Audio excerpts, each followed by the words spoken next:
happen. Aye, Struan said. He knew that if the bullet had been aimed, Gorth was the culprit, not Brock. Just one of those things.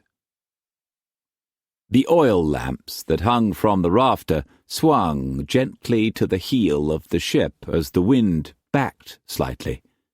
The seamen, Gorth, Brock and Struan, were suddenly alert. Brock opened a porthole and sniffed the breeze. Gorth was peering out the stern windows at the sea, and Struan listened to the spirit of the ship. "Bain't nothing," Brock said. "Wind's backed a few degrees, that be all." Struan went out into the passageway where a barometer was hanging. It read 29.8, steady. The air pressure had varied but a fraction in weeks. "It's bonny steady," he said. "Yus," Brock replied. "But soon it bain't steady, and then we be battening down. I see these set storm buoys off thy wharf in deep water." "Aye." Struan poured more port and offered the bottle to Gorth. "You want some more?" "Thank ye," Gorth said. "Dost smell storm soon, Dirk?" "Nay, Tyler, but I like to have the buoys ready just in case.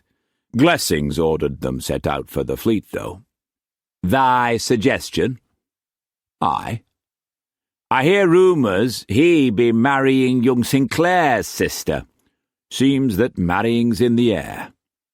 "I think they'll be very happy," Cullum said. "George idolises her." "Be right hard on Horatio," Gorth said, her leaving him abrupt like.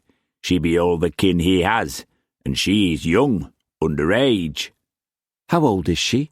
Cullum asked. 19, Struan said. The tension increased in the cabin. "Tess is very young," Cullum said, his voice anguished. "I wouldn't want her hurt in any way, even though, well, we can. What do you think, Mr. Brock, about the marriage next month? Whatever's best for Tess is right for me." "She be very young, lad," Brock said, fogged with the wine. "But I be glad that you be a-saying what you be saying." Gorth kept his voice kind and steady. "A few months bain't troubling you two, Cullum? Next year's hardly half a year away." "January's 7 months away, Gorth," Cullum said impatiently. "It bain't up to me. What's good for the two of you is good for me, says I." Gorth drained his glass and poured some more. "What say you, Dar?" he said, deliberately putting Brock on the spot. "I be thinking about that," Brock said, examining his glass carefully. "She be very young. Haste be unseemly. You knowed each other bare 3 months, and—" "But I love her, Mr. Brock," Cullum persisted. 3 months or 3 years won't make any difference." "I knowed, lad," Brock said, not unkindly. He remembered the joy that had bloomed in Tess when he told her that he would accept Cullum. "I just be thinking for thy good, for her good. I needs time to think." "To figure what's in thy mind, Dirk," he said to himself. "I think it would be very good for them, and for us." Struan could feel the warmth that radiated from Cullum. "Tess is young, yes, but Liza was young too, and so was Cullum's mother. Marrying young's the fashion. They've money to spare, and a rich future, with Joss, so I say that it would be good." Brock rubbed his forehead with the back of his hand. "I be thinking, then I'll tell thee, Cullum. It be a sudden idea, that be why I needs time." Cullum smiled, touched by the sincerity in Brock's voice.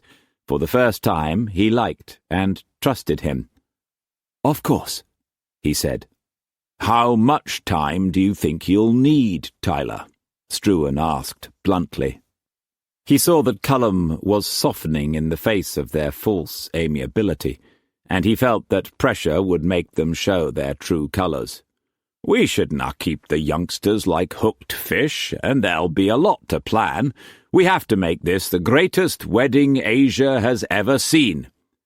As I recalls it," Brock said curtly. It be brides, da, what gives wedding, and I be quite competent in knowing what be right and what be not. He knew that Struan had him hooked and was playing him, so any plan for wedding be our'n. Of course, Struan said. When will you let Cullum know? Soon, Brock got up. We be joining the ladies. How soon, Tyler? Now you heard da, Gorth said hotly. Why rile him, eh? But Struan ignored him and continued to stare at Tyler. Cullum feared that there would be a fight, and that this would change Brock's mind about their marrying at all. At the same time, he wanted to know how long he would have to wait, and was glad that Struan was pressing Brock. Please, he said, I'm sure Mr. Brock won't. We'll consider the idea carefully. Let's leave it for the present. What you want to do is your own affair, Cullum, Struan said with pretended rage. But I want to know now. I want to know if you're being used, or if they're cat-and-mousing you, by God. That's a terrible thing to say, Cullum said. Aye, but I've finished with you for the moment, so hold your tongue. Struan whirled back on Brock, knowing that his rebuking Cullum had pleased both Brock and Gorth. How much time, Tyler? A week. No more, no less. Brock looked at Cullum, and again his voice was kind. No harm in asking for time, lad, and no harm in asking for answer man to man. That be proper. A week, Dirk. Do that satisfy thy god-rotting bad manners? Aye. Thank you, Tyler. Struan walked to the door and opened it wide. After thee, Dirk. Safe in the privacy of his quarters aboard Resting Cloud, Struan told May all that had happened. She listened attentively and delightedly. Oh, good, Tai-Pan! Oh, very good! He took off his coat, and she hung it in the wardrobe for him. A scroll fell out of the sleeve of her tunic gown. He picked it up and glanced at it. The scroll was a delicate Chinese watercolour painting with many characters. It was a fine sea landscape, and there was a tiny man bowing before a tiny woman below vast misted mountains. A sampan floated off the rocky shore. Where'd this come from? Our Sam got it in Taiping Shan, she said. It's pretty, he said. Yes, May said calmly, awed again by the marvellous subtlety of her grandfather. He had sent the scroll to one of his minions in Taiping Shan, from whom May bought jade from time to time. Assam had accepted it unsuspectingly as a casual gift for her mistress, and though May was sure that Assam and Lim Din had examined the picture and the characters very carefully, she knew that they would never know that it contained a secret message. It was too well concealed. Even her grandfather's private family chop was cleverly overlaid with another, and the verse, 6 nests smile at the eagles, green fire is part of the sunrise, and the arrow harbingers nestlings of hope, was so simple and beautiful. Now, who but she could know that he was thanking her for the information of the 6 million tales, that green fire meant the Tai-Pan, and that he would be sending her a messenger bearing some form of arrow as identification to help her in any way possible. What do the characters mean? Struan was asking. Difficult to trans-talk, Tai-Pan. I didn't know all the words, but it says 6 bird houses smile at great birds. Green fire is in the sun-up. Arrow brings, she frowned, seeking the English word, brings little hope birds. That's gibberish, by God, Struan laughed. She sighed happily. I adore you, Tai-Pan. I adore you, May. This next time we build our house, first a feng shui gentleman's, please. Chapter 30. At dawn, Struan went aboard the Calcutta Maharaja, the merchantman that was taking Sarah home. The ship belonged to the East India Company. She was to sail with the tide in 3 hours, and seamen were making last-minute preparations. Struan went below and knocked on the door of Sarah's stateroom. "Come in," he heard her say. "Morning, Sarah." He closed the door behind him. The cabin was large and commodious. Toys and clothes and bags and shoes were scattered about. Lachlan was querulously half asleep in a tiny crib near the porthole. "You all set, Sarah?" "Yes." He took out an envelope. "This is a sight draft for 5,000 guineas. You'll get one every 2 months." "You're very generous." "It's your money. At least it's Rob's money, not mine." He put the envelope on the oak table. "I'm just following his will. I've written to arrange the trust fund that he wanted, and you'll be getting the papers on that. Also, I've asked Father to meet the ship. Would you like to have my Glasgow house until you find one you like?" "I want nothing of yours." "I've written our bankers to honour your signature, again according to Rob's instructions, up to the amount of 5,000 guineas once a year in excess of your allotment. You must realise that you're an heiress, and I must advise you to be careful, for many'll try to take your wealth away. You're young, and there's life ahead." "I want none of your advice, Dirk," Sarah said witheringly. "As to taking what's mine, I can look after myself. I always have. And as to my youth, I've looked into the mirror. I'm old and ugly. I know it and you know it. I'm used up. And you sit nicely on your god-rotting fence and play man against man and woman against woman. You're glad Ronalda's dead. She'd more than served her stint, and that clears the way nicely for the next. Who's it to be? Siobhan? Mary Sinclair? The daughter of a duke, perhaps? You always set your sights high, but whoever it is, she'll be young and rich, and you'll suck her dry like everyone else. You feed off others, and give nothing in return. I curse you before God, and I pray that I live to spit on your grave." The child began to wail pathetically, but neither heard the cries as they stared at each other.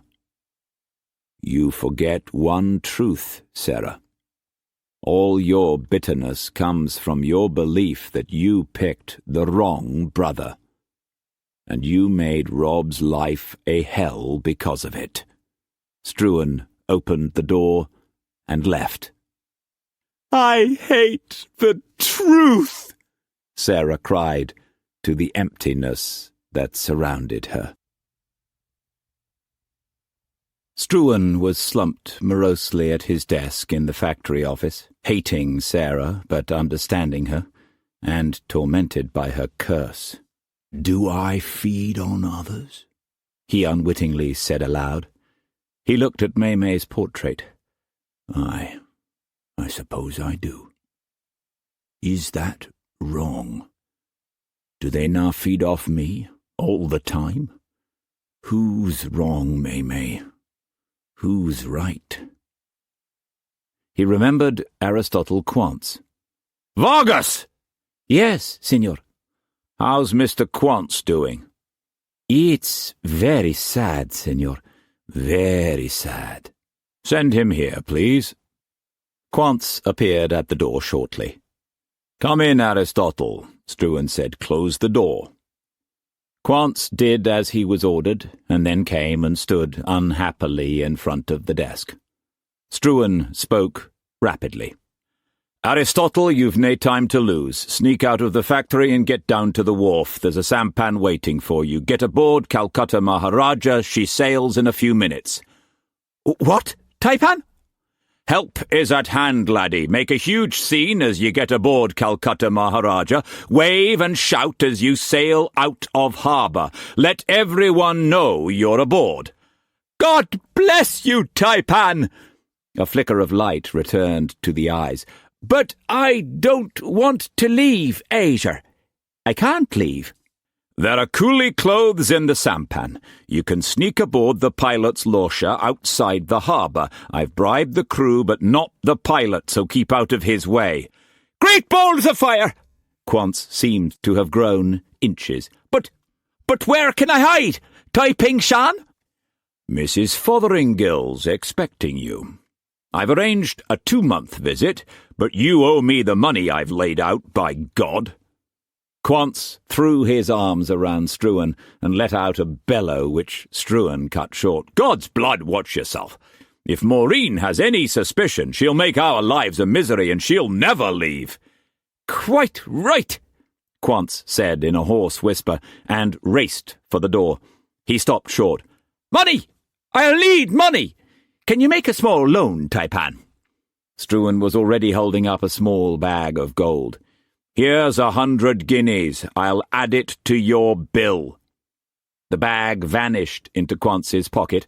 Aristotle embraced Struan again and blew a kiss at the portrait over the fireplace. 10 portraits of the most beauteous May. 10 guineas under my regular price, by God. Oh, immortal Quance, I adore you. Free, by God. He danced a cancana, then threw himself into the air and was gone. May stared at the jade bracelet.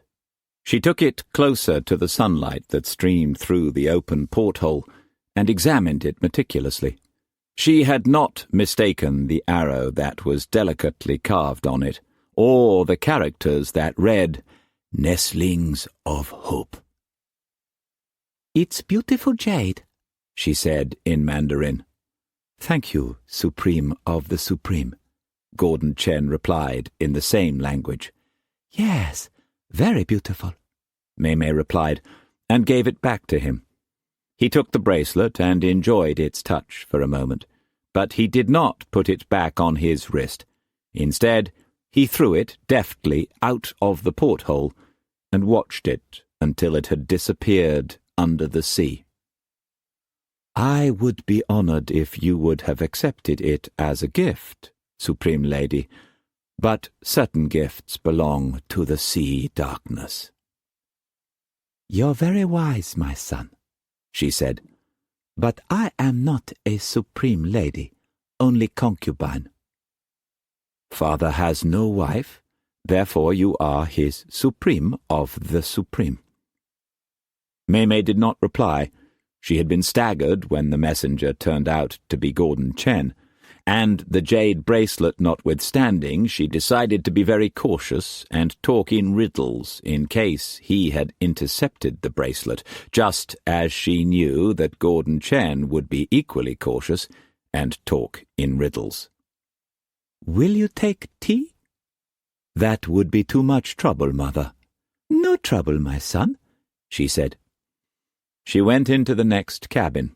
Gordon Chen followed and was awed by the beauty of her walk and her tiny feet, his head swimming with the delicacy of her perfume. You've loved her from the moment you saw her, he told himself. She's your creation in some ways, for it was you who gave her barbarian speech and barbarian thoughts. He blessed his joss that the Tai-Pan was his father, and that his respect for him was immense.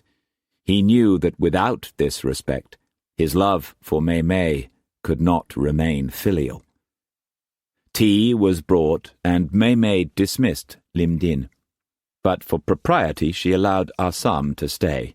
She knew that Assam would be unable to understand the Suzhou dialect in which she resumed her conversation with Gordon. An arrow can be very dangerous. Yes, Supreme Lady, in the wrong hands. Are you interested in archery?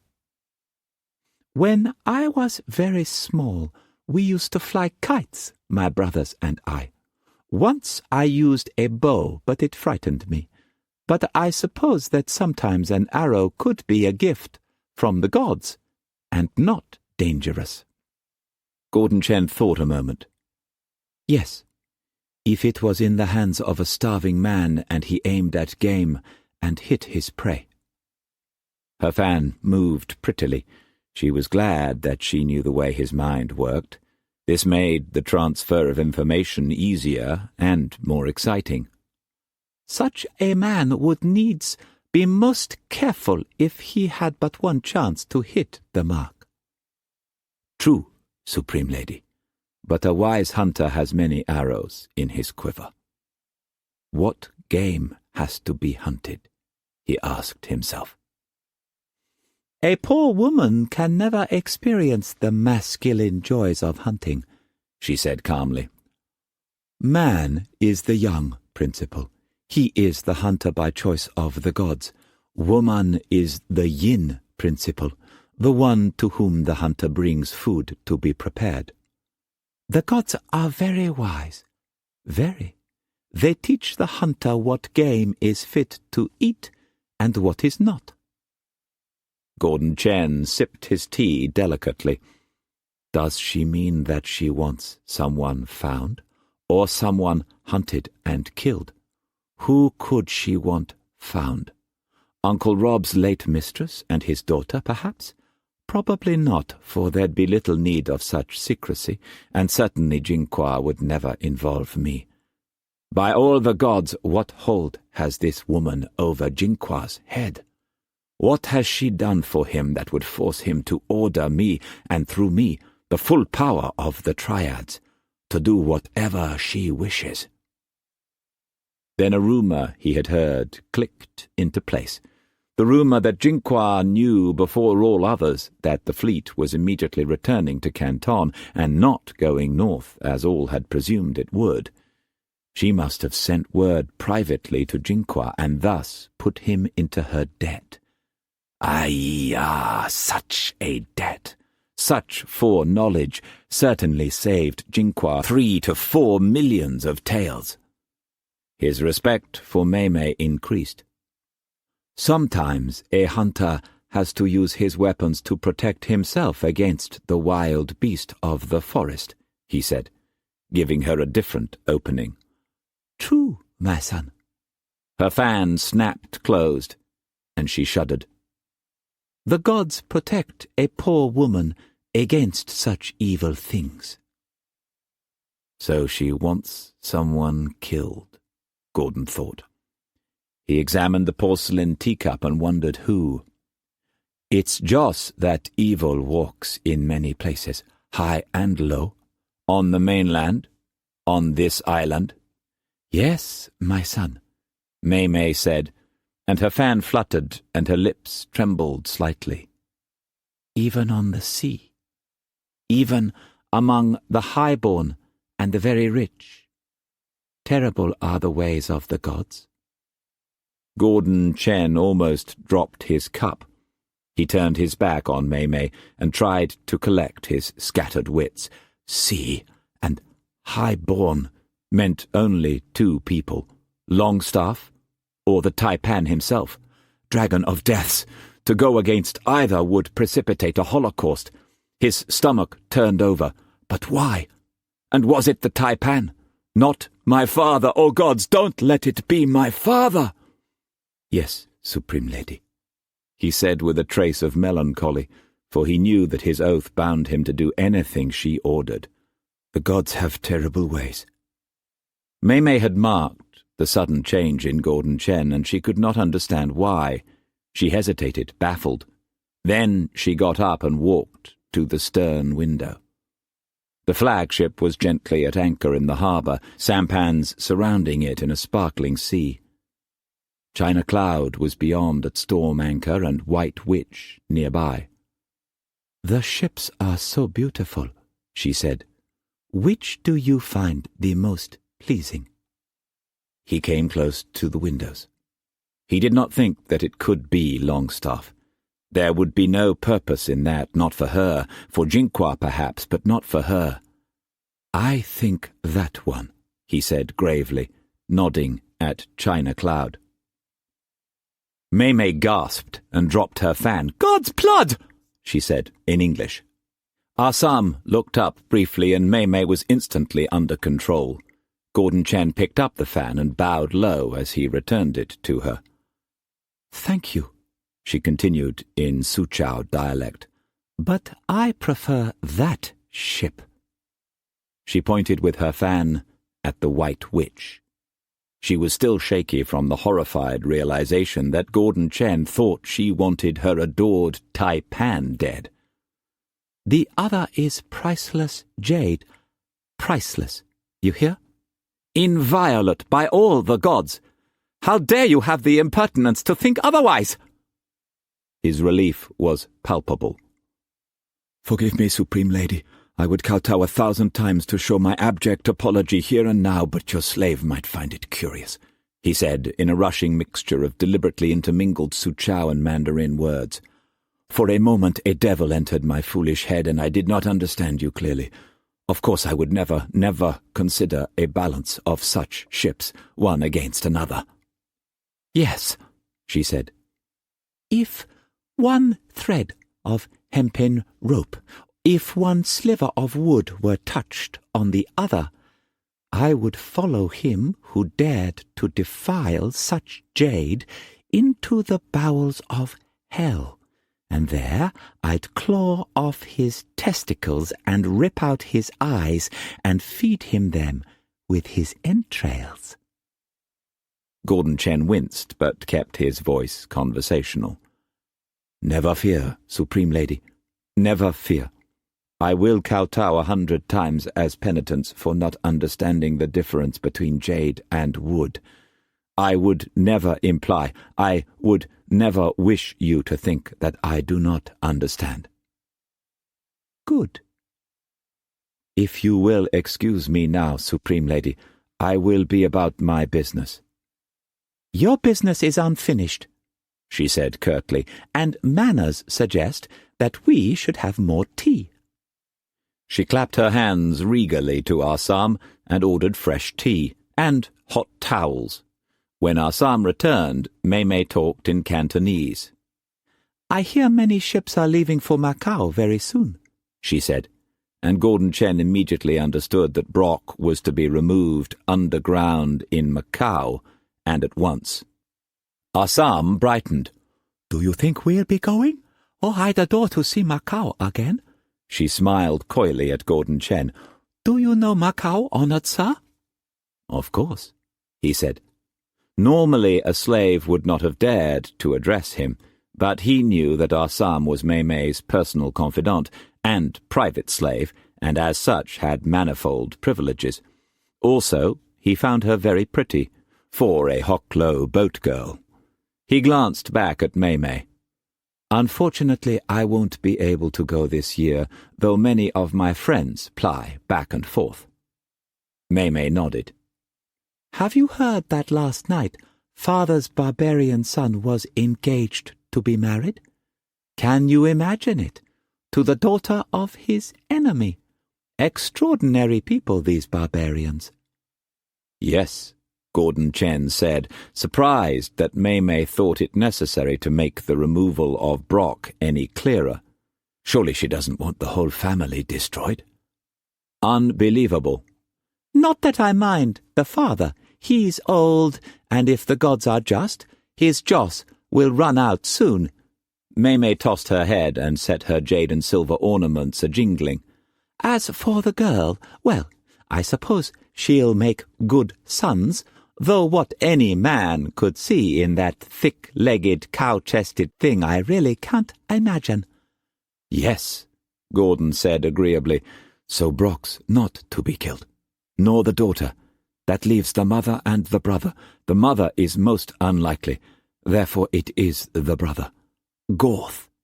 But why only the brother? Why only Gorth Brock? Why not father and brother? For obviously both are a danger to the Tai-Pan." Gordon's respect for his father increased immensely. How subtle to make it look as though Mei was the instigator of the stratagem. How devious to drop a hint to Mei, who went to Jinqua, who came to me. How subtle. Of course, he told himself, that means the Tai-Pan knew Mei passed on secret information. He must have deliberately given her the information to put Jinqua in her debt. But does he therefore know about the triads? And me? Surely not. He felt very tired. His mind was surfeited with so much excitement and danger, and he was greatly worried by the increased pressure the mandarins were exerting on the triads in Kwangtung, and on the triads in Macau, and even on Taiping Shan. The mandarins had many agents among the people on the hill, and though most were known and four already obliterated, the anxiety that their presence brought weighed heavily on him. If it became known that he was the triad leader of Hong Kong, he could never return to Canton, and his life here would not be worth a sampan owner's feces. And, too, his senses were drowned by Mei Mei's exquisite perfume and by Assam's blatant sexuality. "I'd like to bed the slave," he thought, "but that's unwise and dangerous, unless Mother suggests it. Better hurry back to Taiping Shan to the arms of the most valuable concubine on the hill. By all the gods, she's almost worth the 1,000 taels she cost. We'll make love 10 times tonight in 10 different ways." He smiled to himself. "Be honest, Gordon. It will be only thrice. And then thrice with Joss. But how marvelous." "I'm sad that I won't be able to go to Macau," he said. "I suppose all Father's relations by marriage will be going, particularly the son?" "Yes," Mei Mei said with a sweet sigh, knowing that her message was now clear. "I suppose so." "Ha!" Assam said contemptuously. "There will be great happiness when the son leave Hong Kong." "Why?" Mei Mei asked attentively, and Gordon Chen was equally alert, his fatigue vanishing. Assam had been saving the rare information for such a dramatic time as this. "This son is a real barbarian devil. He goes to one of the barbarian whorehouses 2 or 3 times a week." She stopped and poured some tea. "Well, go on, Assam," Mei Mei said impatiently. "He beats them," she said importantly. "Perhaps they displease him," Mei Mei said. "A good beating could never hurt one of those barbarian whores." "Yes, but he flogs them and savages them before he lies with them." "You mean every time?" Mei Mei asked incredulously. "Every time," Assam said. "He pays for the beating and then pays for the manipulation, for that's all the rest appears to be. In and finished." She snapped her fingers. "Just like that." "Huh. How do you know all this, eh?" Mei Mei asked. "I think you deserve a good pinching. I think you're making this all up, you weevil-mouthed slave." "I most certainly am not, Mother. That barbarian madam, the old witch with the impossible name, the one with the glass eyes and the incredible self-moving teeth?" "Fotheringay?" Gordon Chen asked. "Quite right, honoured sir, Fotheringay. Well, this madam has the biggest house in Queenstown. Recently she bought 6 Hoklo girls and 1 Cantonese girl. One of the—" "It was 5 Hoklo girls," Gordon Chen said. "Are you in that business too?" Mei Mei asked politely. "Oh, yes," he replied. "It's becoming quite profitable." "Go on, Assam, my pet." "Well, Mother, as I was saying, one of the Hoklo girls is a relation of our Tat, who, as you know, is related to my mother, and this girl was assigned to be his partner for the night. Once was enough." Assam dropped her voice even more. "He nearly killed her. He beat her belly and her buttocks till the blood flowed, and then made her do peculiar things with his sex. Then—" "What peculiar things?" Gordon Chen asked in an equal whisper, leaning closer. "Yes," Mei Mei said. "What things?" "It's certainly not up to me to tell such weird and obscene practices. Oh dear, no. But she had to honor it with great facility with all parts of herself." "All?" "All, Mother. What with the terrible beating and the way he bit her and kicked her and savaged her, the poor girl nearly died."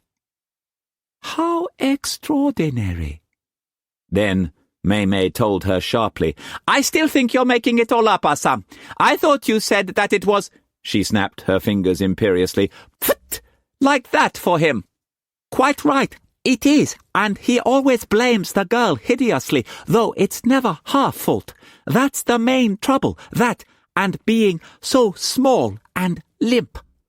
Assam raised her hands to heaven and began to wail. "May I never have children if I lied. May I die, a withered spinster, if I lied. May my ancestors be consumed by worms if I lied. May my ancestors' ancestors never rest in peace and never be reborn if I lied. May my—" "Oh, all right, Assam," May said testily. "I believe you." Assam huffily went back to sipping her tea. "How would I dare to lie to my superb mother and her honoured relation? But I think the gods should surely punish such barbarian beast." "Yes," Gordon Chen said, and May smiled to herself. Book 5. That afternoon Struan went aboard China Cloud. He sent Captain Orlov to one of the Lorshas and Zergeyev to spacious quarters in Resting Cloud. He ordered all sails set and the moorings let go, and he fled the harbour into the deep. For 3 days he drove China Cloud like an arrow southeast, her yards screeching with the fullness of canvas. He had gone to sea to cleanse himself, to cleanse away the dross and the words of Sarah and the loss of Rob and of Karen, and to bless May and the joy of her. He went to the bosom of the ocean as a lover who had been gone for an eternity, and the ocean welcomed him with squall and with storm, yet controlled, never endangering the ship or him who drove the ship. She sent her wealth sparingly, making him strong again, giving him life, giving him dignity, and blessing him as only the sea can bless a man, cleansing him as only the ocean can cleanse a man. He drove himself as he drove the ship, not sleeping, testing the limit of strength. Watch after watch changed, and still he walked the quarterdeck, sunrise to sunrise to sunrise, singing softly to himself, and hardly eating, and never talking except to force more speed, or to order a ripped shroud replaced or another sail set. He drove into the depths of the Pacific, into infinity. On the 4th day he turned about, and drove her for half the day northwest. Then he hove to, and went below, and shaved and bathed and slept for a day and a night, and the next dawn he ate a full meal. Then he went on deck. "Morning, sir," Cudahy said. "Set course for Hong Kong." "Yes, sir."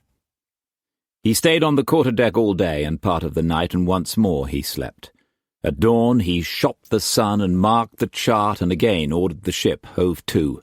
Then he dived over the side and swam naked in the sea. The seamen crossed themselves superstitiously. There were sharks circling, but the sharks kept their distance. He climbed aboard and ordered the spotless ship cleaned and the decks holystoned, sand and broom and water, rigging replaced, sails tended, scuppers and cannon cleansed. All his own clothes and those of his men he cast overboard. He issued new gear to his men and took seaman's clothes for himself. A double tot of rum was issued to all hands.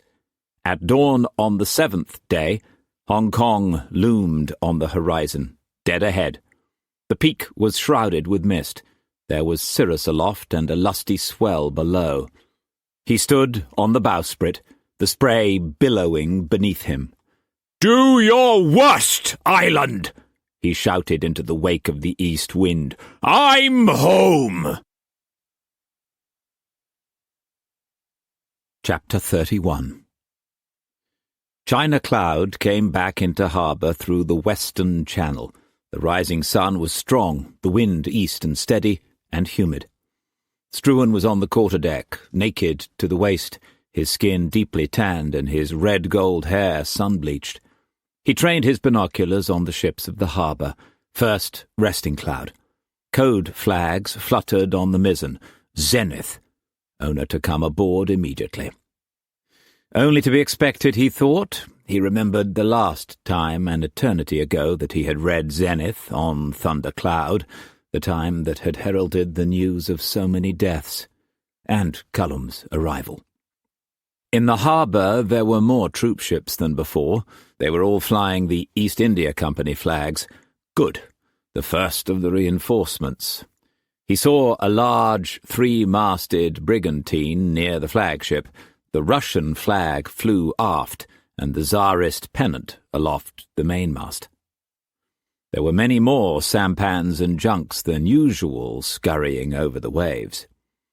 After he had scanned the rest of the fleet meticulously, he turned to the shore, the sea tang mixing nicely with the smell of land. He could see activity near Glessing's Point and many Europeans and clusters of beggars walking Queen's Road. Taiping Shan seemed to have grown appreciably. The Lion and the Dragon flew over the abandoned factory of the noble house and the abandoned emptiness of Happy Valley. 4 points to starboard. Aye, aye, sir, the helmsman sang. Struan adroitly conned the Lauscher alongside Resting Cloud. He pulled on a shirt and went aboard. Morning, Captain Orloff said. He knew the Tai-Pan too well to ask where he had been. Morning, you're flying zenith. Why? Your son's orders. Where is he? Ashore. Please fetch him aboard. He was sent for when you came into harbour. Then why is he not here? Can I have my ship back now? By Thor, Green Eyes, I'm mortal tired of being a captain flunky. Let me be a tea captain or an opium captain, or let me take her into Arctic waters. I know 50 places to get a cargo of furs, more belly-gutting bullion for your coffers. That's not much to ask. I need you here. Struan grinned, and years dropped from him. You can laugh by Odin's foreskin. Olaf's face twisted with his own smile. You've been to sea, and I've been stuck on an anchored hulk. You look like a god, Green Eyes. Did you have storm, typhoon? And why's my mains all changed? And the foreroyal, crossjack, the flying jib? There are new halyards and stays and clewlines all over. Why, eh? Did you tear the heart out of my beauty just to clean your soul? What kind of furs, Captain? Seal, sable, mink. You name them and I'll find them, just so long as I can say to any, get to Hades off my ship, even you. In October you sail north, alone. Does that satisfy you? Furs for China, eh? Orlov peered up at Struan, and knew at once that he would never sail north in October. The little shudder ran through him, and he hated the second sight that plagued him. What's going to happen to me twixt June and October? Can I have my ship now, yes or no, by God? October's a bad month and far off. Can I have my ship now, yes or no? Aye. Orlov shinned over the side and stamped onto the quarterdeck. Let go the fore-hawser! He shouted, then waved to Struan and laughed uproariously. China Cloud fell away from the mother-ship and snaked daintily for her storm mooring off Happy Valley. Struan went below to May's quarters. She was deeply asleep. He told Assam not to awaken her. He would come back later. Then he went to the deck above, to his own private quarters, and bathed and shaved and put on fresh clothes. Lim Din brought him eggs and fruit and tea. The cabin door opened and Cullum hurried in. "Where have you been?" he began with a rush. "There are 1,000 things that need to be done, and the land sails this afternoon. You might have told me before you disappeared. The whole place is in turmoil, and—" Do you not knock on doors, Cullum? Of course, but I was in a hurry. I'm sorry. Sit down. What 1,000 things? Struan asked. I thought you could manage everything. You're Tai-Pan, I'm not, Cullum said. Aye, but say I'd not come back today, what would you have done? Cullum hesitated. Gone to the land sale? Bought land. Did you make a deal with Brock on which lots we would now bid against each other on? Cullum was unsettled by his father's eyes. Well, in a way, I made a tentative arrangement, subject to your approval. He took out a map and laid it on the deck. The site of the new town surrounded Glessing's Point, 2 miles west of Happy Valley. Level building space was cramped by the surrounding mountains and barely 1/2 mile wide and 1/2 mile deep from the shore. Taiping-shan overlooked the site and blocked expansion eastward. These are all the lots. I picked 8 and 9. Gorth said they wanted 14 and 21. Did you check this with Tyler? Yes. Struan glanced at the map. Why pick 2 lots next to each other? Well, I don't know anything about land or factories or wharves, so I asked George Glessing and Vargas, then privately Gordon Chen, and— Why Gordon? I don't know. Just that I thought it was a good idea. He seems to be very smart. Go on. Well, they all agreed 8, 9, 10, 14 and 21 were the best of the marine lots.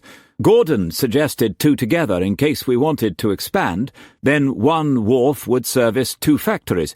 At Glessing's suggestion, I had Captain Orloff privately plumb the depth offshore. He said there's good rock bottom, but the shelf is shallow. We'll have to reclaim land from the sea and put our wharf well out. Which suburban lots did you pick? Cullum nervously pointed them out. Gordon thought we should bid on this property here. It's a hill and, I think it would be a fine place for the great house. Struan got up and went to the stern windows and looked through the binoculars at the hill. It was west of Taiping-shan, on the other side of the site. We'd have to build a road up there, eh? Vargas said if we could buy suburban lots 9A and 15B, we'd have I think he calls it an easement, something like that, and that would protect our property. Later we could build on them and rent if we wished, or resell later. Have you discussed this with Brock? No. Gorth? No. Tess? Yes. Why?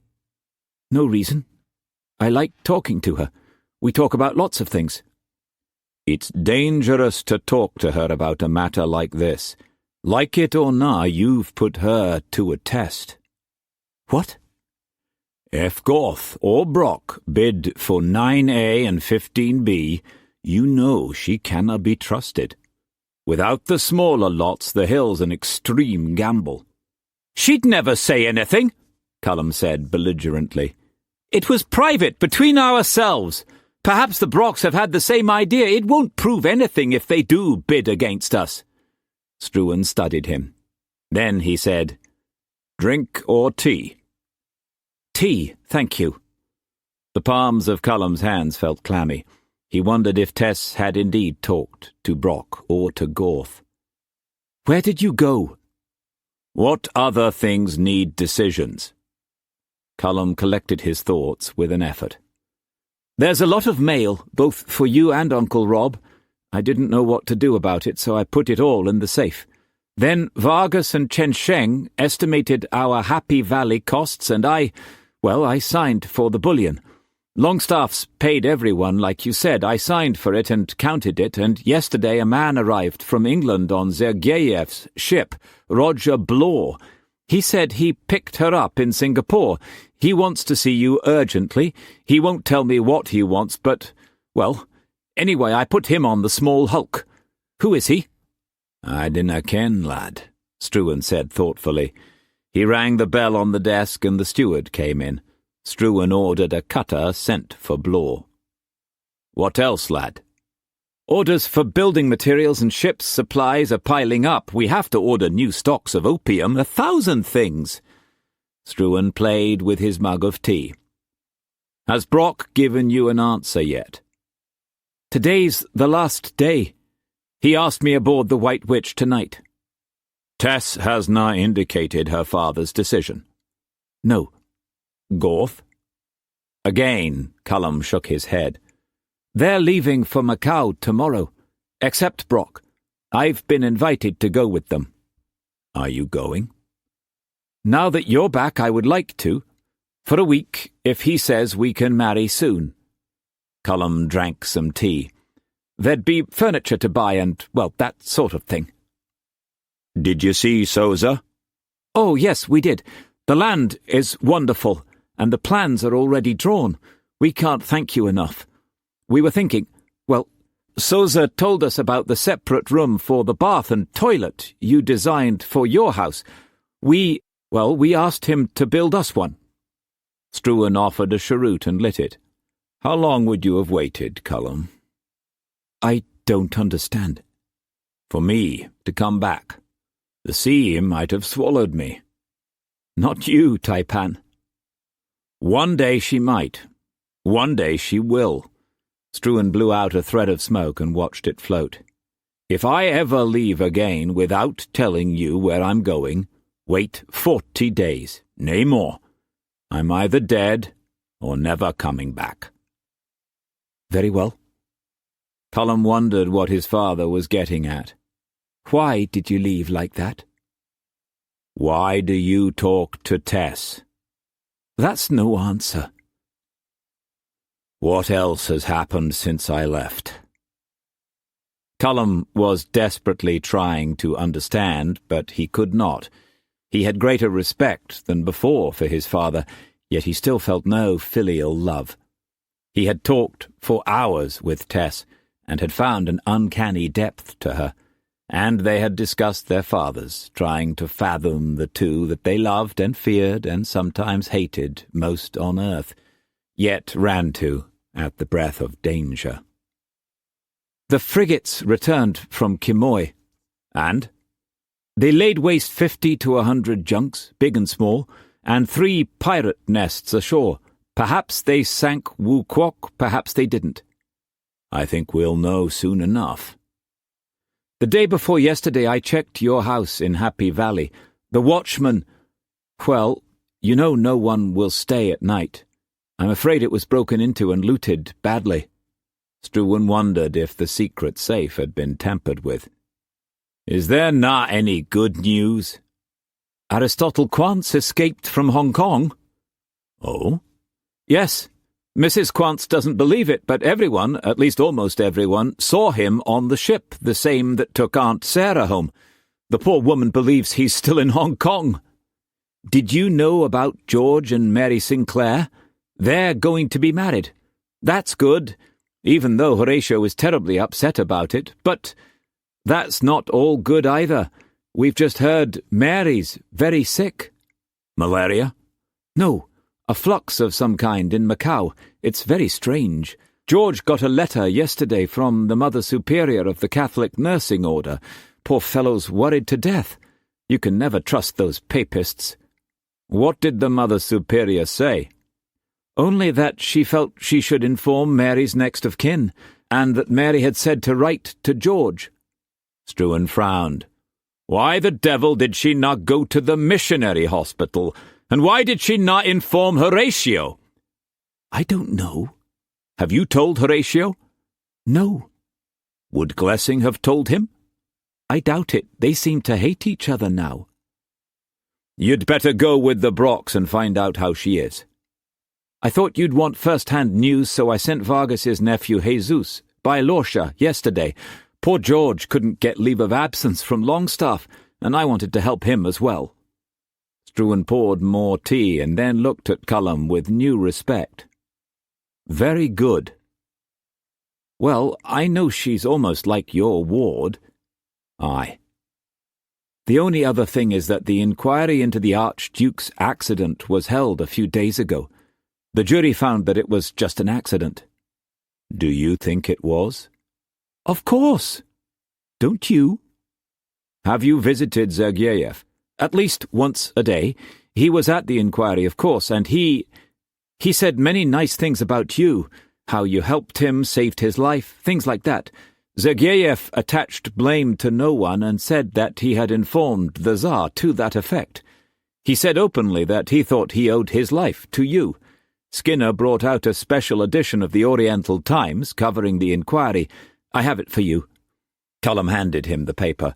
"I wouldn't be surprised if you got a royal commendation from the Tsar personally." "How is Zergeyev?"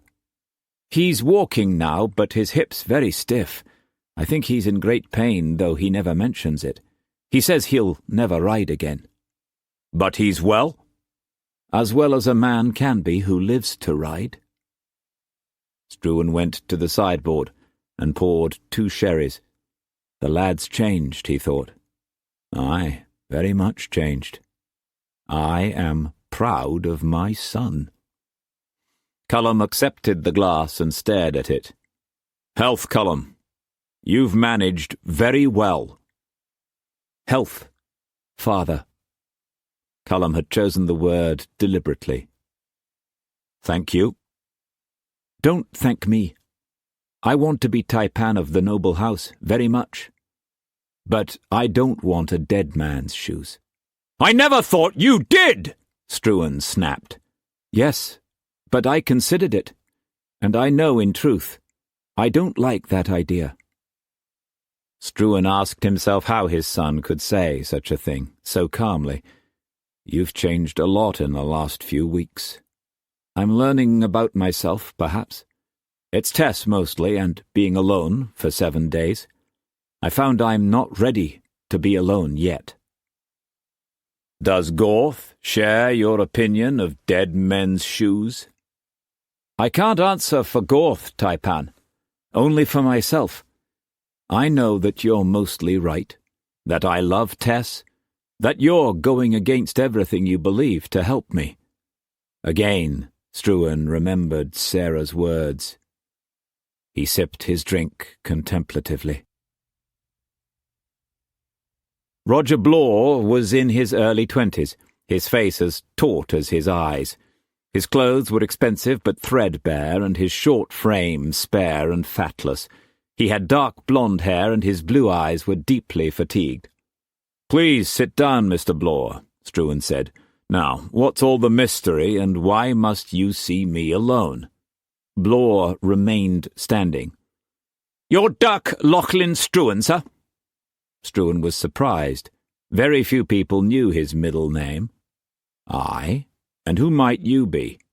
Neither the man's face nor his name meant anything to Struan, but his accent was cultured, Eton or Harrow or Charterhouse. "May I see your left foot, sir?" the youth asked politely. "God's death, you insolent puppy! Come to the point or get out!" "You're perfectly correct to be irritated, Mr. Struan. The odds that you're the Tai-Pan are 50 to 1 on, 100 to 1 on, but I must be sure you're who you say you are." "Why?" "Because I have information for Dirk Struan, Tai-Pan of the noble house whose left foot is half shot away. Information of the greatest importance." "From whom?" "My father. I dinna ken your name or your father, and I've a long memory for names, by God. My name's not Roger Blore, sir, that's just a pseudonym, for safety. My father's in Parliament. I'm almost sure you're the Tai-Pan, but before I pass the information, I have to be absolutely sure." Struan pulled the dirk out of his right boot and lifted the left boot. "Take it off," he said dangerously. "And if the information's not of the greatest importance, I'll carve my initials on your forehead." "Then I suppose I stake my life. A life for a life." He pulled the boot off, sighed with relief, and sat weakly. "My name's Richard Cross. My father's Sir Charles Cross, Member of Parliament for Chalfont St. Giles." Struan had met Sir Charles twice, some years ago. At that time Sir Charles was a small country squire with no means, a vehement supporter of free trade and of the importance of Asian trade, and well liked in Parliament. Over the years, Struan had supported him financially and had never regretted the investment.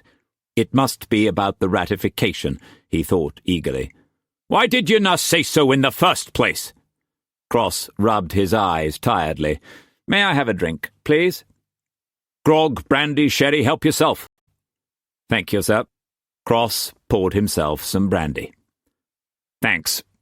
Sorry, but I'm, a little tired. Father told me to be very careful, to use a pseudonym, to speak only to you, or, if you were dead, to rob Struan. He undid his shirt and worked open a pouch that was strapped around his waist. He sent you this. He handed Struan a soiled, heavily sealed envelope and sat down. Struan took the envelope. It was addressed to him, dated London, April the 29th. Abruptly, he looked up and his voice grated. You're a liar! It's impossible for you to have got here so quickly. That's only 60 days ago. Yes, it is, sir, Cross said breezily. I've done the impossible. He laughed nervously. Father will almost never forgive me. No one's ever made the journey in 60 days. What's your game? I left on Tuesday the 29th of April, stagecoach London to Dover. I caught the mail ship to Calais by a nose, stage to Paris and another to Marseille, the French mail to Alexandria by a hair, overland to Suez through the good offices of Mehemet Ali, whom Father met once, and then the Bombay mail by a whisker. I rotted in Bombay for 3 days and then had a fabulous stroke of luck. I bought passage on an opium clipper for Calcutta. Then... What clipper? Flying Witch belonging to Brock & Sons. Go on, Struan said, his eyebrows soaring. Then an East Indiaman to Singapore, the Bombay Prince. Then bad luck, no ship scheduled for Hong Kong for weeks. Then huge luck. I talked myself onto a Russian ship. That one, Cross said, pointing out the stern windows. She was the most dangerous gamble of all, but it was my last chance. I gave the captain every last guinea I had, in advance. I thought they'd be sure to cut my throat and throw me overboard once out to sea, but it was my last chance. 59 days, sir, actually, London to Hong Kong. Struan got up and poured another drink for Cross and took a large one for himself. Aye, it's possible, he thought. Not probable, but possible. Do you know what's in the letter? No, sir. At least, I know only the part that refers to me. And what's that? Father says that I'm a wastrel, a ne'er-do-well, gambler, and horse-mad, Cross said with disarming frankness. That there's a debtor's warrant out for my arrest from Newgate Prison, that he commends me to your generosity and hopes you'll be able to find a use for my talents. Anything to keep me out of England and away from him for the rest of his life. And he sets forth the stakes of the wager. What wager? I arrived yesterday, sir, June 28th. Your son and many others are witnesses. Perhaps you should read the letter, sir? I can assure you my father would never wager with me unless it was news of the utmost importance. Struan re-examined the seals and broke them. The letter read, Westminster, 11 o'clock the evening of April 28th, 41. My dear Mr. Struan, I have just become secretly privy to a dispatch the Foreign Secretary, Lord Cunnington, sent yesterday to the Honourable William Longstaff, Her Majesty's Plenipotentiary in Asia. The dispatch read in part, You have disobeyed and neglected my directives and appear to consider them so much flatulence. You obviously seem determined to settle the affairs of Her Majesty's government at your whim. You impertinently disregard instructions that 5 or 6 mainland Chinese ports are to be made accessible to British trading interests, and that full and diplomatic channels be permanently established therein. That this be done expeditiously, preferably by negotiation, but if negotiation be impossible, by use of the force sent for this explicit purpose, and at considerable cost. Instead, you settle for a miserable rock with hardly a house on it for an entirely unacceptable treaty, and at the same time, if naval and army dispatches are to be believed, continually misuse Her Majesty's forces under your command. In no way can Hong Kong ever become the market emporium for Asia, any more than Macau has become one. The Treaty of Chuen-Pi is totally repudiated. Your successor, Sir Clyde Whelan, will be arriving imminently, my dear sir. Perhaps you would be kind enough to hand over your duties to your deputy, Mr. C. Monsey, on receipt of this dispatch, and leave Asia forthwith on a frigate which is hereby detached for this duty. Report to my office at your earliest convenience. I am at my wit's end. Impossible that they could make such a god-rotting, fornicating, stupid, Christ-forsaken, unbelievable mistake, Struan thought. He read on. I am at my wit's end. There's nothing I can do until the information is presented officially in the House. I daren't use this secret information openly. Cunnington would have my head, and I'd be damned out of politics. Even putting it on paper to you in this fashion is giving my enemies, and who in politics has only a few, an opportunity to destroy me, and with me all those who support free trade and the position you've so zealously fought for all these years. I pray God my son puts it into your hands alone. He knows nothing of the private contents of this letter, by the way. As you know, the Foreign Secretary is an imperious man, a law unto himself, the bulwark of our Whig party. His attitude in the dispatch is perfectly clear. I'm afraid that Hong Kong is a dead issue, and unless the government is defeated and Sir Robert Peel's Conservatives come into power, an impossibility, I would say, in the foreseeable future, Hong Kong is likely to remain a dead issue. The news of the failure of your bank spread through the inner circles in the city, greatly assisted by your rivals headed by young Morgan Brock. In great confidence, Morgan Brock judiciously dropped seeds of distrust along with the information that the Brocks now own most, if not all, of your outstanding paper, and this has immeasurably hurt your influence here. And, too, a letter from Mr. Tyler Brock and certain other traders arrived, almost simultaneously with Longstaff's Treaty of Chuen-Pi dispatch, in violent opposition to the Hong Kong settlement and to Longstaff's conduct of hostilities. The letter was addressed to the Prime Minister, the Foreign Secretary, with copies to their enemies, of which, as you know, there are many. Knowing that you may have put the remainder of your resources, if any, into your cherished island, I write to give you the opportunity to extricate yourself and save something from the disaster.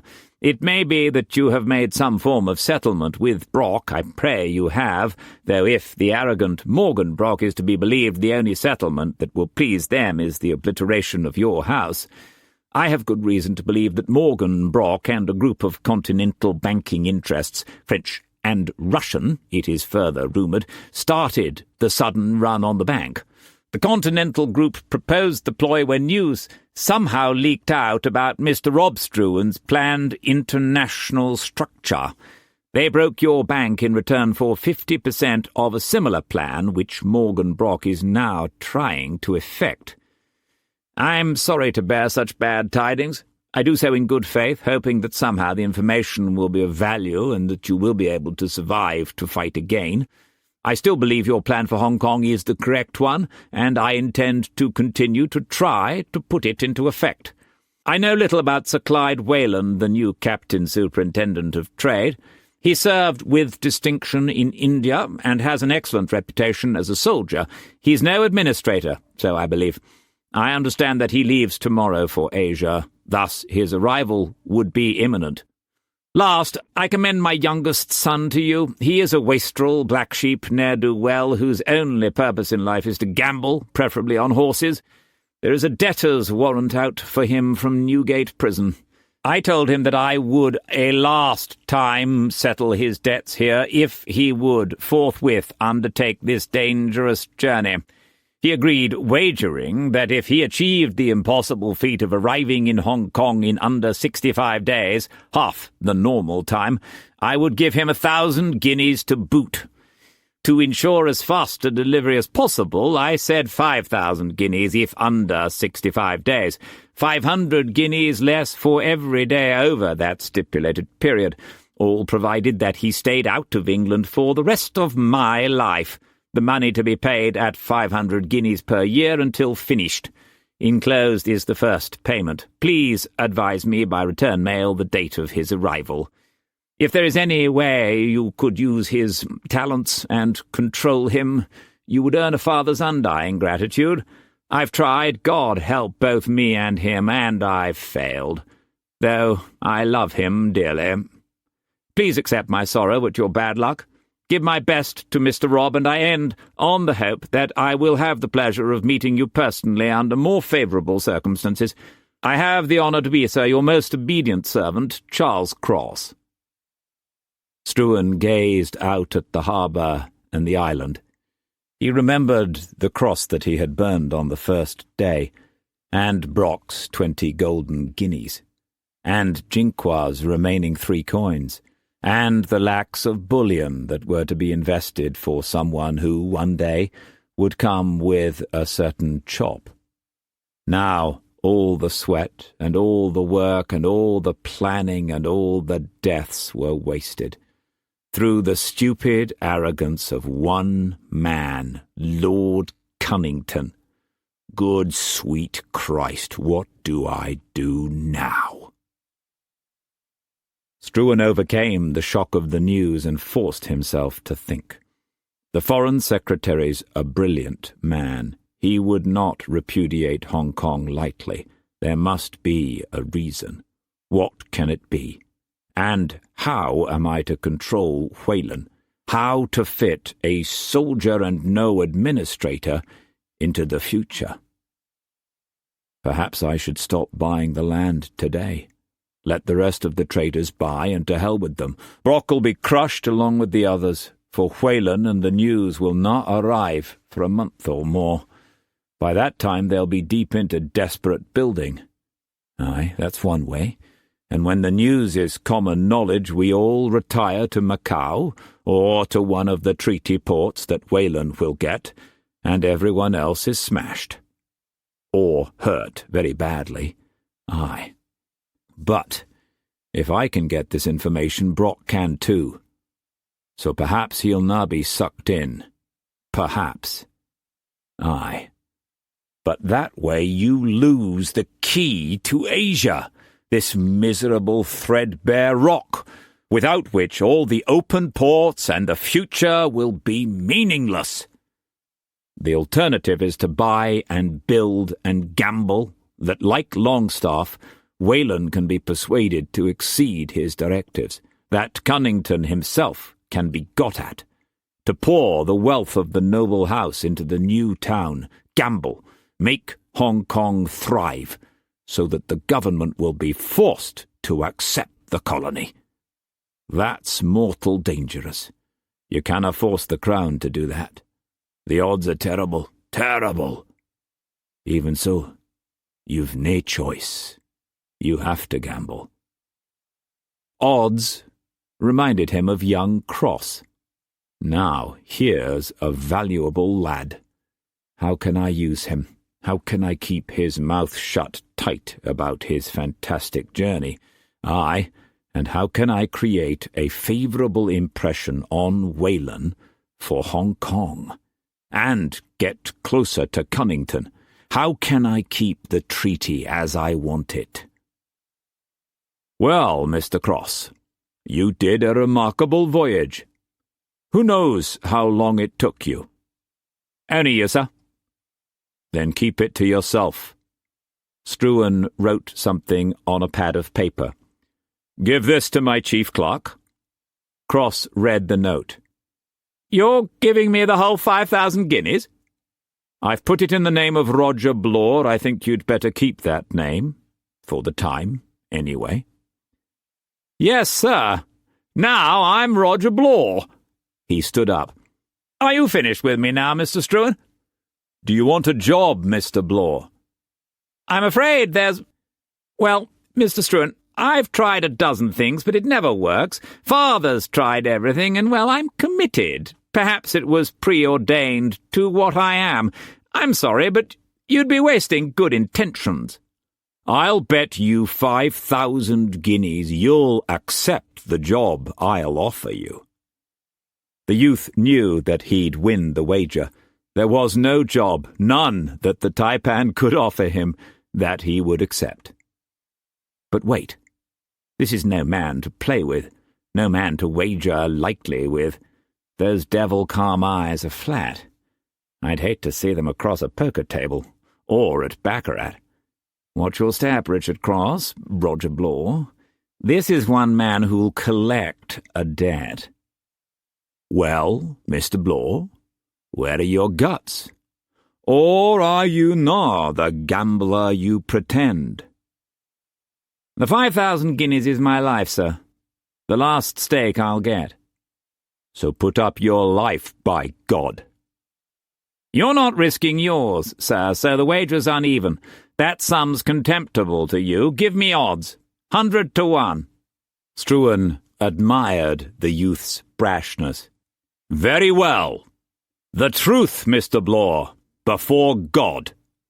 He shoved out his hand, and Blore reeled inside, for he had gambled that asking for such odds would kill the wager.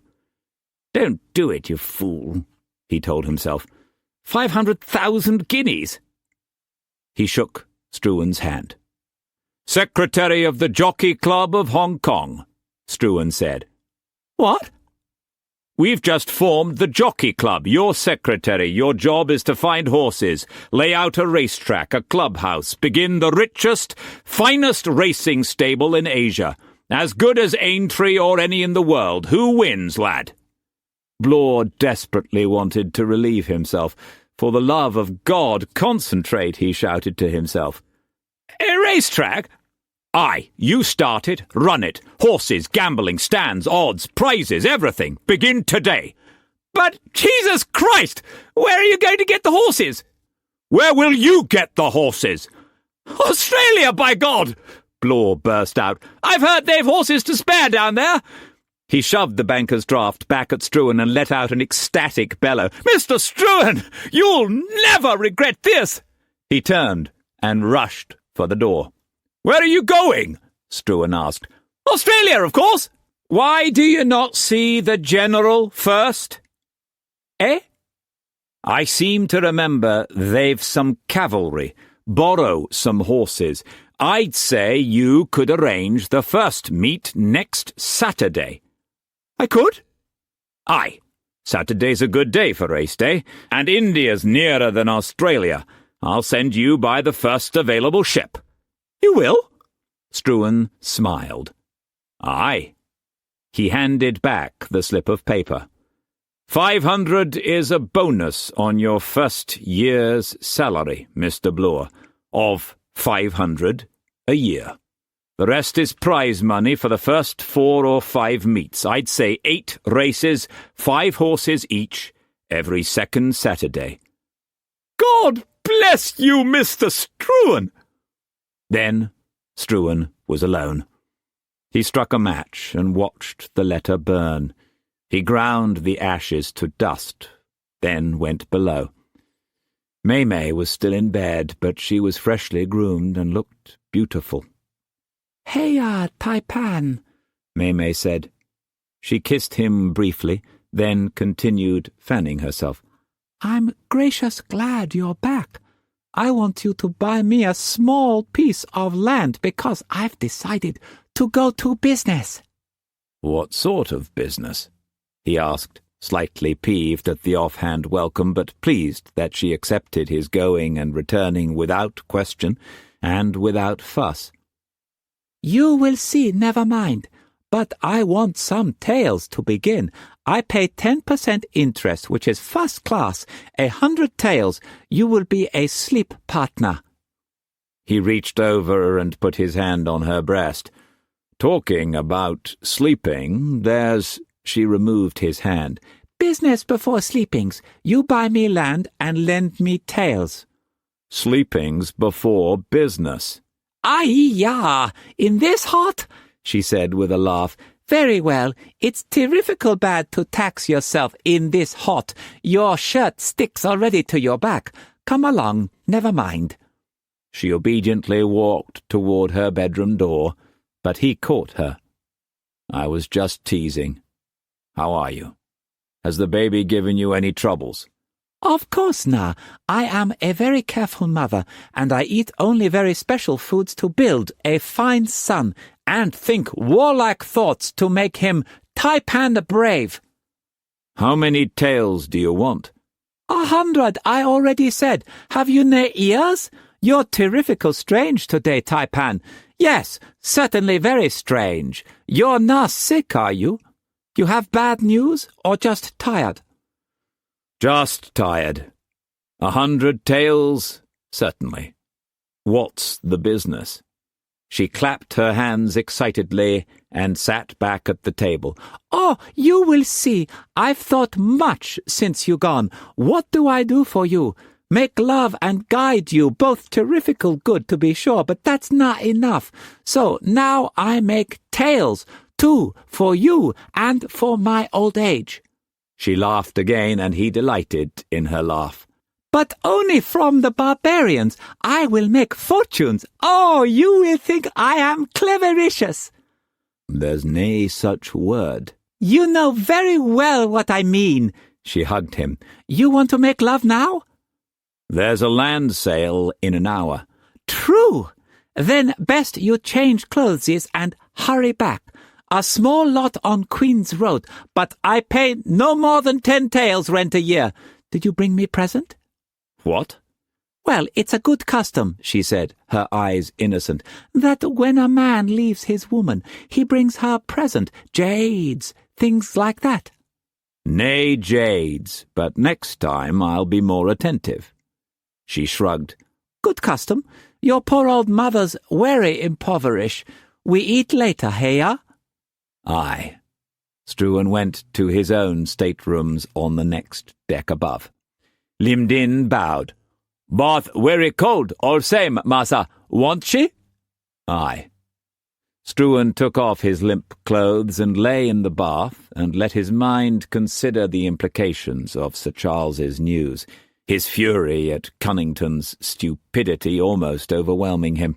He dried himself and dressed in fresh clothes, and in a few moments his shirt was damp with sweat again. Best I sit and think it out, he thought. Let Cullum take care of the land. I'll bet my life Tess told her father about his plan for the hill. Maybe Cullum'll be trapped into overbidding. The lad did well. I must trust him with this.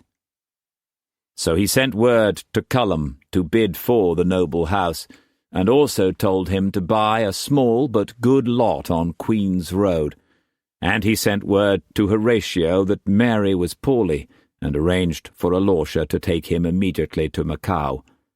Then he sat in a deep leather chair and stared out a porthole at the island, and let his mind roam. Cullum bought the marine and suburban lots, proud to bid for the noble house and to gain more face. He was asked by many where the Tai-Pan was, where he had been, but he answered curtly that he had no idea and continued to imply a hostility he no longer felt. He bought the hill and the lots that made the hill safe, and he was relieved that the Brocks did not bid against him, thus proving that Tess could be trusted. Even so, he decided to be more cautious in the future and not put her in such a position again.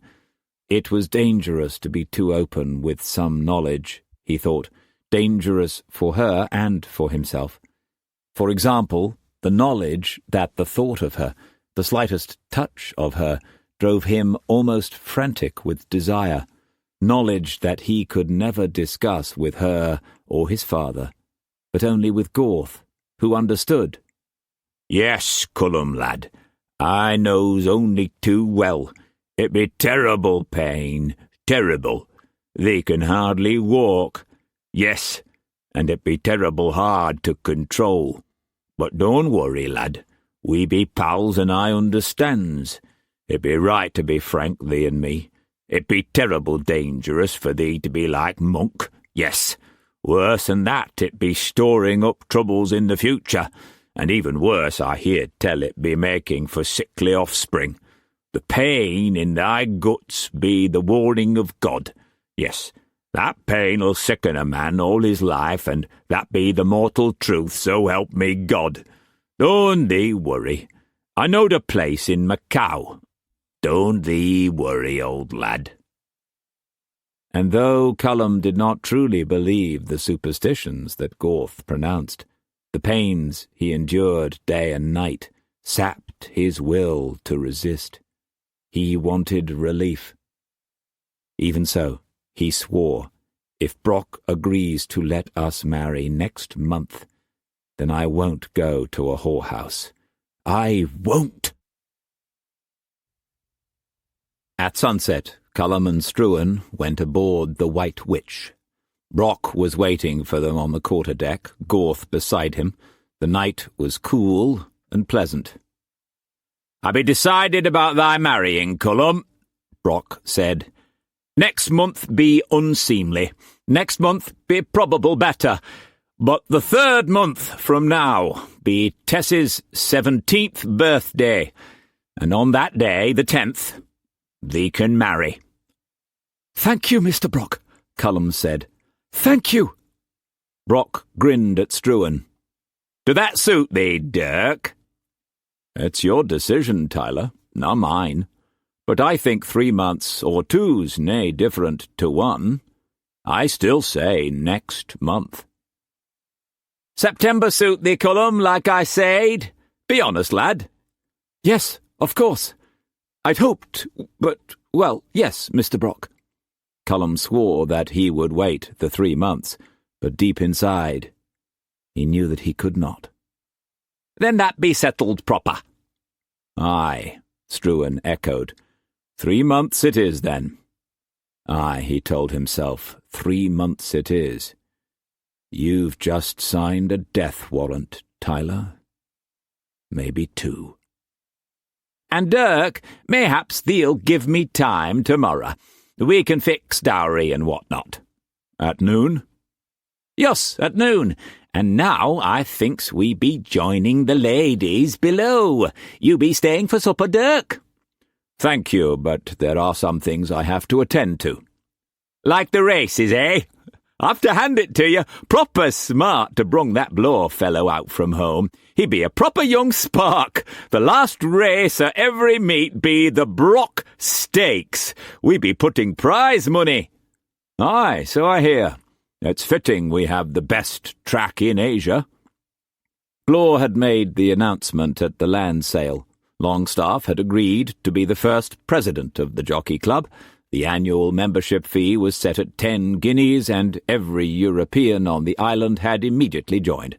Bloor was besieged with volunteers to ride the cavalry mounts the General had agreed to provide.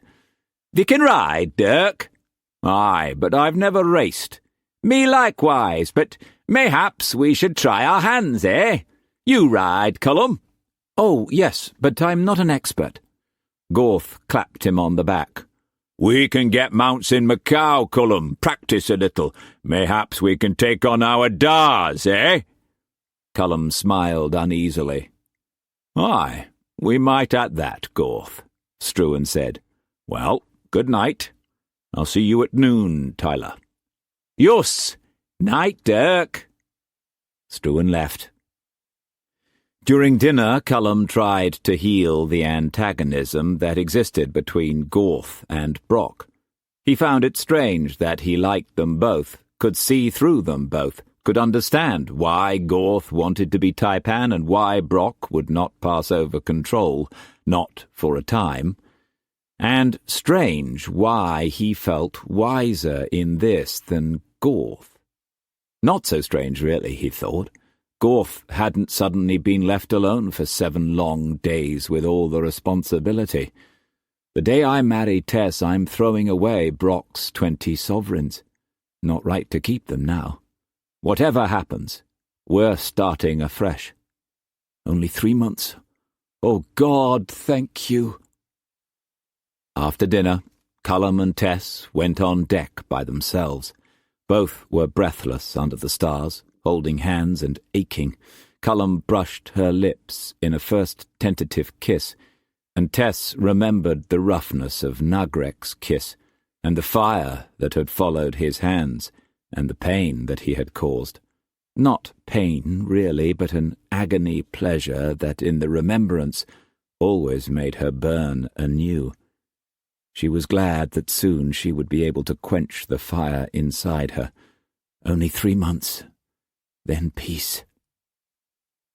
They returned to the fetid cabin below, and after Cullum had left, she lay in her bunk. Her longing racked her, and she wept, because she knew that Nagrek had touched her in a way that only Cullum should have touched her, knowing that this knowledge must be held secret from him for all eternity. But how? Oh, my love, my love!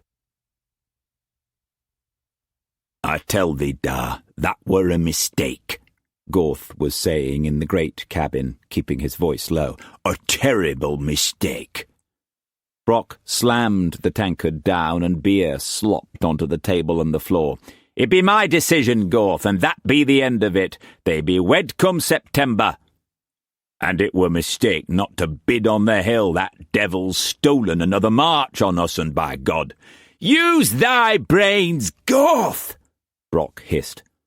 If we'd done that, then young Cullum had knowed for sure that Tess be telling me innocent what's said and what bain't. The hillock were unimportant. Mayhaps there be a time when she be saying something what'll gut Dirk, and that's what I wants to know, naught else. Brock despised himself for listening to Tess, and for using her unknowingly to spy on Cullum, and as a tool against Dirk Struan. But he loathed Gorth more, and distrusted him more than ever, because he knew that Gorth was right. But he wanted Tess's happiness more than anything, and this knowledge made him dangerous. Now the fruit of Struan's god-rotting loins would join with his adored Tess. I swear to Christ I'll kill Cullum if he hurts a hair on her head, he said, his voice terrible. Then why let Cullum marry her fast, by all that's holy? Course he'll hurt her, and use her against us and now. And what's changed thy mind, eh? Brock flared. Thee was for it, enthusiastical for it. I still be, but not in 3 months, by God. That be the ruination of everything. Why? Course it ruin everything, he said. When I were for it, Rob were alive, eh? Then the Tai-Pan were leaving this summer for good and passing over Tai-Pan to Rob, then to Cullum in a year. It be the truth. They's marrying next year 'ud be perfect, but now the Tai-Pan be staying. And now that thee agree to marrying in 3 months, the Tai-Pan'll take her away from thee and train Cullum against us'n, and now I thinks he be never leaving. And certainly never while you're Tai-Pan of Brock and Sons. He never be leaving Asia whatever he say to Cullum, or Rob. I knows Dirk, and I knows thee. When he be leaving, or deaded, then I be leaving. Then he better be deaded right smartly. Thee better possess thyself with patience. I be patient, da. It was on the tip of Gorth's tongue to tell Brock the vengeance he had planned on Struan, through Cullum, in Macau. But he did not. His father was more concerned with the happiness of Tess than with becoming Tai-Pan of the noble house. His father no longer had the necessary consuming ruthlessness that Struan possessed in a measure that made being the Tai-Pan possible. Remember, da, he outsmarted thee with the bullion, on their house, the marriage, even on the ball. Tess is thy weakness. he stormed. He knowed it, and they be set up with her as they wreckers beacon, and these heading for disaster. I bain't! I knowed what I be doing, Brock said, trying to keep his voice low, the veins in his temples like the knots in a cat-o'-nine-tails. And I warned thee afore, don't go after that devil by thyself. He'll cut off thy balls and feed 'em to thee. I knowed that devil. Yes, that you do, da. Gorth could smell the age of his father, and knew, for the first time, that in truth he could crush him, man to man. So, get thee out of the way, and let a man do a man's job, by God! Brock slammed to his feet and the chair crashed over. Gorth was up and waiting for his father to snake for his knife, knowing that now and forevermore he could afford to wait, for he had the measure of him. Brock saw clearly that this was his last chance to dominate Gorth. If he did not go for the knife, he was lost. If he went for the knife, he would have to kill Gorth. He knew that he could, but only by cunning, no longer by strength alone. Gorth be your son, your eldest son. He bain't enemy, he told himself. Bain't right, he said, stifling his desire to kill. Bain't right for thee and me, like this'n. No, by God, I tell thee, a last time, thee go after him, thee'll meet thy maker. Gorth felt the thrill of victory. Only Joss'll get us out of this mess. He kicked his chair out of the way. I be going ashore. Brock was alone. He finished the tankard, and another, and another.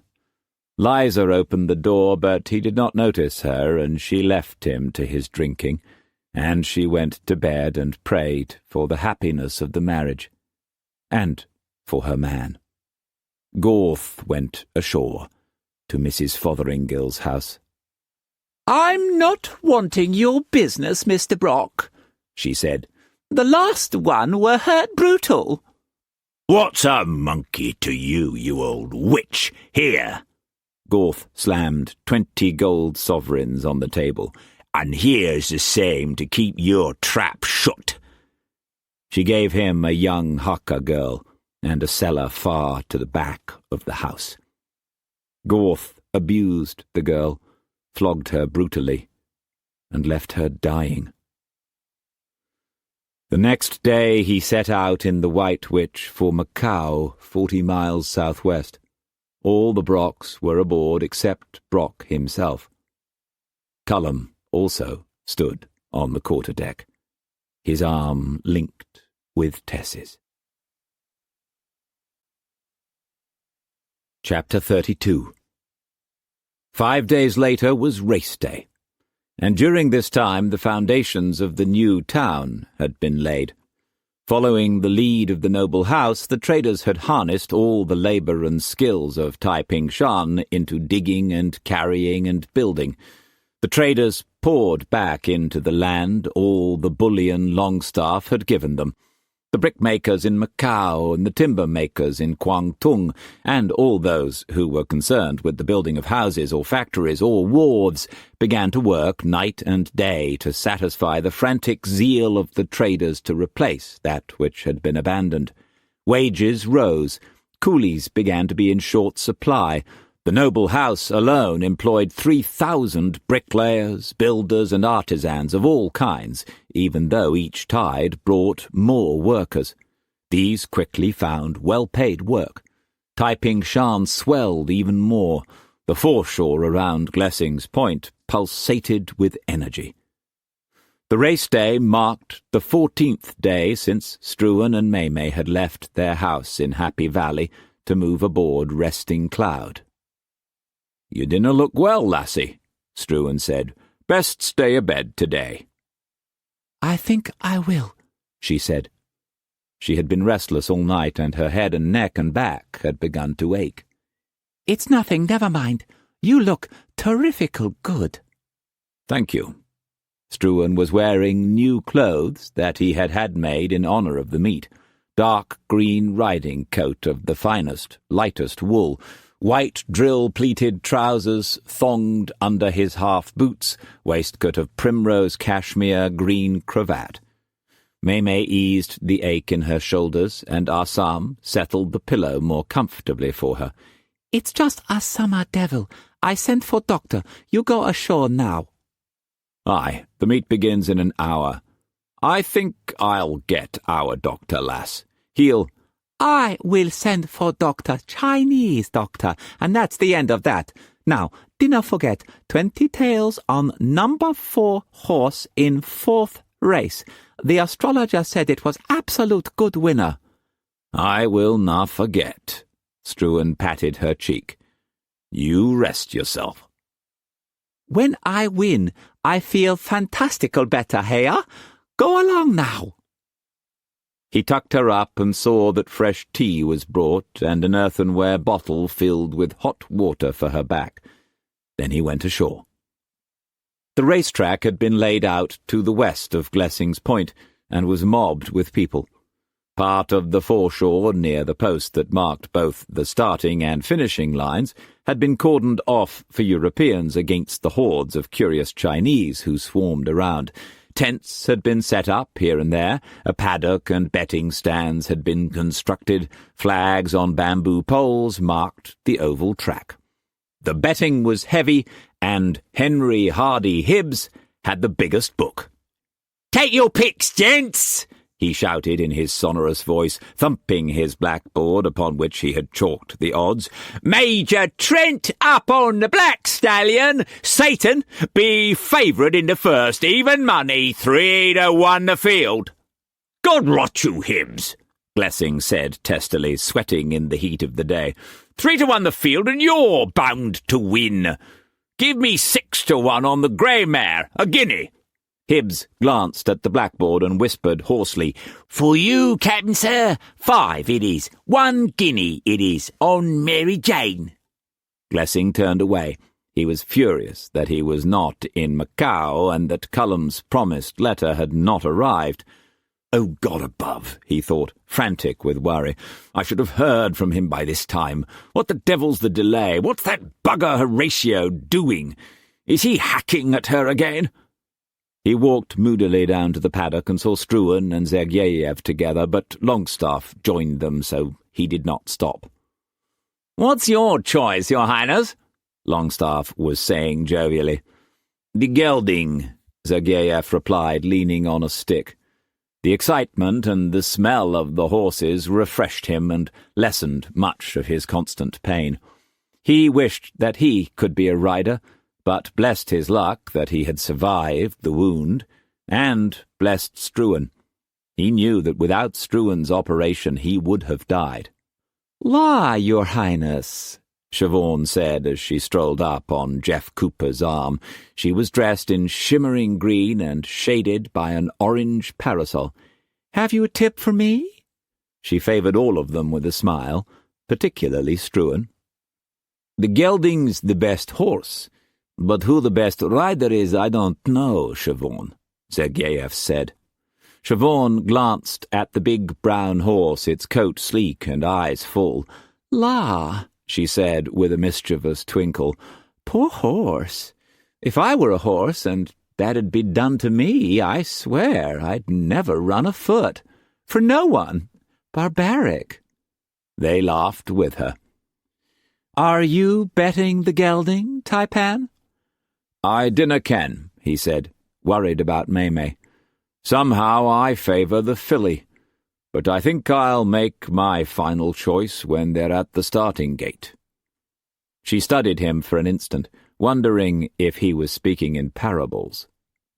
"Let's take a closer look at the filly," Jeff said, forcing a laugh. "Why don't you, Jeff, my dear? I'll stay here and wait for you." "I'll come along," Longstaff said, missing Cooper's flash of irritation. Cooper hesitated, then they walked off together.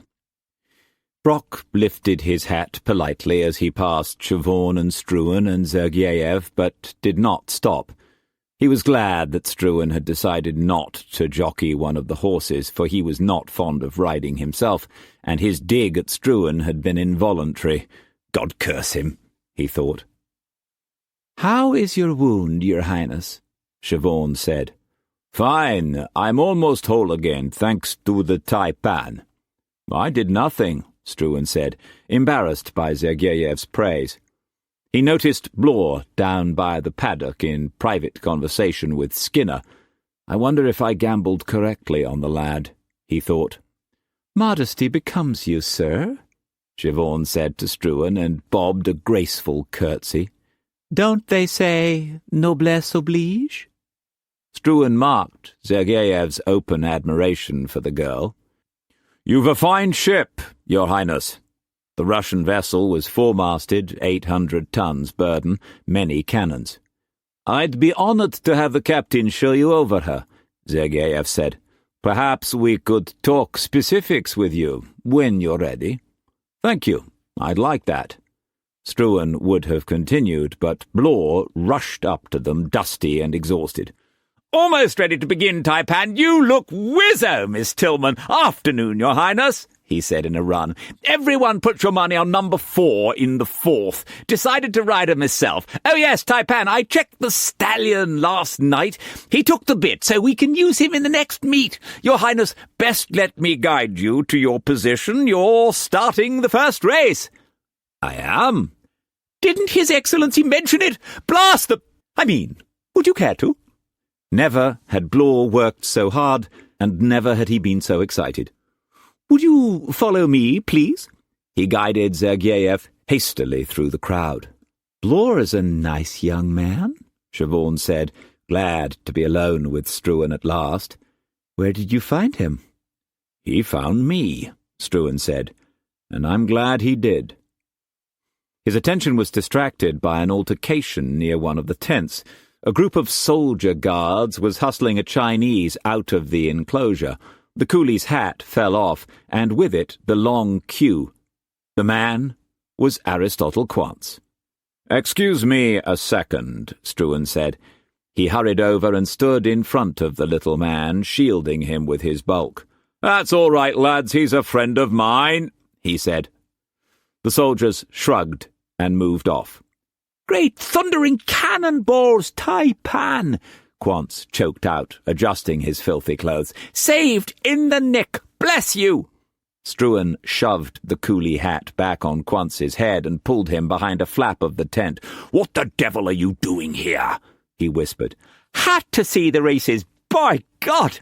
Quantz said, settling the hat so that the queue fell down his back, "and wanted to talk to you." "This is nae time. Maureen's in the crowd somewhere." Quantz blanched.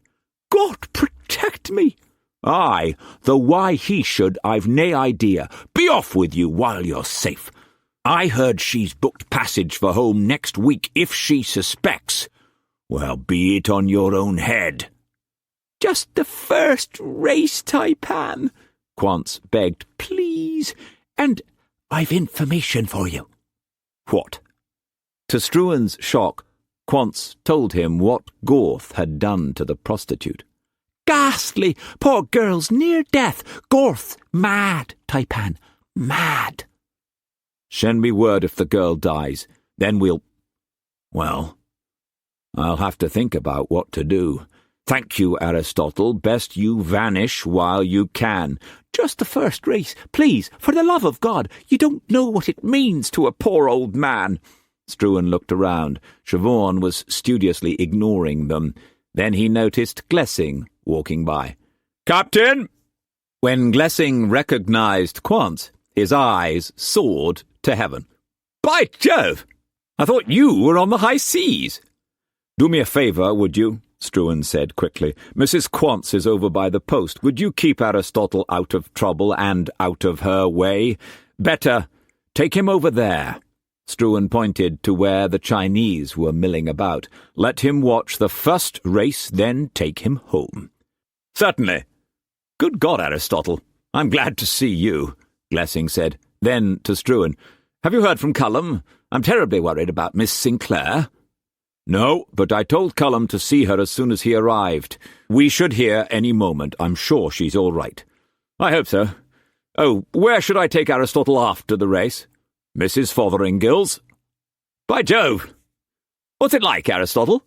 Glessing asked, his curiosity getting the better of him. Terrifying, my boy, mortal terrifying. Quance grasped his arm, and his voice hoarsened. Can't get a wink of sleep, and the food's hideous. Nothing but quent for breakfast, lunch, tea, dinner, and supper. Can you lend me a few guineas, Tai-Pan? Struan grunted, and walked off. What's quent, Aristotle? It's a kind of gruel. Struan rejoined Siobhan. A friend of yours, Tai-Pan? It's na politic to notice some friends, Siobhan. She tapped him lightly on the arm with her fan. There's never a need to remind me about politics, Dirk. I've missed you, she added gently. Aye, he said, realizing that it would be easy and wise to marry Siobhan, but na possible because of May. Why do you want to be painted in the nude? He asked suddenly, and he knew from the flash in her eye that his hunch was correct. Aristotle said that? Her voice was level.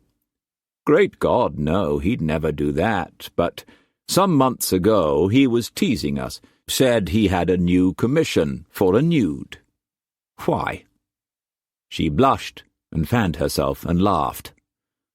Goya painted the Duchess of Alba, twice, I believe. She became the toast of the world. His eyes crinkled with amusement. You're a devil, Siobhan. Did you really let him, well, see the subject? That was poetic license on his part. We discussed the idea of 2 portraits. You don't approve?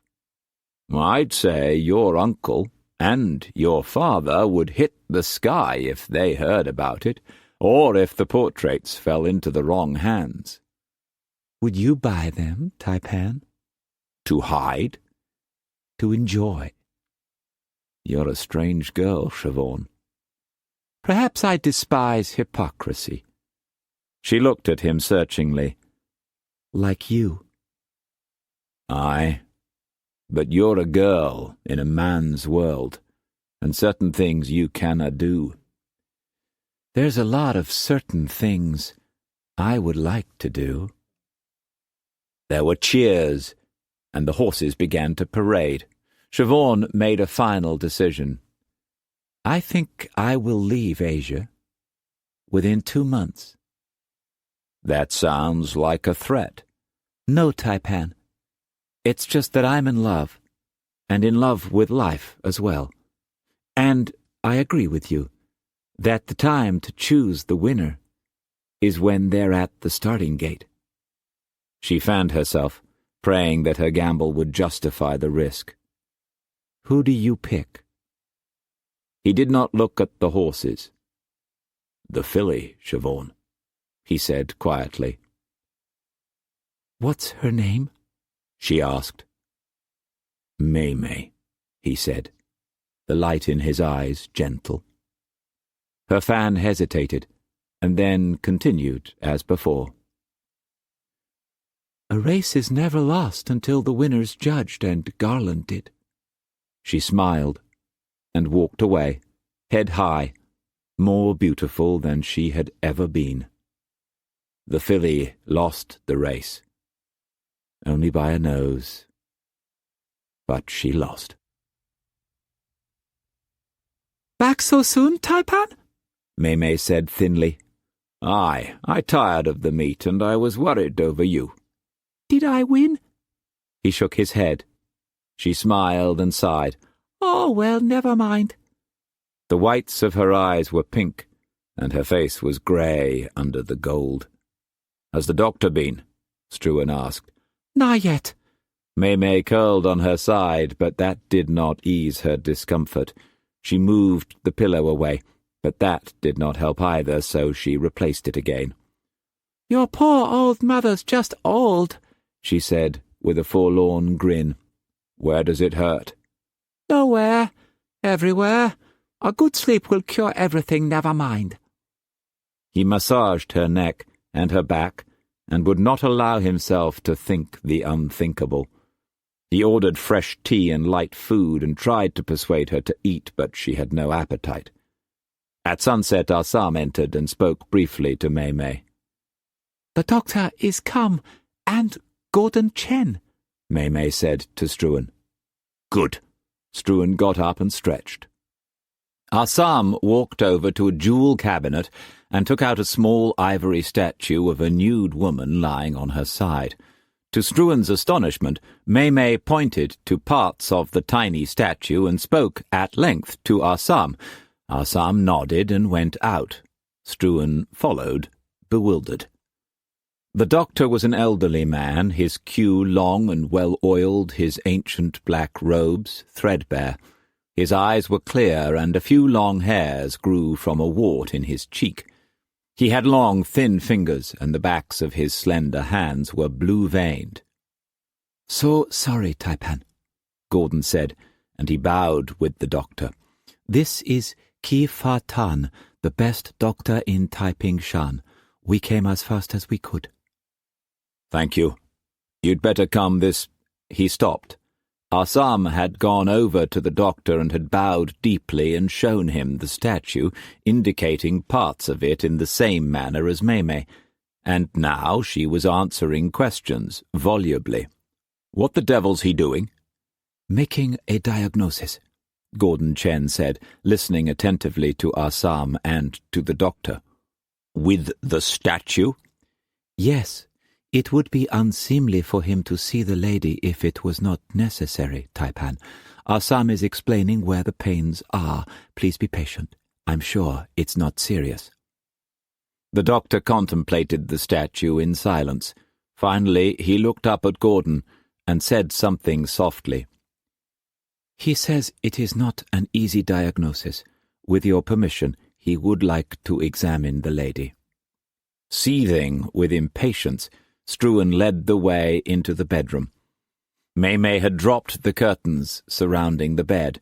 She was only a discreet shadow behind them. The doctor went to Mei's bedside and again fell silent. After a few minutes he spoke quietly. Obediently, Mei's left hand came from under the curtains. The doctor picked up her hand and examined it intently. Then he put his fingers on her pulse and closed his eyes. His fingers began tapping the skin gently.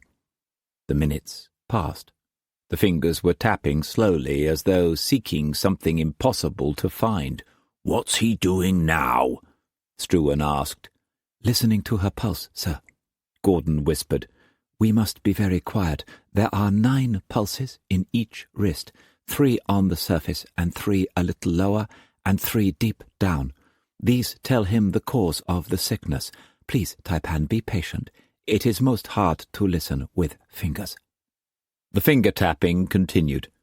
It was the only sound in the cabin. Assam and Gordon Chen watched, spellbound. Struan shifted uneasily but made no sound.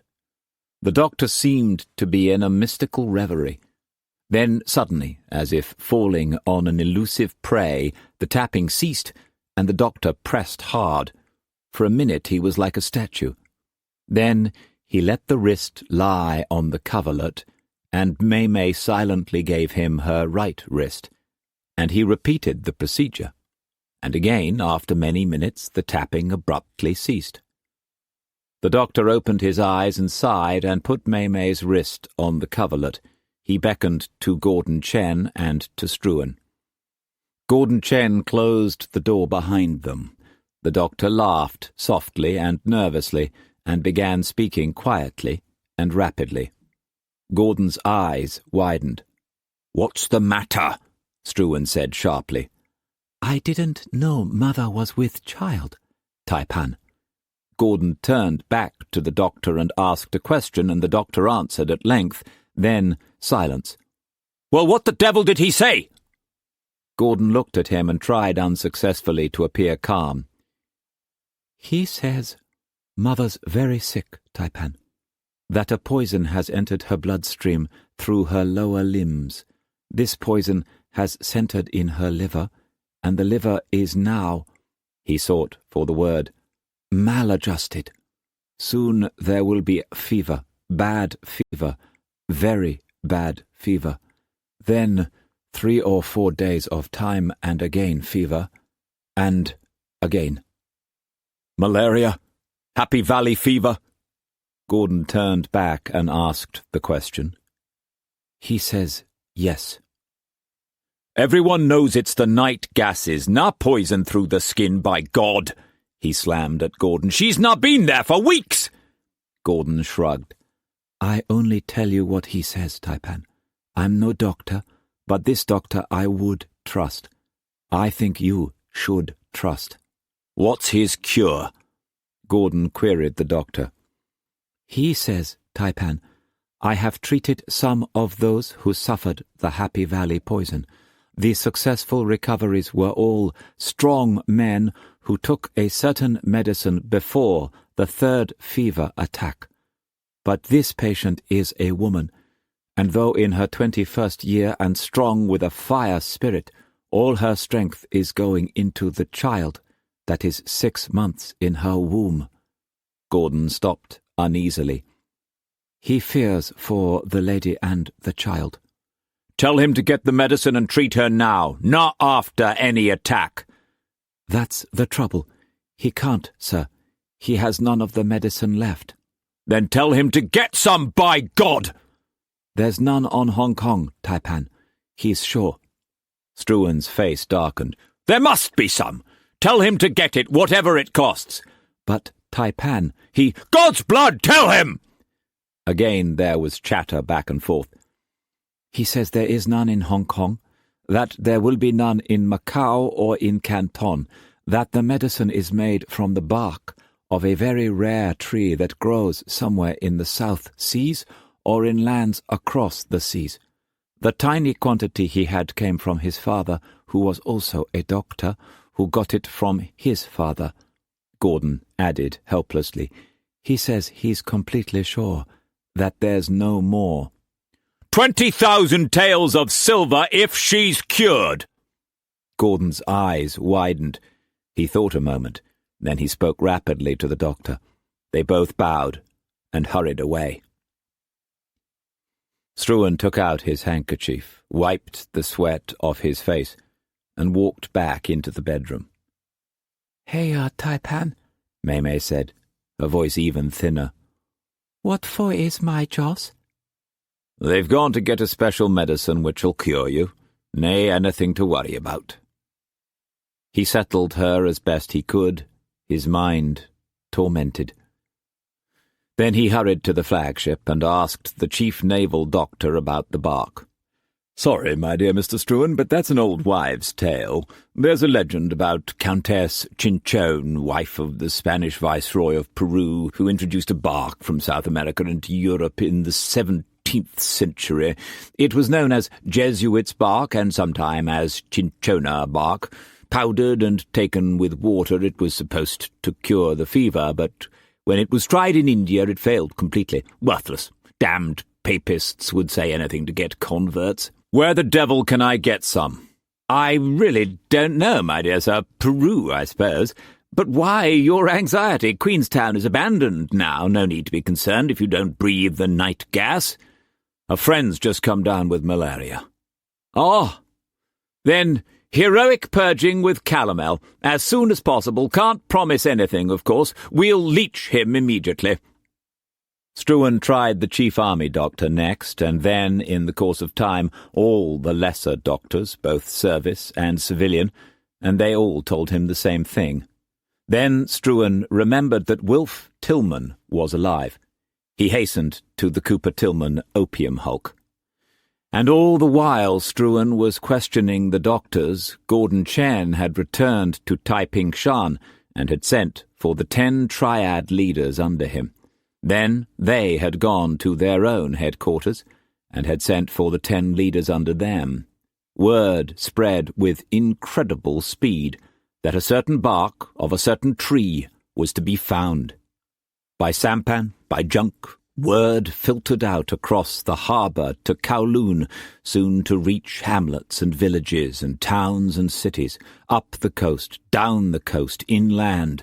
Soon all the Chinese of Hong Kong, triads and non-triads, knew that a rare bark was being sought. They did not know by whom or for what reason, only that a great reward had been offered. And this knowledge fell into the ears of the anti-triad agents of the mandarins. They too began to seek the bark, and not only for the reward. They knew that a portion of bark might perhaps be used as a lure to unmask the leaders of the triad. "Sorry to arrive uninvited, Wilf. Struan stopped, alarmed by the sight of Tillman. Tillman was propped on a sweat-stained pillow, his face skeletal, the colour of unwashed ancient linen, the whites of his eyes filth-yellowed. "Come in," he said, his voice hardly perceptible, and then Struan saw that Tillman, whose teeth had been fine and strong and white, was now toothless. "What happened to your teeth?" "The calomel. It affects some people." Tillman's voice trailed off dully, and his eyes took on a curious lustre. "I've been expecting you. The answer's no." "What?" "No. A simple no." Tillman's voice grew stronger.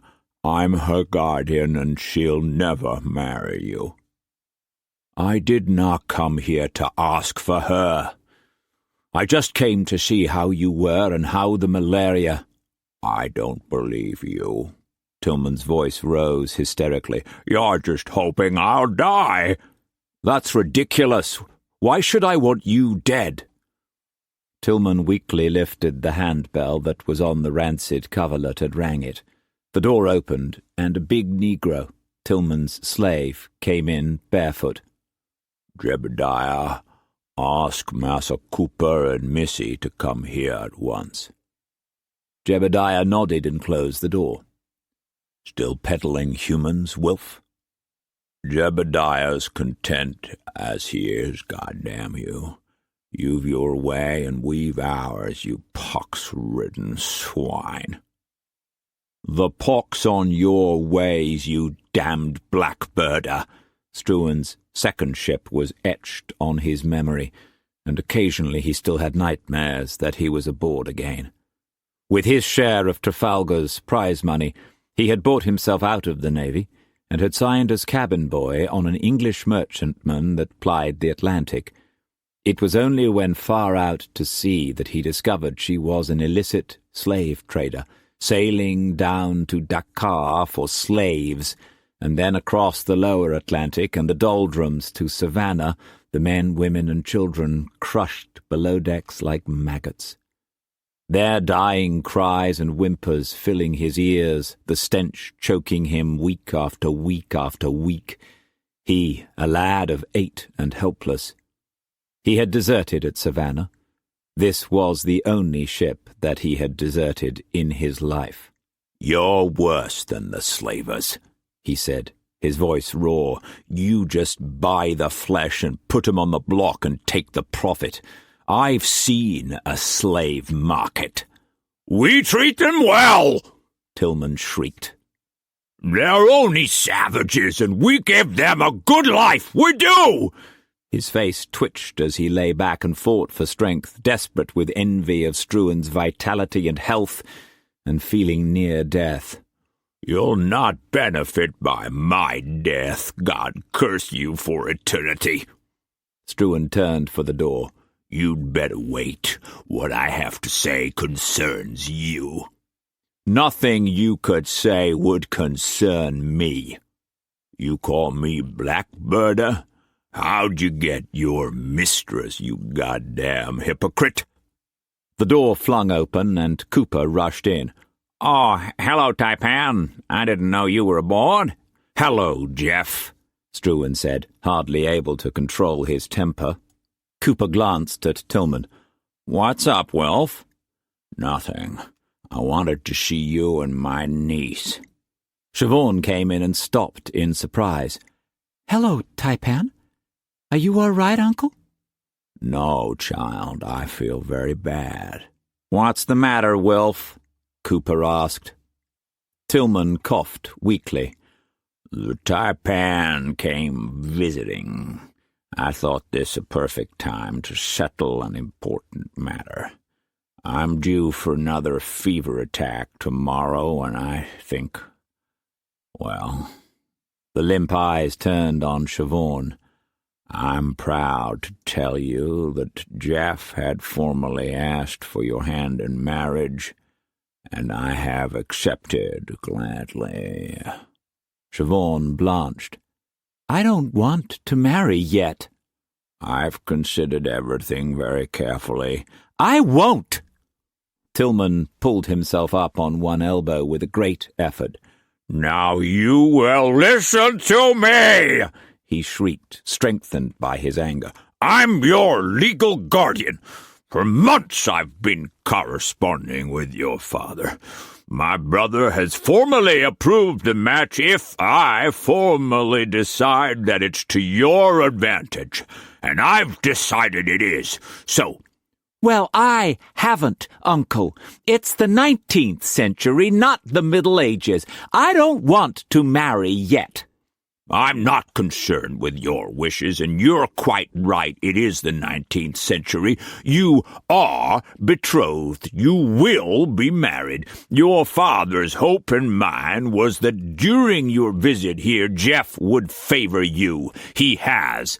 Tillman lay back exhausted. "It is a most pleasing match, and that's the end to it." Cooper walked over to Siobhan. "Siobhan, darling, you know how I feel. I had no idea that Wilf was... I'd hoped that... Well..." She backed away from him and her eyes found Struan. Tai-Pan, tell my uncle. Tell him he can't do this. He can't betroth me. Tell him he can't. "How old are you, Siobhan?" Struan asked. 20. "If your father approves and your uncle approves, you've nae option." He looked at Tillman. "I suppose you have it in writing." Tillman motioned at a desk. "The letter's there, though it's none of your goddamn business."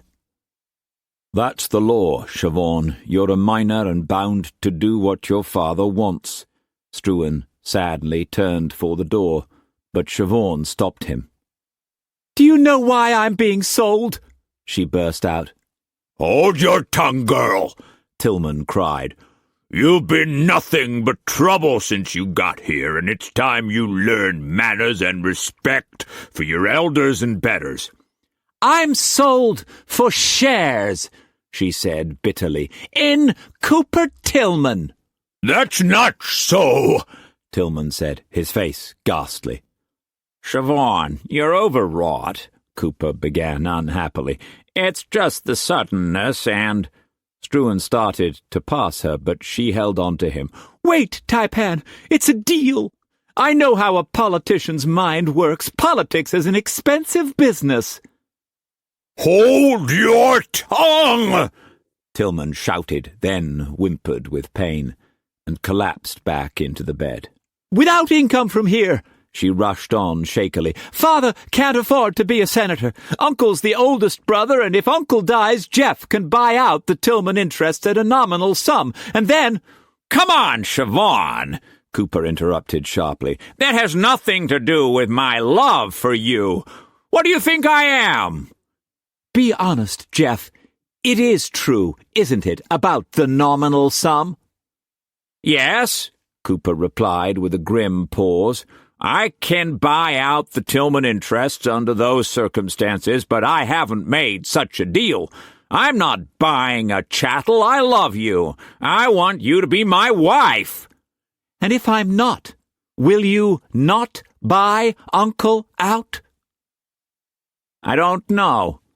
I'll decide that when the time comes. Your uncle could buy my shares if I were to die before him." Siobhan turned back to Struan. "Please, buy me, Tai-Pan." "I canna, lass. But I dinna think Jeff's buying you either. I know he's in love with you." "Please, buy me," she said brokenly. "I canna, lassie. It's against the law." It's not! It's not!" She wept uncontrollably. Cooper put his arms around her, tormented. When Struan returned to Resting Cloud, May was still sleeping fitfully. As he watched over her, he wondered dully what to do about Gorth and about Cullum. He knew that he should go to Macau at once, but nah until May's cured. Oh God, let her be cured! Do I send China Cloud and Orloff, perhaps Mouse, or do I wait? I've told Cullum to guard himself, but will he? Oh, Jesus Christ, help May. At midnight, there was a knock on the door. "Aye." Lim Din came in softly. He glanced at May and sighed. "Big fat masa come Tai-Pan see can, heya?" Struan's back and shoulders ached, and his head felt heavy as he climbed the gangway to his quarters on the next deck. "Sorry to come uninvited and so late, Tai-Pan," Morley Skinner said, heaving his greasy, sweating bulk out of a chair. "It's a little important." "Always pleased to see the press, Mr. Skinner. Take a seat. Drink." He tried to turn his mind off May and forced himself to concentrate, knowing this was no casual visit. "Thank you. Whiskey." Skinner took in the rich interior of the large cabin, green Chinese carpets on well-scrubbed decks, chairs and sofas, and the fragrance of cleaned oil leather, salt and hemp, and the faint, sweet, oily smell of opium from the holds below. Well-trimmed oil lamps gave a warm, pure light and shadowed the main deck beams. He contrasted it with the hovel he had on Hong Kong, a threadbare and dirty and stench-ridden room over the large room that housed the printing press. "It's nice of you to see me so late," he said. Struan raised his glass. "Health." "Yes, health. That's a good toast in these evil days, what with the malaria and all." The little pig eyes sharpened. "I hear you've a friend who's got malaria." "Do you know where to find Cinchona?" Skinner shook his head. "No, Tai-Pan. Everything I've read says that that's a will-o'-the-wisp legend." He pulled out a proof copy of the Weekly Oriental Times and handed it to Struan. "Thought you'd like to see the editorial about today's races.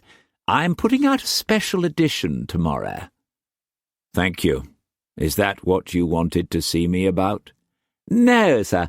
Skinner gulped whiskey thirstily and looked at the empty glass. "Help yourself if you'd like another." "Thank you." Skinner lumbered to the decanter, his elephantine buttocks jiggling. "Wished I had your figure, Mr. Struan." "Then dinna eat so much." Skinner laughed. "Eating's nothing to do with fatness. You're fat or you aren't. One of those things that the good Lord fixes at birth. I've always been heavy." He filled his glass and walked back. "A piece of information came into my hands last night. I can't reveal the source, but I wanted to discuss it with you before I print it." "Which skeleton have you smelled out, my fine friend?" Struan thought. "There's so many to choose from. I only hope it's the right one." "I own the Oriental Times, I. As far as I know, only you and I are the ones that know. But I've never told you what to print or what not to print. You're editor and publisher. You're totally responsible, and if what you print's libelous, then you'll be sued. By whoever's libelled." Yes, Mr. Struan, and I appreciate the freedom you give me. The eyes seemed to sink farther into the rolls of jelly. Freedom necessitates responsibility to oneself, to the paper, to society. Not necessarily in that order, but this is different. How shall I put it? The potentials are far-reaching. He pulled out a scrap of paper. It was covered with speed-written hieroglyphics, which only he could read. He looked up. The Treaty of Chuenpi's been repudiated by the Crown, and Hong Kong along with it. Is this a funny story, Mr. Skinner? Struan wondered how convincing Blore had been. Did you gamble correctly, laddie? He asked himself. The lad's a fine sense of humour. The stallion took the bit. Cart horse would be more apt. No, sir, Skinner said. Perhaps I'd better read it. And he read out, almost word for word, what Sir Charles Cross had written, what Struan had told Blore to whisper secretly in Skinner's ear. Struan had decided that Skinner was the one to stir up the traders into a complex of fury, so that they would all, in their individual ways, refuse to allow Hong Kong to perish, so that they would agitate, as they had agitated so many years ago, and had at length dominated the East India Company. I dinna believe it. I think perhaps you should, Tai-Pan. Skinner drained his glass. May I? Of course. Bring back the decanter. It'll save you going back and forth. Who gave you the information? I can't tell you. And if I insist? I still won't tell you. That would destroy my future as a newspaperman. There are very important ethics involved. Struan tested him. A newspaper man must have a newspaper, he said bluntly. True. That's the gamble I'm taking, talking to you. But if you put it that way, I still won't tell you. Are you sure it's true? No, but I believe it is. What's the date of the dispatch? Struan asked. April 27th. You seriously believed that it could get here so fast? Ridiculous! I said the same. I still think it's true information. If it's true, then we're all ruined. Probably, Skinner said. Not probably, certainly. You forget the power of the press and the collective power of the traders. We've nae power against the Foreign Secretary, and time's against us. Are you going to print it? Yes, at the correct time. Struan moved the glass and watched the lights flickering from its beveled edges. I'd say when you do there'll be a monumental panic, and Longstaff will carpet you right smartly. I'm not worried about that, Mr. Struan. Skinner was perplexed. Struan was not reacting as he had expected. Unless the Tai-Pan already knew, he told himself for the 100th time. But it makes no sense for him to have sent Blore to me. Blore arrived a week ago, and in that week the Tai-Pans invested countless thousands of taels in Hong Kong. That would be the act of a maniac. So whom did Blore courier for? Brock? Unlikely, because he's spending as lavishly as Struan. It must be the Admiral, or the General, or Monsey. Monsey! Who but Monsey has the high-level connections? Who but Monsey hates Longstaff and wants his job? Who but Monsey is vitally concerned that Hong Kong succeeds? For without a successful Hong Kong, Monsey has no future in the diplomatic corps. It looks as though Hong Kong's dead. All the money and effort you've put in, we've all put in, is tossed aside. Hong Kong cannot be finished. Without the island, all the future mainland ports we'll have are so much dross. I know, sir, we all do. Aye, but the Foreign Secretary feels otherwise. Why, I wonder, why? And what could we possibly do? How to convince him, eh? How? Skinner was as strong for Hong Kong as Struan was. Without Hong Kong there was no noble house, and without the noble house there was no Weekly Oriental Times and no job. "Maybe we won't have to convince that bugger," he said shortly, eyes icy. Eh? "That bugger won't always be in power." Struan's interest heightened. This was a new slant, and unexpected. Skinner was a voracious reader of all newspapers and periodicals, and a most well-informed man on published parliamentary affairs. At the same time, with an extraordinary memory and a vital interest in people, Skinner had sources of information that were manifold. "You think there's a chance for a change in government?" "I'll bet money that Sir Robert Peel and the Conservatives will topple the Whigs within the year." "That'd be a devilish dangerous gamble. I'd put money against you myself." "Would you gamble the Oriental Times against the fall of the Whigs within the year, and a retention of Hong Kong by the Crown?" Struan was aware that such a wager would put Skinner totally on his side, and the paper would be a small price to pay. But a quick agreement would show his hand. "You've nae chance in the world of winning that wager." "It's a very good one, Mr. Struan. The winter at home last year was one of the worst ever, economically and industrially. Unemployment's incredible. Harvests have been terrible. Do you know the price of bread is up to 1 shilling and 2pence a loaf, according to last week's mail? Lump sugars costing 8pence a pound. Tea, 7 shillings and 8pence. Soap, 9pence a cake. Eggs, 4 shillings a dozen. Potatoes, 1 shilling a pound. Bacon, 3 shillings and 6pence a pound. Now take wages. Artisans of all sorts, bricklayers, plumbers, carpenters, at most 17 shillings and 6pence a week for 64 hours' work.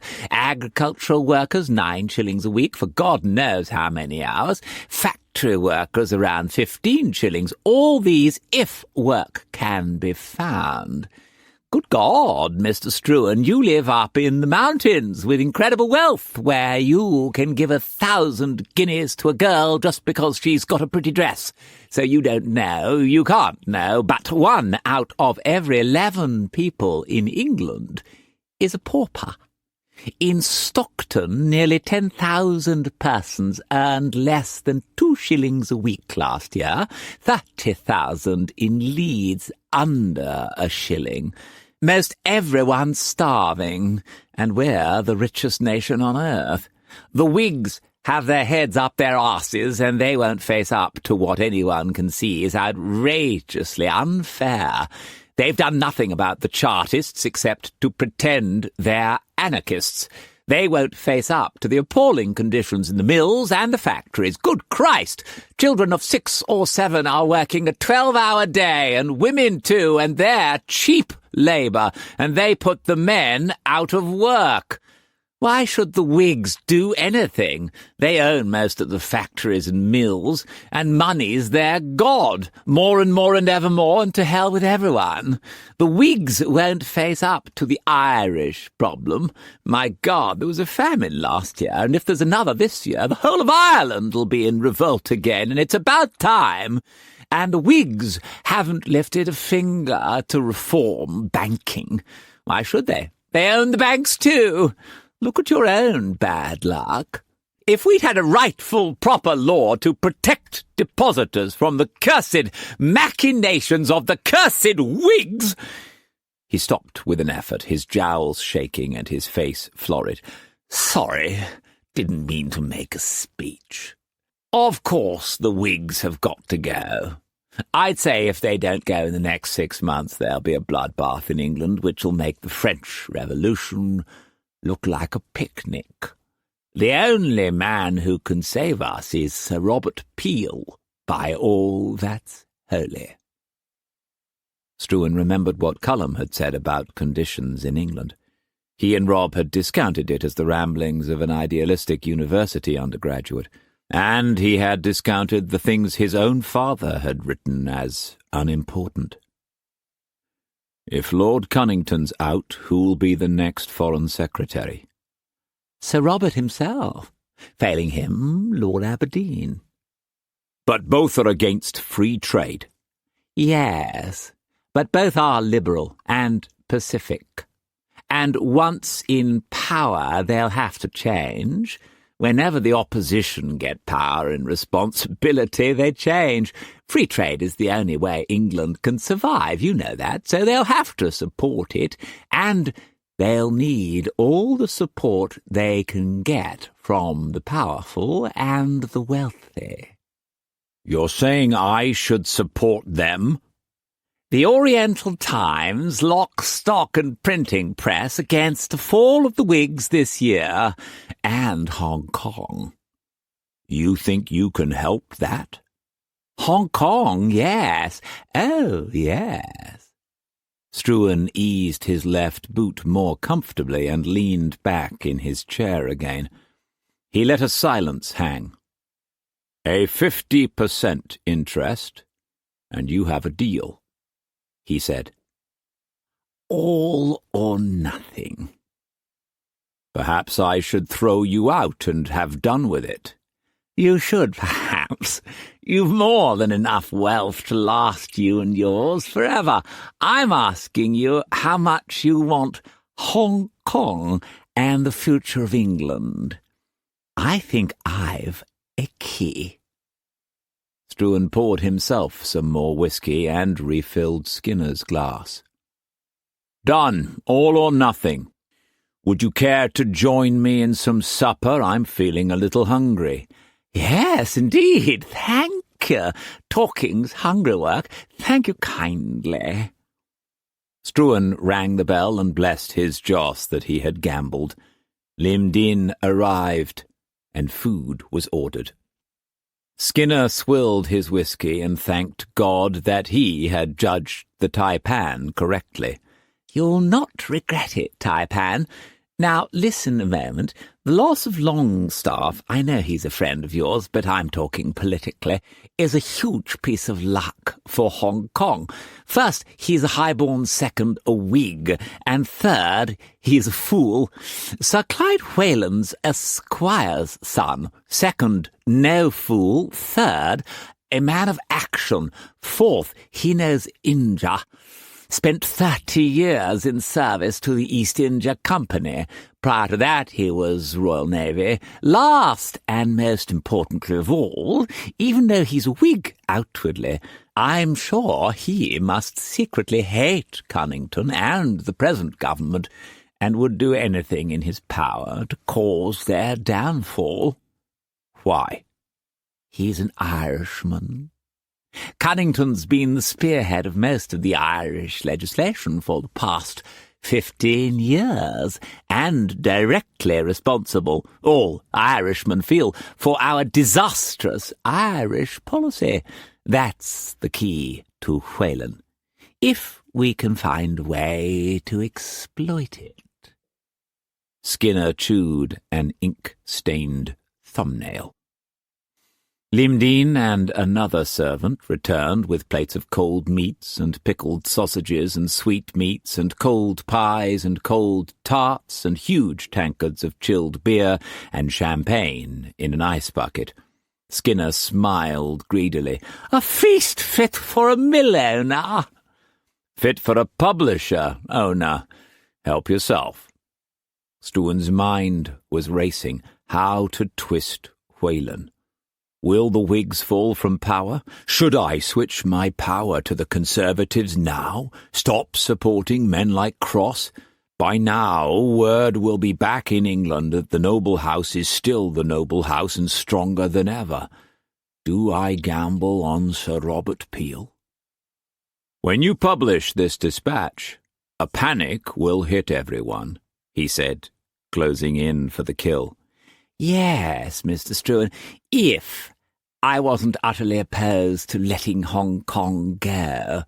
I've the future of my paper to think of.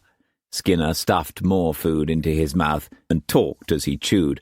But there are ways of presenting news and other ways of presenting news. That's what makes newspaper work so exciting.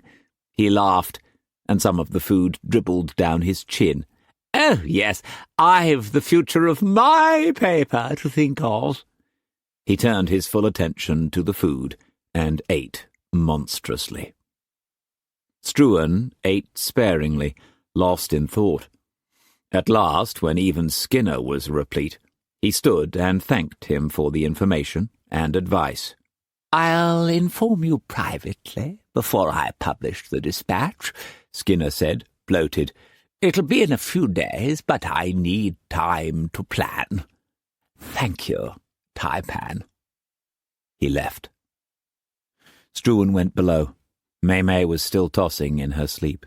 He had a bunk made up in her room and let himself drift into half-sleep. At dawn, May began to shiver. Ice was in her veins, in her head, and in her womb. It was the 15th day.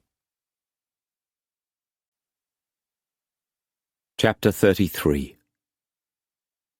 May lay fragile and helpless as a baby under the weight of a dozen blankets. Her face was grey, her eyes ghastly. For 4 hours her teeth chattered. Then, abruptly, the chills changed to fever. Struan bathed her face with iced water, but this brought no relief. May grew delirious. She thrashed in the bed, muttering and screaming in an incoherent mixture of Chinese and English, consumed by the terrible fire. Struan held her and tried to comfort her, but she didn't recognize him, didn't hear him. The fever disappeared as suddenly as it had come. Sweat gushed from May, drenching her clothes and the sheets. Her lips parted slightly, and she uttered an ecstatic moan of relief. Her eyes opened and gradually began to focus. I feel so good, so tired, she said feebly. Struan helped Assam change the soaking pillows and sheets and clothing. Then May slept, as the dead sleep, inert. Struan sat in a chair and watched over her. She awoke after 6 hours, serene but depleted. Hello, Tai-Pan. I have Happy Valley fever? Aye, but your doctor's got medicine to cure it. He'll have it in a day or so. Good, very good. Dinna worry, never mind. Why are you smiling, lassie? Ah, she said, and closed her eyes contentedly and settled deeper into the clean sheets and pillows. How else can you dominate Joss? If you smile when you lose, then you win in life. You're going to be fine, he said. Fine. Dinna worry. I have no worries for me, only you.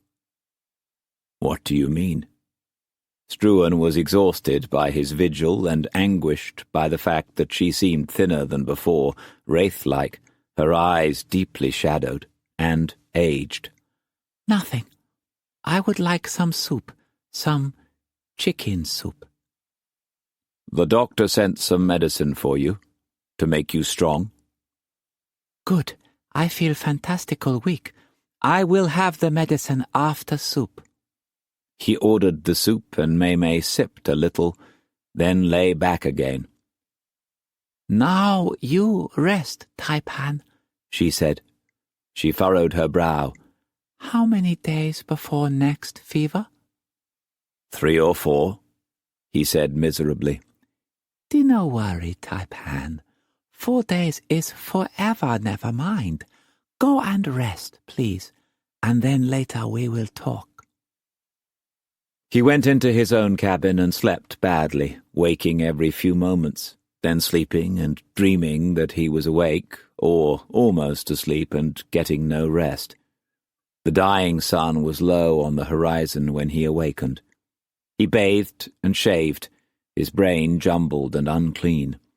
He stared at his face in the mirror and did not like what he saw, for his eyes told him that Mei would never survive 3 such battles. 12 days of life remained for her, at most. There was a knock at the door. "Aye." Tai-Pan.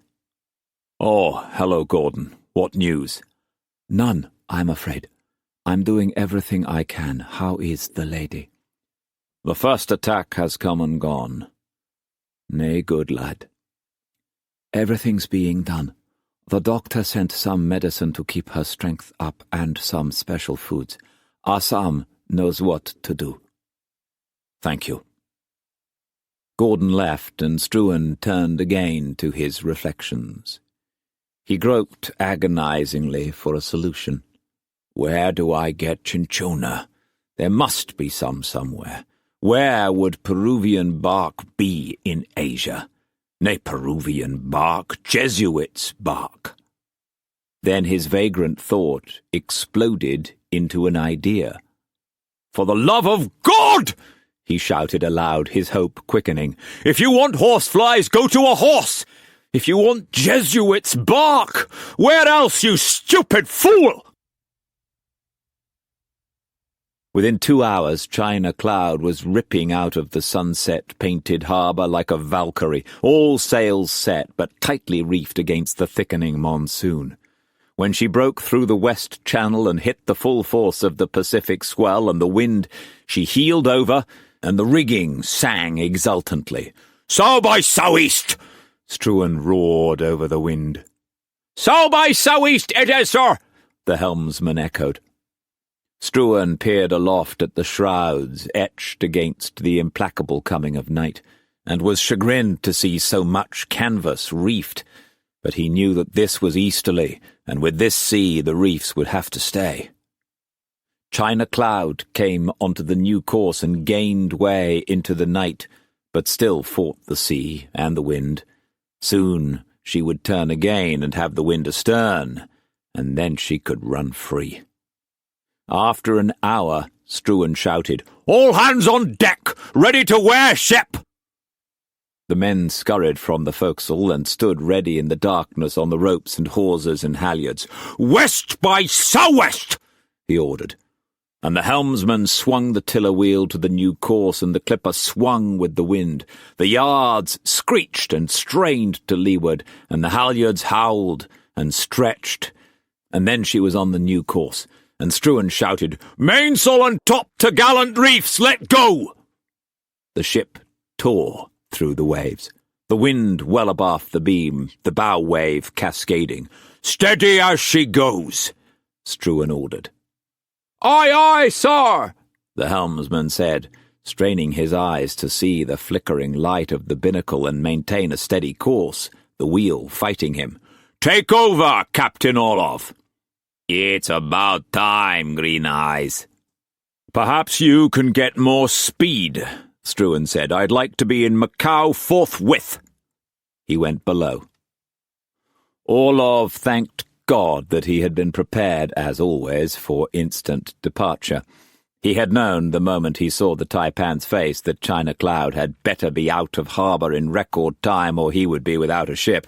And though his seaman's caution told him so much sail at night in such shoal and rock-filled seas was dangerous, he shouted exultantly, "Let go reefs, fore royal and upper top t'gallants!" and revelled in the freedom of being at sea and in command again after so many days at anchor. He inched the ship a point starboard, and let go more reefs, and drove her relentlessly. "Get the forward cutter ready, Mr. Cudahy. God knows it better be ready when he comes on deck, and get the pilot's lantern aloft." "Aye, aye, sir," "Belay the pilot's lantern. We'll not get one at this time of night," Olaf said, correcting himself. "I'll not wait for dawn and any shark-guts pilot. I'll take her in myself. We've urgent cargo aboard." Cudahy bent down and put his lips near Olaf's ear. "Is she the one, sir? The one that he was after buying for her weight in gold? Did you see her face?" "Get forward, or I'll have your guts for the felt of my trousers, and keep your mouth shut and spread that word, by the blood of Christ! Everyone's confined to ship when we reach Macau." "Aye, aye, my fine captain, sir," Cudahy said with a laugh, and stood to his full height, towering over the little man he liked and admired. "Our mouths are clams, by the beard of St. Patrick. No fear of that." He leaped down the quarterdeck gangway and went forward. Olaf strode the quarterdeck, wondering what all the mystery was about, and what was amiss with the tiny, shrouded girl the Tai-Pan had brought aboard in his arms. He saw the thick-set Chinese, Fong, following Cudahy like a patient dog, and he wondered again why the man had been sent aboard to be trained in the ways of a captain, and why the Tai-Pan had put one of the heathen aboard each of his clippers. "I'd like to have seen the girl's face," he told himself. "Her weight in gold, yes, so the story goes.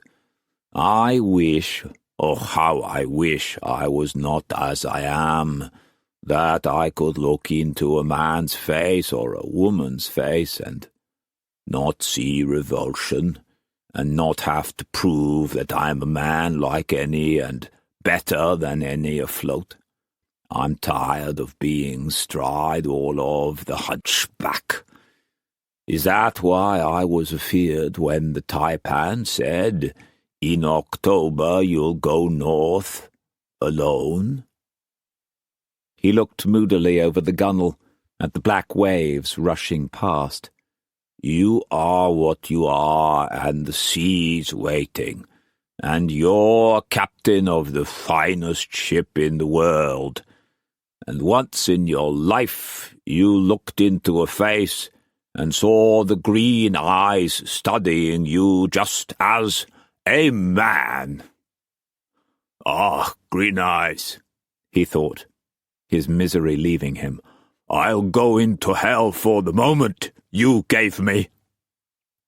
"Avast there, you swabs! Bend smartly on the top-topgallants, ho!" he shouted, and his order sent the men scurrying aloft again to grasp more power from the wind. And then, when he saw the lights of Macau on the horizon, he ordered the sails reefed and eased his ship cautiously, but always with the maximum speed, into the shallow harbour of Macau, the leadsman calling the fathoms. "Fine seamanship, Captain," Struan said. Olaf spun around, startled. "Oh, didn't see you there. You sneak up on a man like a ghost. Cutters ready to go alongside?" Then he added nonchalantly, "Thought I might as well take her in as wait till dawn and the pilot." "You're a mind-reader, Captain." Struan looked at the lights and at the unseen city, low on the water, but rising to a crest. "Anchor at our usual mooring. Guard my cabin yourself. You're not to go in, or any. Everyone's confined to the ship with a tight mouth. I've already given those orders. When the Portuguese authorities come aboard, apologize for not waiting for the pilot and pay the usual dues, and the squeeze to the Chinese. Say I'm ashore." Olaf knew better than to ask how long the Tai-Pan would be gone. Dawn was nudging the horizon when China Cloud moored half a mile from the still undiscernible wharves on the southwest harbour. This was as close as she could safely come. The bay was dangerously shallow and therefore almost useless, another reason Hong Kong was an economic necessity. As he hastened the cutter to shore, Struan noticed the riding lights of another clipper to the south, White Witch. A few smaller European ships were at anchor, and hundreds of sampans and junks plied their silent way. Struan hurried along the jetty still rented by the noble house. He saw that there were no lights on in their vast company residence, which was also leased from the Portuguese. It was a colonnaded mansion, 4-storied on the far side of the tree-lined praia. He turned north and walked along the praia, skirting the Chinese customs house. He cut through a wide street and began climbing the slight hill toward the church of São Francisco.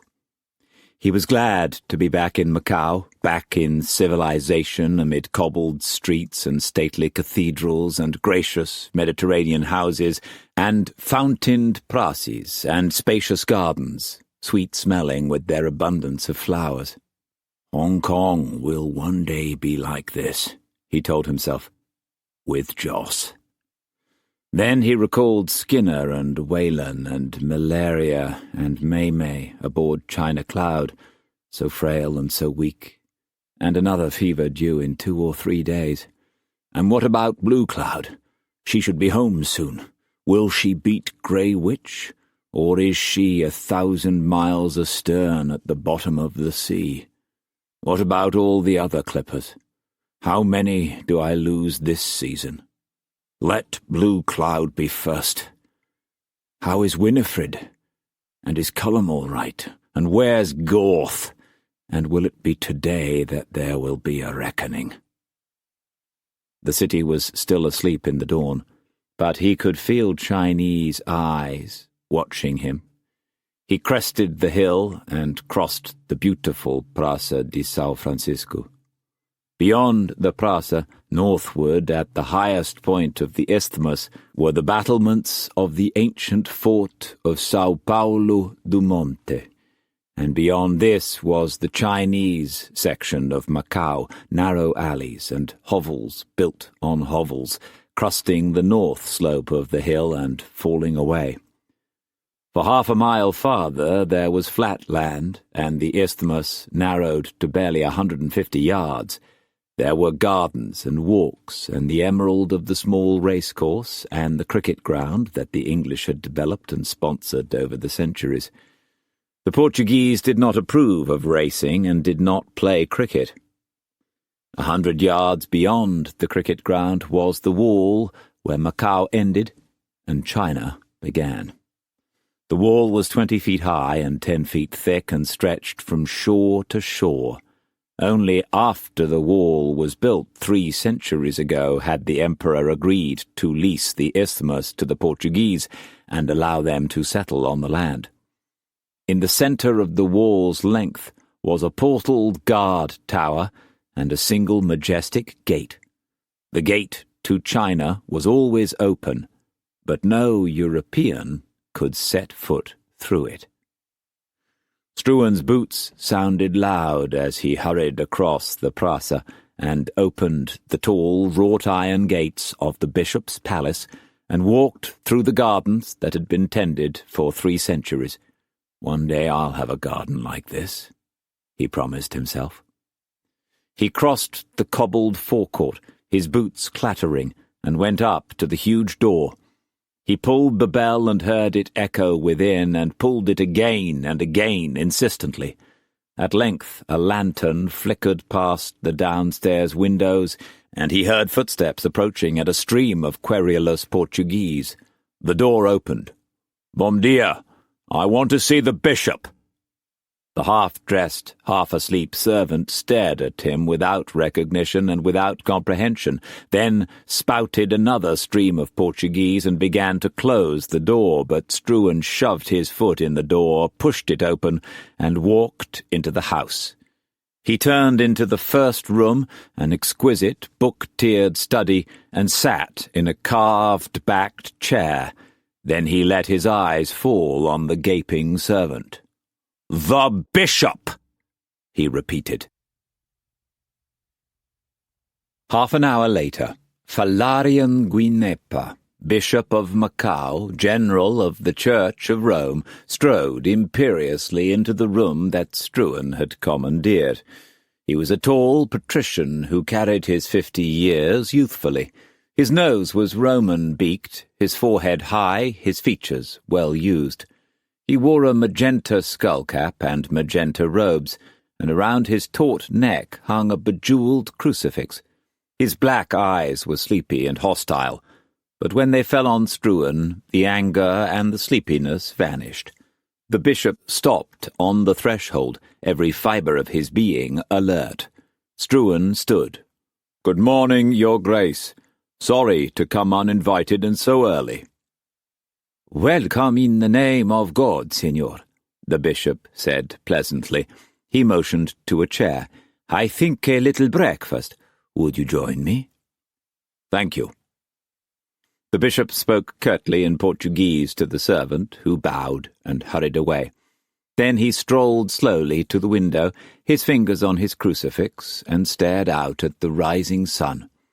He saw China Cloud and the clusters of sampans surrounding it in the bay far below at anchor. What emergency, he wondered, brings the Tai-Pan of the noble house to me? The enemy I know so well but have never met. "I thank you for such an awakening. This dawn is very beautiful." "Aye." Each man assumed a civility that neither felt. To the bishop, Struan represented the materialistic, evil, fanatic Protestant English who had broken the laws of God, who, to their everlasting damnation, had denied the Pope as the Jews had denied Christ. The man who was their leader, and the one who had almost single-handed destroyed Macau, and with Macau Catholic domination of the Asian heathen. To Struan, the bishop represented all that he despised in the Catholics, the dogmatic fanaticism of self-castrated, power-seeking men who sucked riches from the poor in the name of a Catholic God, drop by bloody drop, and from the drops built mighty cathedrals to the glory of their version of divinity, who had idolatrously set up a man in Rome as Pope, and made the man an infallible arbiter of other men. Liveried servants obsequiously brought silver trays and hot chocolate and featherlight croissants and fresh butter and the sweet kumquat jelly for which the monastery was famous. The bishop said grace, and the Latin increased Struan's discomfort, but he said nothing. Both men ate in silence. The bells from the multitude of churches tolled matins, and the faint, deep-throated litany from the chorus of monks in the cathedral filled the silence. After chocolate there was coffee from Portuguese Brazil, hot, sweet, powerful, delicious. At a motion of the bishop's hand, a servant opened the bejeweled cigar box and offered it to Struan. "These are from Havana, if they please you.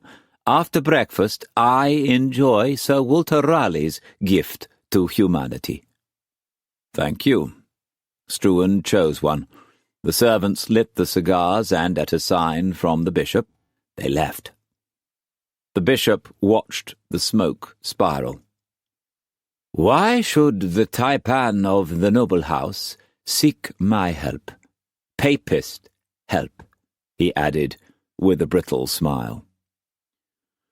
"You can wager we out odds, Your Grace, that it's na sought lightly.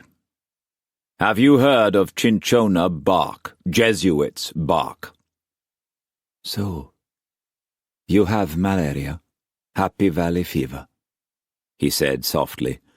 "Sorry to disappoint you. Nay, I've na malaria. But someone I cherish has. Does cinchona cure malaria?" The bishop's fingers toyed with the huge ring on his middle finger, then touched his crucifix. "Yes, if the malaria of Happy Valley is the same as the malaria that exists in South America." His eyes were piercing. Struan felt their power, but stared back as relentlessly. "Many years ago I was a missionary in Brazil. I caught their malaria, but cinchona cured me. Do you have cinchona here, in Macau?" There was a silence, broken by the clicking of the fingernails tapping the cross, reminding Struan of the Chinese doctor tapping Mei-Mei's wrist. He wondered if he had judged correctly about the bishop. "I don't know, Signor Struan." "If Cinchona can cure our malaria, then I'm ready to pay. If you want money, you can have that. Power, I'll give you that. If you want my soul, you can have that. I dinna subscribe to your views, so that would be a safe exchange. I'll even gladly go through the form of becoming a Catholic, but it would be meaningless, as you know and I know. Whatever you want, I'll give you if it's in my power to give. But I want some of the bark. I want to cure one person of the fever. Name your price." "For one who comes as a supplicant, your manners are curious." "Aye, but I'm presuming that, irrespective of my manners, or what you think of me, or I think of you, that we have the means of a trade. Do you have Cinchona? If you have it, will it cure Happy Valley malaria, and if it does, what's your price?" The room was very quiet. Quiet overlaid with movement of minds and wills and thoughts. "I can answer none of those questions now," the bishop said. Struan got up. "I'll come back tonight." "There's no need for you to return, Signor." "You're saying you'll not trade?" "I'm saying that tonight may be too soon. It will take time to send word to every healer of the sick and to get a reply. I will get in touch with you as soon as I have an answer to all your questions. Where will you be? China Cloud or your residence?" "I'll send a man to sit on your doorstep and wait." "There's no need. I will send word."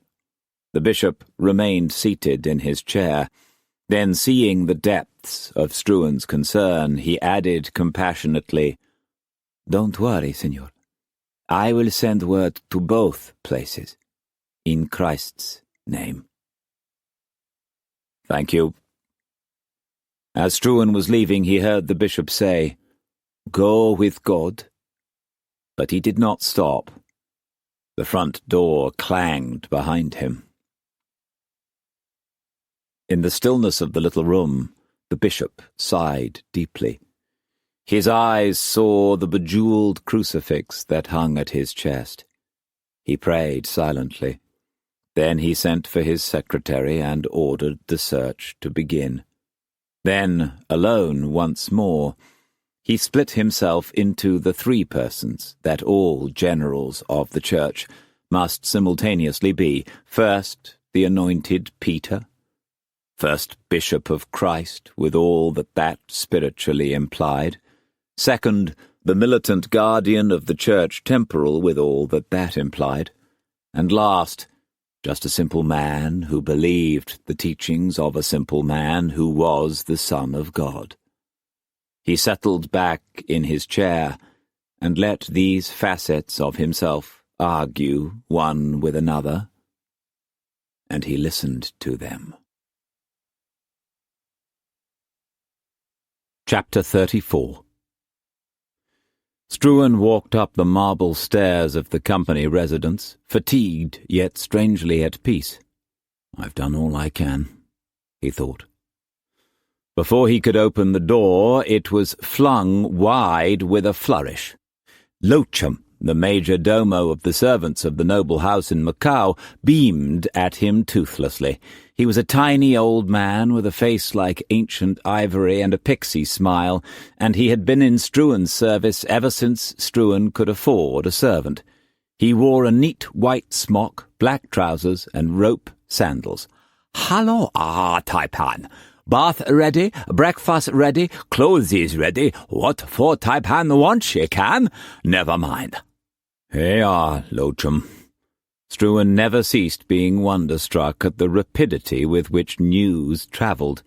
He knew that if, as soon as he had come ashore, he had run the length of the jetty and had gone directly to the mansion, the door would still have been flung open and Lochum would have been there as he was now. "Bath clothes is can," Struan said. Comprador Chen Sheng been have gone. Say come back 9 o'clock, can? Can, Struan replied wearily. Lochum closed the door and scuttled ahead of Struan up the marble staircase and opened the door of the master bedroom. The large iron-hip bath was filled with steaming water, as always. A glass of milk was on a small table, as always. His shaving gear was laid out. Fresh shirt and clothes were on the bed, as always. It's good to be home, Struan thought. Tai-Pan want che cow chillo in bath here? A neigh of laughter. Aye, ya, Lochum. Always talk she very bad troubles. Always talk he jig cow chillo in bath. What never mind. Wake Massa Cullum, say here can, Struan said, getting out of his dirty clothes. Massa Cullum, no, slip. Where Massa goa? Struan asked. Lochum picked up the clothes and shrugged. All night out, Massa. Struan frowned. All night? Every night, heya? Lochum shook his head. No, Massa. 1, 2 night. Sleep here.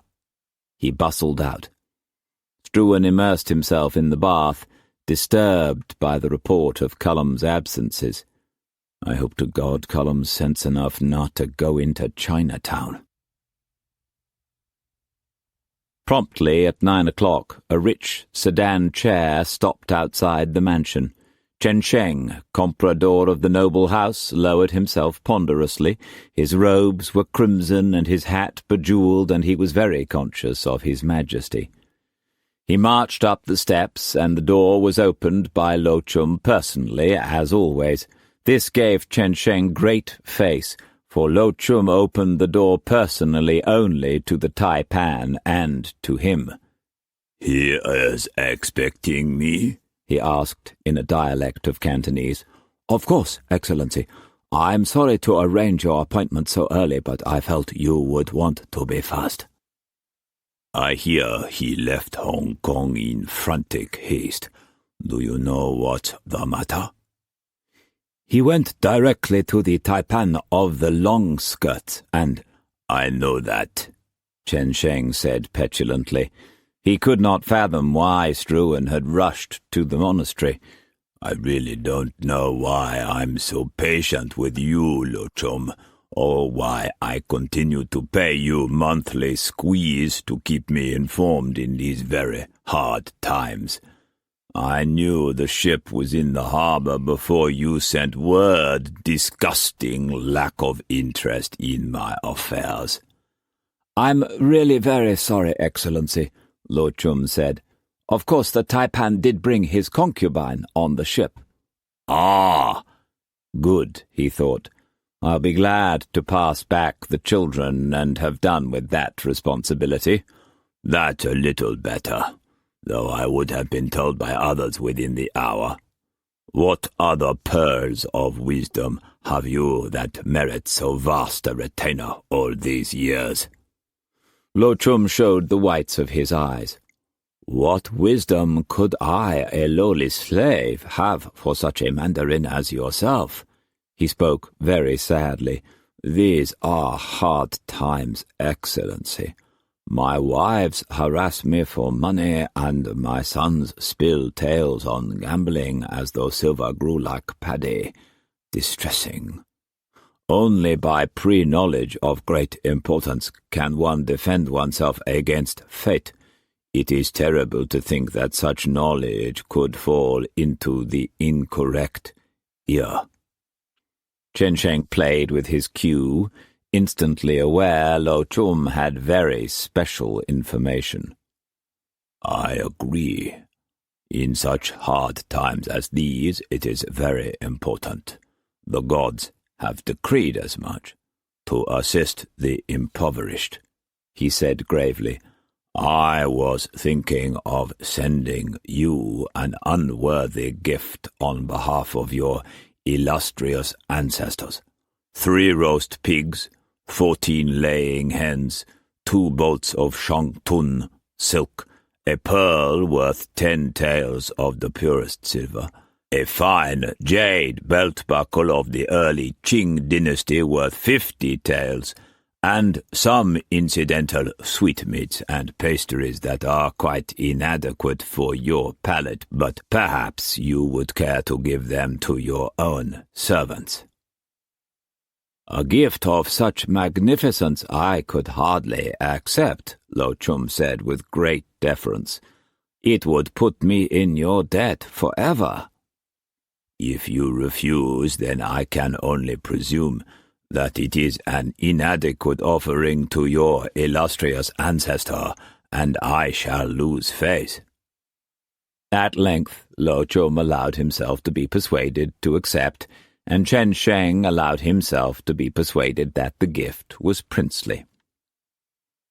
"I hear that the Tai-Pan seeks something," Lo Chum whispered, "because his concubine is very sick with the fever poison of Hong Kong." "What?" Chen Sheng was horrified by the news, but pleased that the amount of the gift had been well spent.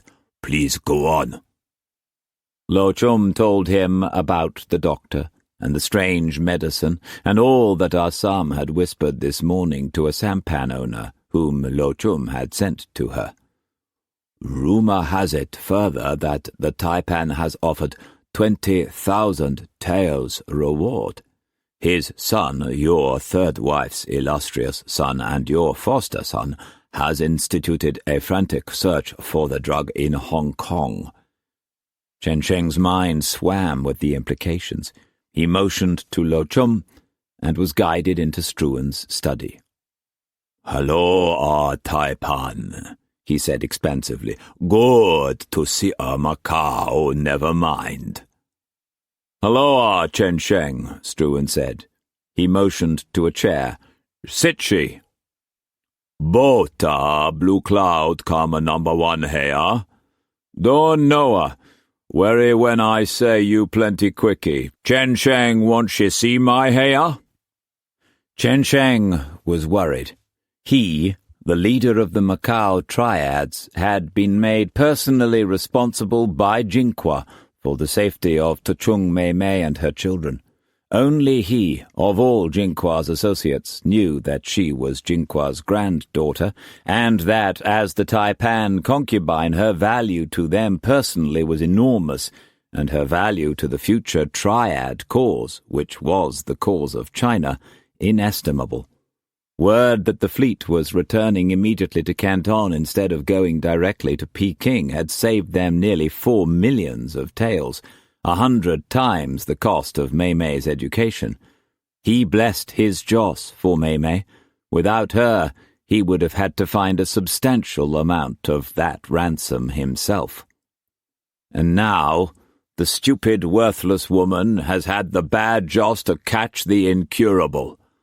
At least, he amended quickly, incurable unless we can track down the drug. And if we can, she'll get better, and our investment in her and the Tai-Pan will be insured, and there'll be 20,000 taels to boot. Then another scrap of information clicked into place, and he thought, so that explains why Gordon Chen sent 40 triad members of the Hong Kong Lodge secretly to Macau yesterday. There must be some of the drug here. He wondered what Gordon Chen would say if he told him that his secret teacher had been sent on Jinqua's orders, that Jinqua was the triad leader of all Kwangtung, and that he, Chen Sheng, was second to Jinqua. He told himself, it is very wise to keep secret many things. You never know when someone will slip. Tai-Pan chilo little in house my, very good, very happy, he said jovially. You want she see ya? Take back Hong Kong? See today, take back soon. I say very when. Struan had been wondering if he should tell Chen Sheng about Mei-Mei. Tai-Pan, you're chilo little good, Chen Sheng began. Think it best you fetch cow chilo mama shore. Make Chilo Mama happy can. Wherein #1 doctor here can. Wherein #1 medicine can. Though and troubles, thinky medicine here in Macau. Chen Sheng fix plenty very good. How do you know she was here and about the malaria? What? No understand. How you know cow Chilo my bad sick have? Chen Chen chuckled to himself and shrugged. No, all same, never mind. Medicine here, truth? If here get, I send junk quick to China Cloud, bring cow Chilo shore, Chen Sheng fix. He bowed politely and walked out. Struan went aboard China Cloud and gave the crew shore leave by watches. Soon Chen Sheng's junk was alongside. Mei was carefully brought ashore, a Chinese doctor in attendance, and carried to her house that nestled in the hills of Sao Antonio. The house was clean and staffed with servants, and tea was ready. Assam rushed about officiously and hugged the children who were waiting in the house with their personal amas, and propped Mei in the huge bed and brought the children to her. There were tears of happiness, and more rushing to and fro, and more shouting, and Assam and Mei were gratified to be home at long last. The doctor had brought special foods and medicines to increase Mei's strength and to maintain the strength of the child in her womb, and ordered her to stay in bed. "I'll be back soon," Struan said. "Good. Thank you, Tai-Pan. Thank you." "I'm going to the residence, then perhaps to the Brock house." "They are in Macau?" "Aye, all except Tyler. I thought I'd told you. You do not remember? Cullum and Tess are here too." "Oh, yes," she replied. She remembered what had been arranged with Gordon Chen. "Sorry, I had forget. My head's all like sieve. Of course I remember now. I'm very gracious glad to be off ship and home. Thank you." He went back to the residence. Cullum had not returned, so he walked along the prior to the Brock residence. But neither Tess nor Liza knew where Cullum was. Gorth said that the two of them had gone gaming last night at the English club, but that he, Gorth, had left early. "I'll see thee to door," Gorth said. When they were alone by the door, he smiled sardonically, exulting in the sweetness of revenge. "You know how it be. I were visiting a lady. Mayhaps he be visiting likewise. No harm in it, eh? We were winning at cards when I be leaving him, if that be what's a worrying thee." "Nay, Gorth, I'm not worried about that. You know, there are good British laws about murder, a quick trial and a quick noose, whoever it is, even a prostitute." Gorth whitened. "What thee mean by that, eh?" "If someone becomes gallows bait, I'll be hangman, gladly." "Be thee threatening me? There be law against that too, by God." "If there's a death, then there'll be a charge of murder, by God." "Don't know what thee means," Gorth blustered. "Thee be false accusing me." "I'm not accusing you of anything, Gorth. Just reminding you of facts. Aye.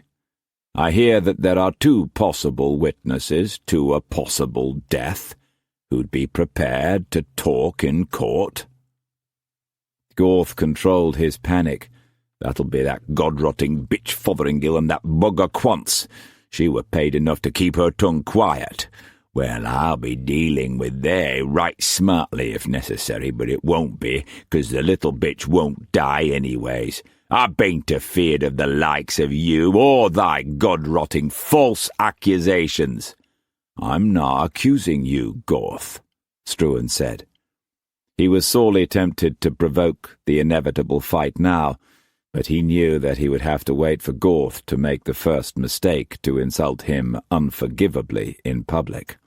Only then could he openly and freely send seconds with a formal challenge and kill him before an audience. Only that way could he avoid a breach of the Cullum-Tess match, and avoid giving Brock a means to destroy him in the courts of law. For May had been right. Everyone in Asia knew that he was spoiling to slaughter Gorth. "If you see Cullum, please tell him I'm looking for him." "Do thy own messengering. I'm not thy lackey. These Tai-Pan of the noble house not much longer. By God!" "Watch your step," Struan said. "I'm not afraid of you."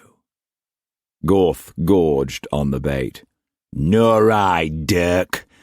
I tells thee, man to man, watch thy step, or I'll be coming after thee." Struan walked back to the residence, delighted with himself. "Got you hooked, Gorth." Cullum still had not returned, and there was no word from the bishop. Struan told Lochum to try to find Cullum. He went out into the prior and turned up the hill toward the cathedral, thence into lesser-known streets, past gracious sidewalk restaurants and colourful umbrellas. He crossed a wide praça and went through a huge doorway. The nun at the desk looked up. "Morning, do you speak English?" Struan asked. "A little, Signor." "You have a patient, Miss Mary Sinclair. I'm a friend of hers." A long pause. "You wish see?" "Please." She motioned to a Chinese nun and talked rapidly to her in Portuguese. Struan followed the Chinese nun down a corridor and up some stairs into Mary's room. It was small, filth-stained and rancid, its windows closed tight. A crucifix hung over the bed. Mary's face was drained, her smile faint, and suffering had aged her. "Hello, Tai-Pan." "What's the trouble, Mary?" he asked gently. "Nothing I don't deserve." "I'll get you out of this damned place," Struan said. "I'm fine, Tai-Pan. They're very kind to me." "Aye, but this is no place for a Protestant English girl." A gaunt, tonsured monk came in. He wore simple robes, stiff with ancient bloodstains and spilled medicants, and a plain wooden crucifix. "Good morning," the monk said, his English cultured and accentless. "I am Father Sebastian, the patient's doctor." "Good morning. I think I'll take her out of your care." "I wouldn't advise it, Mr. Struan. She shouldn't be moved for a month at least." "What's the matter with her?" "Her inside is disordered." "You're English?" "Is that so strange, Mr. Struan? There are many English, and also Scots, who acknowledge the true Church of Christ. But being Catholic doesn't make me any less a doctor." "Do you have any cinchona bark here?" "What?" "Cinchona bark, Jesuits' bark." "No, I've never used it. I've never seen any. Why?" "Nothing. What's wrong with Miss Sinclair?" "It's quite complicated. Miss Sinclair should not be moved for a month. Better 2. "Do you feel well enough to be moved, lassie?" "Her brother, Mr. Sinclair, does not object to her staying here, and I believe Mr. Cullum Struan also approves of what I suggest." "Has Cullum been here today?" Struan asked Mary. She shook her head and spoke to the monk, her face tragic. "Please tell the Tai-Pan about me." Father Sebastian said gravely, "I think you're wise. Someone should know." "Miss Sinclair is very sick, Mr. Struan. She drank a potion of Chinese herbs, perhaps poison would be a better word, to cause an abortion. The poison dislodged the fetus, but caused a hemorrhage, which is now, by the grace of God, almost under control." Struan felt a sudden sweat. "Who else knows, Mary? Horatio? Cullum?" She shook her head. Struan turned back to the monk. "Almost under control? Does that mean the lass is all right? That in a month or so she'll be all right?" "Physically, yes. If there is no gangrene, and if it is the will of God." "What do you mean, physically?" "I mean, Mr. Struan, that it is impossible to consider the physical without the spiritual. This lady has sinned terribly against the laws of God, against the laws of the Catholic Church, and also your church.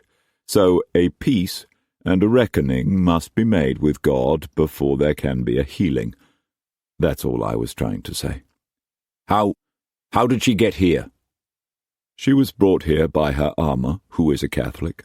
I obtained special dispensation to treat her, and, well, we put her in here and treated her as best we could. The Mother Superior insisted that someone be informed, because we felt she was failing. Word was sent to a Captain Glessing. We presumed he was the father, but Miss Sinclair swears he is not, was not, and she begged us not to reveal the cause of her illness. Father Sebastian paused. That crisis, by the grace of God, passed. You'll keep this secret? What has happened to her? Only you, I, and the sisters know. We have oaths to God that may not be broken. You need have no fear from us, but I know there'll be no healing of this poor sinner without a peace and a reckoning, for he knows. Father Sebastian left them. The father was one of your friends, Mary? Yes. I don't regret my life, Tai-Pan. I can't. Or what I've done. It's Joss. Mary was looking out of the window. Joss, she repeated. I was raped when I was very young. At least, that's not true. I didn't know what.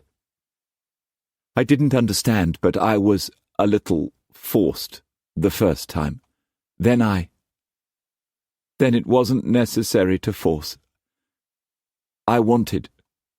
Who was he? One of the boys at school. He died. It was so long ago.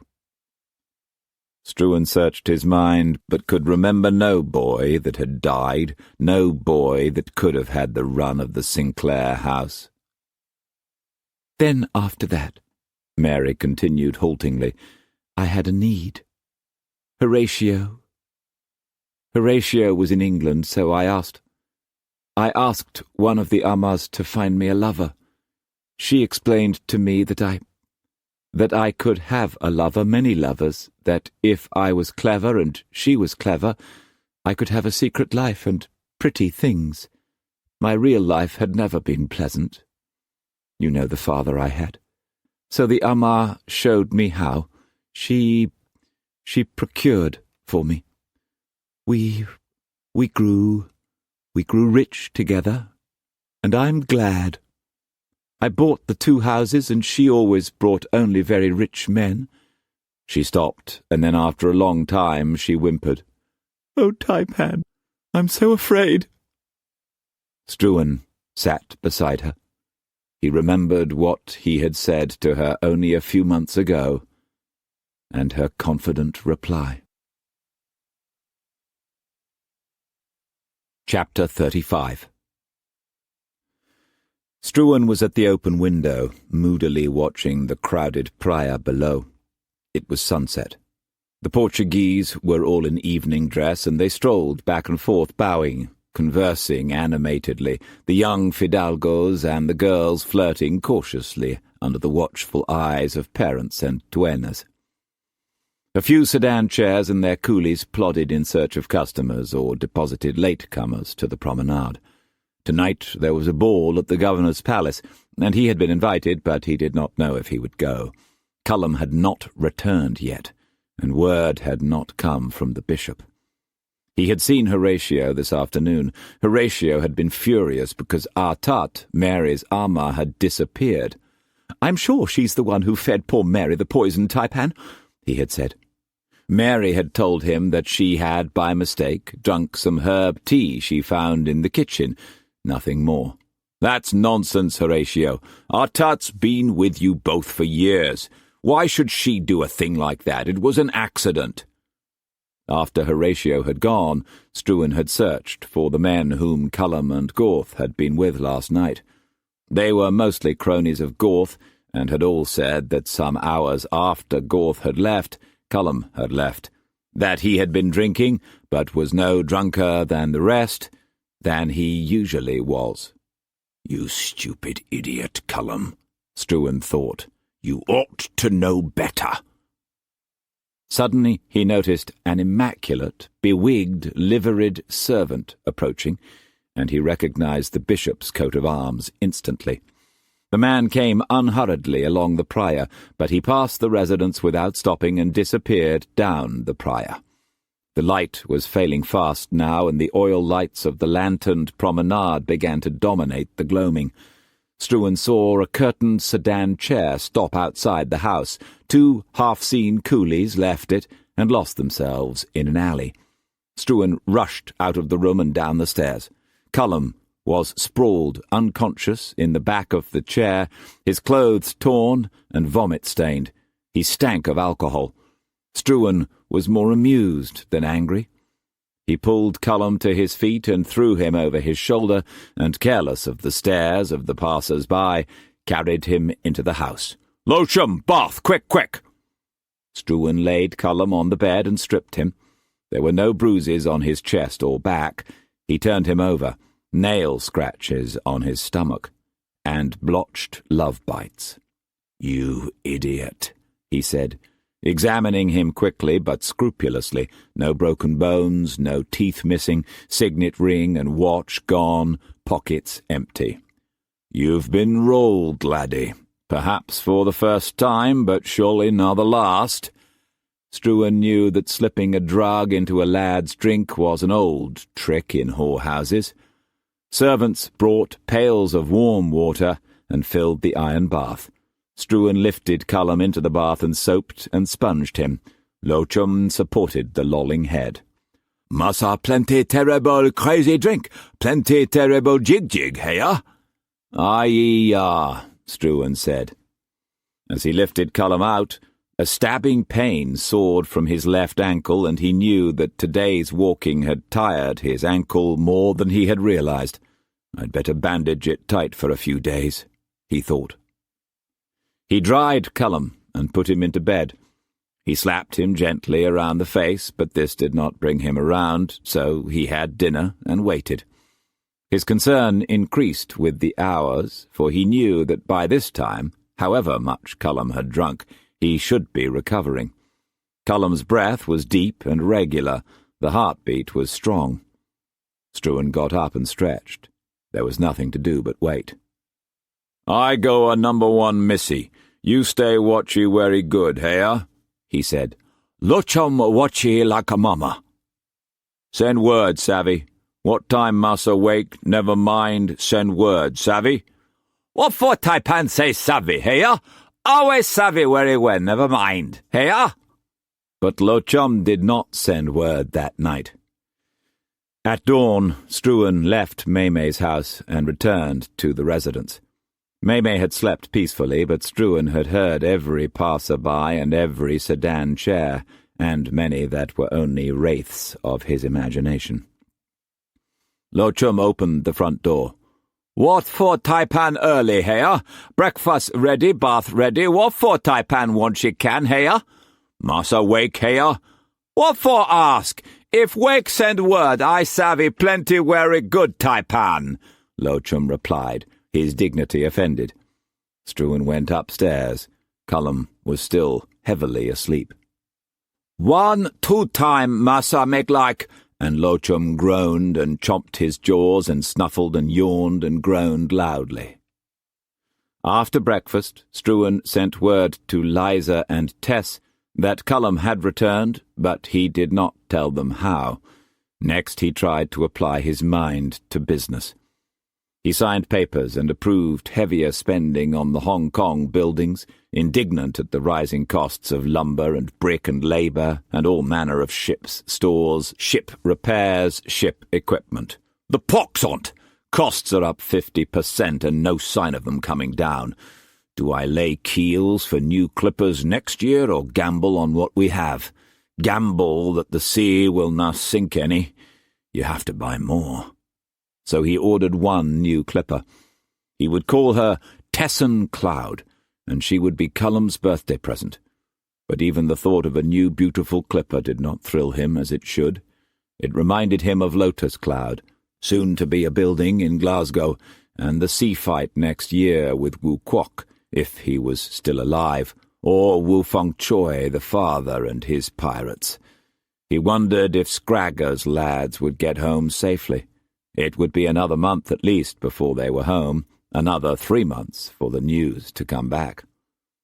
He closed his office and went to the English club and chatted to Horatio for a moment, then with some of the traders, and he played a game of billiards but got no enjoyment from the company or the game.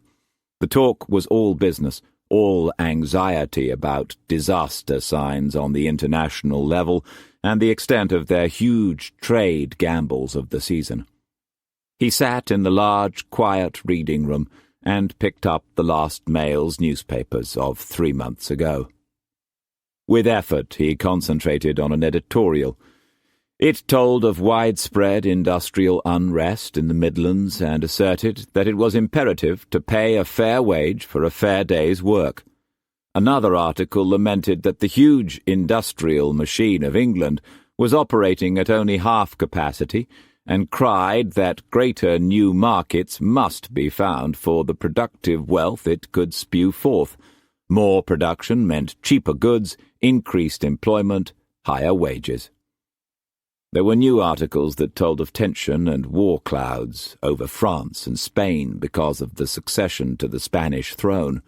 Prussia was spreading its tentacles into all the German states to dominate them, and a Franco-Prussian confrontation was imminent. There were war clouds over Russia and the Habsburg Holy Roman Empire, war clouds over the Italian states that wished to throw out the upstart French King of Naples and join together, or not to join together, and the Pope, French-supported, was involved in the political arena. There were war clouds over South Africa because the Boers, who had over the last 4 years trekked out of the Cape Colony to establish the Transvaal and the Orange Free State, were now threatening the English colony of Natal, and war was expected by the next mail. There were anti-Semitic riots and pogroms throughout Europe. Catholics were fighting against Protestants, Mohammedans against Hindus, against Catholics, against Protestants, and they were fighting among themselves. There were Red Indian wars in America, animosity between the northern and southern states, animosity between America and Britain over Canada, trouble in Ireland, Sweden, Finland, India, Egypt, the Balkans. "Does not matter what you read!" Struan exploded to no one in particular. "The whole world's mad, by God!" "What's amiss, Tai-Pan?" Horatio asked, startled from his hate-filled reverie. "The whole world's mad! That's what's amiss! Why the devil will people not stop hacking each other to pieces and live in peace?" "Quite agree," Masterson shouted from across the room. "Absolutely terrible place to bring children into, by God! Whole world's going to the dogs, gone to the dogs, much better years ago, what? Disgusting." "Yes," Roach said, "world's going too fast. The cursed government's got its head in its proverbial rectum, as usual. By God, you'd think they'd learn, but they never will. Every God-cursed day you read that the Prime Minister said, 'We've all got to tighten our belts.' For the love of God, have you ever heard anyone say we could loosen them a bit?" "I hear the import tax on tea's being doubled," Masterson said, "and if that maniac Peel ever gets in, that bugger's sure to bring in income tax. That invention of the devil." There was a general outcry, and venom was heaped on Peel's head. "The man's a damned anarchist," Masterson said. "Nonsense," Roach said. "It's not taxes, it's just that there are too many people. Birth control's the thing." "What?" Masterson roared. "Don't start on that blasphemous, disgusting idea. Are you Antichrist, for God's sake?" "No, by God, but we're being swamped by the lower classes. I'm not saying we should, but they should, by God. Gallows bait, most of the scum." Struan tossed the papers aside and went to the English hotel. It was an imposing, colonnaded building like the club. In the barber shop, he had his hair trimmed and shampooed. Later he sent for Svensson, the Swedish seaman masseur. The gnarled old man pummeled him with hands of steel and rubbed ice all over him and dried him with a rough towel until his flesh tingled. "By the Lord Harry, Svensson, I'm a new man." Svensson laughed but said nothing. His tongue had been torn out by corsairs in the Mediterranean many years ago. He motioned for Struan to rest on the mattressed table and covered him tightly with blankets, then left him to slumber. Tai-Pan! It was Lochum. Struan was instantly awake. "Massa Colum?" Lochum shook his head and smiled toothlessly. "Long skirt, massa." Struan followed the taciturn Jesuit monk along the cathedral cloisters surrounding the inner court and its beautiful garden. The cathedral clock chimed 4 o'clock. The monk turned at the end of the walk and led the way through a great teak door into a vast anteroom. Tapestries draped the walls. Carpets covered the well-worn marble floor. He knocked deferentially on the far door and entered the room. Regal and imposing, Felarian Gwyneppa was sitting on a high-backed chair which seemed like a throne. He gestured in dismissal at the monk, who bowed and went out. "Please sit down, Signor." Struan sat down on the chair indicated. It was slightly lower than the bishop's chair, and he felt the strength of the man's will reaching out to dominate him. "You sent for me?" "I asked you to come to see me, yes. Cinchona. There is none in Macau, but I believe there is some at our mission at Loting." "Where's that?" "Inland." The bishop straightened a crease in his magenta robe. "About 150 miles northwest." Struan got up. "I'll send someone immediately." "I've already done that, Signor. Please sit down." The bishop was solemn. "Our courier left at dawn with orders to make record time. I think he will. He's Chinese and comes from that area." "How long do you think it will take him? 7 days? 6 days?" "That is also a reason for my concern. How many fever attacks has the girl had?" Struan wanted to ask the bishop how he knew about Mei, but held himself in check.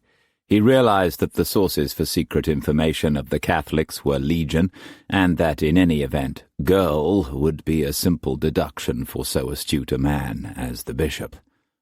"1. The sweat broke 2 days ago, about this time." "Then there'll be another bout tomorrow, certainly within 48 hours. It will take at least 7 days for the courier to get to Loting and back, if all goes well and there are no unforeseen difficulties." "I dinna think she'll be able to stand 2 more attacks." "I hear she's young and strong. She should be able to endure for 8 days." "She's 6 months with child." "That's very bad." "Aye. Where's Loting? Give me a map. Perhaps I can cut the time by a day." "In this journey my connections outweigh yours 1,000-fold, the bishop said. "Perhaps it will be 7 days, if it is the will of God." "Aye," Struan thought, 1,000-fold. I wish I had the knowledge that the Catholics have collected over the centuries from the constant probes into China. Which Loting? There could be 50 within 200 miles. "Aye," he said at length, "if it is the will of God." "You're a strange man, Signor. I am glad that I have had the opportunity of meeting you. Would you care for a glass of Madeira?" "What's the price of the bark?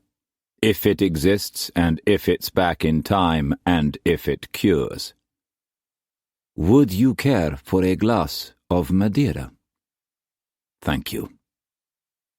The bishop rang the bell, and immediately a liveried servant was at the door with an engraved silver tray bearing decanter and glasses. "To a better understanding of many things, Signor." They drank and measured each other. "The price, Your Grace?" "There are too many ifs at present. That answer can wait, but two things cannot. The bishop savoured his wine. Madeira is such a perfect aperitif. He collected his thoughts. I am gravely worried about Senorita Sinclair. I also, Struan said. Father Sebastian is a miraculous healer, but he leads me to believe that unless the senorita is helped spiritually, she may take her own life. No, Mary, she's very strong. She'd not do that. Valerian Guinepa steepled his fine fingers. A shaft of sun turned the huge ruby ring molten. If she were to put herself totally in Father Sebastian's hands, and in the hands of the Church of Christ, we could turn her damnation into a blessing. That would be the best for her. I believe with all my heart that this is the only real solution. But if this is not possible, before she is released, I must pass over the responsibility for her to someone who will accept it. I'll accept that.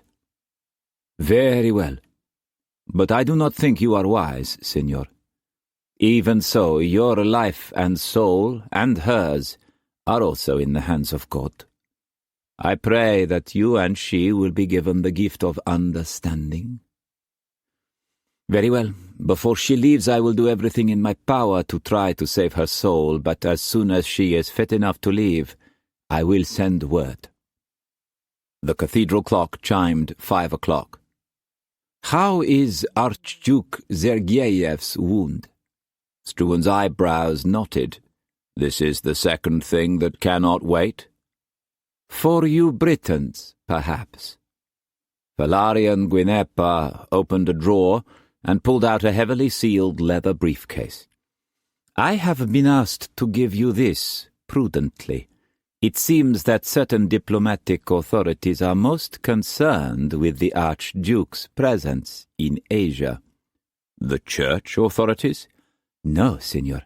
I am asked to tell you that you can, if you wish, pass on the documents. I understand certain seals prove their validity. A faint smile passed across his face. The case, too, is sealed. Struan recognized the seal of the Governor-General's office. Why should I be given diplomatic secrets? There are diplomatic channels. Mr. Monsey is within half a mile of here, and His Excellency is in Hong Kong. Both are very well acquainted with protocol. I'm giving you nothing. I'm merely doing what I was asked to do. Don't forget, Signor, as much as I personally detest what you stand for, you are a power at the court of St. James, and your trade connections are worldwide. We live in hazardous times, and Portugal and Britain are ancient allies. Britain has been a good friend to Portugal, and it is wise for friends to help each other. No? Perhaps it is as simple as that. Struan took the proffered briefcase. I will send word as soon as the Loting courier returns, Valerian Guinepa said, at whatever hour that may be. Would you like Father Sebastian to examine the lady? I dinna ken, Struan said, rising. Perhaps. I'd like to think about that, Your Grace. At your pleasure, Signor. The bishop hesitated. Go with God. Go with God, Your Grace, Struan said. Hello, Tai-Pan, Cullum said, his head pounding and his tongue like dried dung. Hello, lad. Struan put down the still unopened briefcase, which had been burning him all the way home. He went to the sideboard and poured a stiff brandy. Food, Massa Cullum, Lochum said brightly. Pig, potatoes, gravy, heya? Cullum shook his head weakly, and Struan dismissed Lochum. Here, he said, giving Cullum the brandy. I couldn't, Cullum said, nauseated. Drink it. Cullum swallowed it. He choked and quickly drank more of the tea that was beside the bed. He lay back, his temples thundering. "Would you like to talk? Tell me what happened?" Callum's face was grey and the whites of his eyes dirty pink. "I can't remember anything. God, I feel terrible." "Start from the beginning." "I was playing whist with Gorth and a few of our friends," Callum said with an effort. "I remember winning about 100 guineas. We'd been drinking quite a lot, but I remember putting the winnings in my pocket. Then, well, the rest is blank." "Do you remember where you went?" "No, not exactly." He drank more tea thirstily and wiped his face with his hands, trying to clean away the ache. "Oh, God, I feel like death." "Do you remember which whorehouse you went to?" Callum shook his head. "Do you have a regular one that you've been going to?" "Good God, no!" "Nay need to get on your high horse, laddie. You've been to one, that's clear. You've been rolled, that's clear. Your liquor was drugged, that's clear." "I was drugged?" "It's the oldest trick in the world. That's why I told you never to go to a house unrecommended by a man you could trust. Is this the first time you've been to a house in Macau?" Yes, good Lord. I was drugged?" "Now use your head. Think, lad. Do you remember the house?" "No, nothing. Everything's blank." "Who picked the house for you, eh?" Callum sat up in the bed. "We were drinking and gaming. I was, well, pretty drunk.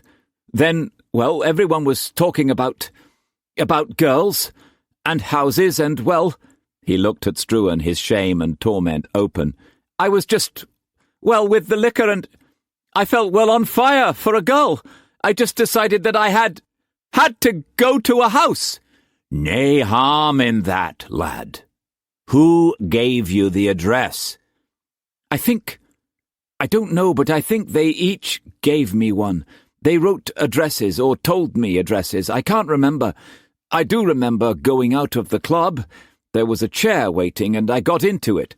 Wait a minute, I remember now. I told him to go to the F&E. "They'd never roll you there, laddie, or put a drug in your drink, or deliver you back like that. More than their reputation's worth." "No, I'm sure. That's what I told the man. Yes, I'm absolutely sure." "Which way did they take you? Into Chinatown?" "I don't know. I seem to remember. I don't know." "You said you felt on fire. What sort of fire?" "Well, it was like... I remember being very hot and... Well, God's death, I'm frantic with desire for Tess, and what with the liquor and everything, I've had no peace, so I went to the house." The words trailed off. "Oh, God, my head's bursting. Please leave me alone." "Were you carrying protections?" Callum shook his head. "This fire, this urge, was it different last night?" Again Callum shook his head. "No, it's been like it for weeks, but... Well, in a way, I suppose it was. Well, no, not exactly. I was hard as a piece of iron, and my loins were on fire, and I just had to have a girl, and... Oh, I don't know. Leave me alone, please. I'm sorry, but please." Struan went to the door. "Lo Choma!" "Yes, Maza." "Go a house Chen Sheng. Get number 1 cow chillo, sick doctor, quick here, savvy?" "Savvy plenty gooda," Lo Chum said huffily. "Already worry plenty gooda doctor downstairs for head boom sick and all sick. Young massa like Tai-Pan, all same, never mind." Downstairs, Struan talked to the doctor through Lo Chum. The doctor said that he would send the medicines and special foods promptly, and he accepted a generous fee. Struan went back upstairs. "Can you remember anything else, lad?" "No, nothing. Sorry. I didn't mean to jump at you." "Listen to me, lad. Come on, Callum, it's important." "Please, Father, don't talk so loudly," Callum said, opening his eyes forlornly. "What?" "It sounds as though you've been slipped an aphrodisiac." "What?" "Aye, aphrodisiac. There are dozens that could be put into a drink. Impossible. It was just the liquor and my need of... It's impossible. There are only two explanations. First, that the coolies took you to a house, and it wasn't the Macau branch of the F&E, where they'd get more squeeze for a rich customer and a share of the robbery to boot. There the girl or girls drugged you, rolled you, and delivered you back. For your sake, that's what I hope happened. The other possibility is that one of your friends gave you the aphrodisiac at the club, arranged for the chair to be waiting for you, and for a particular house. That's nonsense. Why'd someone do that for 100 guineas and a ring and watch? One of my friends? That's madness. But say someone hated you, Cullum. Say the plan was to put you with a diseased girl. One who has the pox. What? Aye. That's what I'm afraid's happened. Cullum died for an instant. You're just trying to frighten me. By the Lord God, my son, I am na. But it is one very definite possibility. I'd say it's more likely than the other because you were brought back. Who'd do that to me? You have to answer that one, laddie. But even if that's what happened, all's na lost yet. I've sent for Chinese medicines. You're to drink them all without fail. But there's no cure for the pox. Aye, once the disease is settled. But the Chinese believe you can kill the pox poison or whatever causes it if you take precautions at once to purify your blood. Years ago, when I first came out here, the same thing happened to me. Aristotle found me in a gutter in the Chinese quarter and got a Chinese doctor. And I was all right. That's how I met him. Why he's been my friend for so long. I canna be sure the house or the girl was diseased or nah, but I never got the pox. Oh, God, help me. Aye. We'll na know for certain for a week. If there's nae swelling or pain or discharge, by then you've escaped this time. He saw the terror in his son's eyes, and his compassion went out to him. A week of hell's ahead of you, laddie, waiting to find out. I know what it'll be like, so dinna fash yourself. I'll help all I can, same way Aristotle helped me. I'll kill myself. I'll kill myself if I... Oh, God, how could I have been so foolish? Tess! Oh, God, I'd better tell... You'll do nae such thing. You tell her you were jumped by robbers on your way home. We'll report it as such. You'll tell your friends the same, that you think you must have had too much to drink after the girl. That you can now remember anything except you're sure you had a great time and woke up here. And for the week, you'll act as you normally act. But Tess, how can I... That's what you'll do, laddie. That's what you'll do, by God! I can't, Father. It's just And under no circumstances will you tell anyone about the Chinese medicines. Dinna go to a house until we know for certain, and dinna touch Tess until you're married. I'm so ashamed. Nae need for that, laddie. It's difficult being young. But in this world, it's up to a man to watch his back. There's a lot of mad dogs around. You're saying it was Gorth? I'm saying nothing. Do you think that?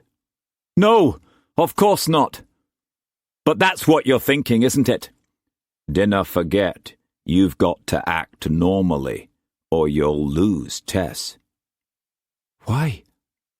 You think Liza and Brock would allow you to marry Tess if they find out you're so immature and stupid that you'll go whoring in Macau, drunk, and to an unknown whorehouse and get filled with love potions and rolled?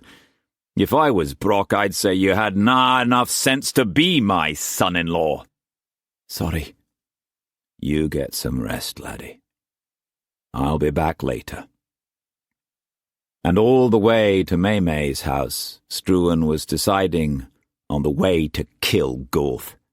If Cullum had the pox. The cruelest way. Aye, he thought coldly, I can be very cruel.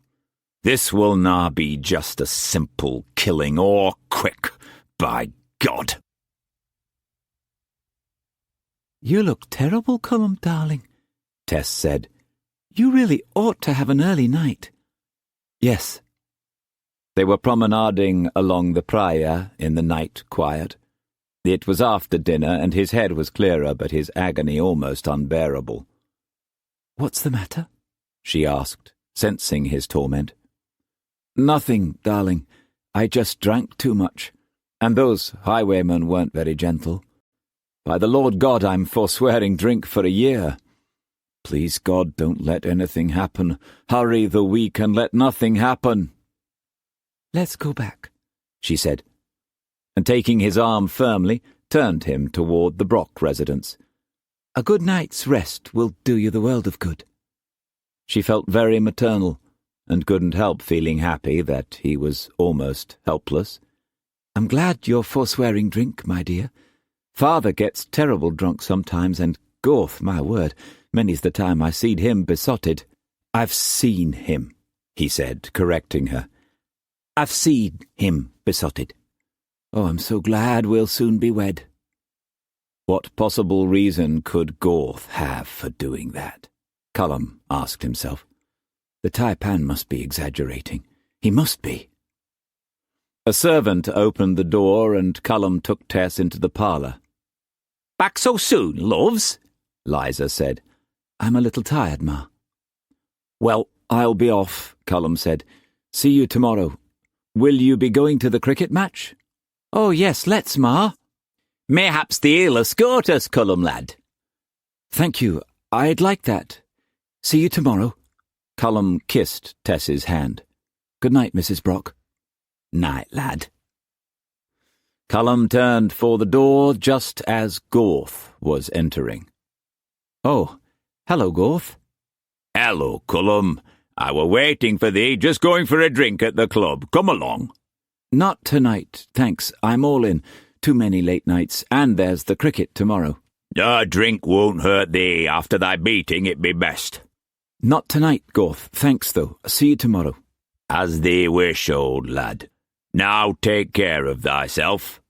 Gorth closed the front door behind him. Gorth, what happened last night? Liza scrutinized him. Poor lad got in his cups. I believe in club as I told thee afore him, so I don't know. What did he say, Tess? Just that he drank too much and that the highwayman fell on him. She laughed. Poor Cullum. I think he'll be cured of the demon drink for a long time. Would he get my cheroots, Tess, love? Gorth said. They bean't dresser. Certainly, Tess said, and ran out. I heard, Gorth said. I heard our Cullum lads been kicking over the traces like. What? Liza stopped her sewing. Bain't harmful, Gorth said. Mayhaps I shouldn't have said it. Bain't harmful if a man's careful. By God, thee knowed what a man's like. But he be marrying our Tess. She bain't marrying no rake. Yes, I thinks I be having a talk with the lad. Best be careful in Macau, and no doubt about that'n. If Da were here, it'd be different. But I've to protect the family and the poor lad from weaknesses. Thee'll say nah about this now. Of course not. Liza hated that which made men masculine. Why bain't they controlling theyselves? Mayhaps I'd better be rethinking this marriage. Tess bain't marrying no rake. But Cullum bain't that way at all. Are they sure what they's saying? Yes, Gorth said. At least that's what some of the lads said. I wished your Da were here. Yes, Gorth said, then added as though making a sudden decision. I think I be visiting Hong Kong for a day or two. I'll talk to Da. That be best. Then I be talking to Cullum proper. I be leaving on the tide. Chapter 36. Struan finished the last page of the English translation of the Russian documents. He slowly tidied the pages and put them back in the briefcase and let it rest on his lap. And? Mei asked. Why for so fantastical silent, Heya? She was propped in bed under a mosquito net, her gold silk gown making her skin whiter. Nothing, lass. Put busynesses away and talk to me. For 1 hour you are like scholar. Let me think for 5 minutes, then I'll talk to you, eh? Huh, she said. If I was na sicknesses, then you'd be bedding all time. Okay, lassie. Struan went to the garden door and stared up at the night sky. The stars were brilliant, and the heavens foretold good weather. Mei settled into the bed and watched him. He's looking very tired, she thought. Poor Tai-Pan, so many troubles. He had told her about Cullum and his fears for him, but not about Gorth. He had also said that there was fever bark to be had within a few days, and he had told her about Mary, and had cursed our Tut. Damned murdering fool! She should have known better. If Mary told me or you, we could have sent her away to have the baby safely and secretly, to America or somewhere. The baby could have been adopted and— And her Glessing man? She had asked. Would he have still married her, 9 months away? That's finished either way. Who's the father? Mei had asked. She would not tell me, Struan had said, and Mei had smiled to herself. Poor Mary, he had added. Now her life's finished. Nonsense, Tai-Pan. The marriage can go forward if the Glessing and the Horatio never know. Have you taken leave of your senses? Of course it's ended. What you say is impossible, dishonest, terribly dishonest. Aye, but what is never known does not matter, and the reason for hiding is good and not evil, never mind. How will he never know, by God, eh? Of course he'll find out. He'll certainly know she's not a virgin. There are ways, Tai-Pan, Mei thought. Ways of deceiving. You men are so simple in some things. Women are so much cleverer in most things that are important. And she resolved to send someone to Mary who could explain that which was necessary, and thus stop all this suicide nonsense. Who? Obviously elder sister Cheng Sheng's third wife, who once was in a house and would know such secrets. I'll send her tomorrow. She'll know what to tell Mary, so Mary is not a trouble any more with Joss. But Cullum and Gorth and Tess. Not a trouble soon, for an assassination will take place. My fever trouble? That will be solved according to my Joss. All things are solved according to Joss, so why is there need to worry? Better to accept. I pity you, Tai-Pan. You think so much and plan so much and try to bend Joss eternally to your whims. But that's not so, is it? She asked herself. Surely he does only what you do, what all Chinese do. He laughs at fate and Joss and gods and tries to use men and women to advance his aims, and twist Joss. Yes, surely that is right. In many ways, Tai-Pan, you are more Chinese than I. She sank deeper into the sweet-smelling coverlet and waited for Struan to talk to her. Struan, however, was concentrating totally on what he had learned from the briefcase. The papers had included a translated copy of a secret report prepared for Tsar Nicholas I in July last year, 1840, and contained, incredibly, maps of the lands between Russia and China. The maps alone, the first that Struan had ever seen, were priceless. There was also an analysis of the implications of the documents. The secret report had been prepared by Prince Chergin, chief of the secret Foreign Affairs Planning Committee. It said, "It is our considered opinion that within half a century the Tsar will rule from the Baltic to the Pacific, from the ice North Seas to the Indian Ocean, and be in a position to dominate the world if the following strategy is adopted within the next 3 years. The key to world dominance is Asia plus North America. North America is almost in our hands if Britain and the United States allow us 10 years of freedom in Alaskan Russian America. All North America is ours. Our position there is solid and friendly. The United States in no way considers our vast territorial expansion in the northern wastelands a threat. Consolidation from Alaska to our southernmost trading fort in northern California, and from there inland to the Atlantic, can be accomplished by the usual method, immediate emigration on a vast scale. Most of the western United States and all but a small proportion of eastern Canada is presently almost empty of settlers. Therefore, the extent of our immigration into the northern wilderness can be kept secret, as it must be. From there the emigrants, which would be our hardy Eurasian warlike tribes, Uzbeks, Turkmen, Siberians, Kyrgyz, Tajiks, and Uyghurs, many of whom deliberately would be nomadic peoples, would fan out and claim the whole land almost at will. We must maintain cordial relations with Britain and the United States for the next 10 years.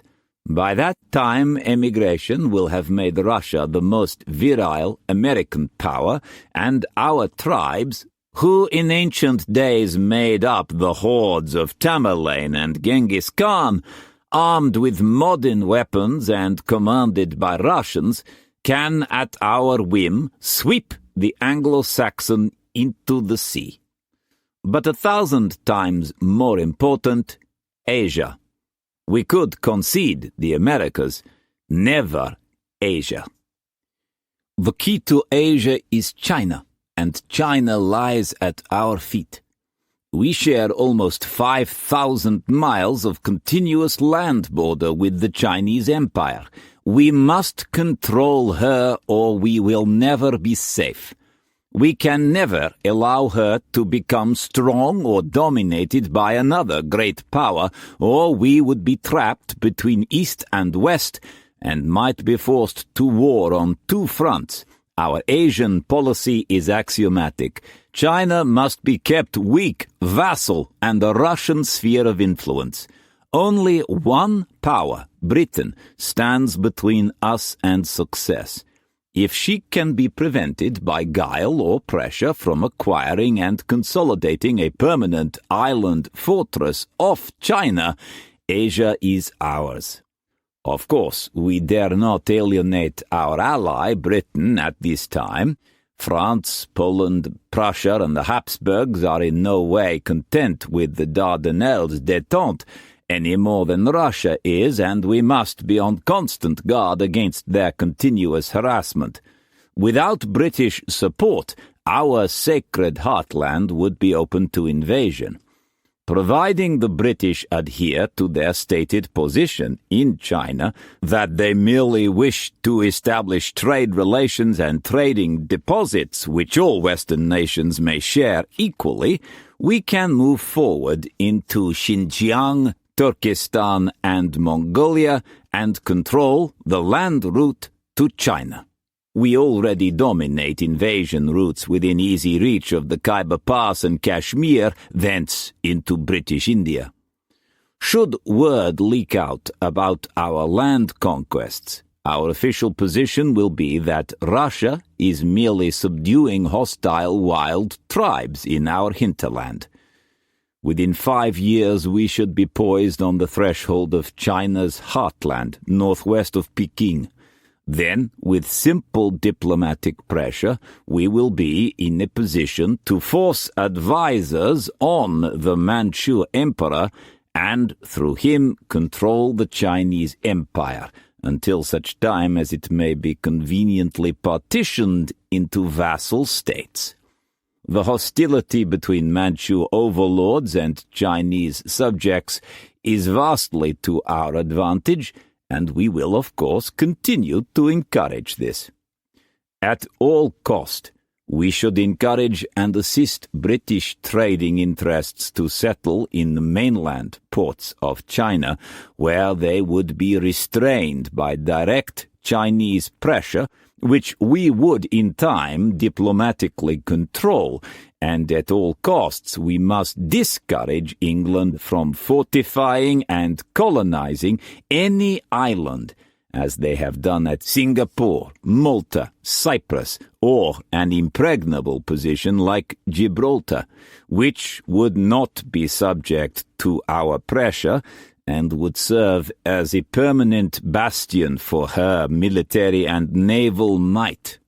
It will be advantageous to initiate immediate and close trading relations with selected firms in that area. The keystone of our foreign policy must be, let England rule the seas and the trade routes and be the first industrial nation of the earth, but let Russia rule the land. For once the land is secured, and it is our sacred heritage, our God-given right to civilize the land, the seas become Russian seas, and thus the Tsar of all the Russias will rule the world. Zageyev could easily be a key to the plan, Struan thought. Is he the man sent to find out our strength in China, to settle trade relations with selected firms? Is part of his mission to report at first hand on American attitudes to Russian Alaska? Is he the man sent to prepare Russian Alaska for the hordes? Remember, he said to you, ours is the land, yours the sea. The commentary on this report had been equally bold and penetrating. Based on this secret document and accompanying maps, the validity of which is to be unquestioned, certain conclusions of far-reaching importance may be drawn. First, concerning the North American strategy, it must be noted that although the United States is gravely concerned over the present United States-British-Canadian border dispute, she does not seemingly wish to acquire more territory on the North American continent. And because of the friendly relations that exist between the United States and Russia, carefully nurtured, it is believed, to fulfill this aim, the present general political feeling in Washington is that Russian involvement in Alaska and southward down the western coast does not infringe on her sovereignty. In short, the United States of America will not invoke the Monroe Doctrine against Russia and will therefore, astonishingly, leave their back door open to a foreign power, contrary to their obvious best interest. Certainly contrary to the interests of British Canada. If 500,000 Eurasian tribesmen were to be introduced quietly in the north, as is perfectly possible, certainly the English and Americans would be in a completely untenable position. It must be noted further that although the present Tsar is contemptuous of Russian America, this territory does present a Russian key to the continent, and if there should ever be a civil war in the United States over the slave issue, as indeed appears inevitable, these Russian tribes would be in a position to dominate that conflict. This would certainly bring England and France into the war. Russian nomadic hordes with short lines of communication over the Bering Sea and a primitive ability to live off the land would have a distinct advantage. And as most of the western and southwestern lands are sparsely populated, these settlers, or warriors, could sweep southward with relative ease. Thus, if Britain wishes to maintain her position as a world power and nullify Russia's never-ending search for world domination, she must first eliminate the Russian Alaska threat to Canada and the weakling United States. She must first eliminate the Russian Alaska threat to Canada and the weakling United States. She must persuade the United States by any means in her power to invoke the Monroe Doctrine to expel the Russian threat, or she must exert diplomatic pressure and purchase this territory, or take it by force. For unless Russia is eliminated quickly, the whole of North America within half a century will come under her sway. Second, England must maintain absolute dominance in China. It is necessary to trace Russian conquest thus far across the Urals and see how far they have already penetrated into lands loosely under the historical overlordship of the Chinese emperor. With a series of maps and dates and places, translated copies of treaties, the whole panorama of the Russian move east was documented. For the last 300 years, since 1552, Muscovite armies have steadily worked eastward in their search for a final border. By 1640, Okhotsk, on the Sea of Okhotsk, north of Manchuria on the Pacific Ocean, was reached. Immediately these armies moved south and for the first time clashed with Manchu Chinese hordes. The Treaty of Nerchinsk in 1689, signed between Russia and China, settled the north border between the two countries along the Argun River and Starnovoy Mountains. The whole of Manchurian eastern Siberia was ceded to Russia.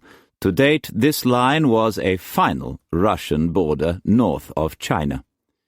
About this time, 1690, a Russian named Zateryev was sent by land to Peking as an ambassador. En route, he surveyed ways for possible invasion of the incredibly rich heartland of China. The best route he found followed the natural corridor of the Selenga River, which flowed into the plains north of Peking. The key to this route is the possession of Turkestan, Outer Mongolia, and the Chinese province of Xinjiang. And, as Prince Chergin's report has stated, their armies already dominate Eurasia north of Manchuria to the Pacific and are already on the borders of Xinjiang, Turkestan, and Outer Mongolia. It is from this direction that Russian encroachment on China proper will come, and will continue to come for a long time. The report added, unless Britain maintains a firm attitude that China and Asia is her sphere of influence, Russian advisers will be in Peking within a generation. Russian armies will control all the easy access routes from Turkestan, Afghanistan, Kashmir into British India, and the whole British Indian Empire can be invaded and swallowed at whim. If Britain wishes to continue as a world power, it is vital that China be made a bulwark against Russia.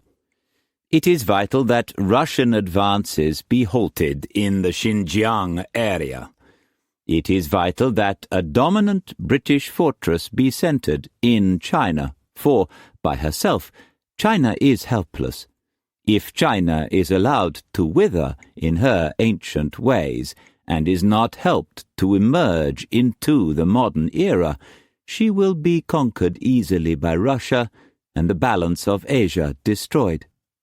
In conclusion, it is a matter of great regret that Portugal is not strong enough to hold the land-seeking hunger of the Russians at bay. Our only hope is that our ancient ally, Britain, will by eminence and strength prevent that which seems inevitable. For this reason alone we have illegally prepared this dossier entirely without official or unofficial permission. Prince Chergin's report and the maps were acquired in St. Petersburg and found their way into unofficial, friendly hands in Portugal. From thence here. We have asked His Grace, who is not privy to any of this information, to place these papers in the hands of the Tai-Pan of the noble house, one who will, we believe, ensure that they reach their correct destination, so that action may be taken before it is too late. And as a measure of our sincerity, we have signed our names, praying that our careers, perhaps our lives, will be in equally safe hands. The report was signed by 2 minor Portuguese foreign policy experts, whom Struan knew slightly.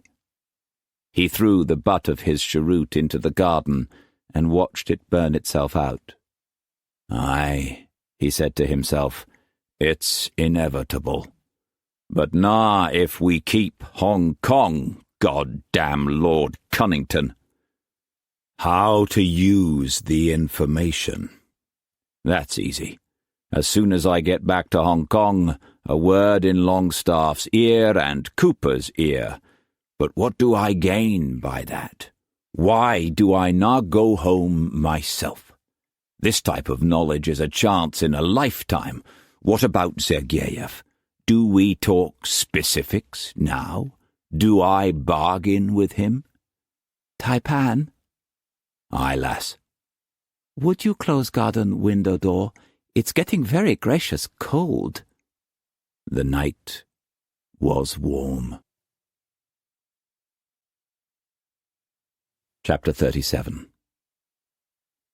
The chills convulsed May. The fires consumed her. During the delirium, May felt her womb rip asunder, and she screamed. The life-to-be passed out of her, and in the passing took all but the merest spark of her soul and strength. Then the fever broke, and the sweat released her from the nightmare. 4 hours she teetered on the brink of death, but her Joss decreed that she was to come back. "Hello, Tai-Pan." She could feel the continuous seeping from her womb. "Bad Joss to lose, baby," she whispered. "Dinna fash yourself. Just get yourself better. Any moment the Cinchona bark'll arrive. I know it." May summoned her strength and shrugged with a trace of her old imperiousness. "Pox on the long skirts. How far can the man hurry in a skirt, heya?" But the effort depleted her, and she slipped into unconsciousness. 2 days later she seemed much stronger. "Morning, lass. How do you feel today?" "Fantastical good," May said. "It is a pretty day, heya. Did you see Mary?" "Aye, she's looking much better. A tremendous change, almost miraculous." "Why for so good change, heya?" she asked innocently, knowing that elder sister had gone to see her yesterday. "I dinna ken," he said. "I saw Horatio just before I left. He brought her some flowers. By the way, she thanks you for the things you sent her. What did you send?" "Mangoes and some herb tea my doctor recommended. Assam went 2-3 days ago." May rested a moment. Even talking was a great strain for her. She must be very strong today, she told herself firmly. There is much to do today, and tomorrow there is fever again. Oh well, at least now no problem for Mary. She's rescued. So easy now that elder sister has explained to her what all young girls in houses are taught, that with care and meticulous acting and tears of pretended pain and fear and the final modest telltale stains cautiously placed, a girl can, if necessary, be virgin 10 times for 10 different men. Assam came in and kowtowed and muttered something to her. May brightened. Oh, very good, Assam. You may go. Then to Struan, Tai-Pan, I need some taels of silver, please. how many? Lots. I am impoverished. Your old mother's very fond of you. What for you ask such things? If you hurry up and get better, I'll give you all the taels you need. You give me great face, Tai-Pan. Hugest face. 20,000 taels for medicine cure. Ay-yi-ya! I am worth like an empress lady to you. Gordon told you? No, I was listen at door, of course. Do you think your old mother likes not to know what doctor says and you say, hey-ah? She glanced at the doorway.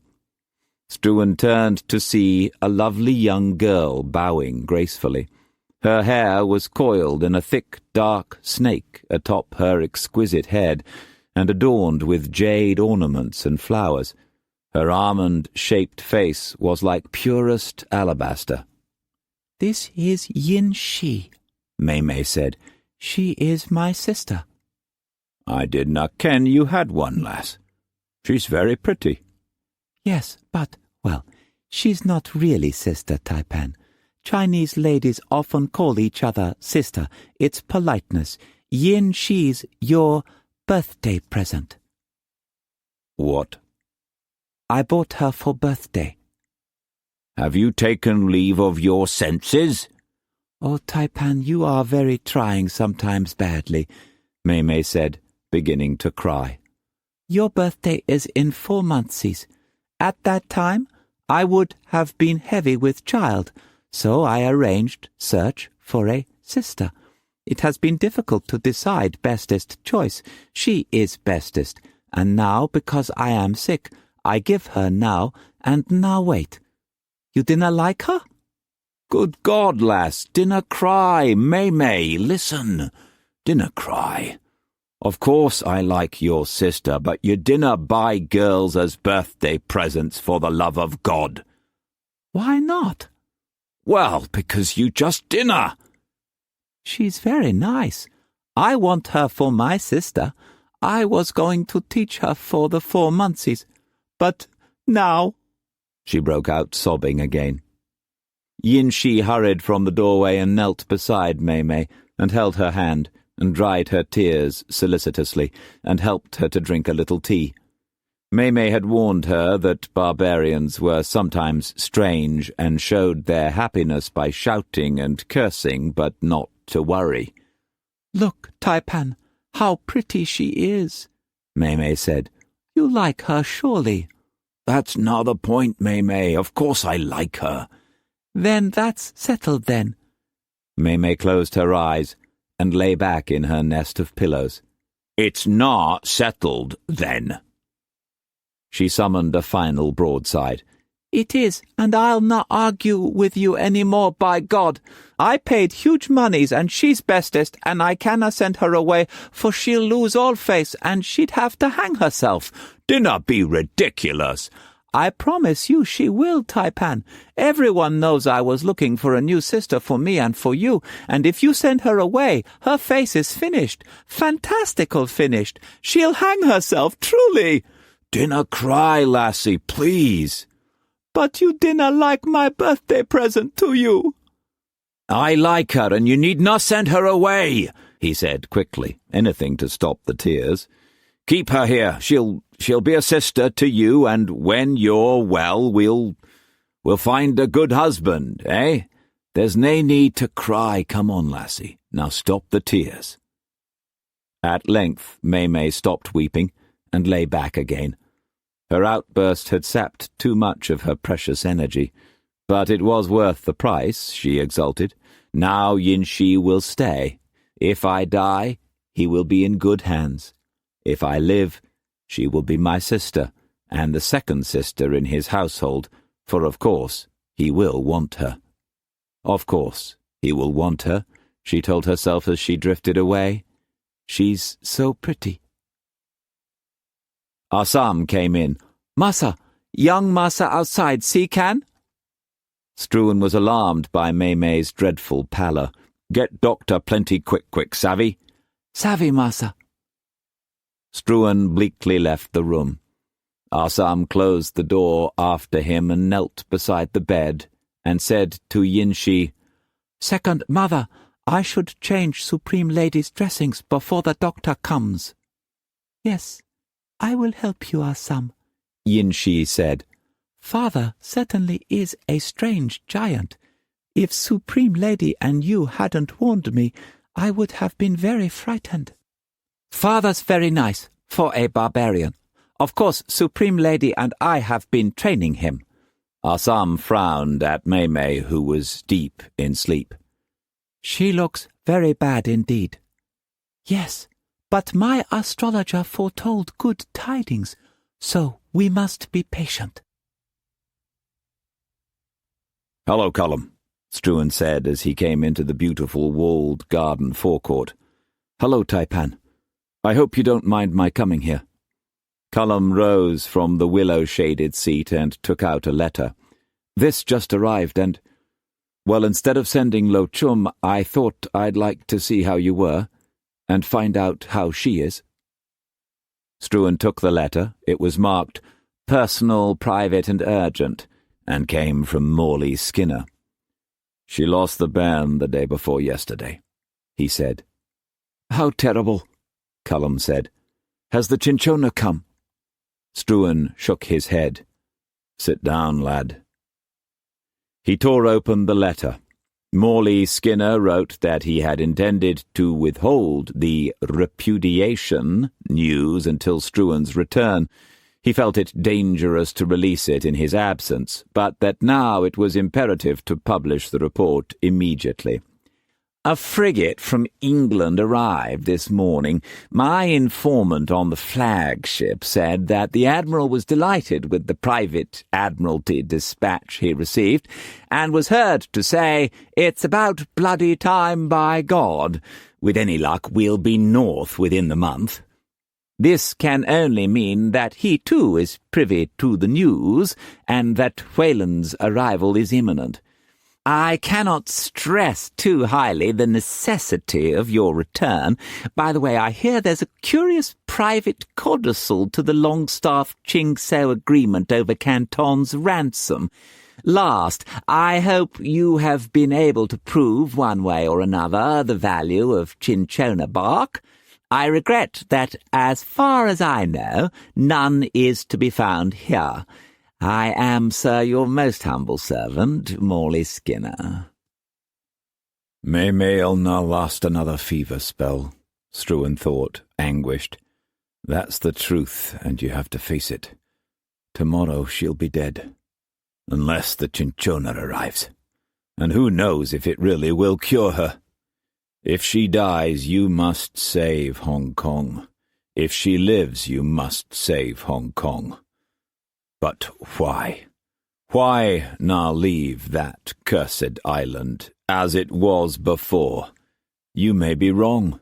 Hong Kong may not be necessary to Britain. What do you prove by your mad crusade to open up China and bring her into the world on your terms, in your way? Leave China to her own Joss and go home. With Mei if she lives. Let Cullum find his own level as Tai-Pan. One day you'll die, and then the noble house will find its own level. That's law, God's law, nature's law, and the law of Joss. Go home and enjoy what you've sweated and sacrificed for. Release Cullum from his 5-year servitude. There's more than enough to last you and him and his children's children. Let Cullum decide if he wants to stay or does not want to stay. Go home and forget. You're rich and powerful, and you can sit in the courts of kings if you wish. Aye, you're the Tai-Pan. Leave as the Tai-Pan, and to the devil with China. Give up China, she's a vampire mistress. "More bad news?"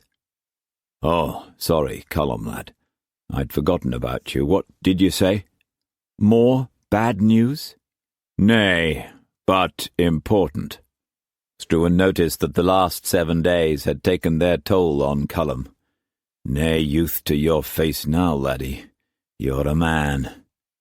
Then he remembered Gorth, and he knew that he could not leave Asia without a reckoning, with Gorth and with Brock. Today's your 7th day, lad. The last, is it now? Yes, Cullum said. O God, he thought, protect me from such a week again. Twice he had been frightened to death. Once it had hurt to pass water, and once it seemed that there had been a swelling and rash. But the Tai-Pan had succoured him, and father and son had grown closer together. Struan had told him about May. And in the watches of the night, Struan had talked to his son, as a father can sometimes talk, when grief, or sometimes happiness, has unlocked the doors. Plans for the future, problems of the past. How very difficult it is to love someone and live with someone over years. Struan got up. I want you to go to Hong Kong at once, he told Cullum. You'll go in China Cloud, with the tide. I'll put Captain Orlov officially under your orders. For this voyage you'll be master of China Cloud. Cullum liked the idea of being master of a real clipper. Yes. As soon as you get to Hong Kong, have Captain Orlov fetch Skinner aboard. Deliver to him personally a letter I'll give you, then do the same with another for Gordon. Under no circumstances go ashore yourself or allow anyone else aboard. As soon as Skinner and Gordon have written their replies, send them back ashore and return here immediately. You should be back tomorrow night. Leave on the noon tide. Very well. I can't thank you enough for everything. Who knows, lad? Mayhaps you never were within a league of the pox. Yes. Even so, thanks. I'll see you in the office in an hour. Good. That'll give me time to say goodbye to Tess. Have you ever considered taking your lives into your own hands, not waiting for 3 months? You mean Ilhup? I asked if you've ever considered it, that's all. I'm not saying you should. I wish I could. We could. That would solve... It's not possible, or I would. No one would marry us. Brock would certainly be furious, and Gorth. I would not recommend that course. Is Gorth back yet? He asked, knowing he was not. No, he's due tonight. Send word to Captain Orlov to meet us in my office in an hour.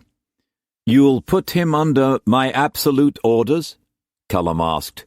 Not as far as seamanship is concerned, but in all other matters, aye. Why? Nothing, Tai-Pan, Cullum said. See you in an hour. Evening, Dirk, Liza said, striding into the resident's dining room. Sorry to interrupt thy supper. That's all right, Liza, Struan said, getting up. Please sit down. Would you join me? No, thank you. Be the youngsters here? Eh? How could they be here? I'd be waiting more than an hour with their supper, Liza said irritably. I thought they'd be dawdling again. She turned for the door. Sorry to interrupt your supper. I didn't understand. Cullum left in China Cloud on the noon tide. How could you be expecting him for supper? What? He left Macau on the noon tide, Struan repeated patiently. But Tess, I thought she were with him at cricket match all afternoon. I had to send him suddenly, this morning. The last I heard was that he was going to say goodbye to Tess. Oh, it must have been just before noon. They never said he were leaving today, only that they'd be a-seeing me later. Yes, it were afore noon. Then where be Tess? She bain't been back all day. That's nothing to worry about. She's probably with friends. You know how young people dinna notice the passing of time. Liza bit her lip anxiously. She never be'd late afore. Not this late. She be a homebody. None of that there gallivanting around. Anything's happened to her, Tyler'll. If she went with Cullum on ship, there'll be the devil to pay. "Why should they do that, Mrs. Brock?" Struan asked. "God help 'em if they has, and if you've helped 'em." After Liza had gone, Struan poured himself a glass of brandy and went to the window to watch the Praia and the harbour. When he saw the White Witch almost at her moorings, he went downstairs. "I go a club, Lochum." "Yes, Maza." Chapter 38. Gorth came charging into the foyer of the club like a wild bull, a cat-o'-nine-tails in his hands. He shoved startled servants and guests out of the way and crashed into the gaming room. "Where be Struan?" "I believe he's in the bar, Gorth," Horatio said, shocked by Gorth's face and the cat that twitched maliciously. Gorth whirled around and bolted across the foyer and into the bar. He saw Struan at a table with a group of traders. Everyone moved out of the way as Gorth strode up to Struan. "Where be Tess, you son of a bitch?" There was dead silence in the room. Horatio and the others crowded the doorway. "I dinna ken, and if you call me that again, I'll kill you." Gorth jerked Struan to his feet. "She be on China Cloud?" Struan freed himself from Gorth's grip. "I dinna ken, and if she is, what does it matter? Nae harm in a couple of youngsters." "You be planning it! You planned it, you scum! You told Orlov to marry 'em!" "If they've eloped, what does it matter? If they're married now, what does it matter?" Gorth slashed at Struan with the cat. One of the iron-tipped tails sliced Struan's face neatly. "Our Tess wedded to that pox-ridden rake!" he shouted. "You stinking son of a bitch!" So I was right, Struan thought. You are the one. He lunged at Gorth and grabbed the handle of the cat, but others in the room fell on the two of them and pulled them apart. In the melee, a candelabrum on one of the tables crashed to the floor, and Horatio stamped out the flames, which caught the fluffy carpet. Struan ripped himself free and glared at Gorth. "I'll send seconds to call on you tonight. I bain't needing seconds, by God. Now, choose your god-rotting weapons. Come on, and after you, Cullum, I swear to God." "Why provoke me, Gorth, eh? And why threaten Cullum?" "You knowed, you son of a bitch. He be poxed, by God." "You're mad." "You bain't covering up, by God." Gorth tried to fight loose from the grasp of four men, but could not. "Let me go, for Christ's sake." "Cullum's na poxed. Why say he is?" "Everyone knowed. He beed to Chinatown. You knowed it, and that be why they's gone, afore it be showing terrible." Struan picked up the cat in his right hand. "Let him go, lads." Everyone backed off. Gorth went for his knife and readied for a charge, and a knife seemed to appear in Struan's left hand as if by magic. Gorth fainted, but Struan remained rock still and let Gorth see for an instant all the primeval murder lust that was consuming him, and his pleasure. Gorth stopped in his tracks, his senses screaming danger. "This is nae place to fight," Struan said. "This duel's not of my choosing, but there's nae anything I can do. Horatio, would you be a second?" Yes, of course," Horatio replied, conscience-stricken over the tea seeds he had arranged for Longstaff. "Is this the way to repay a lifetime of help and friendship? The Tai-Pan sent you word about Mary and gave you a lawyer to come to Macau. He's been like a father to you and her, and now you knife him in the back. Yes, but you're nothing to him. You're only destroying a great evil. If you can do that, then that will make up for your own evil when you face God, as you will." "I'd be honoured to be your other second, Tai-Pan," Masterson was saying. Then perhaps you'll come with me, gentlemen. Struan wiped the trickle of blood from his chin and threw the cat over the bar and headed for the door. You be a dead man! Gorth shouted after him, confident again. Hurry it up, you bastard whore bitch whelp! Struan did not stop until he was outside the club and safely on the Prior. I choose fighting irons. Good Lord, Tai-Pan, that's not usual, Horatio said. He's very strong and, well, the last week's taken more out of you than you realize. I quite agree, Masterson said. A bullet between the eyes is wiser. Oh yes, Tai-Pan. Go back and tell him now. Dinna argue. My mind's firm. Where will you... Well, surely this must be kept quiet. Perhaps the Portuguese'll try to stop you. Aye. Hire a junk. You two, me, Gorth, and his seconds'll leave at sunup.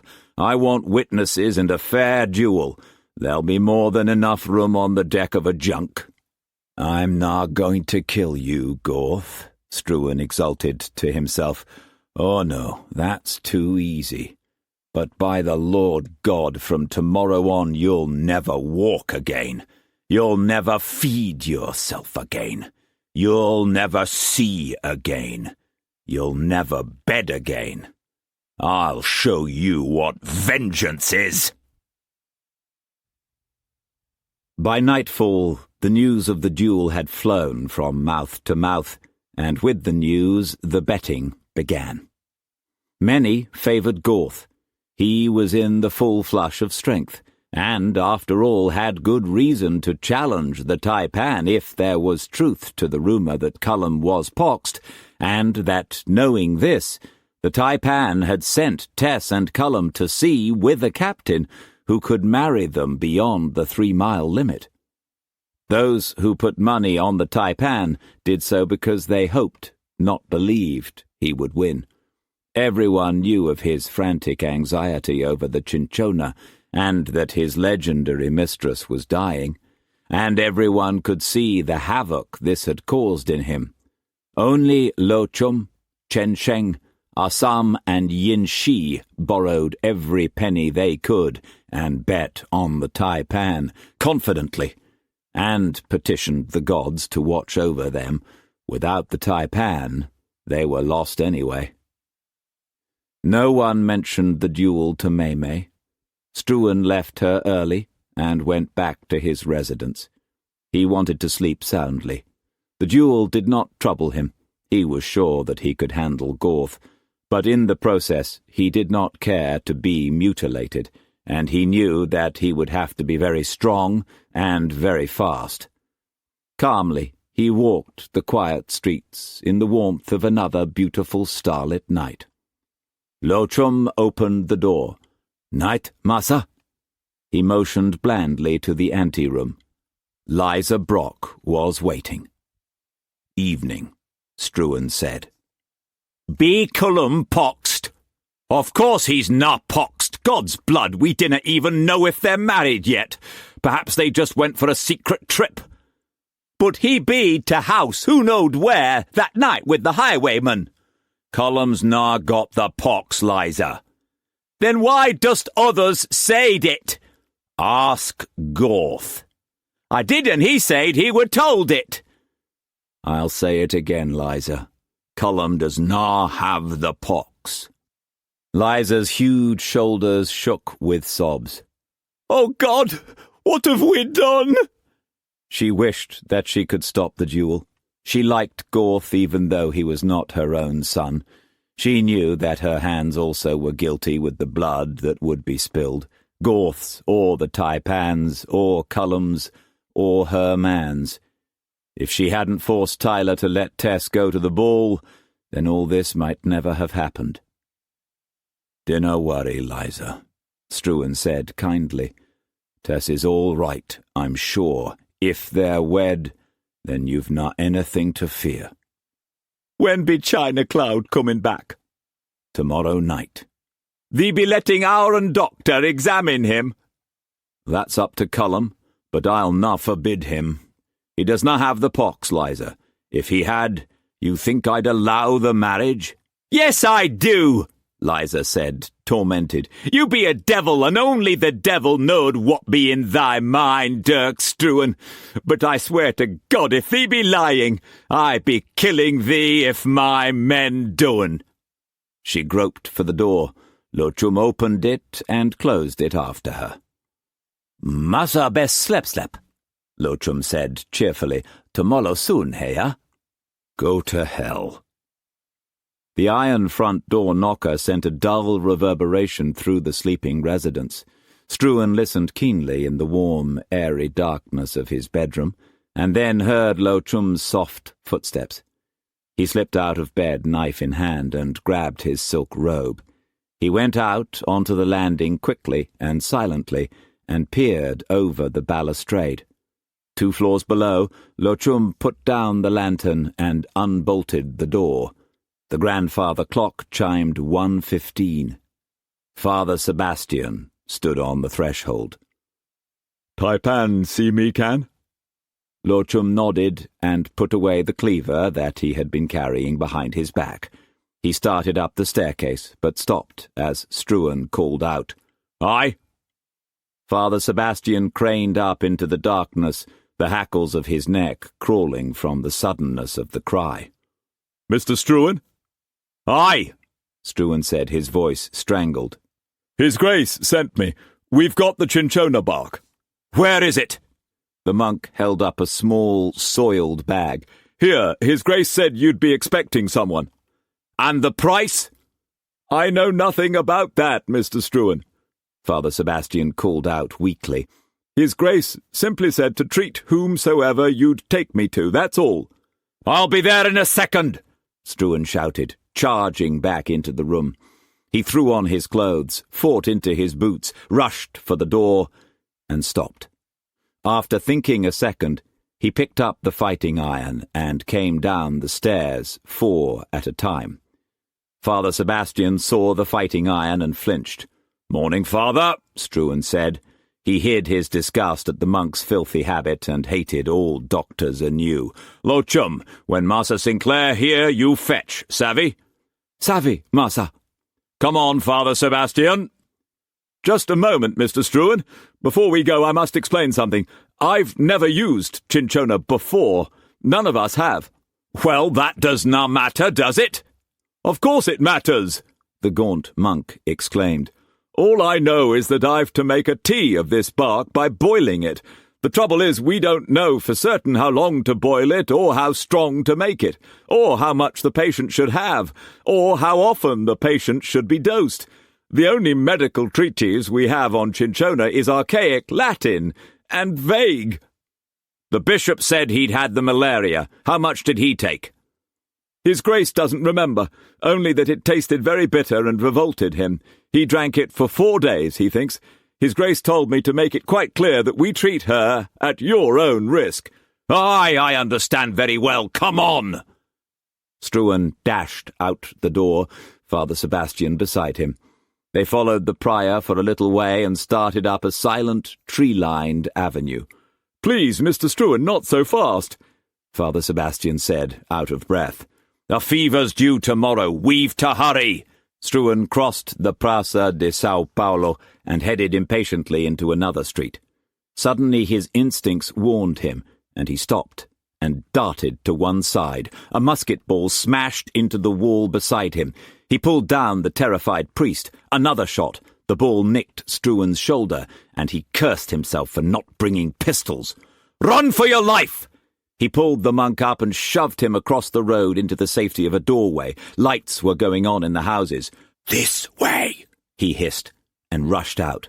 Abruptly, he changed direction, and another shot missed by a fraction of an inch as he reached the safety of an alley, Father Sebastian panting alongside.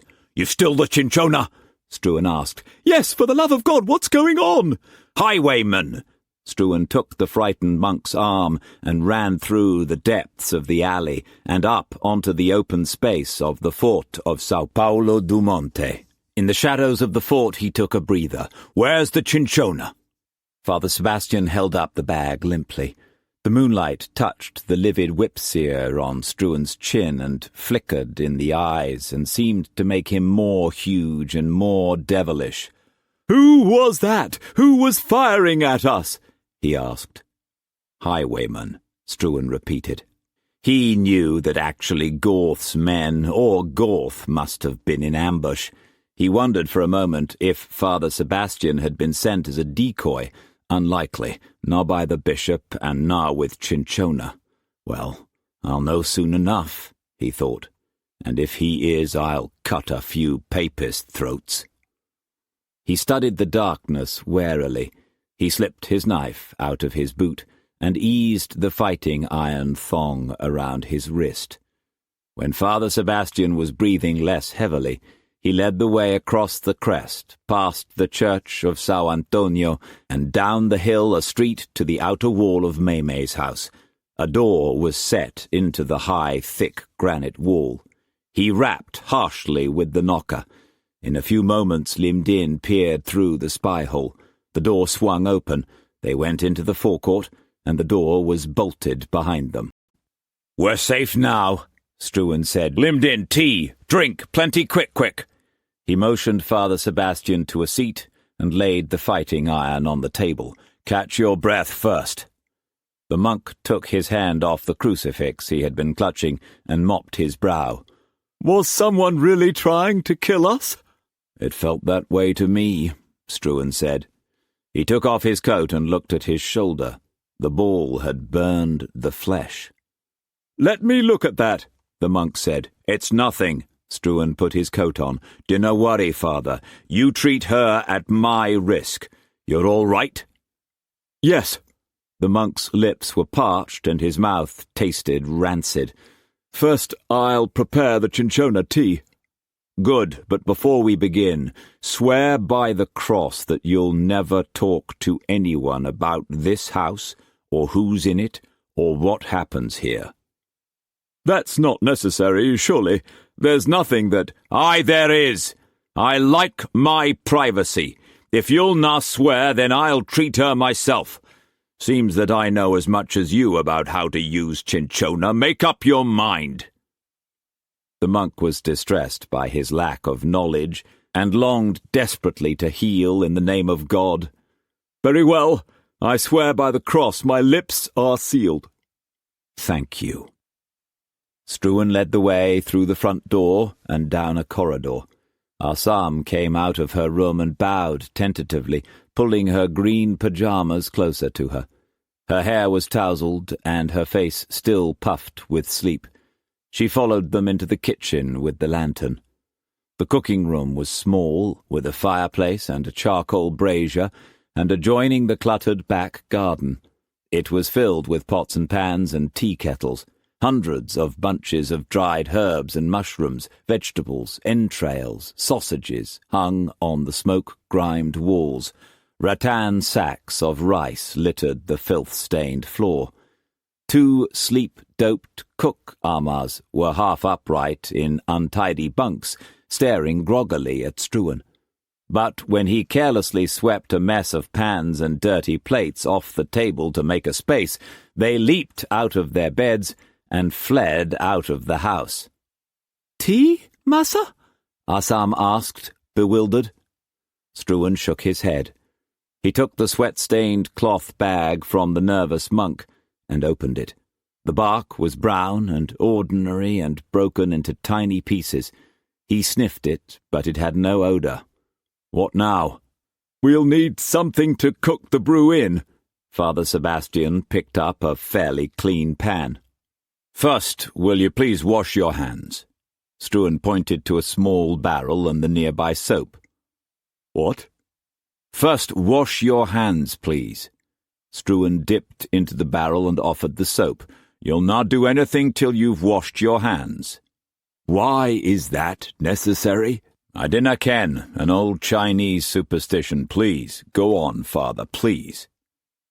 While Struan washed out the pan and put it on the table, Arsam watched bright-eyed as Father Sebastian scrubbed his hands with soap, rinsed them off, and dried them on a clean towel.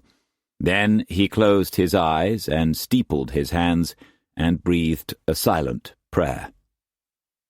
"Now something to measure with," he said, coming back to earth and selecting a small cup at random, filled it to the brim with cinchona. He tipped the bark into the pan and then slowly and methodically added 10 equal measures of water. He set the pan to cook on the charcoal brazier. 10 to 1 to start with, he said in a parched voice. He wiped his hands nervously on the sides of his habit. Now I'd like to see the patient. Struan beckoned to Assam and indicated the pan. No touchy. No touchy, massa, Assam said vigorously. Now that she was over her initial shock of the sudden awakening, she was beginning to enjoy all these strange proceedings. No touchy, massa, never mind. Struan and the monk left the kitchen and went into May's bedroom. Assam followed. A lantern splashed pockets of light in the darkness. Yin-Shi was brushing her tousled hair in front of the mirror. She stopped and bowed hastily. Her mattress bed was on the floor to one side of May's vast four-poster. May was shivering feebly under the weight of blankets. "Hello, lassie. We've got the cinchona," Struan said, coming close to her. "At long last. All's well now." "I'm so cold, Tai-Pan," she said helplessly. "I'm so cold. What have you done to your face?" "Nothing, lass." "You've cut yourself." She shivered and closed her eyes and fell back into the blizzard that was engulfing her. "It's so cold." Struan turned and looked at Father Sebastian. He saw the shock on his stretched face. "What's amiss?" Nothing. The monk set a tiny sand timer on a table and, kneeling beside the bed, took May's wrist and began to count her heartbeats. How can a Chinese girl speak English? He asked himself. Is the other girl a second mistress? Am I in a harem of the devil? O God, protect me and give me the power of thy healing, and let me be thy instrument this night.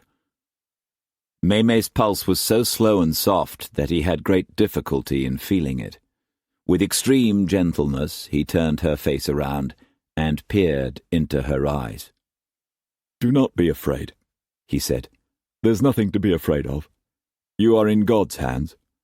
I must look at your eyes. Don't be afraid. You're in his hands. Defenseless and petrified, May did as she was told. Yin-Shi and Assam stood in the background and watched apprehensively. What's he doing? Who is he? Yin-Shi whispered. A barbarian devil witch doctor, Assam whispered back. He's a monk, one of the long-skirt priests of the naked god-man they nailed to a cross. Oh! Yin-Shi shuddered. I've heard about them. How absolutely dreadful to do such a thing. They really are devils. Why don't you bring father some tea? That's always good for anxiety.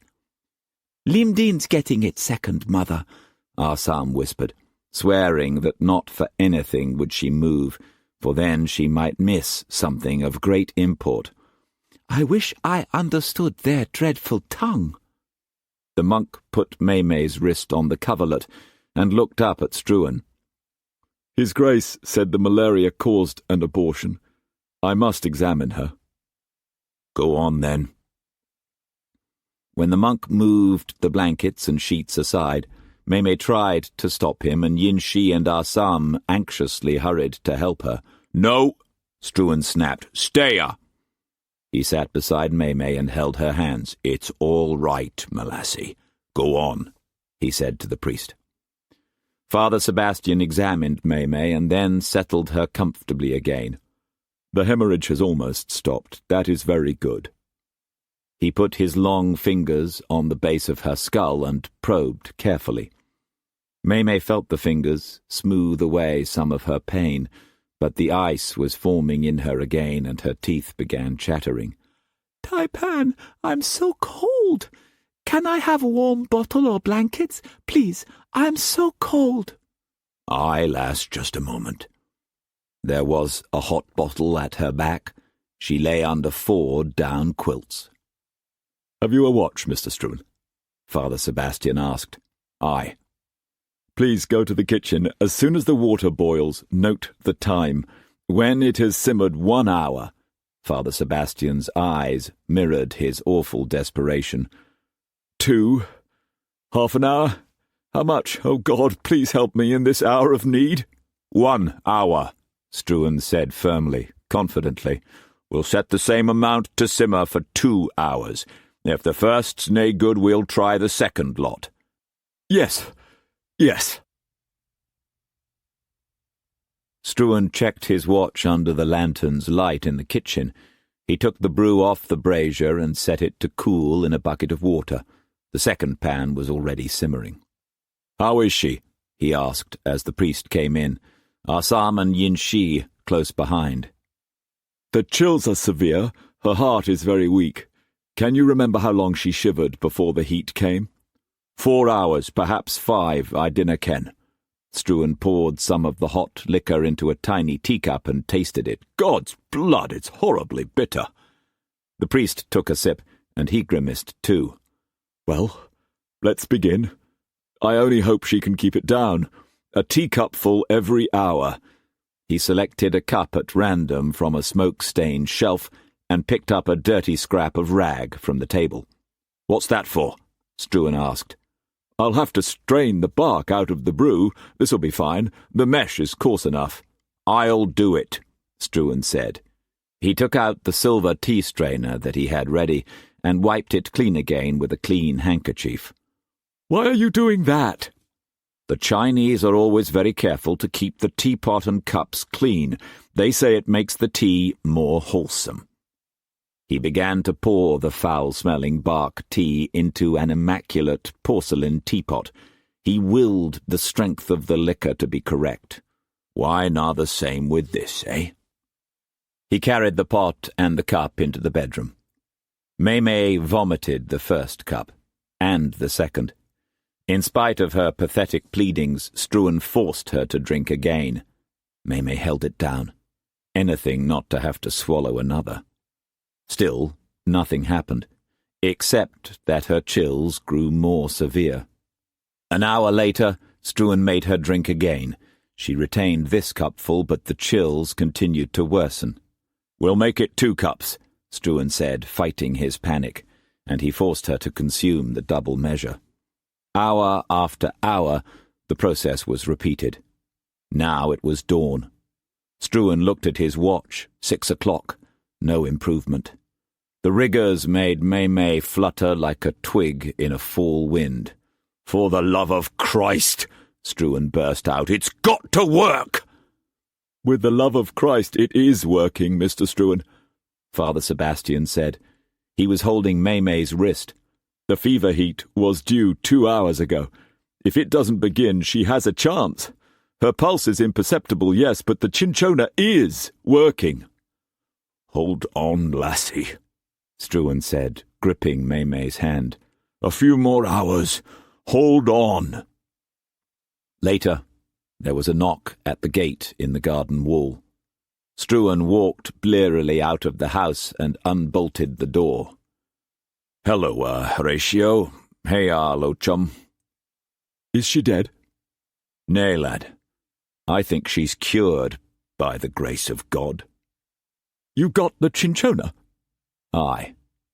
"Masterson's at the junk. It's time for Gorth. I'll ask them, his seconds, to postpone until tomorrow. You're in no state to fight anyone." "There's nae need for you to worry. There are more ways of killing a snake than stamping its god-rotting head off. I'll be there in an hour." "All right, Tai-Pan." Horatio left in a hurry, Lo Chum with him. Struan bolted the door and returned to Mei. She was lying perfectly still in the bed, and Father Sebastian was taking her pulse. His face was stiff with anxiety. He bent down and listened to her heartbeat. Seconds passed. He raised his head and looked searchingly at Struan. "For a moment I thought... But she's all right. Her heartbeat is terribly slow, but, well, She's young. With the grace of God, the fever's dead, Mr. Struan. Peruvian cinchona will cure the fever of Happy Valley. How marvellous are the ways of God! Struan felt weirdly detached. Will the fever return? He asked. Perhaps from time to time, but more cinchona will arrest it. There's nothing to worry about now. This fever's dead. Don't you understand? She's cured of malaria. Will she live? You say her heart's very weak. Will she live? God willing, the chance is good, very good. But I don't know for certain. I've got to go now, Struan said, rising. Would you please stay here till I get back? Yes. Father Sebastian was going to make the sign of the cross over him, but decided against it. I cannot bless your departure, Mr. Struan. You're going to a killing, aren't you? Man is born to die, Father. I just try to protect myself and mine as best I know how, and to choose the time of my dying. That's all. He picked up the fighting iron and tied it to his wrist, then left the house. As he walked the streets, he felt eyes watching him, but paid them no heed. He drew strength from the morning, and from the sun, and from the sight and smell of the sea. It's a good day to stamp out a snake, he thought, but you're the one that's dead. You've na the strength to go against Gorth with a fighting iron. Not today. Chapter 39. There was a large crowd near the junk.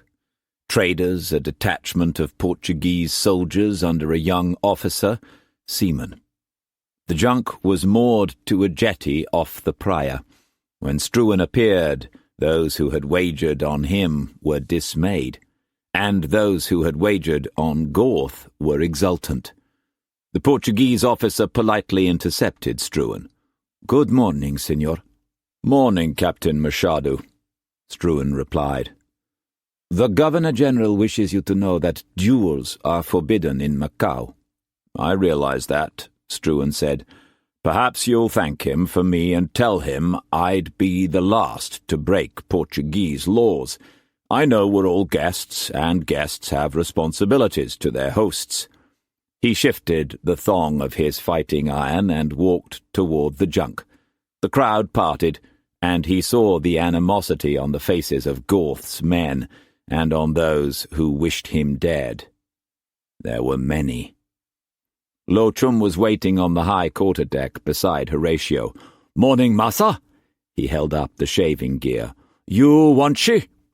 "Where's Gorth, Horatio?" "His seconds are looking for him." Struan prayed that Gorth was flat on his back in a whorehouse, drunk as a fiddler's bitch. Oh God, let us fight tomorrow. He began to shave.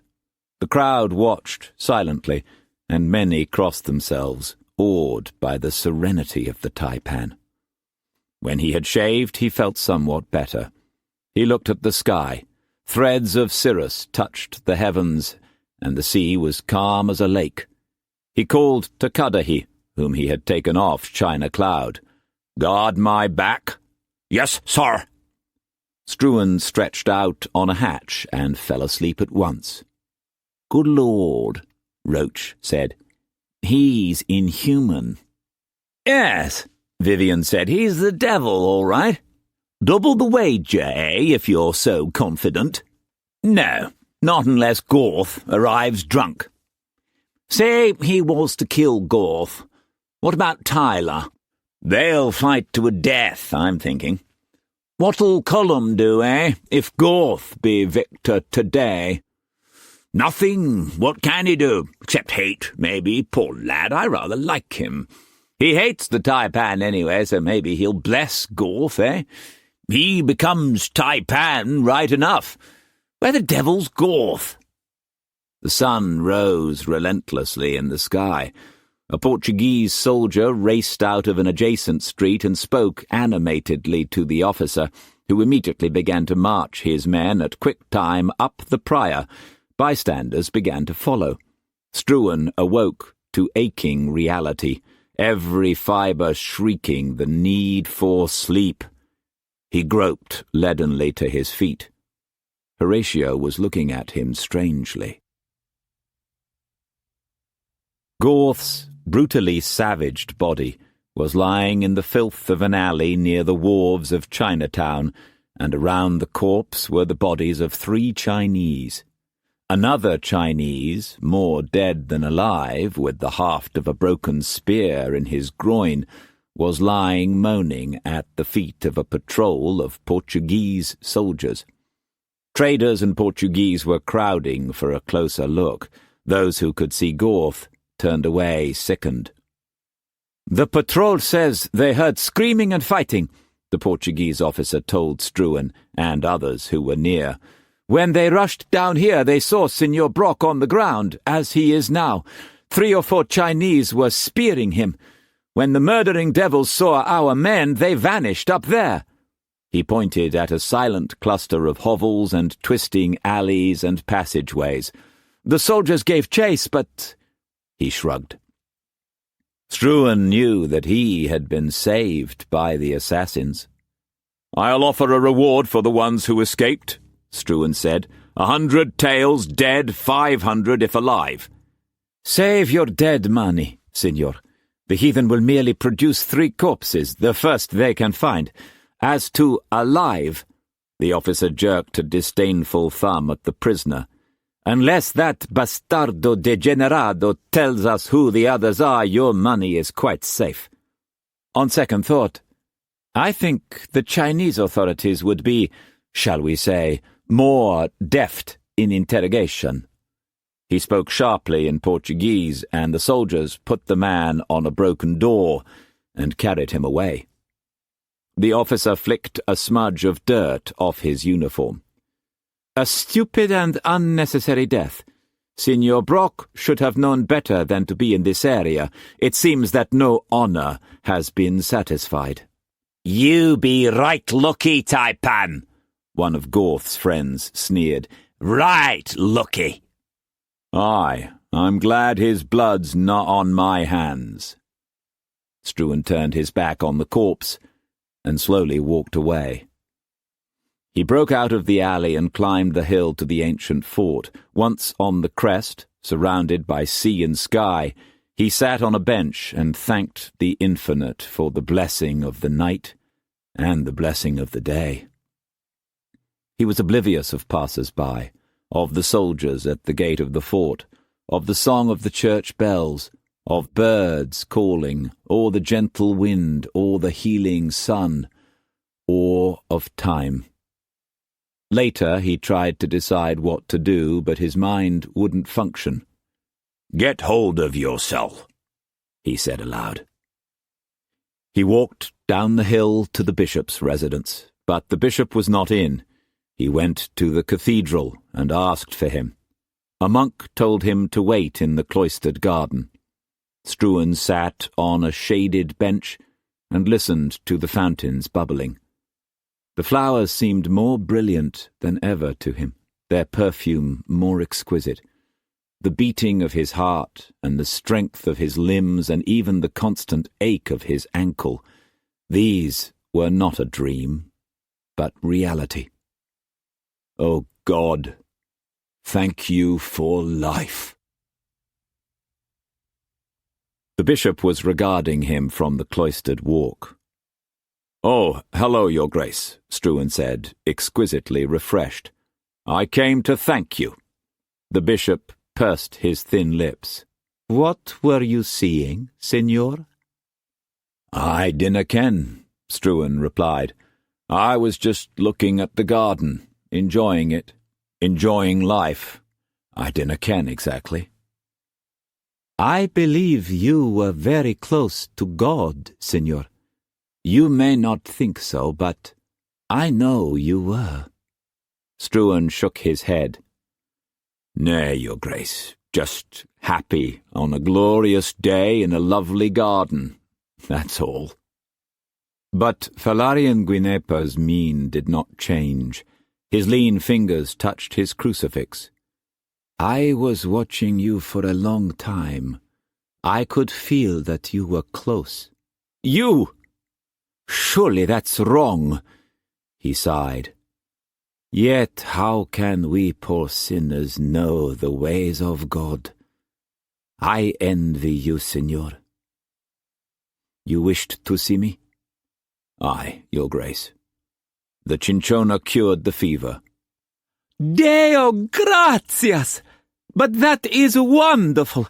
How marvelous are the ways of God! I'm going to charter a vessel immediately for Peru with orders to load cinchona, Struan said.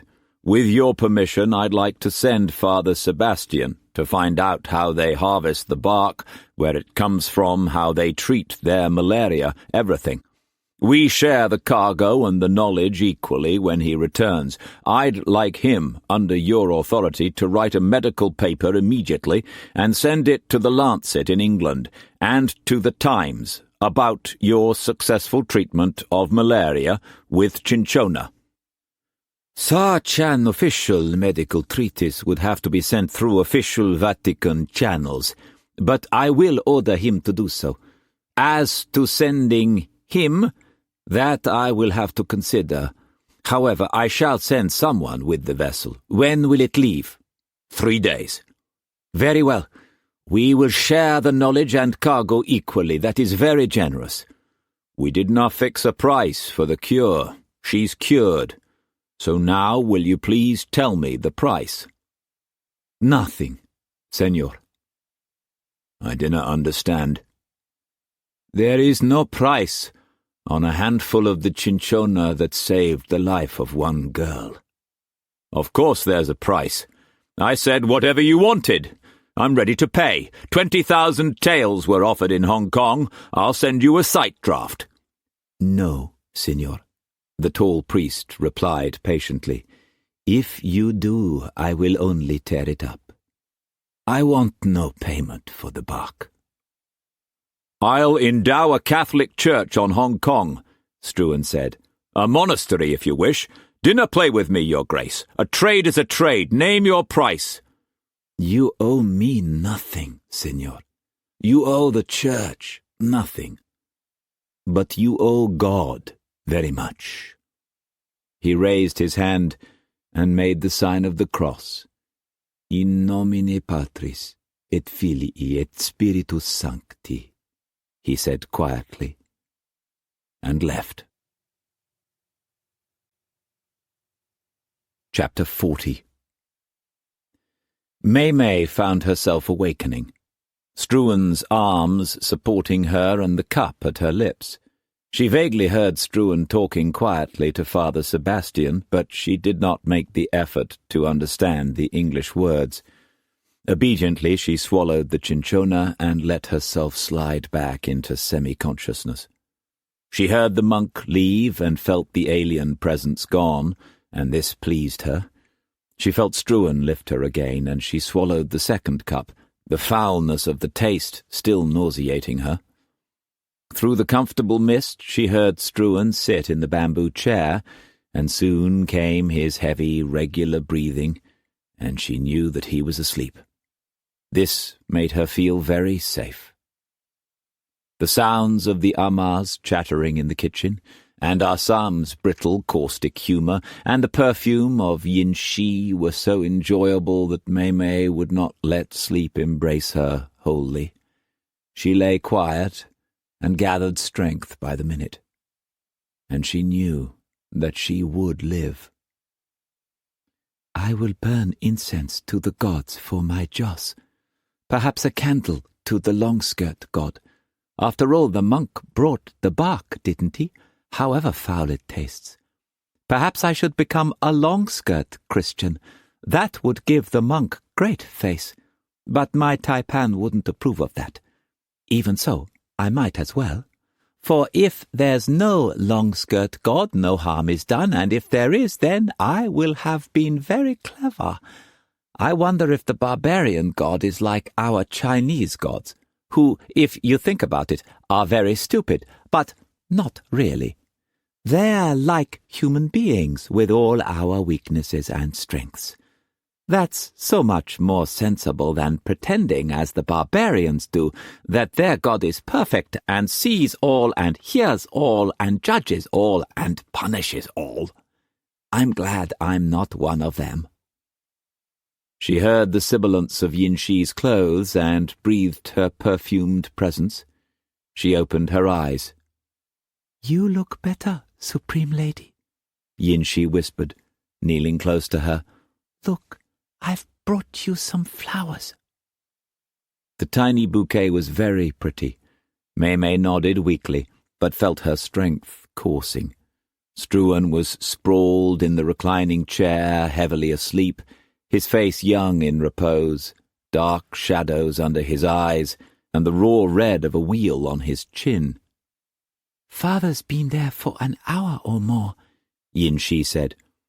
She was wearing pale blue silk trousers and a knee-length double-breasted silk tunic of ocean green, and there were flowers in her hair. Mei smiled and moved her head and saw that it was dusk. "How many days is it since this fever began, sister?" "It was last night. Father came with a long-skirt monk. They brought the magic drink, don't you remember?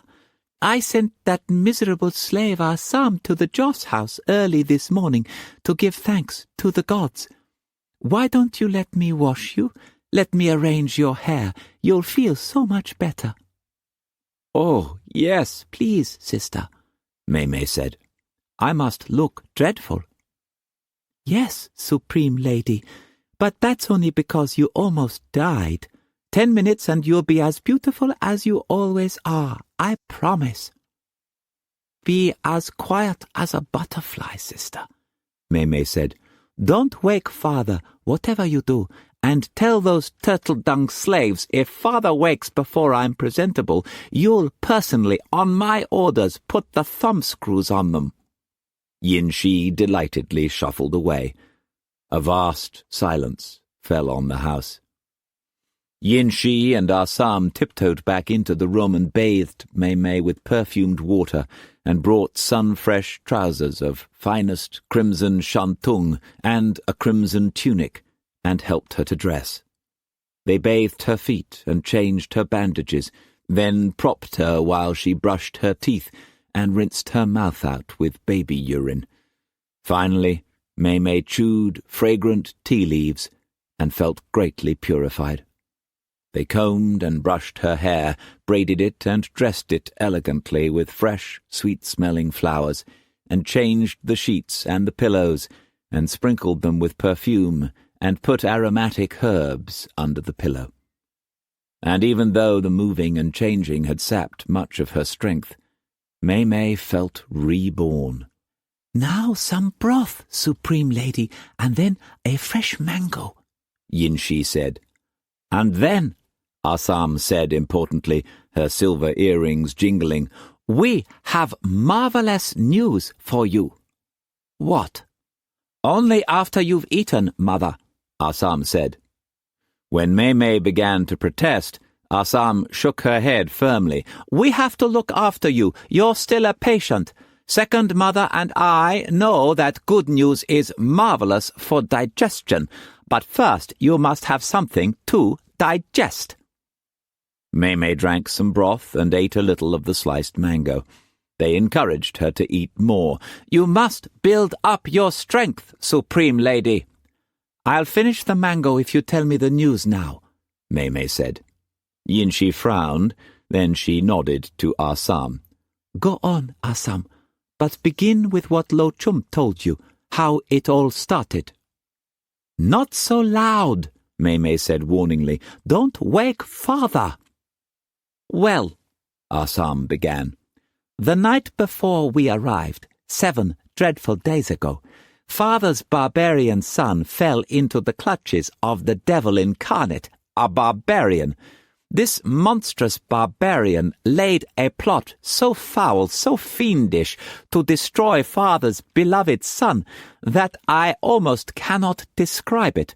And last night and today, while the devil magic drink was wrecking your fever sickness, things came to their terrible doom-filled climax. We spent the vigil of the night on our knees begging the gods, but to no avail. Father was lost, you were lost, we were lost, and worse, the enemy had won the game. Assam paused, and with studied faintness tottered to the table, picked up the tiny glass filled with the wine that Yin-Shi has brought as a present to Mei-Mei, and sipped it, overcome with emotion. When she was refreshed, she told the entire story with harrowing pauses and unbelievable sighs and mighty gesticulations. And there, on the filth-filled ground, Assam ended with a sobbing whisper, stabbing the floor with her fingers, hacked into 40 pieces, surrounded by the bodies of 15 assassins, lay the corpse of the devil barbarian, Gorth, and thus was our father saved. Mei-Mei clapped her hands gleefully and congratulated herself for her foresight. The gods are certainly looking over us. Thank goodness I talked to Golden Chen when I did. But for him... Oh, how wonderful! Oh, Sam, you told it brilliantly. I nearly died when you came to the part about father leaving the house this morning. If you hadn't said before you began that the news was marvelous, I would really have died. Hey, lassie. Struan was awake, roused by Mei-Mei's clapping. Yin-Shi and Assam got up hastily and bowed. I feel fantastical better, Tai-Pan, Mei-Mei said. You look fantastical better. You need food, Tai-Pan, Mei-Mei said. You probably have not eaten all day. Thank you, lass, but I'm not hungry. I'll get something at the residence later. Struan stood and stretched. Please eat here, Mei-Mei said. Stay here tonight, please. I didn't want to... Please, stay. That would make me very happy. Of course, lassie, Struan said. You've got to take the cinchona for the next 4 days, 3 times a day. But Tai-Pan, I feel very gracious good. Please, no more. 3 times a day, Mei-Mei, for the next 4 days. God's blood, it tastes like birds' droppings mixed with vinegar and snake's bile. A table laden with food was brought into the bedroom. Yin-Shi served them, then left them alone. Mei-Mei picked daintily at a few quick-fried shrimps. What did you do today? She asked. Nay, anything of import, but one problem's settled. Gorth's dead. Oh, how? Mei-Mei asked, and was suitably surprised and shocked as he told her the news. You're very clever, Tai-Pan, but your Joss is fantastical good. Struan pushed his plate away and stifled a yawn and thought about Joss. Aye. Will Brock be terrible angry? Gorth's death's not on my hands. Even if it was, he deserved to die. In some ways, I'm sorry he died like that. Gorth's death and the elopement will break Brock's temper, he thought. I'd best be ready with a gun or knife. Will he come after me like an assassin in the night or openly? I'll worry about that tomorrow. Cullum should be back soon. Why do you not go to bed? You look very tired. When Lo Chum brings word, Assam will wake you, Heya. I think I'd like to sleep now, too. I think I will, lassie. Struan kissed her tenderly and held her in his arms. Ah, lassie, lassie, I was so afraid for you. Thank you, Tai-Pan. Go to sleep now, and tomorrow I'll be much better, and so will you. I have to go to Hong Kong, lassie. as soon as possible, for a few days." Her chest tightened. "When do you go, Tai-Pan?" "Tomorrow, if you're well." "Will you do something for me, Tai-Pan?" "Of course." "Take me with you? I dinna want to be alone here if you're there." "You're not well enough to move, and I have to go, lass." "Oh, but I will be tomorrow, I promise.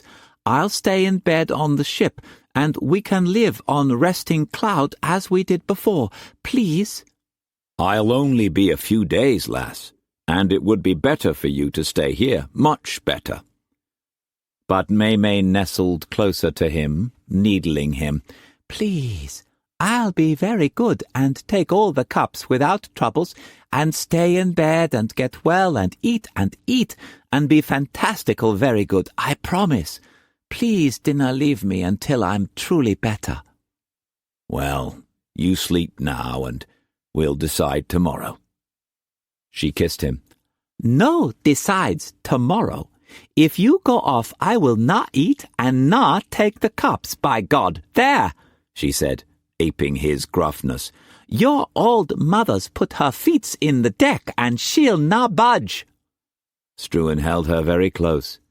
Minute by minute he could feel her growing stronger. "God bless the cinchona." "All right. But we'll not go tomorrow. The next day at dawn, if you're well enough. If you—" "Oh, thank you, Tai-Pan. I'll be very well." He held her away from him and appraised her closely. He knew that it would take months for her to recover her former beauty, but it's not just a face that makes a person exquisite, he told himself. It's what's underneath, in the eyes and in the heart. "Oh, lassie, you're so beautiful. I love you." She touched his nose with a tiny finger. "What for you say such things to your old mother?" She pressed into his arms. "I think you're terrifical beautiful too." Then he gave her the 2 cups, and she held her nose and drank them. She put some fragrant tea leaves in her mouth to take the taste away. He tucked her up like a child, kissed her again, and went to his room.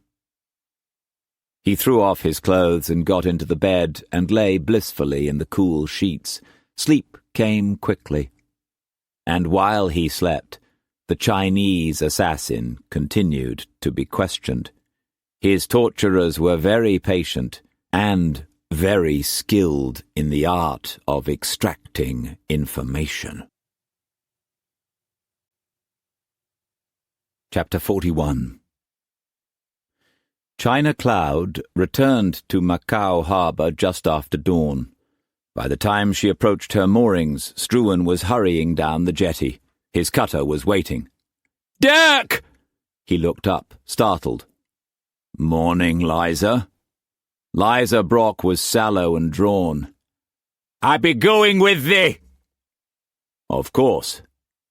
Struan held out his hand to help her in, but she refused it. "Cast off," he ordered. The oarsman pulled strongly. The day was glorious and the sea calm. Struan saw the small figure of Captain Orlov on the quarterdeck of the ship and knew that he had been observed. Good, he thought. "I be taking Goth's body back to Hong Kong tomorrow," Liza said. Struan made no reply. He merely nodded and looked at his ship. When they reached the gangway, he let Liza go on deck first.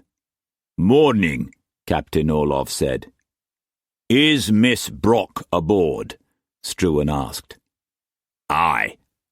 Be you marrying they, Cullum and my Tess?" Liza asked. "Aye." Orlov turned to Struan.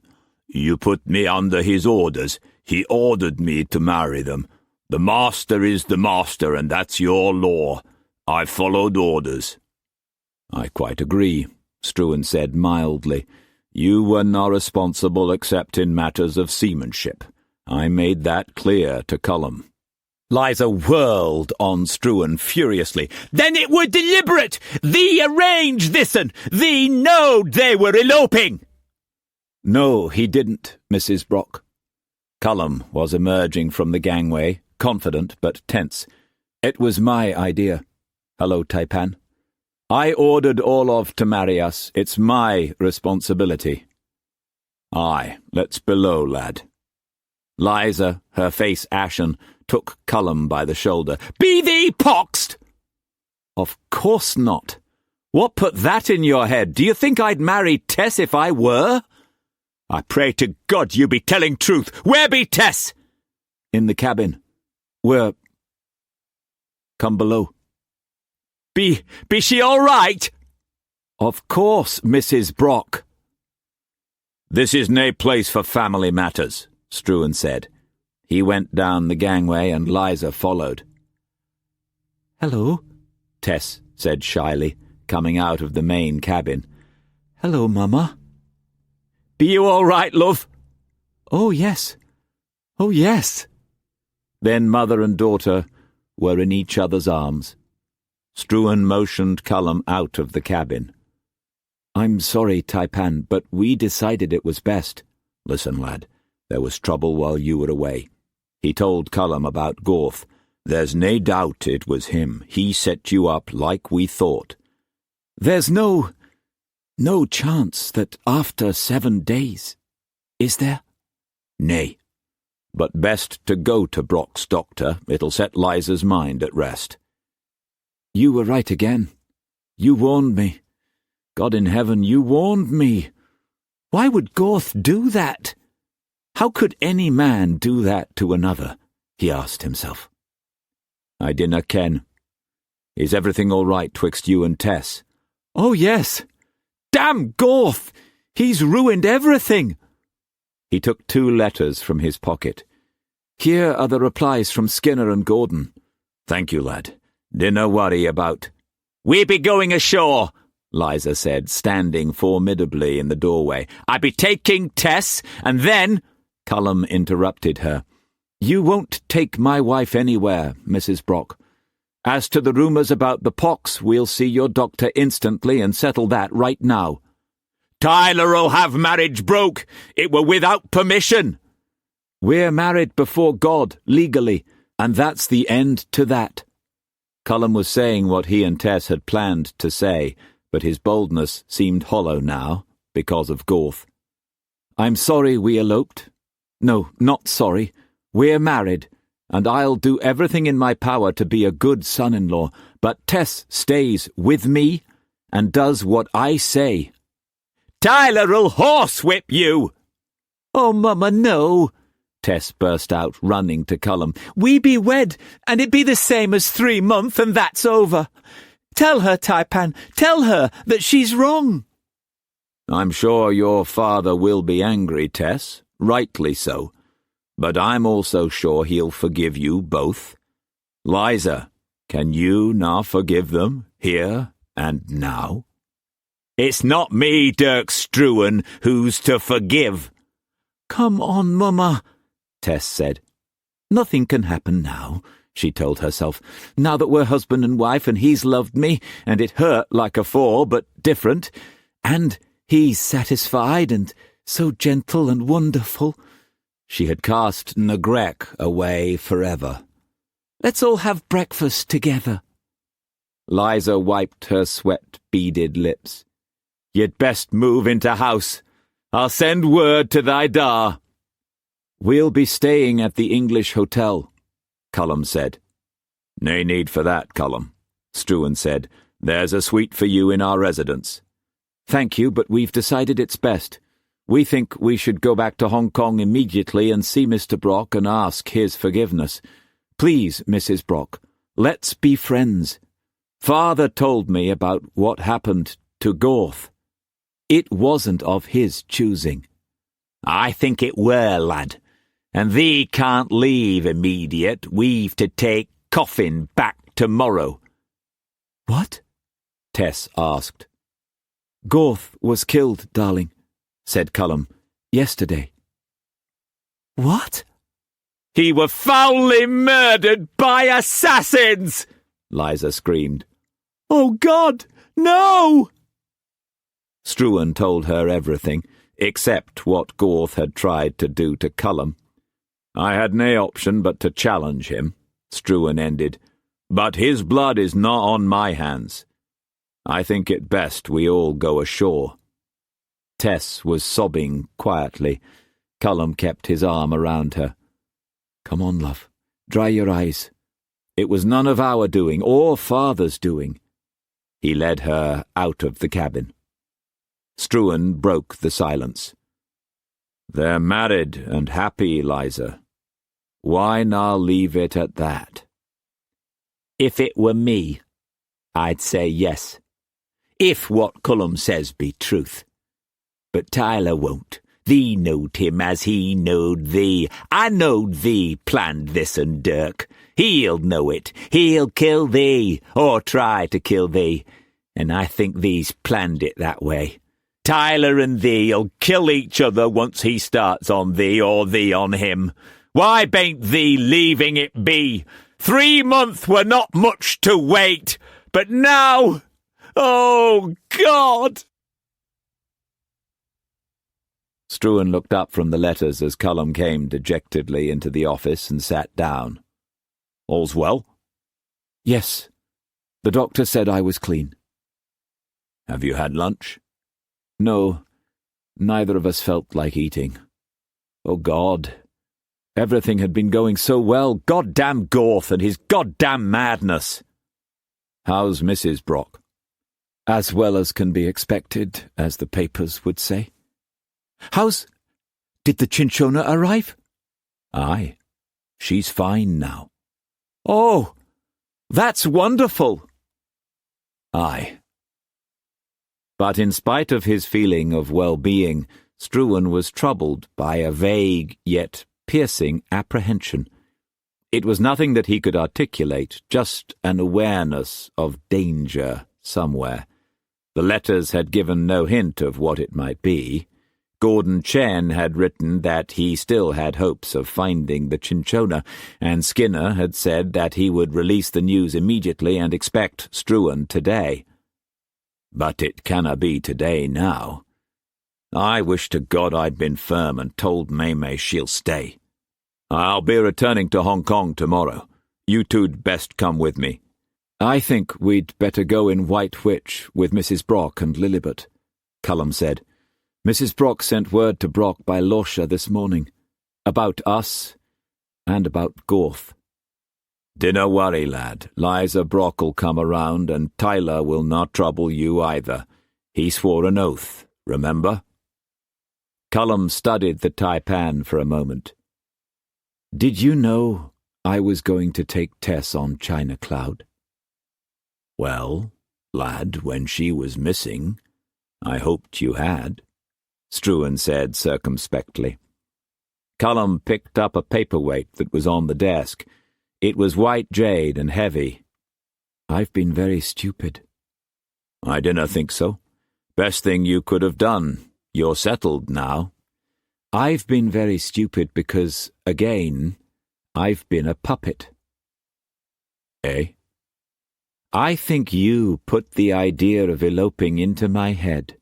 I think you deliberately put Orlov under my command, knowing that I would order him to marry us. I think you sent me and Tess off, knowing that this would drive Gorth berserk and make him publicly attack you and give you the opportunity to kill him openly. Did you?" Struan sat motionless in the chair. His eyes did not waver from Cullum's. "I dinna quite know how to answer you, Cullum. I dinna know for certain, if you want an answer. The fact is that you wanted to marry Tess quickly, and you are married.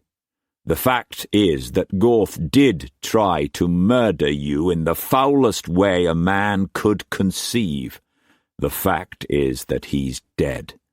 The fact is I regret not having the pleasure of killing him, but the fact is that his blood's not on my hands. The fact is that because he is dead, you're alive, you and Tess. The fact is that whatever Brock wants to do about it, he swore a holy oath to give you a safe berth in a safe harbour. And the last fact is that soon now you can take over as Tai-Pan. Cullum put down the paperweight. I'm not ready to be Tai-Pan. I know, but you soon will be.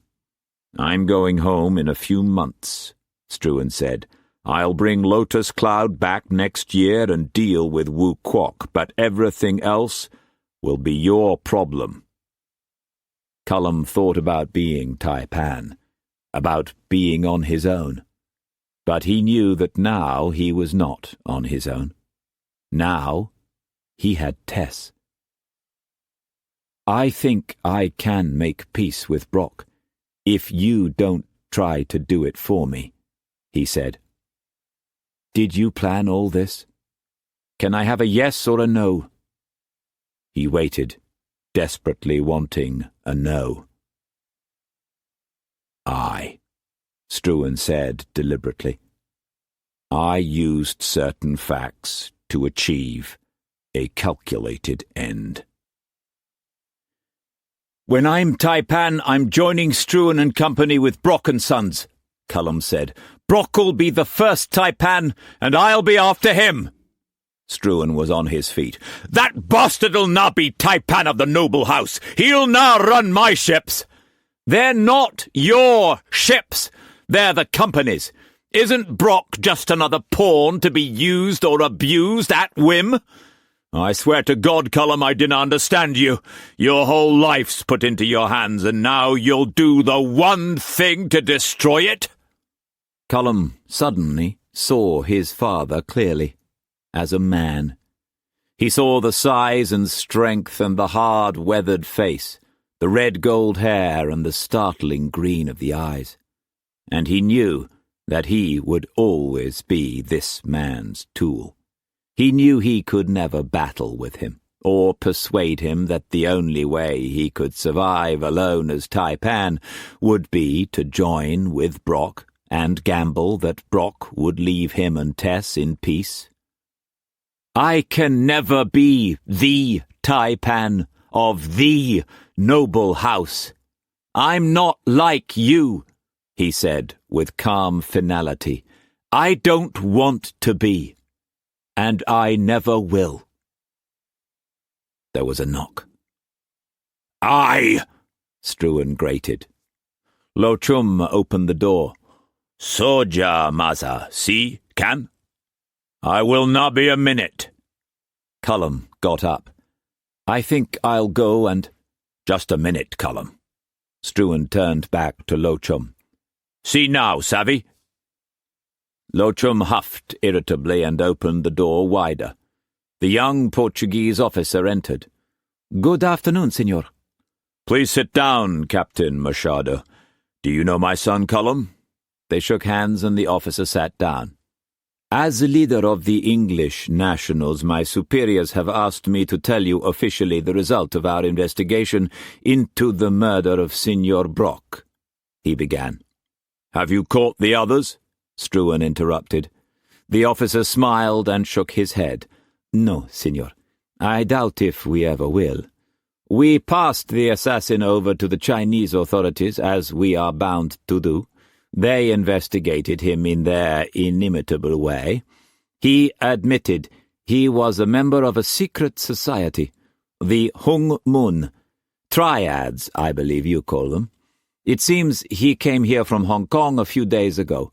According to him, there is a thriving lodge in Taiping Shan. The officer smiled again. It seems, too, that you have many enemies, Signor Struan.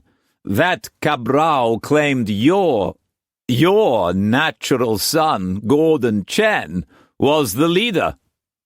That's the best joke I've heard in years, Struan said, outwardly amused. But he was considering very carefully the possibility that it was true. And if it is, he asked himself, I dinna ken. But you'd better find out fast one way or another. The Mandarins were amused too, so they said, Machado told him. In any event, unfortunately the heathen devil died before they could get the real leader's name. He added disdainfully. He claimed he had been sent here to assassinate Signor Brock on the leader's orders. Of course, he gave names of his associates, but these are as meaningless as the rest of his story. It was a simple robbery. These damned triads are nothing but highwaymen. Or perhaps, he said pointedly, a matter of vengeance. Eh? Well, Senor, the young Signor Brock was, how shall I put it, not exactly admired in certain quarters of ill repute. It seems that he frequented a house near where he was found. He brutally attacked a prostitute a week or so ago. She died the day before yesterday. We have just received a complaint against him from the Mandarins. Who knows? Perhaps the Mandarins decided a tooth for a tooth, and this is all a diversion. You know how devious they are. Perhaps it's just as well he is dead, for we would have to have taken action, and that would have embarrassed everyone. He got up. My superiors will, of course, send an official report to His Excellency, as one of your nationals is involved. Struan offered his hand. Will you thank them for me? And I wonder if this could be hushed up, the part about the prostitute. My son's married to his sister, and I'd like to guard the Brock name. Tyler Brock is an old associate. So I understand, the officer said, faintly ironic. He glanced at Cullum. My congratulations, Senor. Thank you. I will mention your suggestion to my superiors, Signor Struan. I'm sure they would appreciate the delicacy of the position. Thank you, Struan said. If you catch the others, the reward still stands. The officer saluted and left. Thank you for suggesting that, Cullum said. What would have happened to Gorth? He would have hanged. There are good English laws about murder. It would be ironic if that story were true. Eh? Gordon Chen and the secret society. If, in actual fact, you hadn't planned Gorth's challenge because you'd already secretly arranged for him to be assassinated. That's a terrible accusation. Terrible. I'm not accusing you, Cullum said. I merely said it would be ironic. I know that you're what you are. Any killing you do would have to be in the open, man-to-man. That's the way the Tai-Pan's mind would have to work. But mine won't. It never will. I'm tired of trapping people and using them. I'm not you, and I never will be. You have to put up with me the best you can. And if your noble house dies in my hands, well, to use your own words, that's Joss. Your face is safe. You'll leave as the Tai-Pan, whatever happens afterward. I'll never understand you, and no, you'll never understand me. But we can be friends, even so. Of course we're friends, Struan said. One thing. Promise me you'll never join with Brock. When I'm Tai-Pan, I have to do what I think is best. It's no longer your decision. That's the law you set up. The law I swore to obey. There were the sounds from the prior. Somewhere in the distance, church bells began chiming. Will you have dinner with us tonight, at the club? Aye. Cullum departed. Struan remained at his desk. How can I put fire into Cullum? He asked himself. He could not think of an answer. He sent for his secretary and arranged for all company business to be completed before he returned to Hong Kong. He left the office, and on the way to Mei-Mei's house, he thought about Brock. Will he come storming into the club tonight, like Gorth did? Struan stopped for a moment and gazed out to sea. The White Witch and China Cloud looked beautiful in the afternoon sun. His eyes strayed over Macau, and he saw the cathedral. Why did that devil bishop not put a fair price on the bark? Be fair yourself, Dirk. He's nae devil. Aye, but he trapped you. Now you'll never forget him for the rest of your life, and you'll be doing all sorts of favours for the church, and for the devil Catholics. Are they devils, though? The truth now? Nay. The only devil you know is Gorth, and Gorth's dead, finished. Thank God.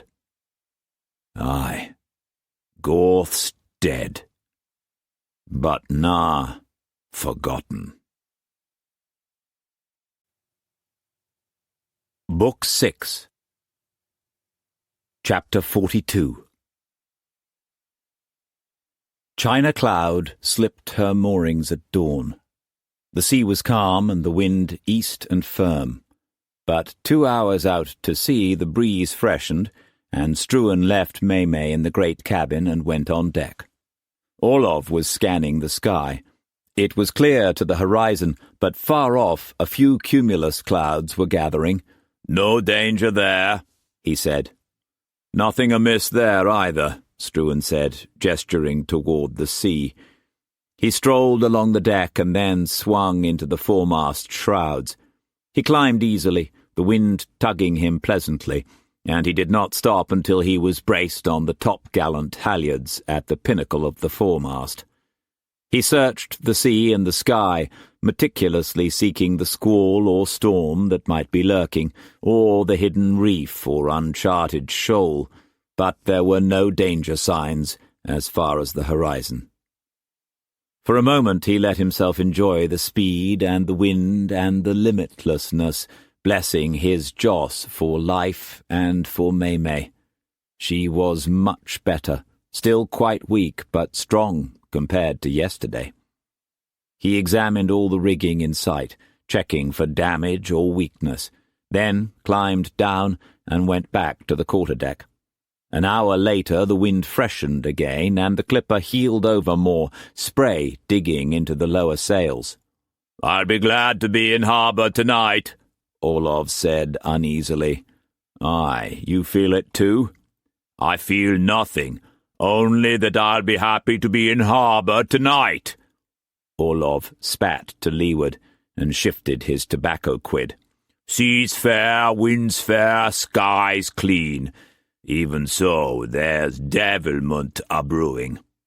"It's always brewing in these waters." "With your permission, we'll reef down and I'll get the leadsman a-calling the fathoms. Mayhaps it's just a shoal or stinking, belly-gutting rock out there somewhere." Orlov shivered and pulled his sea jacket closer, even though the day was warm and the wind safe. Aye. So the leadsman was sent forward, and he told the fathoms, and the crew shinned aloft, and China Cloud's press of canvas was eased off. Late that afternoon she was safe in the neck of the West Channel. Hong Kong Island was to port, the mainland to starboard. It had been a perfect voyage with no mishap. "Perhaps we're just getting old," Struan said with a short laugh. "The older you get, the more the sea wants to suck you down," Orlov said without rancour, looking at the ocean aft. "Weren't for my beautiful ship, I'd sign off today." Struan walked to the wheel. "I'll spell you a turn, helmsman. Go forward." "Aye, aye, sir." The seaman left them alone on the quarterdeck. "Why?" Struan asked Orlov. I can feel the sea watching me. She's always watching a seaman, testing him. But there comes a time when she watches differently. Jealous, aye, jealous like the woman she is. And as dangerous. Orlov spat the tobacco quid overboard and rinsed his mouth with the cold tea that was in the canvas bag near the binnacle. I've never acted a priest and married anyone before. That was mortal strange. Strange, Green Eyes, looking at those two, so young and eager and confident, and listening to the echo of you puffed like a peacock. By God, Orlov, you'll marry us, by God. I'm master of China Cloud, by God. You know the Tai-Pan's law, by God. And there's me a-ranting and a-raving and terrible reluctant so as to give him face, knowing all the time old Green Eyes is the puppeteer. Orlov chuckled and peered up at Struan. But I acted very well, and let him command me, as you wanted me to be commanded. It was like my marriage present to the lad. Did he tell you our deal? Nay. Marry us and you'll keep your ship, by God. Don't, and I'll hound you out of the seas, by God. Orlov grinned. I'd have married them anyway. I was thinking of taking away your ship myself. Orlov's grin vanished. Eh? I'm thinking of reorganizing the company, putting the fleet under one man. Would you like the job? Ashore? Of course ashore. Can you run a fleet from the quarterdeck of one clipper? Orlov bunched his fist and shook it towards Struan's face. You're a devil from hell. You tempt me with power beyond my dreams to take the only thing I love on earth. On a quarterdeck I forget what I am. By God, you know that. Ashore, what am I, eh? Stride Orlov the hunchback. You could be Stride Orlov, Tai-Pan of the noblest fleet on earth. I'd say that's a man's job. Struan's eyes did not waver from the dwarf's face. Orlov spun around and went to the windward gunwale and began a paroxysm of Norwegian and Russian obscenities that went on for minutes. He stamped back. When would this be? The end of this year, maybe later. And my trip north for furs, have you forgotten that? You'd want to cancel it, eh? What gives you the right to puppetize the world, eh? Helmsman, come aft! Struan gave the wheel back to the seaman as China Cloud broke out of the channel into the calm waters of the harbour. Ahead a mile was the jutting Kowloon Peninsula. The land on either side of the ship was barren and parched and fell away rapidly. To port, a mile or so ahead, was the rocky island promontory that had been called North Point. Beyond North Point, unseen from this position, were Happy Valley and Glessings Point, and the small part of the harbour that was being used. "Nor by nor'west," Struan ordered. "Nor by nor'west, sir," the helmsman echoed. "Steady as she goes." He looked over his shoulder at Orlov. "Well, I've no option. I know when your mind's set, you'd beach me without a second thought. But there are conditions." "Well, first I want China Cloud for 6 months. I want to go home, a last time. Either your wife and sons will come back with you or they'll stay," Orlov told himself. "They'll stay and they'll spit in your face and damn you to hell, and you waste 6 months of a ship's life." "Agreed. As soon as I've another clipper here, China Cloud's yours. You'll bring back a cargo of furs. Next?" Next, Green Eyes, your law, that when you're aboard your captain, that for me. Agreed. Next? There's no next. We've not discussed money. The pox on money. I'll be Tai-Pan of the fleet of the noble house. What more could a man desire? Struan knew the answer. May. But he said nothing. They shook hands on the deal, and when the ship was a quarter-mile off Kowloon, Struan ordered China Cloud onto a southwest by south tack and headed into the harbour proper. All hands on deck, lay forward, take over, captain. Lie alongside resting Cloud. Our passengers'll transship first, then the storm anchorage. Thank you, captain, Orlov grunted. It's good to be in harbour, by God! Struan surveyed the shore with the binoculars. Now he could see, in the depths of Happy Valley, buildings abandoned. No movement. He moved the glasses slightly and adjusted the focus, and the building sites of the new Queenstown around Glessing's Point sharpened. The scaffolding of his new huge factory was already up, and he could see coolies swarming like ants, carrying, building, digging. Scaffoldings were up, too, on the knoll where he had ordered the great house to be built, and he could see the thin, lean cut of the road that now snaked up the hill.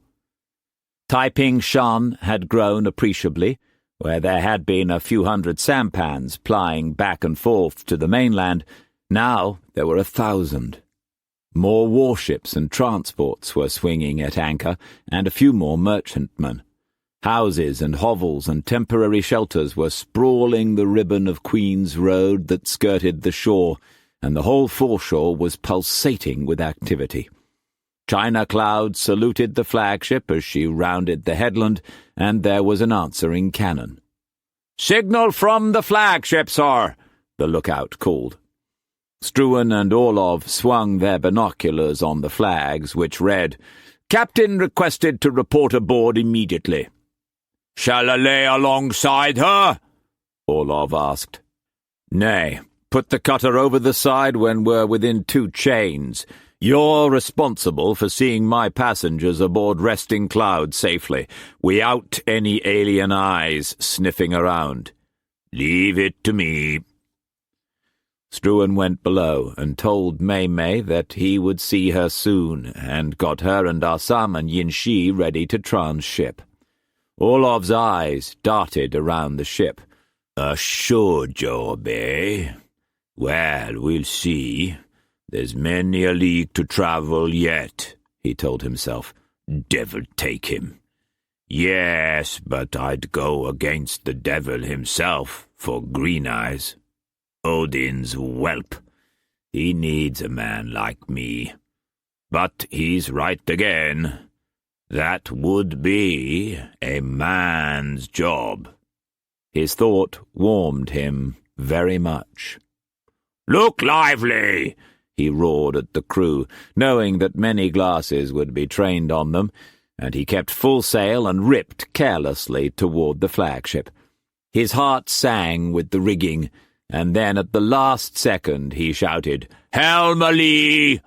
and the ship spun around and pointed as breathlessly as a hound at a covey of partridges. The cutter was lowered over the side, and Struan shinned down the boarding ropes. The cutter cast off, and China Cloud fell off a few points and eased perfectly alongside Resting Cloud. "All hands below," Orlov ordered. "Clear decks, Mr. Cudahy, ours and theirs.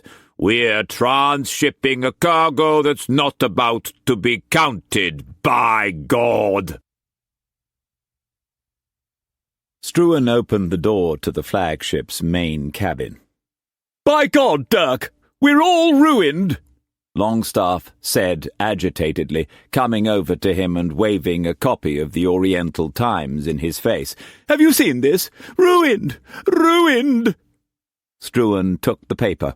The headlines on the inside editorial page were glaring. Foreign Secretary repudiates China traders. Nay, Will, he said. By all that's holy, how dare he do such a stupid thing, what? Damned fool! What are we going to do? Let me read it, Will, then I'll see what it's all about. Idiot! Cunnington's repudiated our treaty. That's what it's about, and I'm sacked! Replaced me! How dare he? Struan raised his eyebrows and whistled. Have you not been informed by dispatch yet? Of course not. Who the devil informs the plenipotentiary, what? Perhaps it's false. That Skinner fellow swears it's true. It better be, or I'll have him for libel, by God! When did it come out, Will? Yesterday! How the devil did that obese, stinking popinjay Skinner lay his fat, filthy hands on a secret dispatch that I haven't even received yet?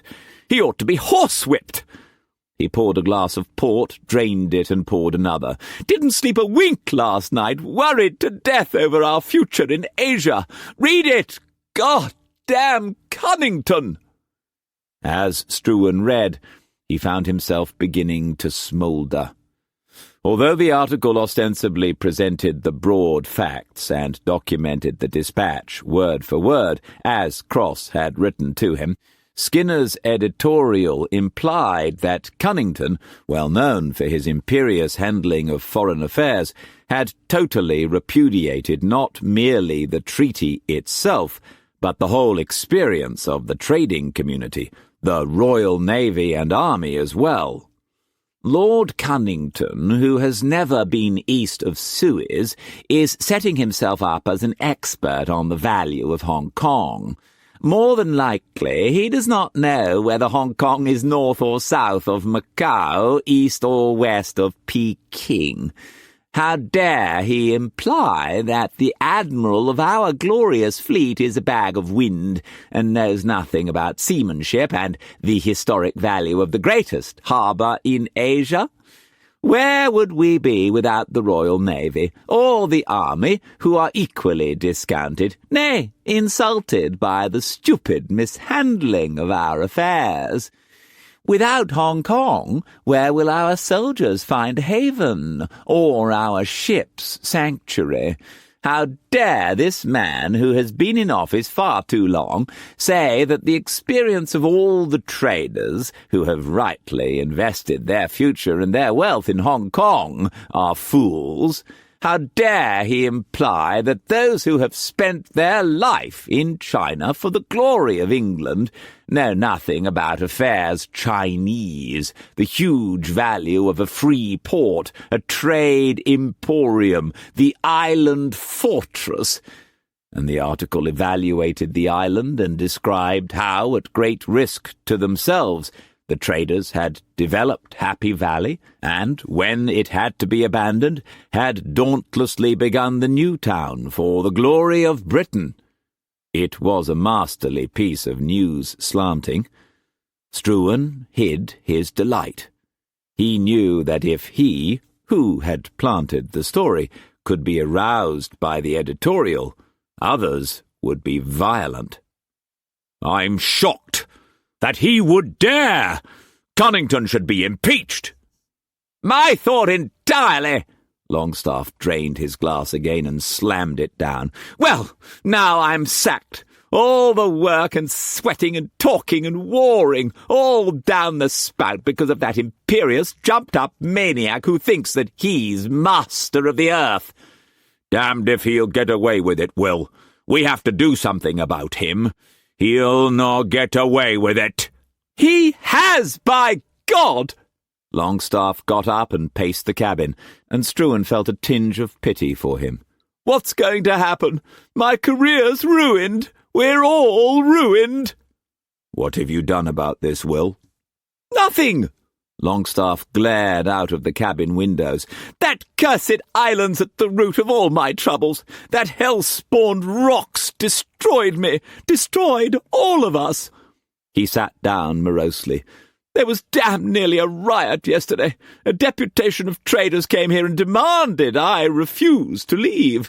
Another under Brock demanded I leave Asia immediately with the fleet and present myself to London to demand Cunnington's impeachment and, if necessary, blockade the port of London. He pillowed his chin with his hands. Well, it's my own fault. I should have followed my instructions to the letter. But that wouldn't have been right. I'm not a power-hungry, land-grabbing conqueror. The pox on everything. He looked up, his face twisted with humiliation. The Admiral and General are delighted, of course. Have a drink. Thanks. Struan poured a brandy. All's not lost, Will.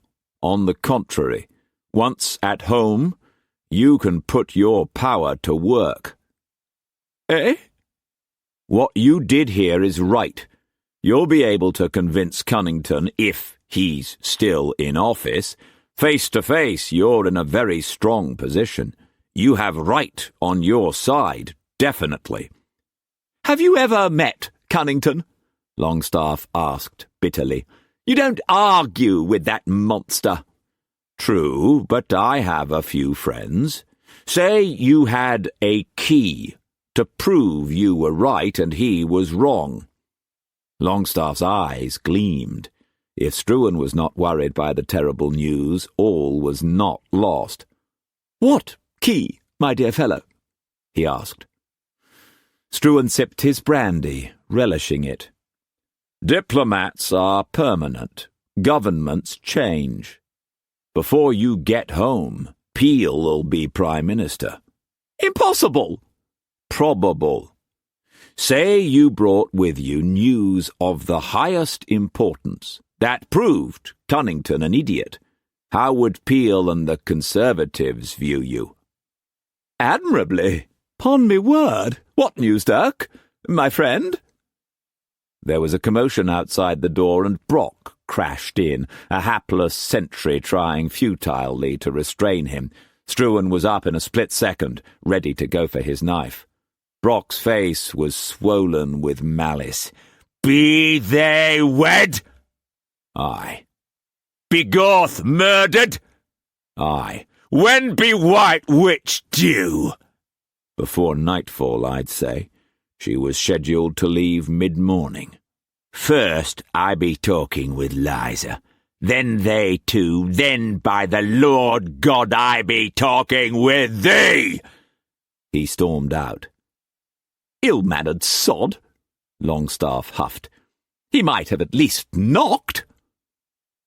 Struan relaxed as a cat will relax after a danger has passed, the muscles unlocking fluidly, ready to tighten again at the next threat, but the eyes not changing, still watching where the danger was.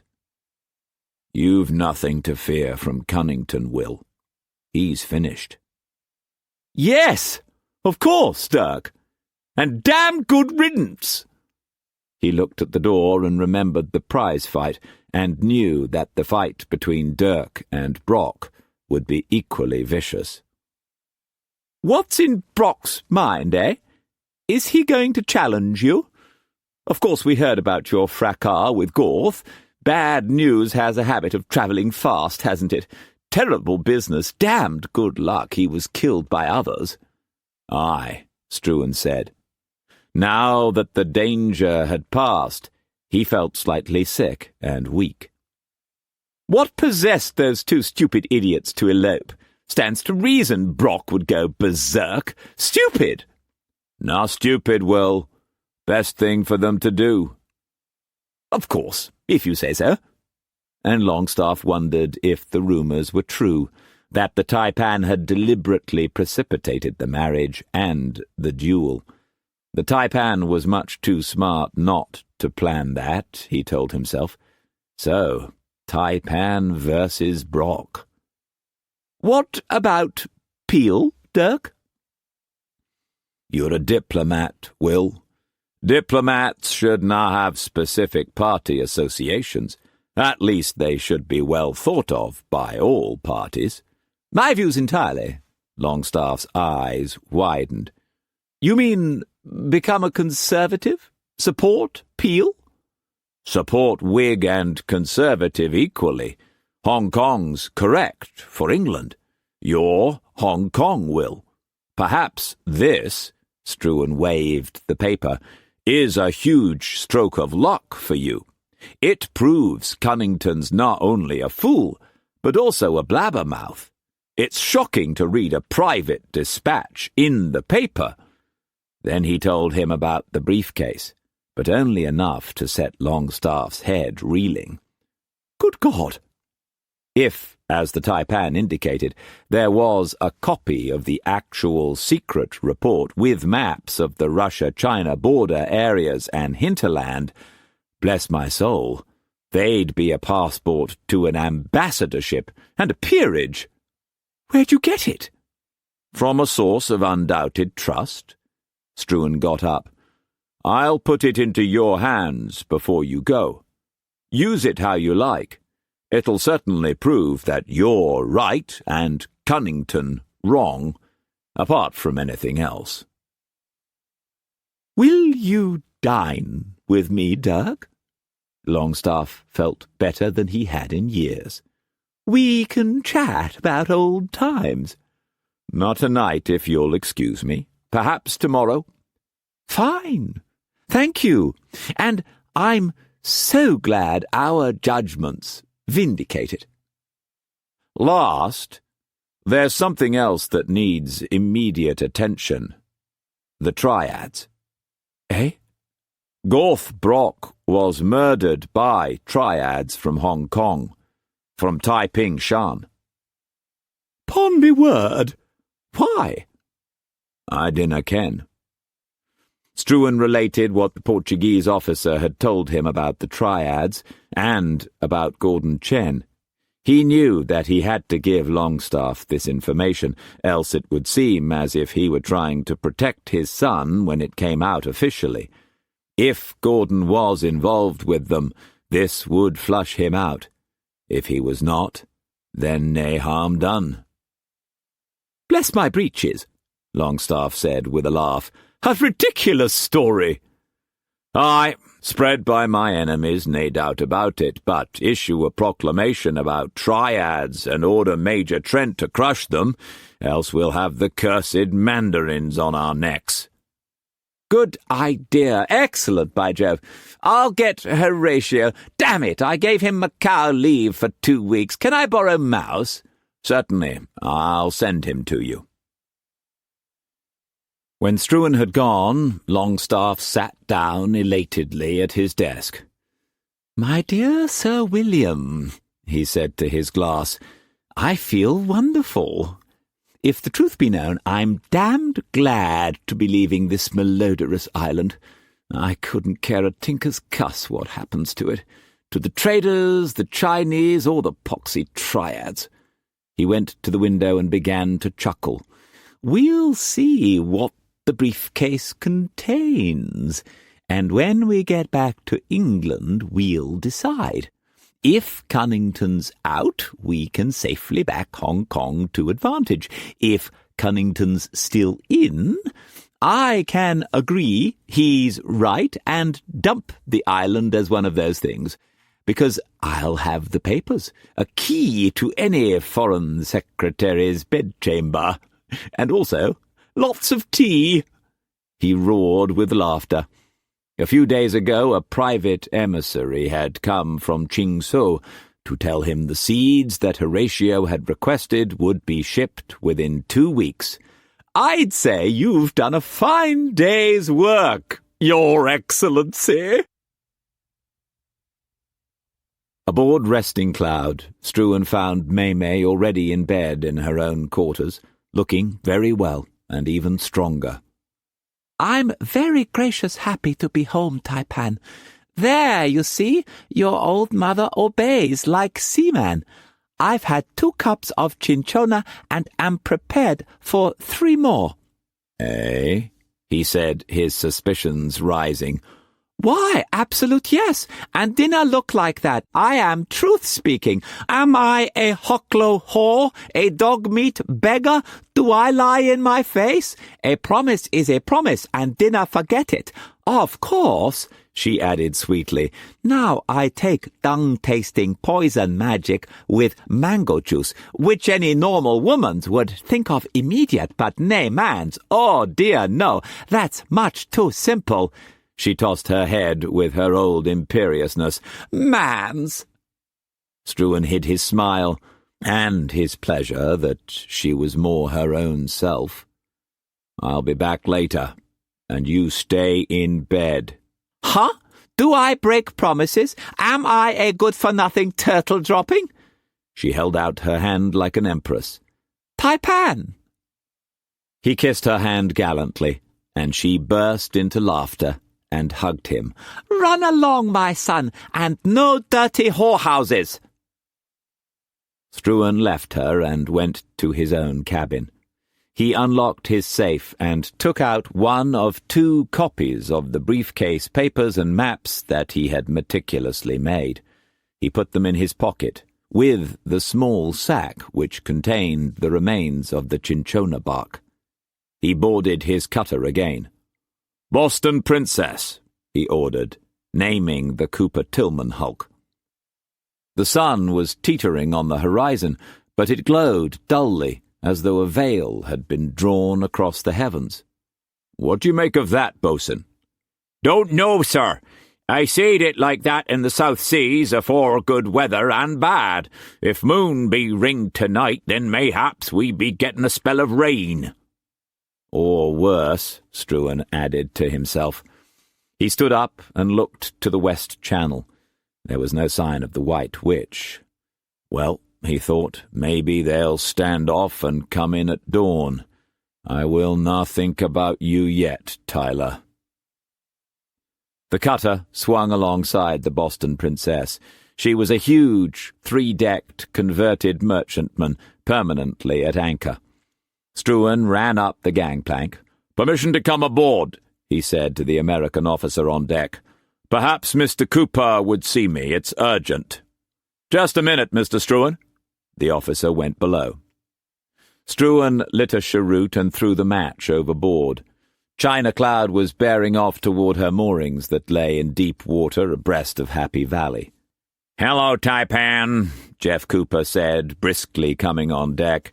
"I suppose you heard what that stupid son of a bitch Cunnington's done. We were terribly sorry to hear about the duel and everything. Did those 2 young fools elope?" "Aye. How's Wilf?" "He's dead." "Damnation. When did he die?" 3 days ago." "Let's below, eh?" "All right. What about Longstaff being sacked and the treaty repudiated?" "Means nothing. Just a stupid political blunder. I'm sure it'll be corrected." Cooper led the way below. The main cabin was luxurious. "Brandy?" "Thanks." Struan accepted the drink. "Health." "Health."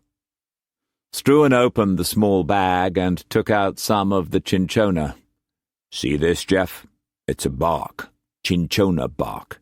Sometimes called Jesuit's bark. Make a tea out of it, and it'll cure malaria." "Are you sure?" "Aye, it cured my mistress.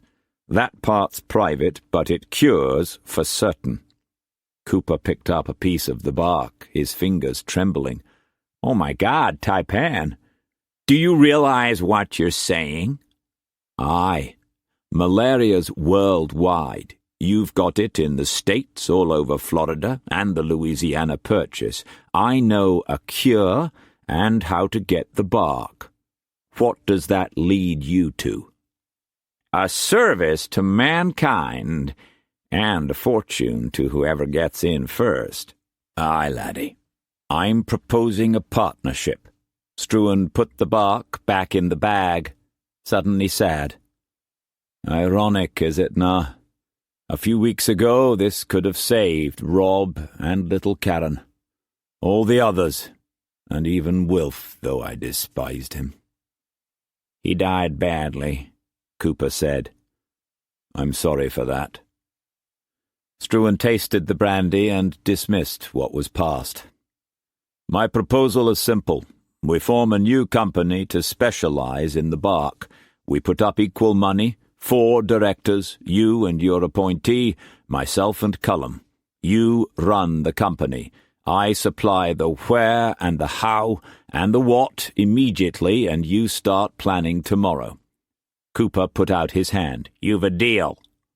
Struan told him how he had got the bark and from whom, and about the ship that he had chartered that was leaving Macau tomorrow for Peru. The bishop sent word Father Sebastian will go with her. I propose we double up and not take chances. The company'll be debited the costs of this vessel, and we send another ship, but direct from America. We hire 2 doctors and 2 businessmen to go with the ship and find out everything they can about Cinchona. The day the U.S. ship leaves, we release the news in the States through your connections.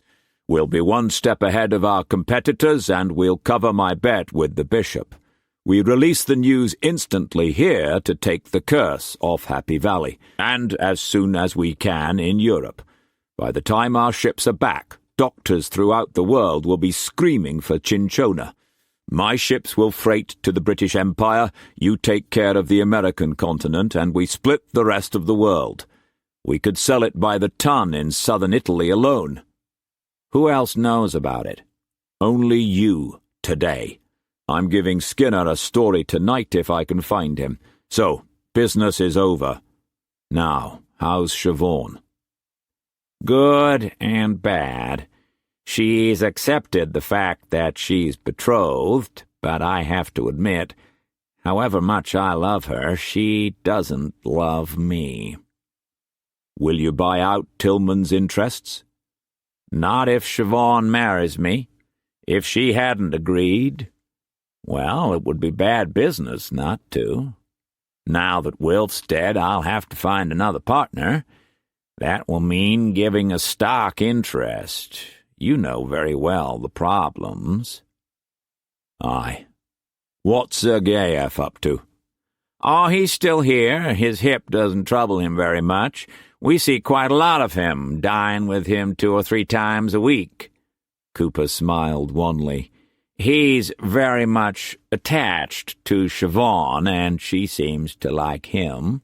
She's visiting on his ship now. Struan rubbed his chin speculatively. Then I've another gamble for you, more dangerous than Cinchona. What? Send Siobhan home for a year. Give her her head. She's a thoroughbred. If she wants to come back at the end of a year, you'll marry her happily. If she decides against you, you give her her freedom. In any event, tell her you'll continue to pay her father his share for his lifetime. Her brothers can rot. Dinna forget we can make good use of Senator Tillman's connections on our Cinchona venture. The money you give him will more than repay itself. Cooper walked over to his desk to fetch the cigars and to give himself time. Why was the Tai-Pan suggesting this? Did he plan to go after Siobhan himself? No, there was no need for him to be so devious. If he beckoned, Siobhan would go running. I'd have to think about that, Tai-Pan, he said. Cigar? Nay, thanks, and while you're considering it, add a further gamble. Ask Sergeyev to offer her passage home on his ship. Chaperoned, of course. You're out of your head. Nay, laddie. Struan produced the copy of the papers, neatly bound with green ribbon. Read these. Cooper picked it up. What is it? Read. Take your time. Cooper sat at his desk and undid the ribbon. Well, Struan was telling himself, Cinchona's launched. Now, what about Cullum? Perhaps the lad's right. He does need a partner. Jeff's the answer. Struan Cooper Tillman. At least Struan Cooper. We can forget Tillman now. Why not? It's a huge advantage to Jeff. We gain an advantage with the Americas. Jeff's canny and straight. Think about it very carefully. It's a good solution. Longstaff? Longstaff's taken care of as much as he can ever be.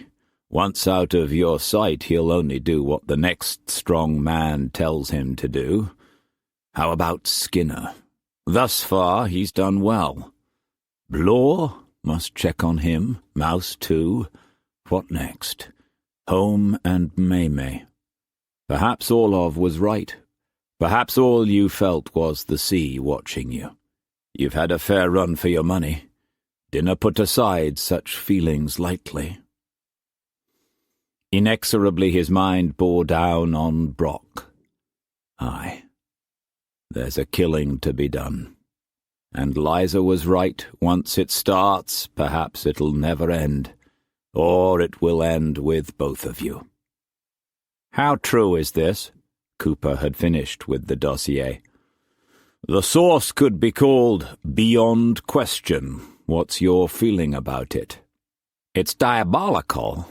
Sergeyev's obviously the man, certainly one of them, sent to investigate the British sphere of influence in Asia and to study the means of emigration into Russian Alaska. Cooper collected his thoughts a moment. Then he said, What to do about it? Well, following your thought, Siobhan. Sergeyev would be delighted to escort her to America. She beguiles him either deliberately or unknowingly and takes him to Washington. Her father, who is the obvious one to give all this to, tells Sergeyev privately that the United States is distressed with Russia and wants them out. Monroe Doctrine and all that. Is this what you had in mind? You're a smart man, Jeff. This information makes Lord Cunnington look like a fool. It does that. And absolutely makes the need and vital importance of Hong Kong obvious. Aye. Now, what we have to decide is how to get this information immediately and safely into the senator's hands. This will raise his stock in political circles enormously, so he'll play it for all he's worth. Should we risk letting Siobhan in on all this, or just give her a copy of the dossier to take to her father? I'd not let her read the dossier or even tell her what's in it. After all, she's a woman. Women are likely to do the unpredictable. She might fall in love with Sergeyev. Then she'd dump the United States of America because female logic says that she must protect the mate, irrespective of heritage or whatever. It'd be disastrous if Sergeyev knew we were aware of all that's in the dossier. I'd like to think about all this, Cooper said. He tied up the folder and handed it back. It sounds pompous, Tai-Pan, but my country'll learn to thank you. I want nae thanks, Jeff. It might help, perhaps, if Senator Tillman and other diplomats begin to ridicule Lord Cunnington's stupid mishandling of our area. Yes, take it as done. By the way, you owe me 20 guineas.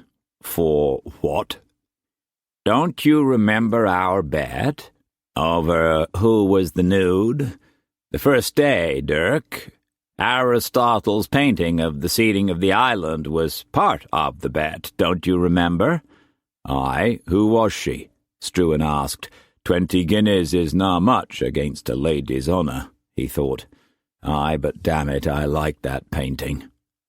Siobhan, she told me 2 days ago, said she was going to have the painting done of herself like the Duchess of Alba.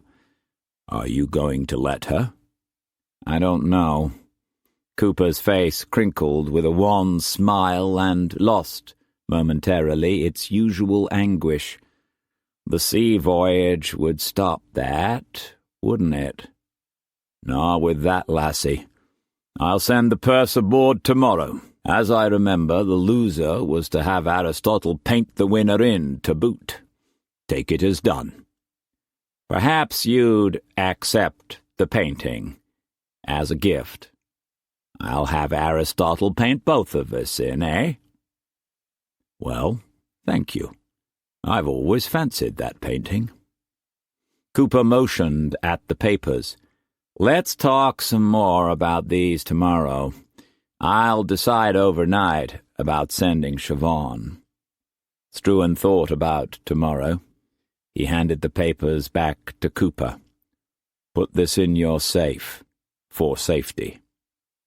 Thanks. Thanks for trusting me, Tai-Pan. Struan went ashore to the temporary office he had had erected on their new marine site. Vargas was waiting for him. Let's have all the bad news first, Vargas. There's a report from our agent, Senor, in Calcutta. It seems that Grey Witch was 3 days ahead of Blue Cloud, according to last reports. Next. Building costs are huge, Senor. With yesterday's editorial, well, I've held up all work. Perhaps we should cut our losses. Continue work immediately and double our labor force tomorrow. Yes, Senor. The stock market news from England is bad. The market is very jittery. The budget has not balanced again, and financial troubles are expected. That's normal. Have you not some special disaster to relate? None, Senor. Of course, robberies are incredibly frequent. There have been 3 piracies since you left, and a dozen were attempted. 2 pirate junks were captured, and all the crew were publicly hanged. 40 to 50 thieves, robbers, cutthroats are whipped every Wednesday. Hardly a night goes by without a home being burglarized. Distressing. Oh, by the way, Major Trent has ordered a curfew for all Chinese at sunset. That seems to be the only way to control them. Where's Mrs. Quance? Still on the small hulk, Senor. She cancelled her passage for England. Apparently there's a rumor that Senor Quance is still on Hong Kong. Is he? I would not like to feel we've lost the immortal Quance, Senor. What's Mr. Blore been up to? He's spending money as if the rocks of Hong Kong were made of gold. Of course, it's not our money, Vargas said, trying not to show his disapproval, but jockey club funds. I understand the club is to be non-profit-making, any profits going to benefit the racecourse, horses, and so on. He dried his hands on a handkerchief. The day was very humid. I hear Signor Blore has arranged a cockfight under Jockey Club auspices. Struan brightened. Good. When's it to be? I don't know, Senor. What's Glessing doing? Everything a harbour master should, but I hear he's furious with Longstaff for not allowing him to go to Macau. There's a rumour he's going to be sent home. Mouse? Ah, the Reverend Mouse. He's returned from Canton and has rooms in the hotel. Why the R, Vargas? Nothing, Senor. Just another rumour, Vargas replied, annoyed that he had been loose-tongued. Well, it seems. Of course, we Catholics disapprove of him and are sad that all Protestants do not believe as we do, for the salvation of their own souls. In any event, he has a cherished follower, a baptized Hakka named Hung Shiu Chuan. Would Hung Shiu Chuan have anything to do with Hung Mun, the Triads? Oh, no, Senor, the name is a common one. Aye, I remember him, a tall, curious-looking man. Go on. Well, there's not much to tell. It's just that he's begun preaching among the Chinese at Canton. unbeknownst to the Reverend Mouse, calling himself the brother of Jesus Christ, saying that he talks to his Father, God, nightly, that he's the new Messiah, that he's going to clean out the temples like his brother did, and a lot of garbled idolatrous nonsense. Obviously he's mad. If he weren't so sacrilegious, it would be very amusing. Struan thought about Mouse. He liked him as a man and pitied him. Then he remembered Sarah's words again.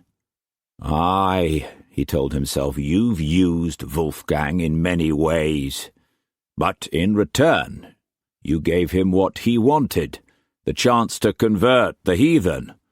Without you, he'd have been dead long ago. Without you, let it rest. Mouse has his own salvation to find. The ways of God are passing strange. Who knows, Vargas?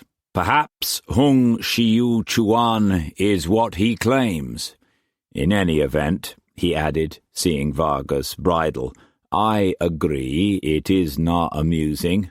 I'll talk to Wolfgang. Thank you for telling me." Vargas cleared his throat. "Do you think I could have next week off? This heat and, well, it would be nice to see my family." "Aye, take 2 weeks, Vargas, and I think it would be good for the Portuguese community to have its own club. I'm starting a subscription. You're appointed temporary treasurer and secretary." He scribbled on a pad and tore off the sheet. "You can cash this at once." It was a sight draft for 1,000 guineas. Vargas was overwhelmed. "Thank you, senor." "Nay, thanks," Struan said. "Without the support of the Portuguese community, we'd not have any community." "But surely, senor, this news, this editorial, Hong Kong is finished. The Crown has repudiated the treaty, doubled the labour force, 1,000 guineas, I don't understand. Hong Kong's alive as long as one trader stands on it, and one naval vessel is in the harbour. Dinna worry. Any messages for me?" "Mr. Skinner left word. He'd like to see you at your convenience. Mr. Gordon Chen, too." "Send word to Skinner that I'll stop by the newspaper this evening, and to Gordon that I'll meet him aboard Resting Cloud at 8 o'clock. "Yes, senor. Oh, by the way, one other thing. You remember Ramsay, the sailor who deserted? Well, he's been living in the hills all this time, in a cave, like a hermit, on the peak. He survived by stealing food from the fishing village at Aberdeen. It seems he raped several women there, and the Chinese tied him up and gave him to the authorities. Yesterday he was tried, 100 lashes, and 2 years penal servitude." "They might as well have hanged him," Struan said. "He'll never last 2 years." Jails were death traps, indescribably brutal. Yes, terrible. "Thank you again, senor. Our community will be most appreciative," Vargas said. He left, but returned almost instantly. "Excuse me, Tai-Pan. One of your seamen's here. The Chinese. Fong."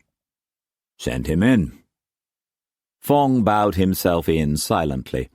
Struan studied the thick-set, pock-marked Chinese. In the 3 months that he had been aboard, he had changed in many ways. Now he wore European seamen's clothes easily, his queue coiled neatly under a knitted cap. His English was passable, an excellent sailor, obedient, soft-spoken, quick to learn. "What are you doing off ship?" "Captain say can go shore, Tai-Pan. My watch go shore." "What do you want, Fong?" Fong offered a crumpled piece of paper. The writing on it was childlike. "Aberdeen, same place, matey. 8 bells, mid-watch. Come alone." It was signed, "Burton Fred's dead." "Where'd you get this?" "Coolie stop me, give me." "Do you know what it says?" "I read, yes. Not read easy, very hard, never mind. Struan considered the scrap of paper. The sky. Have you seen it? Yes, Tai-Pan. What did it tell you? Fong knew that he was being tested. Typhoon, he said. How long? Don't know. 3 day, 4 day, more or less. Typhoon, never mind. The sun was already below the horizon, the light dying fast. Lanterns were dotting the foreshore and the building sites. The veil over the sky had thickened. A gigantic bloody moon sat 10 degrees above the clear horizon. I think you've a good nose, Fong. Thank you, Tai-Pan. Struan held up the paper. What does your nose say about this? Not go alone, Fong said. Chapter 43. With the coming of darkness, the sky began to cloud over and the humidity intensified. The China traders, who were old in the ways of wind and sea, knew that rain would come soon. The clouds heralded merely the first of the season's rains, which would alleviate the constant mugginess for a time and lay the dust. Just a shower if Joss was with them. If Joss was against them, there would be a storm. And only Joss would decide if the storm was to become a typhoon. "I'm hot, Tai-Pan," Mei said, fanning herself in the bed. So am I, Struan said. He was changing out of a limp, dank shirt into a fresh one.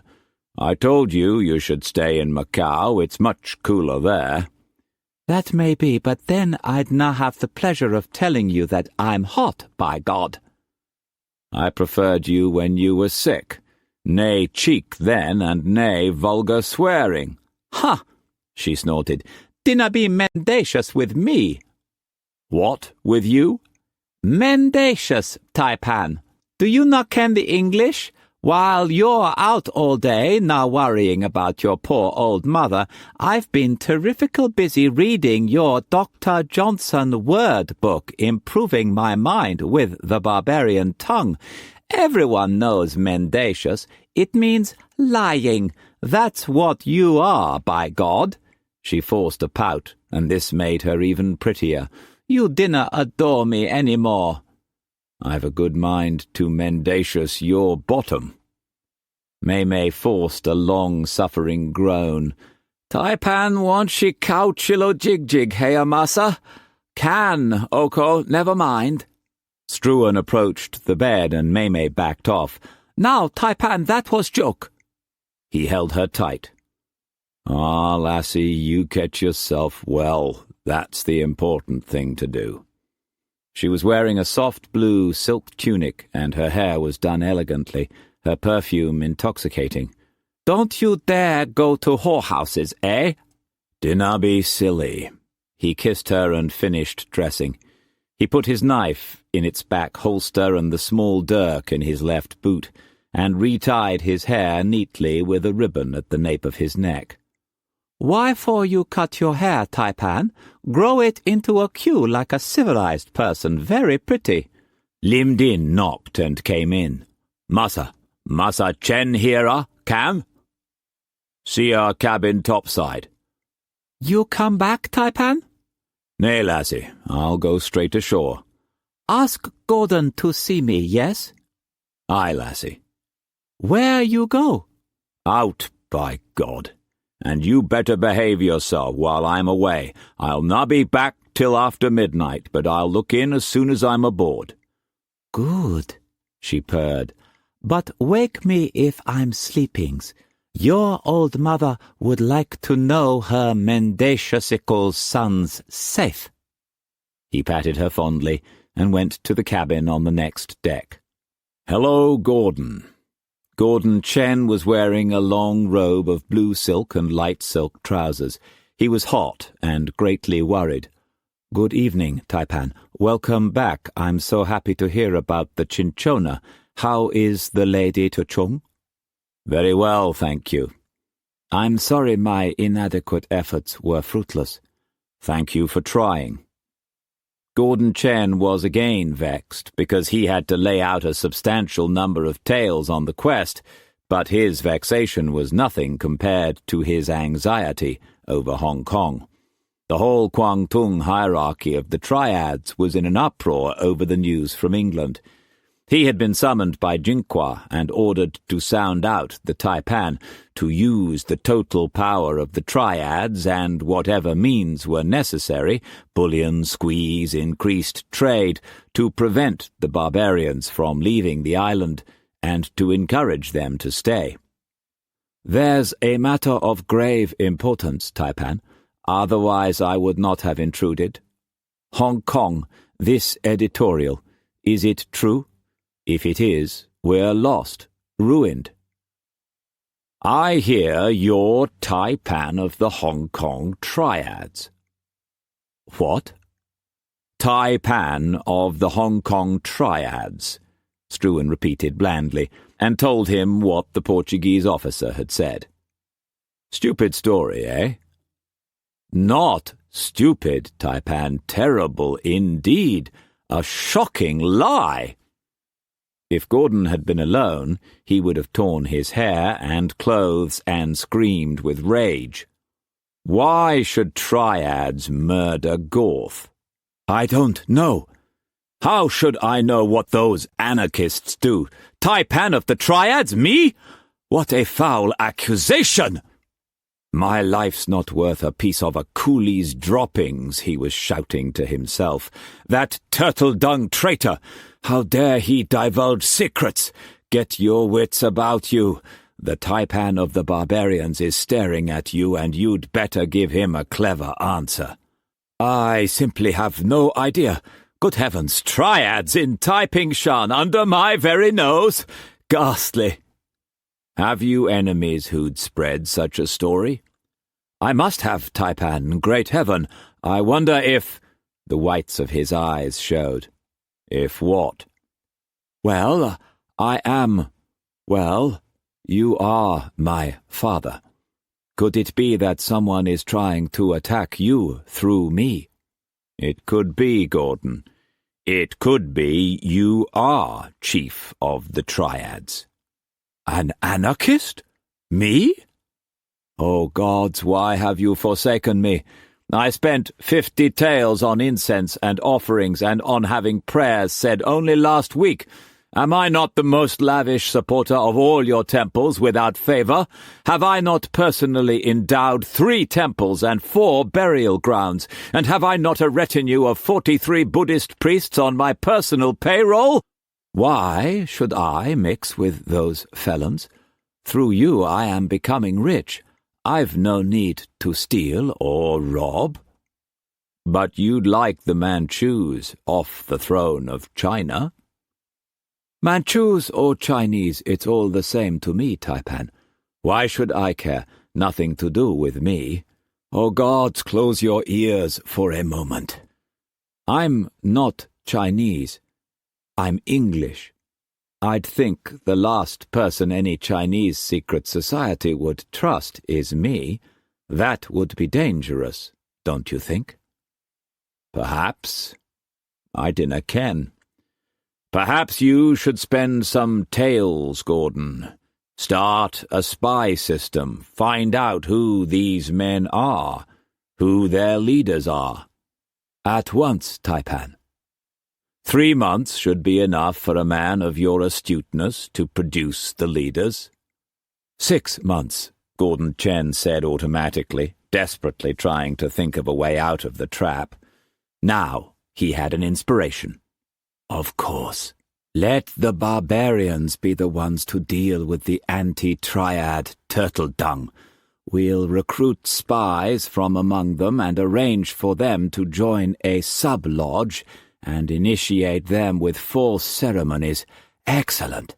Then, let me see, we let drop that the real triad leader is who? I'll think of some enemy when the time comes. Then we reveal them to the barbarians as actual triads, and off come their heads. Oh, yes, Tai-Pan. I'll get onto it at once. I think you should, because one way or another, I'm going to smash the triads. And I'll assist you to the limit of my being, Gordon said fervently. 10 heads should satisfy even you, Tai-Pan. Pity Chen Sheng is family, otherwise he'd be the perfect one to set up as the head triad. With any Joss at all, I'd be next in line to be comprador of the noble house. Don't worry, Jinqua will assist you to find the right decoy. Tai-Pan, to more important things, what about this editorial? Is Hong Kong finished? We stand to lose a fortune. It would be disastrous if we lost the island. There are a few minor problems, but they'll be settled. Hong Kong's permanent. This government will be out of office soon, dinna worry. The noble house and Hong Kong are one. Gordon Chen's anxiety disappeared. Are you sure? This Cunnington will be removed?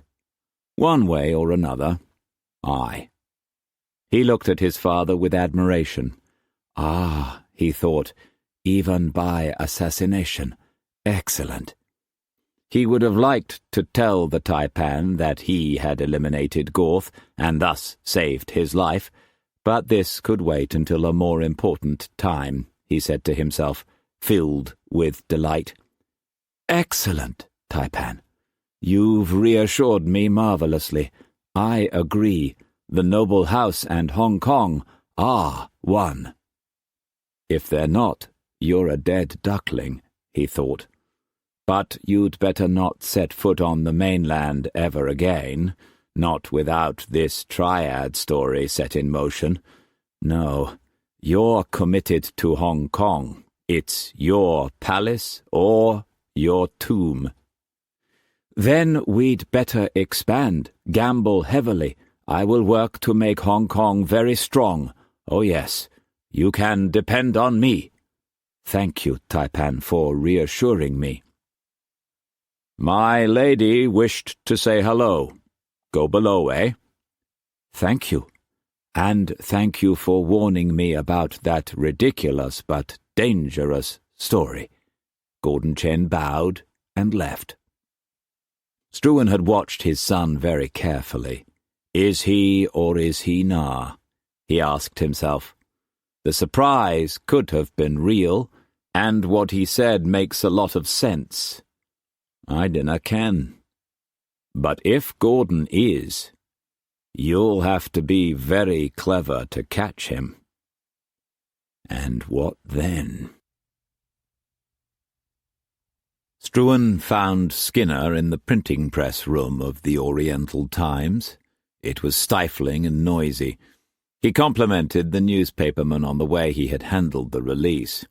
"Don't worry, Tai-Pan," Skinner said. "There's a follow-up issue tomorrow." He handed the proof sheet to Struan. "I'll be glad when this cursed summer's over." He was wearing his usual black broadcloth frock coat and heavy trousers. Struan read the article. It was filled with invective and sarcasm and emphasized that all traders should band together to bombard Parliament and destroy Cunnington. "I'd say this would make a few of the lads break out in a rash," Struan said approvingly. "I certainly hope so." Skinner held his arms away from his sides to relieve the fiery itch in his armpits. "Cursed heat! You take your life in your hands, Tai-Pan, walking out in the night like that," he said. Struan wore only a light shirt and linen trousers and thin boots. "You should try it. You'll sweat less and no prickly heat." "Don't mention that cursed plague. Nothing to do with heat. It's a summer flux. Man was born to sweat." "Aye, and to be curious. You mentioned something in your note about a strange codicil to Longstaff's agreement with Viceroy Ching So. What was it?" "Just one of those strange bits of information a newspaperman collects. Skinner wiped his face with a rag which left ink stains in its wake and sat back on the high stool. He told Struan about the seeds. Mulberries, camellias, rice, tea, all sorts of flowers. Struan brooded a while. Aye, that's curious, right enough. Longstaff's no gardener that I know of. Perhaps it was Sinclair's idea. He's a bent for gardening. At least his sister has. Skinner watched the Chinese coolies working at the printing press. I hear she's quite sick. The lass is recovering, I'm happy to say. The doctor said it was a stomach flux.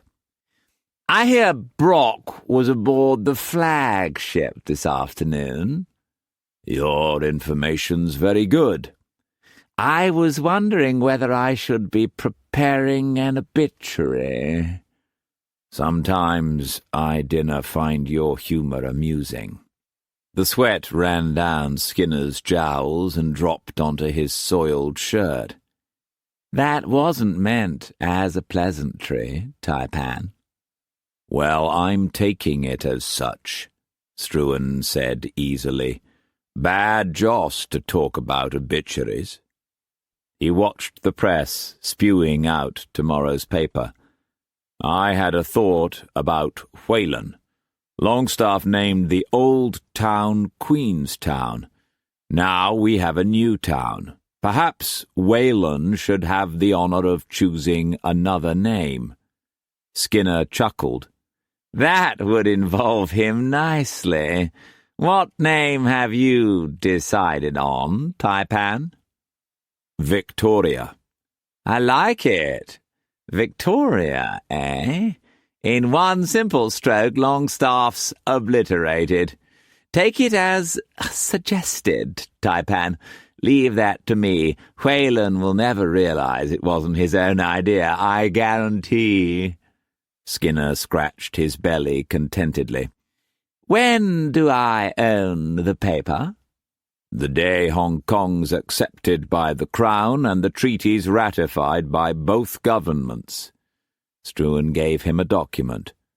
It's all down here, my chops on it. Of course, provided the Oriental Times is still a going concern at that time. Have you any doubt, Tai-Pan? Skinner asked happily. He could see the future clearly. 10 years, he told himself. Then I'll be rich. Then I'll go home and marry a squire's daughter and buy a small manor house in Kent and start a paper in London. Yes, Morley, old lad, he thought, you've come a long way from the alleys of Limehouse and that pox-ridden orphanage and gutter scavenging. God curse those devils who birthed me and left me. Thank you, Tai-Pan. I won't fail, never fear.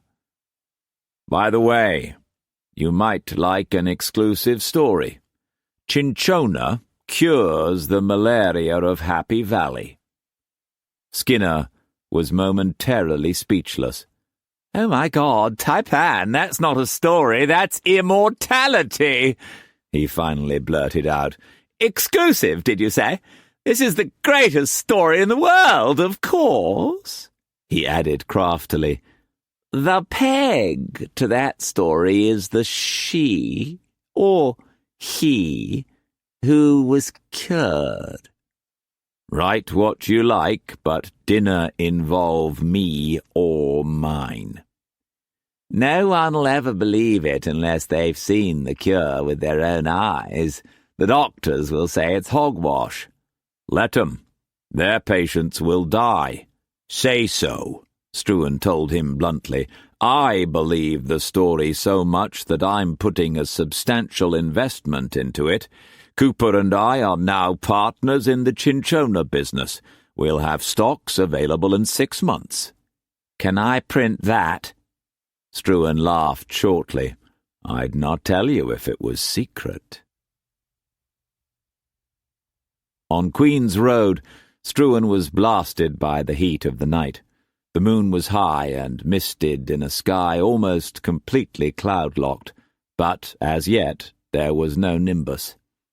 He set off down the road and did not stop until he had reached the dockyard. There he turned inland slightly, down a shabby, potholed street.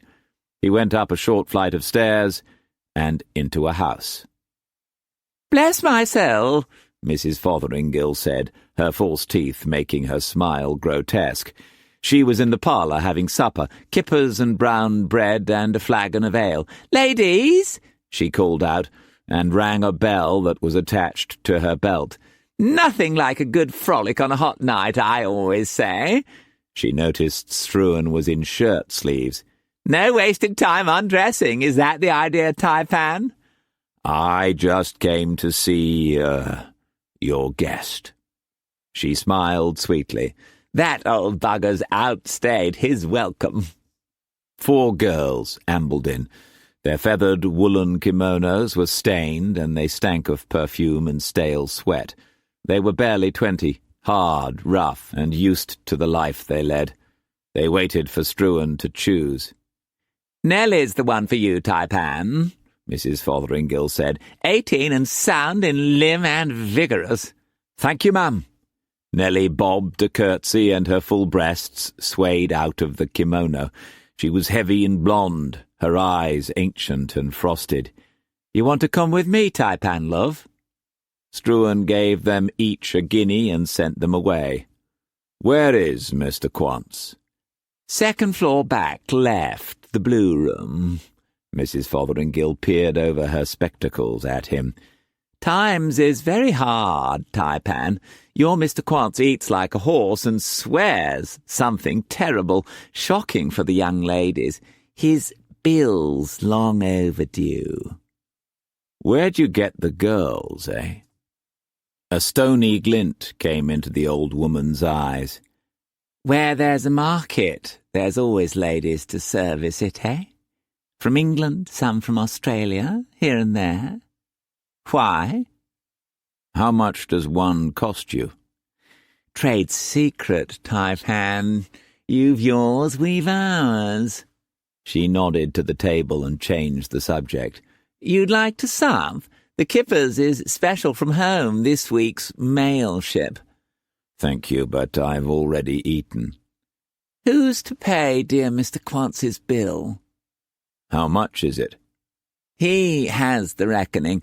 I hear Mrs. Quance is right proper upset with him." "I'll discuss the reckoning with him." "Your credit's never in question, Tai-Pan." "Did Gorth's girl die?" Struan asked abruptly. The old woman was again a model of gentility. "What? I don't know what you mean. There ain't any bad goings-on in my establishment." Struan's knife was in his hand, the point touching the withered folds of skin that hung from Mrs. Fotheringill's neck. "Did she?" "Not here, she didn't. She were took away. For the love of God, don't—" "Did she or did she not die?" "I hear she did. But it weren't nothing to do with me." "How much did Gorth pay to keep your mouth shut?" 200 guineas. "What happened to the girl?" "I don't know. That's God's mortal truth, so help me. Relations came for her. He paid 'em 100 nicker, and they were satisfied. They took her away. She were only a heathen." Struan put the knife away. "You may have to repeat that in a court of law." "That bugger's dead, I hear, so there's naught to be said, I'd be thinking. And how can I say anything? Don't know her name, and there's no corpse that I knows of. You know how it is, Tai-Pan. But I'll swear on a Bible to Brock, if that's what's in your mind." "Thank you, Mrs. Fotheringill." He climbed the stairs to the blue room. Its whitewashed walls were a dirty grey, and wind blew through cracks. There was a huge mirror on one wall, and crimson-frilled curtains were draped around the great four-poster. Paintings were stacked on the floor and hung on the walls, and the floor was speckled with oil and watercolour paints. In the centre of the room was an easel, and scattered around it were dozens of pots of paints and paintbrushes. Aristotle Quance was snoring in bed. Only his nose and nightcap were visible. Struan picked up a broken pitcher and flung it against the wall. It exploded into tiny pieces, but Quance just snuggled down deeper under the covers. Struan picked up a larger pitcher and crashed it against the wall. Quance eased himself up and opened his eyes. "Bless my soul! The devil himself, by all that's holy!" He bounded out of the bed and embraced Struan. "Tai-Pan, my beloved patron, I worship you. When did you arrive?" "Get away with you," Struan said. "Just got in today. I hear Gorth's dead." "Aye." "Thank the Lord for that. 3 days ago that dung-eater came here and swore he'd cut me throat if I told a soul about the girl." "How much did he give you not to tell?" "Not a penny, dirty miser. Great balls of fire. I only asked 100. "How are things with you?" "Terrible sad, my dear fellow. Herself is still here. Oh, God protect me. So I have to still hole up here. Can't move, daren't." Quance hopped back into bed and, picking up a huge stick, thumped the floor 3 times. "Ordering breakfast," he volunteered. "Care to join me? Now, tell me all your news." "You eat breakfast at 9 at night?" "Well, my dear fellow, when you're in a whorehouse, you act like a whore." He roared with laughter, then grabbed his chest. "God's blood, Tai-Pan, I'm faint. You see before you a shadow of a man, a veritable ghost of the immortal Quance." Struan sat on the bed.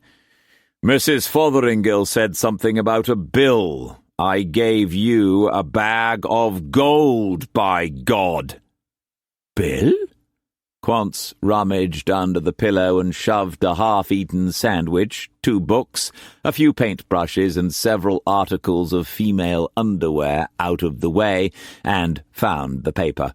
He pressed it into Struan's hands breathlessly. "Look what that usurer's charging you." "Charging you, you mean?" Struan said. He read the total. "Good God Almighty!"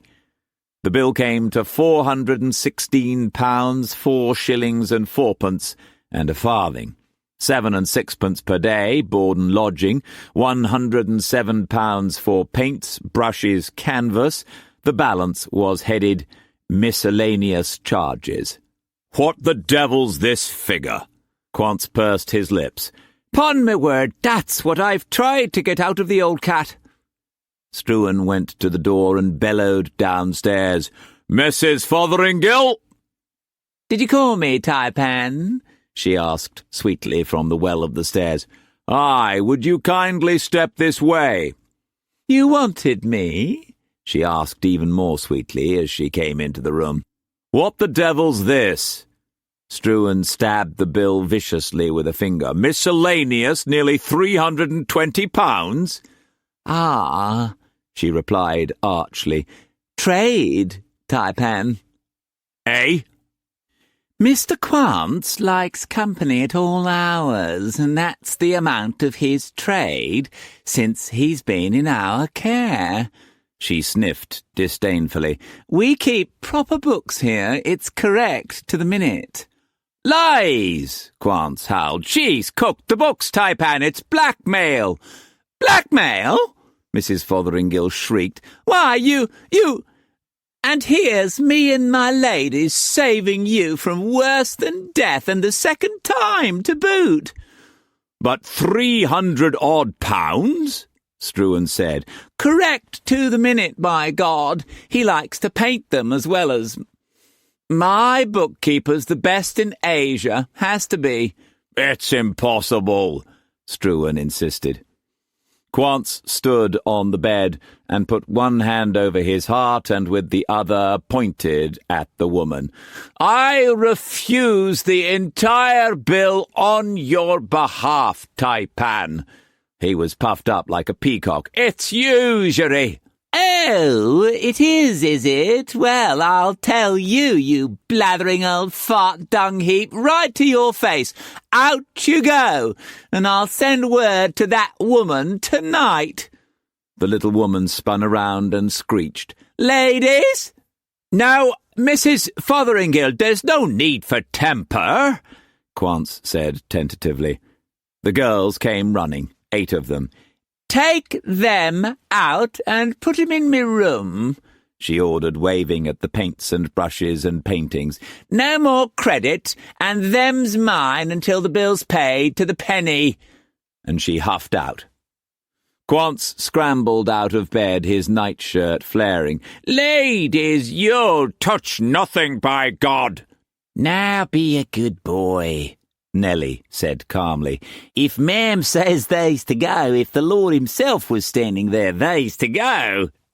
"Oh, yes, funny bunny darling," another said. "Our Nellie said it proper." "Just a minute, ladies," Struan said. "Mr. Quance's been given a bill. That's the reason for all the trouble. Miss Nellie, have you, well, spent time with him?" Nellie stared at Struan. "Time, you say, Tai-Pan? Our dear Mr. Quance has an appetite for time, the like of which ain't even in the Bible." "Oh, yes, Tai-Pan," said another with a chuckle. "Sometimes he likes 2 of us together. Oh, he is a one." "To paint, by God!" Quance shouted. "I'll go on with you, Mr. Quance," Nellie said. "We's friends together." "He paints us some of the time," another said agreeably. "When?" another asked. "I ain't ever been painted." "Lies, by God!" Quance protested to Struan, and when he saw the Tai-Pan's expression, he winced and shrank back into the bed. "Come now, Tai-Pan," he implored. "No need to be precipitate. A fellow can't help it if he's popular." "If you think I'm paying for your quent, you're sick in the head." "What's quint?" Nellie asked, indignant. "We're respectable ladies, that's what we bleedin' well are, and we don't like dirty words." "It's Latin for time, my dear Miss Nellie," Quance said hoarsely. "Oh," she said, and bobbed a curtsy. "Begging your pardon, Tai-Pan." Quance clutched his heart and rolled his eyeballs. "Tai-Pan, if you forsake me, I'm finished. Debtor's prison, I beg you." He clambered out of bed and knelt supplicatingly. "Don't turn your back on an old friend." "I'll settle this bill and take all your paintings against your loan. But this is the last penny. Understand, Aristotle, I'm paying no more." "Bless you, Tai-Pan, you're a prince." "Ah, yes," Nellie said and sidled up to Struan. "Come on, love. You pay Ma'am's bill and it'll be on the house." "What about me?" another asked. "Course, Nellie's got more trickeries." They all nodded amiably and waited. "I'd recommend," Quance started, but Struan's glare cut him short. "Every time you look at me like that, Tai-Pan, I feel near death. Forlorn, lost, forsaken." In spite of his irritation, Struan laughed. "Devil take you!" And he strode for the door. But a sudden thought stopped him. "Why's this room called the Blue Room?" Nellie leaned down and picked up the chamber pot from under the bed. It was blue.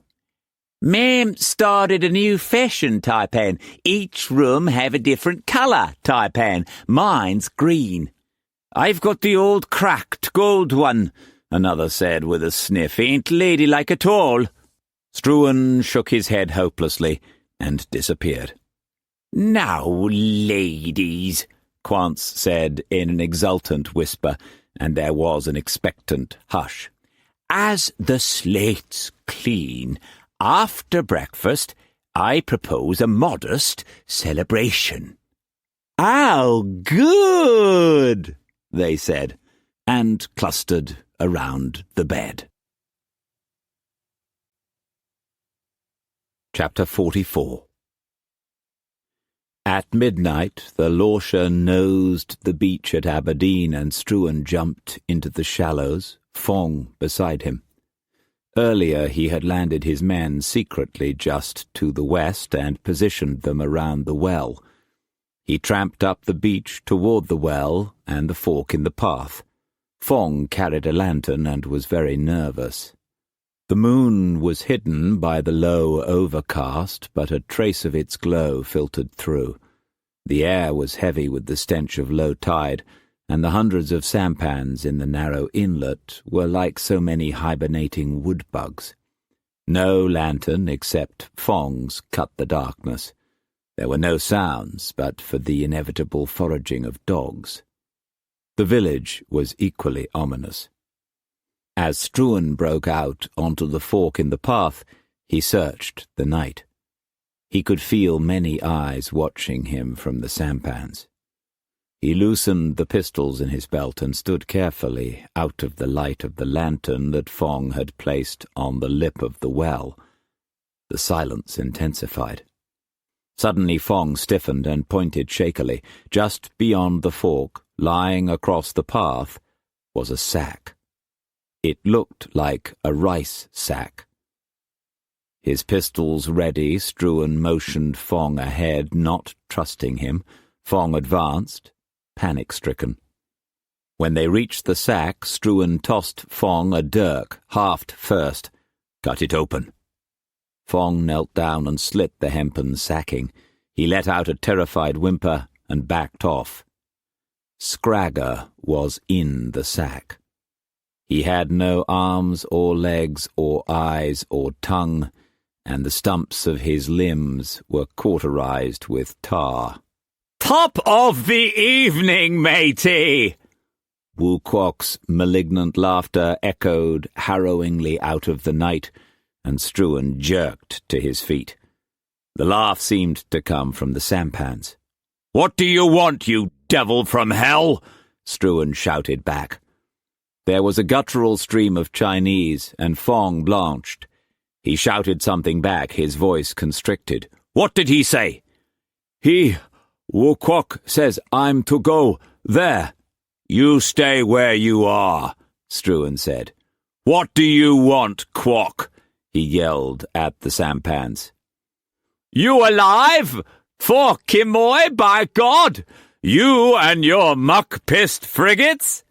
Figures swarmed from the sampans and raged up the hill with spears and cutlasses. Struan waited until he could see the first of the pirates clearly, then dropped him with a shot. Immediately muskets blazed from Struan's ambushing crew. There were screams, and the first wave of 20 or 30 pirates was annihilated. Another wave of shouting cutthroats hurtled up the path. Again the muskets blasted them to pieces, but 4 gained the well. Struan cut one down, Fong another, and musket balls killed the other 2. Again a quietness. "A pox on you, matey!" "And you, Wu Kwok!" Struan bellowed. "My fleets be going again, the Lion and Dragon!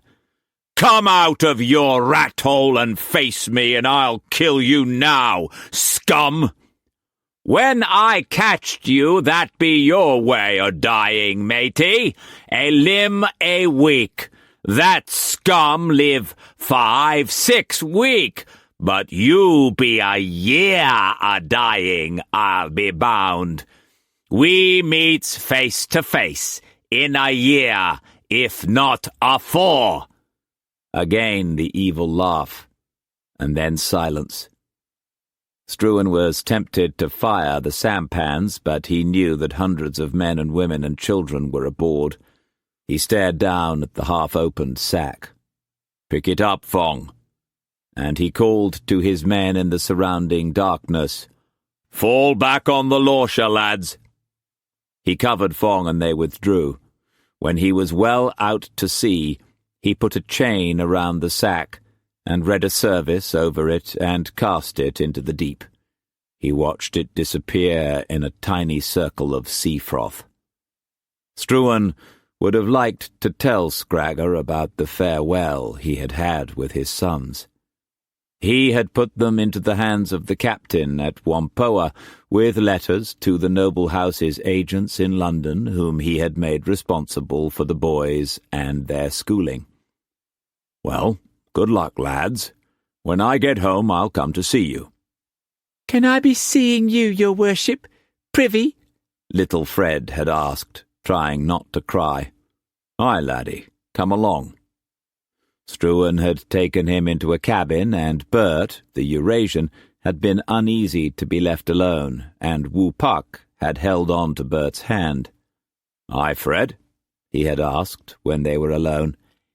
"Me dad said we was to have a proper name afore we be leaving home waters, your worship."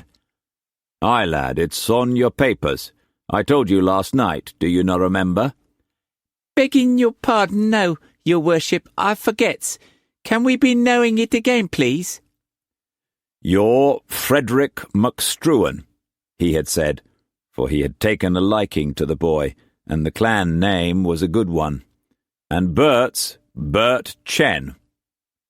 "Oh," the little boy had said. "Yes, now I remembers. But why's we different, me and my brother?" "Well," Struan had said as he tousled the boy's head, remembering with frantic pain the loss of his own sons, "you've different mothers, have you not? That's the reason." "Yes, but we be brothers, your honour," Fred had said, his tears brimming. "Begging your pardon, can we be having the same name? Chen's a proper nice name. Frederick Chen's nice, Tai-Pan." So Struan had changed the papers, and the captain had witnessed his signature. "There, lads, now you're both McStruan, Albert and Frederick McStruan." Then they had both wept happily, and had put their arms around him. Struan went below and tried to sleep, but sleep would not come. Scragger's end had sickened him. He knew it was a favourite torture of Wu Fong Choi, Wu Kwok's father, and little Wu Park's grandfather. The victim who was to be dismembered was given 3 days' time to choose which limb was to come off first, and on the 3rd night a friend of the man would be sent to him secretly to whisper that help was on the way. So the man chose the limb he felt he could most do without until help came. After the tar had healed the stump, the man was forced to choose yet another limb, and again there was the promise of imminent help which would never come. Only the very strong could survive 2 amputations. Struan got off the bunk and went on deck. There was a slight swell, and the cloud cover had thickened. No moonglow now. The sea was high, but safe enough. "Rain tomorrow, Mr. Struan," Cudahy said. "Aye," he replied. He peered east into the wind. He could feel the sea watching him. "Supreme Lady," Assam said, touching Mei awake. "Father's cutters approaching. Has Lim Din drawn his bath?" "Yes, mother. He's gone upstairs to welcome father." "You can go back to bed, Assam." "Shall I wake second mother?" Yinshi was curled up in a bed at one side of the cabin. "No, go back to bed, but first give me my brush and comb, and make sure Lim Din has breakfast ready if father wants it." Mei lay back for a moment, remembering what Gordon Chen had told her. That dirty turtle-dung assassin! Fancy his accusing my son of being connected with a secret society. He was paid more than enough to keep his mouth shut and die quietly. How foolish! She eased out of bed cautiously. For the first few seconds her legs felt weak and wobbly. Then she stopped reeling and stood erect. "Oh," she said aloud, "that feels better." She walked to the mirror and studied herself critically. "You look old," she said to her reflection. "You don't at all, and you shouldn't be out of bed," Yin-Shi said, sitting up in her bed. "Let me brush your hair. Is father back? I'm so pleased you're better. You look really very good." "Thank you, sister. His boat's just approaching." Mei allowed Yin-Shi to brush her hair and braid it. "Thank you, dear." She perfumed herself and got back into bed feeling refreshed. The door opened and Struan tiptoed in. "What are you doing awake?" he asked. "I wanted to see you back safe.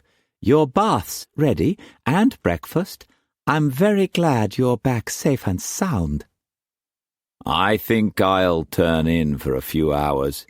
You go back to sleep, lassie, and we'll have breakfast when I wake up. I've told Lim Din to let me sleep unless there's something urgent." He kissed her briefly, a trifle embarrassed by Yin-Shi's presence. Mei noticed this and smiled to herself. How curious barbarians were. Struan nodded vaguely to Yin-Shi and left the room. "Listen, dear sister," Mei said when she was certain Struan was out of earshot. "Bathe with perfumed water, and when father is heavily asleep, go into his bed and sleep with him."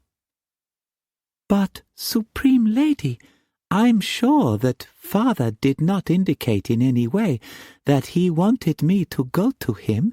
I was watching very carefully. If I were uninvited, he might be very angry and send me away, and then I'd lose much face before you and before him." "You just have to understand barbarians are very different from us, Yin-Shi. They've no idea of face as we have.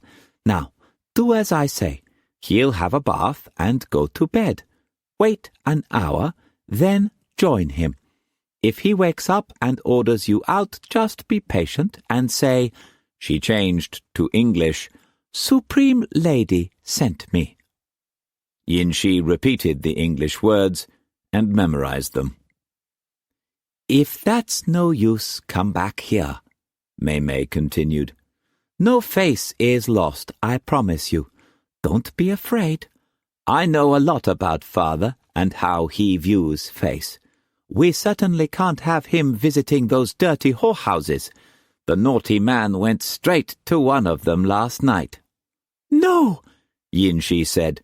"We have terribly lost face. Oh dear, I must disgust father. Perhaps you'd better sell me to a grave digger." "Huh?" Mei said. "I'd give him what for if I was well. Don't worry, Yin-Shi. He hasn't even seen you yet. I keep telling you he's a barbarian. Disgusting to go to a whorehouse when you're here, and even Assam." "I quite agree. Oh, the bad man." "They're all bad, dear," Mei said. "I'm hoping that he's so tired he won't send you away, as I expect him to. Just sleep in his bed. With father, we have to work up to things. Even at his age, he's still very shy about love." "Does he know that I'm not a virgin?"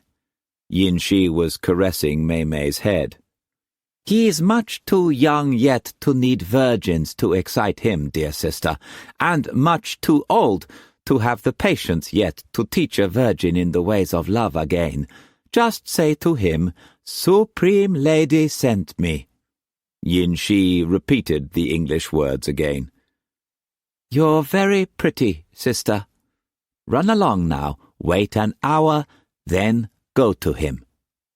Mei closed her eyes and settled contentedly in the bed. Yin-Shi gazed down at Struan. One of his arms lay carelessly across the pillow, and he was sound asleep. The curtains on the cabin portholes were drawn tightly against the morning. It was very quiet. Yin-Shi took off her pyjamas and slid gingerly under the covers beside Struan. The warmth of the bed excited her. She waited breathlessly, but he did not awaken. She moved closer and gently put a hand on his arm and waited. Still, he did not awaken. She moved even closer and put her arm across his chest and let it rest there, and waited. Through the mist of his dreams, Struan knew that Maymay was beside him. He could smell her perfume and feel her close, and he was content that the fever was far in the past and that she was well again. They were together in the sun, and he could sense her well-being. He asked her what she would like for her birthday, and she just laughed and pressed close in the sun, which was dark and curious and unreal but beautiful. Then they were very close, and he listened to her chattering, and then they were swimming together, and he found this strange, for he knew that she could not swim, and he wondered when she had learned. Then they were lying naked on the beach, side by side, the length of her touching him. Then she began shivering, and he was terrified that she had fever again, and there was the monk with his blood-stained robes and the cup took Maymay's fever away, and then there was darkness. But the clouds were above, and it was dark when it should have been day, and Fong was shouting from the waves, "Typhoon!" Then they ran from the clouds and were in bed, safe together. He stirred in his sleep and half awoke, and felt the warm, tender body touching him, and his hand strayed, and he cupped her breast, and felt the shiver run through her, and through him. He lay in the gloaming of the room on the threshold of awakening. Her breast was soft in his hand, and he felt the hardness of the nipple. Then he opened his eyes. Yin-Shi smiled demurely. Struan braced himself on an elbow. "God's blood! What the devil are you doing here?" Yin-Shi blinked at him uncomprehendingly. "Supreme Lady sent me." "Eh?" Struan tried to clear his head. "Supreme Lady sent me, Tai-Pan." "Eh? Maymay? Maymay? Is she out of her head?" He pointed to the door. "Off you go!" Yin-Shi shook her head. "Supreme Lady sent me." "I dinna care if you've been sent by the Queen of England. Off you go!" Yin-Shi pouted. "Supreme Lady sent me!" And she planted her head firmly on the pillow and glared at him. Struan began to laugh. Yin-Shi was bewildered. My goodness, Supreme Lady was right. Barbarians are astounding. But I'm not moving from this bed. How dare you go to a whorehouse and make me lose face in front of Tai-Tai? Am I a rotten old hag, for goodness sake? Oh, no, Tai-Pan. I'm not moving. I'm very nice, and I'm second sister and second lady in your house, and that's that." "By the gods," Struan said, pulling himself together. "I'm going to marry Maymay, if it's the last thing I do, and the pox on everyone." He lay back and mulled what he and Maymay would do at home in England. She'll be the toast of London, so long as she never wears any European clothes. Together we'll rock the society of England. Now I have to hurry home. Perhaps I can destroy the Foreign Secretary myself. Or block Whalen. Aye. Now the key to Hong Kong's in London, so home, and the sooner the better." He turned his head on the pillow and looked at Yin-Shi, and really saw her for the first time. She was very desirable. Her perfume was as exquisite as her skin. "Ah, lassie, I'm sorely tempted," he said. She nestled closer to him. Chapter 45. The White Witch staggered into harbour just before noon. Her foremast was gone, and there was a tangle of broken spars and twisted rigging on the main deck. Brock came alongside in a cutter as she nosed for her moorings. "By God, someone's to pay!" he roared as he came on deck, knowing instinctively from the shattered, unreefed sails that were strewn among the halyards that the ship had been carrying too much canvas. "What be happened?" "Dear sir," Michaelmas said. He was a hard, pock-marked first mate.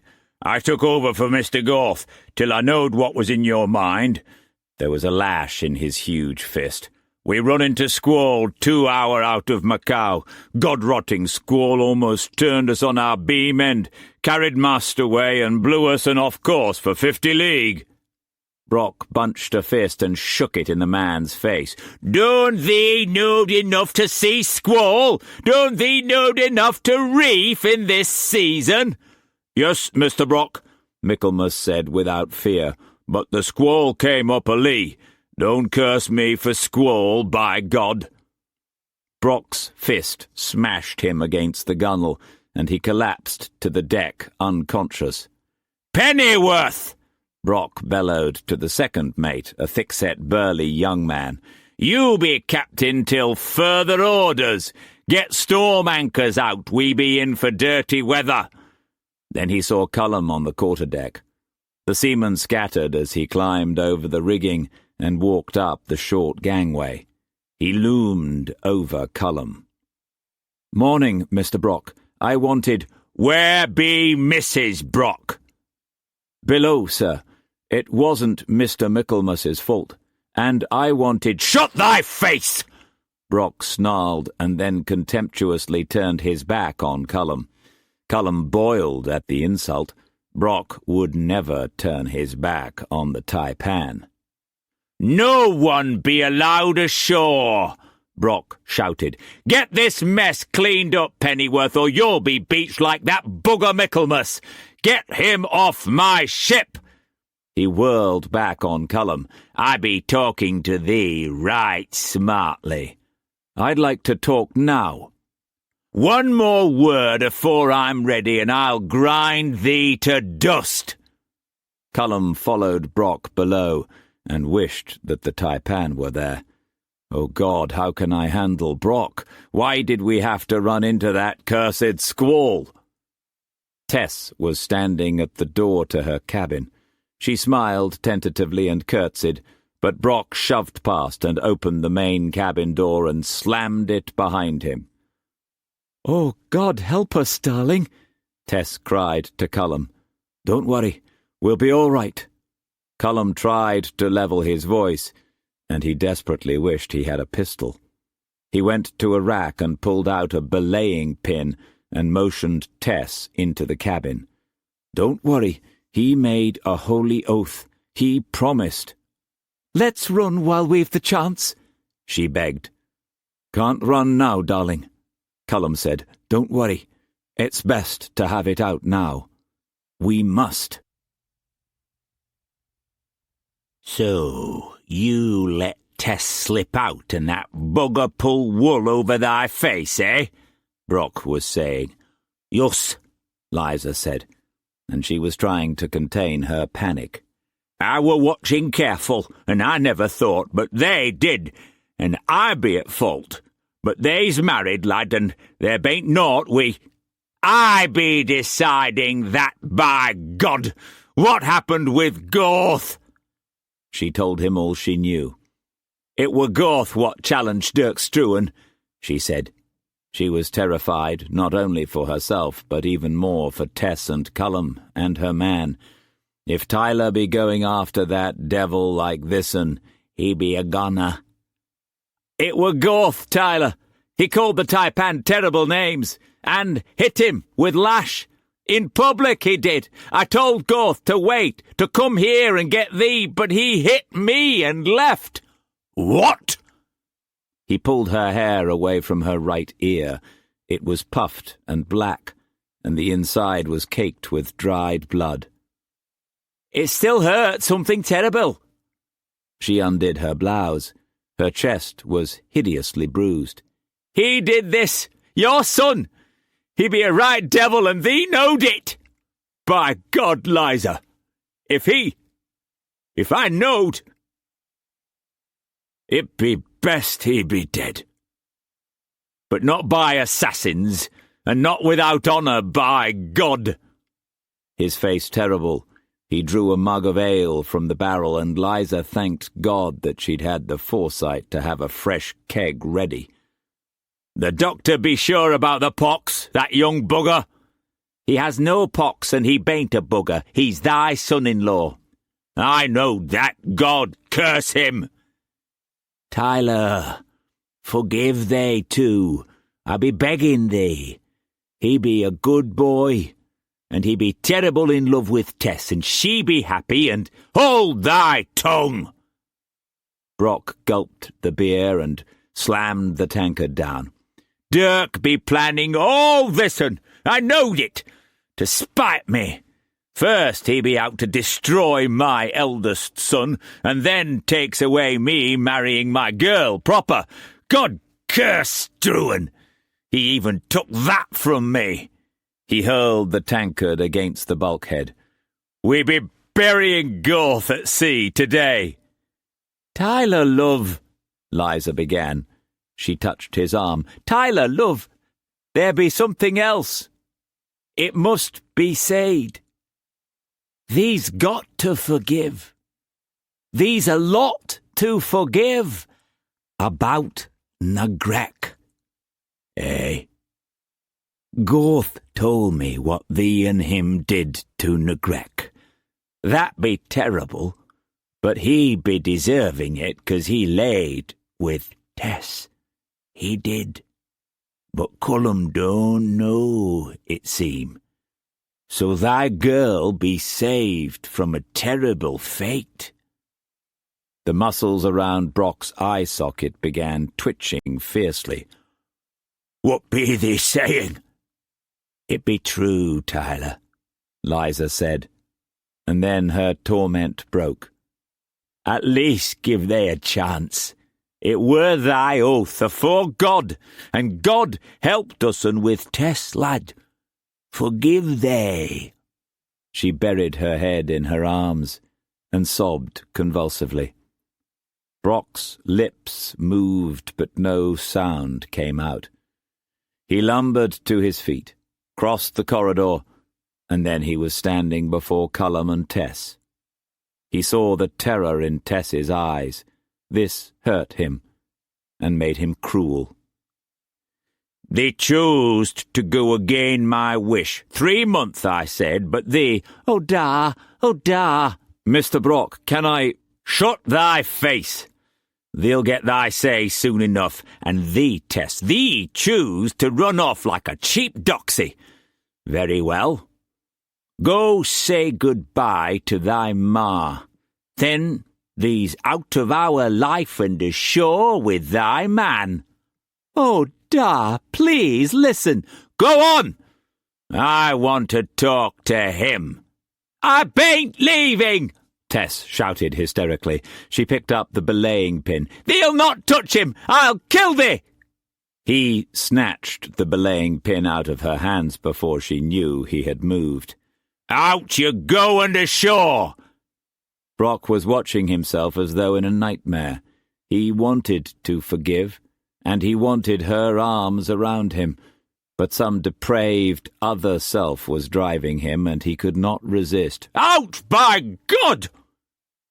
It's all right, darling, Cullum said. Go along and pack your bags. She backed out of the cabin, then scurried away. Brock kicked the door to. I swore to give thee berth and safe harbour, but that were when you be wedding proper. Listen, Mr. Brock. You listen, by God, or I'll crush thee like bedbug. A thread of saliva trickled from a corner of his mouth. "I said to thee fair, man to man, if 3 months were agreeable. Thee said yes, but thee broke thy word. I said, be honest, lad." Cullum said nothing. He prayed for strength and knew that he was beaten. But he would try, by God. "Did thee, or didn't thee?" "Yes." "Then I be thinking I be absolved from oath." "Can I speak now?" "I bain't finished. But even though thee cheated, thee's wed. Will thee answer question afore God? Then we be even." "Of course." Cullum wanted to tell Brock about the pox and the whorehouse and the why of it. "Afore God?" "Yes. I've nothing to hide, and—" Brock cut him short. "Did thy father plan all this'n? Put elopement into thy head, knowing it be making Gorth mad, knowing this'n 'ud make Gorth so mad he be challenging him in public, so thy da be able to fight him fair and square? Did thee go to whorehouse drunken, not knowing where thee be, with whom thee be? Thee don't have to answer. It's writ in thy face." "Yes, but you must listen. There's a lot. Thee's got thy safe harbour from me. But I'll tell thee square, I'm after thy da. I'm after noble house. I be never resting till they's broke. Now thy only harbour be in Brock and Sons. Only there. Cullum God-rotting Struan. And till that day, thee's dead afore my face, thee and Tess." He hurled the door open. "You haven't heard my side," Cullum shouted. "That's not fair." "Don't thee talk about fair," Brock said. "I asked thee to thy face. 3 months, I said, be honest, lad. But thee still broke thy word. Thee's no honour afore me, by God." He strode away, and Cullum stared after him, his anguish and relief and shame and hate wrenching him. "You're not fair," he said, his voice hurting him. Brock came on deck, and the crew kept their distance. "Pennyworth!" The second mate turned away from supervising the sorting out of spars and broken rigging and clambered warily over toward Brock. "Find Struan," Brock said. "Tell him I be waiting for he at Happy Valley, twixt his wharf and mine." He stopped, and his face twisted into a mirthless smile. "No, at Knoll in Happy Valley, yus. Here's Knoll what were. Tell him I be waiting for he at the Knoll in Happy Valley like he wanted to go again Gorth. Understand?" "Yes, sir." Pennyworth bit his lip. "Yes, sir. And if you whisper this to any man but he, by the Lord God I'll cut thy balls off." Brock started down the gangway. "Who's to get the ship squared away, sir?" "Thee! You're captain of the White Witch. After thee delivers message." Struan was contemplating Yin Shi. She was still asleep beside him. He compared her with Mei, and Mei with his Chinese mistress of years ago, and the three of them with Ronalda, his only wife. So different, yet so much the same in so many ways. And he wondered why the three Orientals excited him more than Ronalda, who was his love, until he knew Mei. And he asked himself what love was. He knew that the three Chinese had much in common, an unbelievable silkiness of skin, and a humour, and a belongingness, and a worldliness beyond anything that he had experienced. But Mei far excelled the other two. She was perfect. He touched Yin-Shi affectionately. She stirred but did not awaken. He carefully slid out of bed and looked out the portholes to check the sky. The overcast was heavier. He dressed and went below. So, Mei said. She was sitting up in bed, exquisite. So, he said, where's my sister? Supreme Lady Senmi. Ha! Mei said and tossed her head. You're just lustful mendacity, and you do not adore your old mother any more. True, Struan said, teasing her. She looked more beautiful than ever, and the gauntness of her face seemed to suit her. I think I'll pack you off. Aye-ya, see if I care. He laughed and lifted her up in his arms. Be careful, Tai-Pan, she said. Did you enjoy Yin-Shi? I'm so pleased you did, I can tell. How would you like to be Tai-Tai? What? Well, if you're not interested, that's the last we'll say about it. Oh no, Tai-Pan! You mean Tai-Tai? Real Tai-Tai? According to customs? Oh, you're not teasing me? Please do not tease me about so important thing. I'm not teasing, Mei. He sat on the chair with her in his arms. We're going home, together. We'll take the first clipper available and be married on the way home. In a few months. Oh, wonderful! She hugged him. Let me go a minute. He released her and, wobbling slightly, she walked over to the bed. There, I am almost well again. You get into bed now, he said. You really mean marry according to your customs and to mine?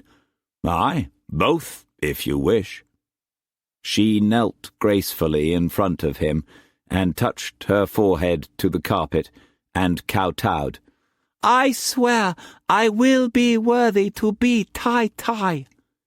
He raised her up quickly and put her into the bed. Dinna do that, lassie. I kowtow because you give me the hugest, fantastical, great face on earth. She hugged him again and then pushed him away a little and laughed. How you like birthday present, Heya? Is that why you marry your poor old mother?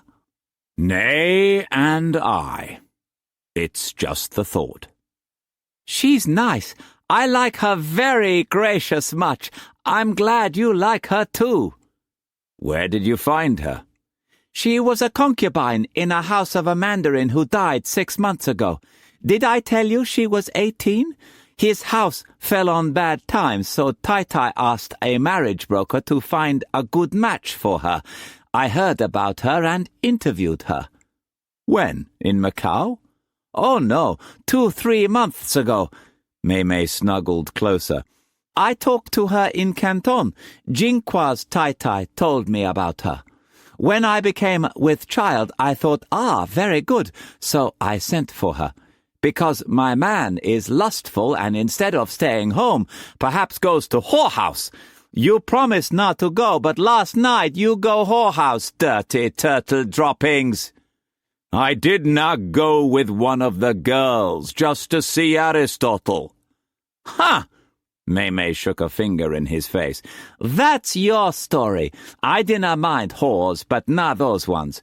Oh, very well, this time I'll believe you. Thank you kindly. Yin-Shi is special nice, so no need for whorehouses. Oh, I feel so happy. She sings beautiful and plays many instruments and sews nicely and very quick to learn. I teach her the English. She will come to England with us, and Assam and Lim Din. A slight frown. But we come back home to China very often. Aye, maybe. Good. We come back, of course. Again a little smile. Yin-Shi is very accomplished. She is nice in bed? Struan's eyes crinkled with amusement. I did not make love, if that's what you're asking. What? I like to choose who's in my bed and when. She's in your bed and you dinna make love? I swear to God, Tai-Pan, I never understand you. You do not desire her? Of course, but I decided today was not the time. Tonight, maybe, yes, or tomorrow, when I choose, not before. But I appreciate your thoughtfulness. I swear to God you're peculiar. Or maybe you were just so exhausted with a dirty whore you could not respond, eh? Go on with you. There was a knock on the door. Aye. Lim Din padded in. Tai-Pan, Massa here. See Tai-Pan, can? Massa what? Massa Penny what? Chapter 46. Brock watched Struan climb the path that led up the knoll from the shadow of the roofless abandoned church. He saw the bunched fighting iron and felt somewhat nauseated, yet he was glad that at long last there was to be a showdown. He shifted the thong of his own fighting iron, stood up, and moved into the open. He grasped his knife with his left hand. Struan saw Brock the instant he moved from the cover of the church, and momentarily forgot the plan that he had decided upon. He stopped. All he could remember was that this was his enemy, whom he must destroy. With an effort, Struan cleared his head and continued to climb the path, his muscles quivering with the anxiety to begin. At last the two men confronted each other. They planned elopement and duel, didn't they? Brock snarled. Aye. Struan let the bunched fighting iron fall. It jingled hatefully. Again he had to strain to recall what he had decided to say. Brock gripped the haft of his fighting iron and eased forward a step and readied. Only Struan's eyes moved. I'm sorry Gorth died the way he died, Struan said. I'd have enjoyed killing him. Brock made no answer, but he shifted his weight imperceptibly, the east wind ruffling his hair. Struan's dirk appeared in his left hand, and he crouched slightly. Tess be poxed. Brock stopped in his tracks. She bain't. Doctor said Cullum were clean. Doctors can be bought, Struan said, feeling the bloodlust swamping him. She was poxed, deliberately. Why, you! Brock swung the fighting iron viciously and lunged at Struan. The metal barb missed Struan's eyes by only a fraction of an inch. Struan swayed back and hacked, but Brock sidestepped, and they began to circle each other like two animals. By Gorth! That's what Gorth planned, Struan said. He wanted to have done with talking. You hear? That was Gorth's doing! Brock's head was pounding. All he could think of was to close with the enemy and kill. Again there was a violent skirmish, and again they flailed at each other with the fighting irons. Brock parried a knife slash by Struan, who twisted out of range and knew that he could not contain himself and back off much longer. Gorth planned the pox! God curse thy lies! Brock stalked Struan slowly. Gorth gave Cullum spiked liquor and an aphrodisiac. Gorth paid a whorehouse to put him with a poxed woman. He wanted Cullum poxed. That's your cursed son. Understand? Liar! But by the grace of God, Cullum's narpoxed. I only said it to make you understand why I wanted to kill Gorth. Cullum's narpoxed. Tess neither. What? Aye, that's the truth before God. Devil! Blasphemer! You lie afore God! Struan fainted and Brock backed and readied menacingly. But Struan did not hack with the weapon. He went through the open door of the derelict church and stood in front of the altar. Before God I swear that's the truth! He turned, and his control snapped. All sound seemed to cease, and the whole world was Brock, and the frantic urge to kill. He began to come back down the aisle slowly. Gorth murdered a whore in Macau, and another here, he hissed. That's more truth. His blood is not on my hands, but yours will be. Brock backed out of the doorway, his gaze never wavering from Struan's. The wind had dropped, and he knew it to be strange, untoward strange, but he paid it no heed. Then thee had cause, Brock said. I takes back what I said. Thee had cause, by God! Now he was outside on the ground, and he stopped, at bay. I takes it all back about Gorth, but that bain't the settling twixt thee and me.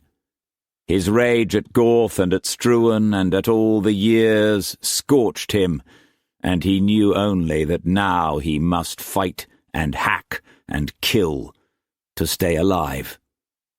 Then he felt the new wind on his cheek. Abruptly, his head cleared. He stared at the mainland. Struan was momentarily put off balance by the suddenness of Brock's movement, and he hesitated. Wind be changed, Brock croaked. Eh? Struan made an effort to concentrate and backed away, not trusting Brock. Now they were both staring over mainland China, listening intently, tasting the wind. It was coming from the north, gently, but unmistakably. "It be squall, mayhaps," Brock said, his voice wounding him, his heart thundering. All strength was gone from him. "Nah, from the north," Struan said, feeling equally depleted. "Oh God, for a moment I was an animal, but for the wind changing. Typhoon!" They looked at the harbour. The junks and sampans were scurrying for shore. "Aye," Struan said, "but that was the truth. About Gorth." Brock tasted the bile in his mouth, and he spat it out. "I be apologising for Gorth. Yus, that were provoked, and he be dead, and more's the pity." "Where be I going wrong?" he asked himself. "Where? What be done, be done. I said my piece to thee at settlement. Yus, I were wrong to call thee out today. But I said my piece in Canton, and I bain't changing. I bain't changing any more than thee. But the day thee come again me with cat in thy hand, be the day there bain't a stopping twixt us'n. Thee choose that day. As I said afore, agreed?" Struan felt curiously faint. "Agreed." He backed off and unfastened his fighting iron and sheathed his knife, watching Brock, distrusting him. Brock also put away his weapons. "And you'll forgive Cullum and Tess? They's dead afore my face, like I said, till Cullum be part of Brock and Sons, and Brock and Sons be noble house, and I be Tai-Pan, or noble house."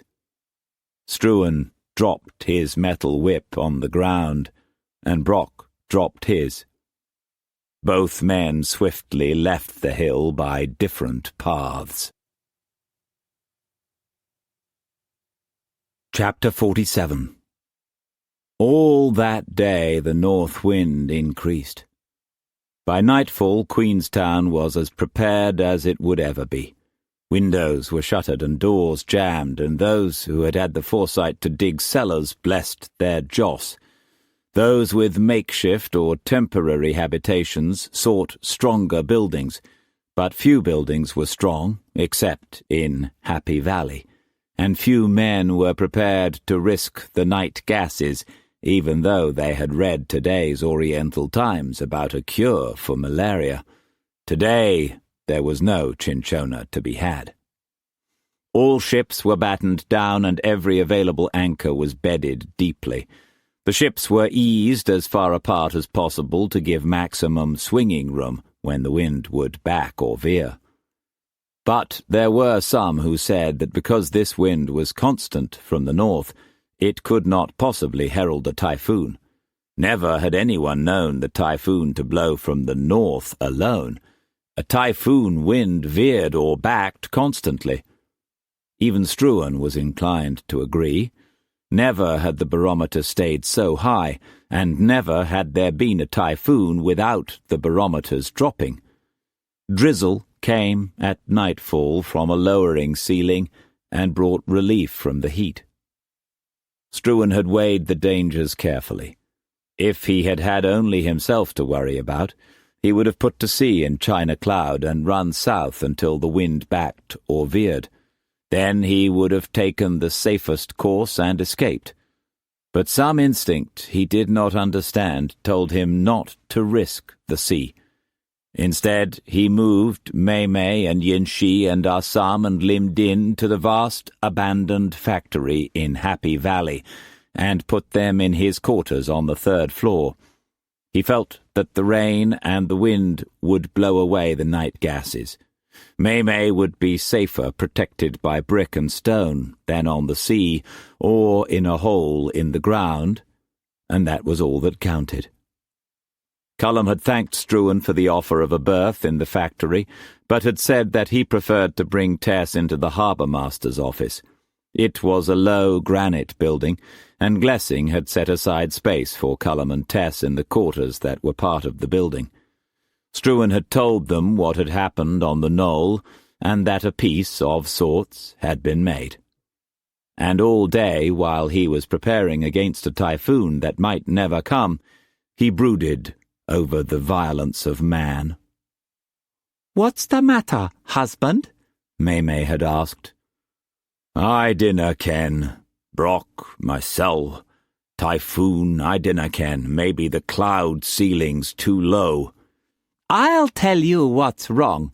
You think too much about what happened, and worse, you worry about what could possible have happened. Ha! Foolishness! Be Chinese, I order you. Past is past. A peace is made with Brock. Dinna waste time moping like constipate hen. Eat some foods and drink some tea and make love to Yin-Shi." She laughed and called Yin-Shi, who hurried across the huge bedroom and sat on the bed and held her hand. "Look at her, by God! I've already give her a good talking to." He grinned and felt easier. "That's better," she said. "I think of you all time, never mind. Yin-Shi is in the room next door alone. She waits dutifully all night." "Get on with you, lassie," he chuckled, and Mei spoke rapidly in Chinese to Yin-Shi. Yin-Shi was all attention, and then she clapped her hands elatedly and beamed at Struan, then hurried out. "What did you say, Mei?" he asked suspiciously. "I tell her how you make love, and how to make you fantastical excited, and not to be afraid when you cry out at the ending." "Devil take you! Have I nae privacy at all?" "Tai knows what's best for her losing temper little boy. Yin-Shi's waiting for you now." "What?" "Yin-Shi, I told her to get ready. Love in the evening is pleasant, never mind. Have you forgotten?" Struan grunted and walked for the door. "Thank you kindly, but I'm busy." He went downstairs and suddenly found that he was feeling much better. Aye, it was nonsense to worry about the past. And again he blessed his Joss for May. Brock had had the broken foremast of the White Witch unstepped and lashed alongside for safety. All the broken spars and twisted rigging had been sorted out and the ship battened down. He had put 3 anchors forward and a canvas storm anchor aft to keep her head to wind. All day he had felt dulled. His head and chest ached, and he knew that his dreams would be bad tonight. He would have liked to get drunk, to lose himself, but he knew that there was danger coming. He took a last turn around the rain-swept deck with a lantern, then went below to check on Liza and Lilibet. "Here's thy tea, love," Liza said. "Best get into dry clothes. They be ready for thee." She pointed at the bunk and at the sea coat and trousers and sea hat and boots. "Thanks, love." He sat at the table and drank the tea. "Da," Lilibet said, will you play a game with me? and when Brock did not answer, for he had not heard her, she tugged at his wet coat. "Da, will you please play a game with me?" "Leave thy father be," Liza said. "I be playing with thee." She took Lilibet into the next cabin and thanked God that there was peace between her man and Struan. Brock had told her what had occurred, and she thanked God for answering her prayers. The wind be miracle, she told herself. Now all that he needed be patience. He be coming round to bless Tess. Liza asked God to guard Tess and Cullum and the ship, and all of them. Then sat down and began to play a game of noughts and crosses with Lilibet. This afternoon Gorth's coffin had been put into a cutter. Liza and Brock had gone into deep water, and Brock had said the funeral service. When he finished, he had cursed his son and cast the coffin into the deep. They had returned to the White Witch, and Brock had gone into his sea cabin and bolted the door, and he had wept for his son and for his daughter. He wept for the first time as a man, and the joy of life had gone out of him. All night the wind and the rain gradually worsened. With the coming of dawn the downpour was strong but not fearsome, and the sea high but not threatening. Brock had slept in his clothes, and he came on deck blear-eyed. He checked the barometer, still 29.8 inches steady. He rapped it with a knuckle, but the reading did not change. "Morning, sir," Pennyworth said. Brock nodded apathetically. "It's just a rainstorm, I'm thinking," Pennyworth said, perturbed by Brock's lackluster manner. Brock peered at the sea and sky. The cloud blanket was only a few 100 feet away and hid the mountains of the island and the peak, but this too was not unusual. Brock forced himself to walk forward and check the anchor hawsers. They were firm. 3 anchors and 3 hawsers as thick as a man's thigh, enough to hold in any storm, he thought. But this did not please him. He felt nothing. China Cloud was riding neat and sleek in the harbour, the watch cowering in the lee of the quarterdeck. All the other ships were riding without trouble, the huge flagship dominating the harbour. A few late-coming sampans and junks were searching for moorings beside the floating village in the lee shore of a small cove near Glessing's Point. Brock went below, and Pennyworth and the rest of the watch were greatly relieved to have him gone. "He's aged since yesterday," Pennyworth said. "He looks like he's dying on his feet." In the dawn light, Struan was checking the rough shutters on the first floor. He went downstairs to the main floor and checked the others. He read the barometer, 29.8 and steady. "By the gods!" he said, and his voice rattled around the buildings. Either begin to drop or finish the god-rotting rain and let's have done with it." "What, Tai-Pan?" May called down from the landing. She looked minute and lovely. "Nothing, lassie, go back to bed," he said. May was listening to the rain pattering and wished she was in Macau, where the sound of the rain on the roof would be sweet. "I dinna like this rain," she said. "I hope the children are all right. I miss them very much." "Aye. Go back to bed, there's a good lassie. I'm going outside for a while." She waved jauntily. "You be careful now."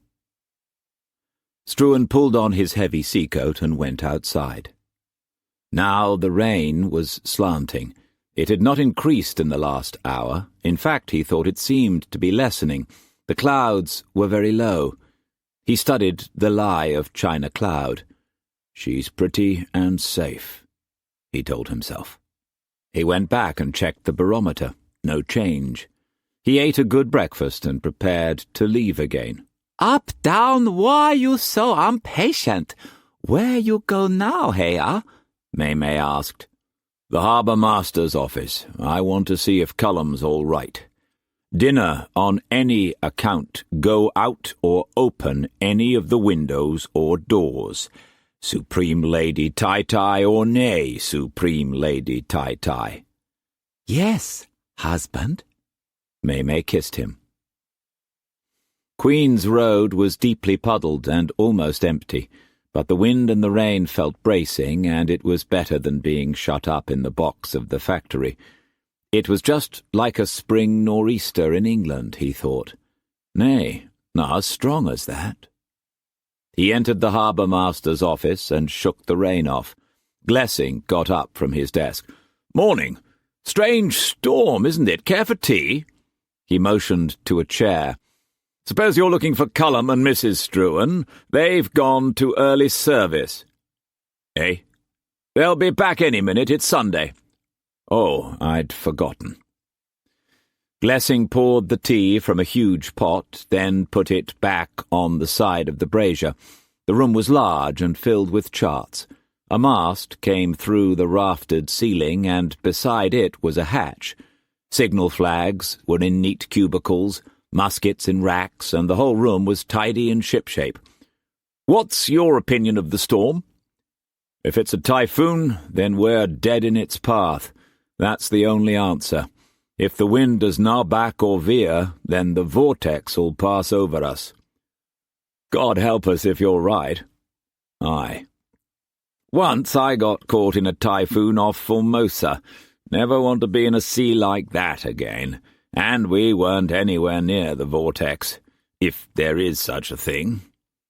A gust of rain-heavy wind rattled the storm shutters. They watched the wind indicator, still inexorably north. Glessing put down his teacup. "I'm in your debt, Mr. Struan.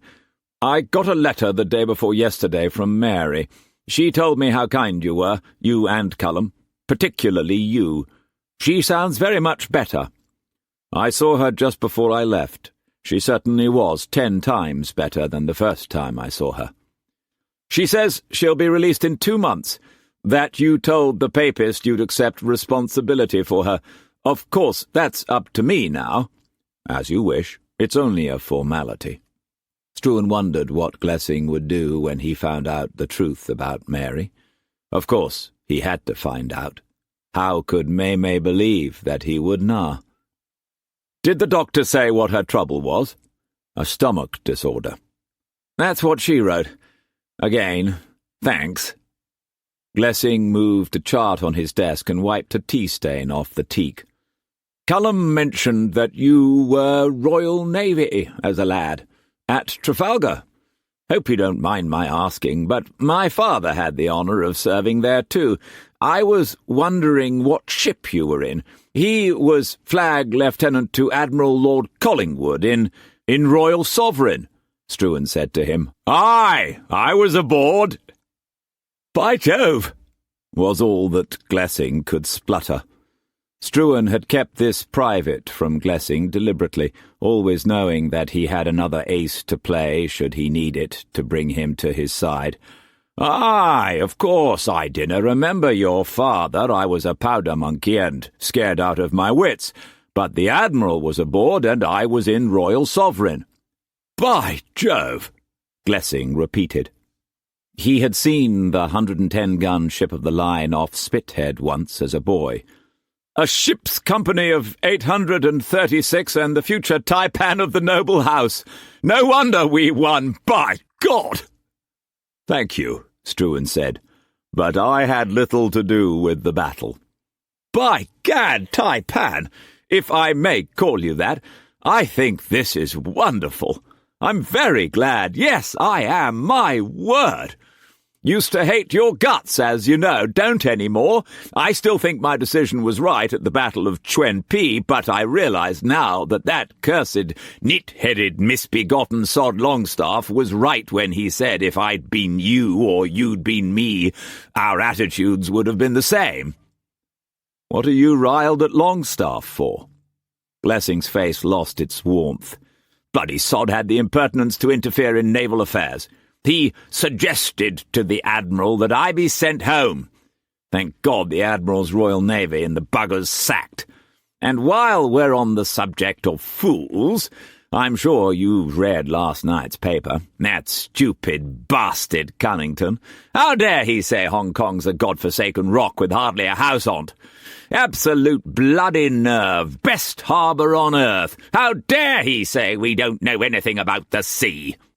Struan remembered the first day. Good Lord, was that only 6-odd months ago? And he knew that he had been right. Glessing might go down with Hong Kong, but he would fight to the death to protect Glessing's point. Perhaps the new man, Whalen, will agree with Cunnington. "Not if I have anything to do with it, or the Admiral. He nearly had apoplexy when he read it. Stands to reason. Look at the fleet, riding snug and safe as in Portsmouth Harbour. Where the devil'd we be a day like today without Hong Kong? Good sweet God, I'd be frightened to death if I was anchored at Macau. Got to have Hong Kong, and that's the end to it. Even that idiot general's seen the light for once and agrees absolutely." And he ranted on, damning Cunnington and Longstaff to Struan's amusement. The door opened and a flurry of wind and rain rustled the charts. Cullum and Tess came in, their spirits high in spite of the weather. "Oh, hello, Tai-Pan," Cullum said. "Can we have tea, Glessing, old boy? We said a prayer in your honour." "Thanks." Glessing motioned at the iron pot on the coal stove. "Help yourself." Tess curtsied to Struan and took off her sodden cloak. "Morning, Tai-Pan." "You're lovely today, Mrs. Struan," he said. She blushed and busied herself pouring the tea. "You two look happy enough," Struan said. "Yes, we are," Cullum said. "We've given thanks to God, and for sending the change of wind." "Will you not change your mind, lad? Come over to the residence." "No, thanks, we're quite safe here." Struan noticed a small, jewelled silver box dangling from Cullum's watch chain. "What's that, Cullum?" "A keepsake. Tess gave it to me." The little box contained Brock's 20 sovereigns now, and Cullum felt guilty again that he had never told Tess of their significance. He had put them into the box after he and Tess had come ashore off White Witch the last time, to remind him about Tyler Brock, that Brock hadn't been fair, hadn't given him the chance to tell his side. "It was my grandma's. It's not much of a wedding gift," Tess told Struan, "but with no dowry and all, beggars can't be pickers." "Dinna worry about that, lass. You're part of the noble house. When do you move into your house?" "In 3 weeks," Cullum and Tess said together, and they laughed, happy again. "Good. We'll do the day proud. Well, see you all later." "Look at that fool, Tai-Pan," Glessing said. He was training his telescope through a porthole at a lorcha barrelling into the East Channel, sails reefed. "What the devil's he doing? Nae day to be out there," Struan said. With your permission, Mr. Struan, I'll signal her to tie up to your wharf in Happy Valley.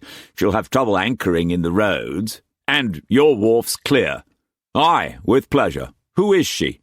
Naval Lauscher, flying the Deputy Captain Superintendent's pennant. He snapped his telescope shut. Her captain needs his head examined to leave Macau in this weather. Or Mr. Montsee's in a devil of a hurry. What's your evaluation of that? Struan grinned. I'm no crystal gazer, Captain Glessing. Glessing gave the necessary orders to a seaman, who promptly bound the signal flags to the halyard. He opened the ceiling hatch. Rain sprinkled them as the flags were run up. Where's Longstaff? Struan asked. Aboard the flagship, Glessing said. Must confess I'd be happier afloat myself. I wouldn't, Cullum said. Oh dear, no, Tess added. Struan finished his tea. Well, I'll be off. You know where I am if I'm needed. Isn't that dangerous, Tai-Pan? Tess asked. The Happy Valley fever and all, staying there? The wind and the rain'll beat down any poison gases, Struan said with a confidence he did not feel. Don't forget, Tess, there's some cinchona left, and we'll soon have plenty, Cullum said. Tai-Pan, I think the new venture is wonderful, a service to all mankind. Struan had told Cullum about his arrangement with Cooper before it had been printed. He had also encouraged Cullum to spend time with the American. The more he thought about a joining of Cooper and Cullum, the more he liked the idea. Jeff's very smart, lad. You'll like working with him. He pulled on his raincoat. Well, I'll be off. Listen, you two, dinna worry about Brock. Dinna worry about your father, lass. I'm sure he'll come around if you give him time. Just give him time. I hope so, Tess said. Oh, I hope so. On his way out, Struan stopped at the barometer. Good sweet Jesus. It's down to 29.5 inches. Glessing looked at the time anxiously. It was almost 10 o'clock. That's damn near half an inch in half an hour. He made a notation on a pressure chart and followed Struan, who had run outside. A quarter of the eastern horizon was black, and there seemed to be no division between sea and sky. The wind was fiercer, gusty, still dead north, and the rain was heavier. There she is, all right, Struan said tensely. Batten down for your life. He began sprinting along Queen's Road toward Happy Valley. Inside, Cullum, Tess, Glessing ordered. He slammed the door and bolted it. Whatever you do, don't open any doors until further orders.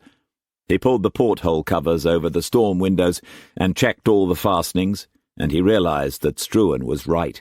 The vortex was going to pass directly over them. I'm very glad you've made peace with your father, Cullum. Now I think some breakfast, he said, calming them. Mrs. Struan, perhaps you'd supervise. Chapter 48. Struan ran hard.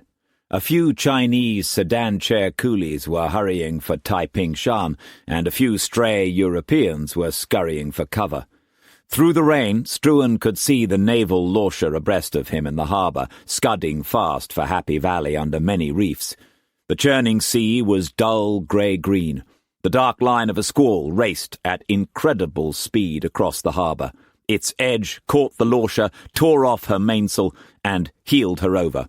Struan braced himself and was enveloped by the squall. It lasted only a few seconds, but he felt the lash of the blinding, wind-whipped rain and was almost thrown off his feet. When he could open his eyes, he looked seaward. Amazingly, the Lauscher was still afloat, limping ahead with a mizzen sail, her decks awash, the tatters of the mainsail streaming aft. Once more, Struan began running. He arrived on his wharf at Happy Valley just in time to see the white-capped swell catch the Lauscher and fling her against the pilings. A sailor jumped from the gunwale with the fore-hawser, but he slipped and fell between wharf and ship. His hands caught the edge of the wharf, and he shrieked as the ship slammed into the jetty and cut him in half. When the sea pulled the ship away, the sailor had disappeared. Struan shouted to the frightened deckhands and raced forward. One seaman threw him the line and he made it fast around a stanchion. Another, taking his life in his hands, jumped and made the wharf safely with the aft hawser. The sea was rising and the lorcher and the wharf pilings screamed, and then the lorcher was fast and men began jumping ashore. "Make for the factory!" Struan motioned them to follow, and he ran for the front door. He yanked it open, the wind tugging at him. The crew of 8 men ran in, cursing and blessing their luck. Struan pulled off his soaking clothes, then noticed Horatio and Monsey. "Great God, what are you doing here, Horatio? Hello, Mr. Monsey." "Never thought we'd see land again," Monsey wheezed. Horatio leaned against a wall, his chest heaving, and vomited. The door opened, and in a flurry of wind and rain, the captain, a young lieutenant, strode in angrily and shook himself like a dog. Struan walked over and slammed the door. "By the Lord God of Moses," the man said to Struan, "have you seen the sky? What the devil were you doing at sea on a day like this? Did you not have sense enough to use your eyes in Macau?" "Yes, by God, but I was ordered to Hong Kong, so I came to Hong Kong. We're in the hands of a maniac." "Eh?" "That blood-mucked Captain Superintendent of Trade, Sir Clyde Blood-mucking Whalen, by God! That stupid Irish bugger damn near sank my ship with all hands. I told him there was bad weather, and he just looked at the sky and said, 'Plenty of time to get there, you're ordered to sea.' Thank God for Hong Kong." "What's the sea outside like?" "1 more hour and we'd never have made it. 20, 30-foot waves. But that cursed wind! It won't veer and it won't back. It's impossible. Is it a typhoon or isn't it? How's that possible?" "Because the storm's due east of us and we're dead in its path, lad." "Oh, God, protect us!" "Make yourself at home. I'll see about some tea and grog for all hands." "Thank you," the young man said. "Sorry for the outburst." Struan went across the room to Monsey and Horatio. "Can you make it upstairs, Mr. Monsey?" "Yes. Thank you, Tai-Pan. You're very thoughtful." "Give me a hand with Horatio." "Of course. Don't know what's got into the poor lad. He's been moaning incoherently ever since we left Macau. Most peculiar." "It's fright," Struan said. They helped Horatio out of his rain-sodden coat. His face was dirty grey now, and he was almost helpless with nausea. Together they half-carried him up the stairs and laid him on a couch in the west wing in the quarters that once belonged to Rob. Struan went to the sideboard and poured brandies. Monsey took one, his hands trembling, and drained it. He accepted a refill. "Thanks." "Give Horatio some," Struan said.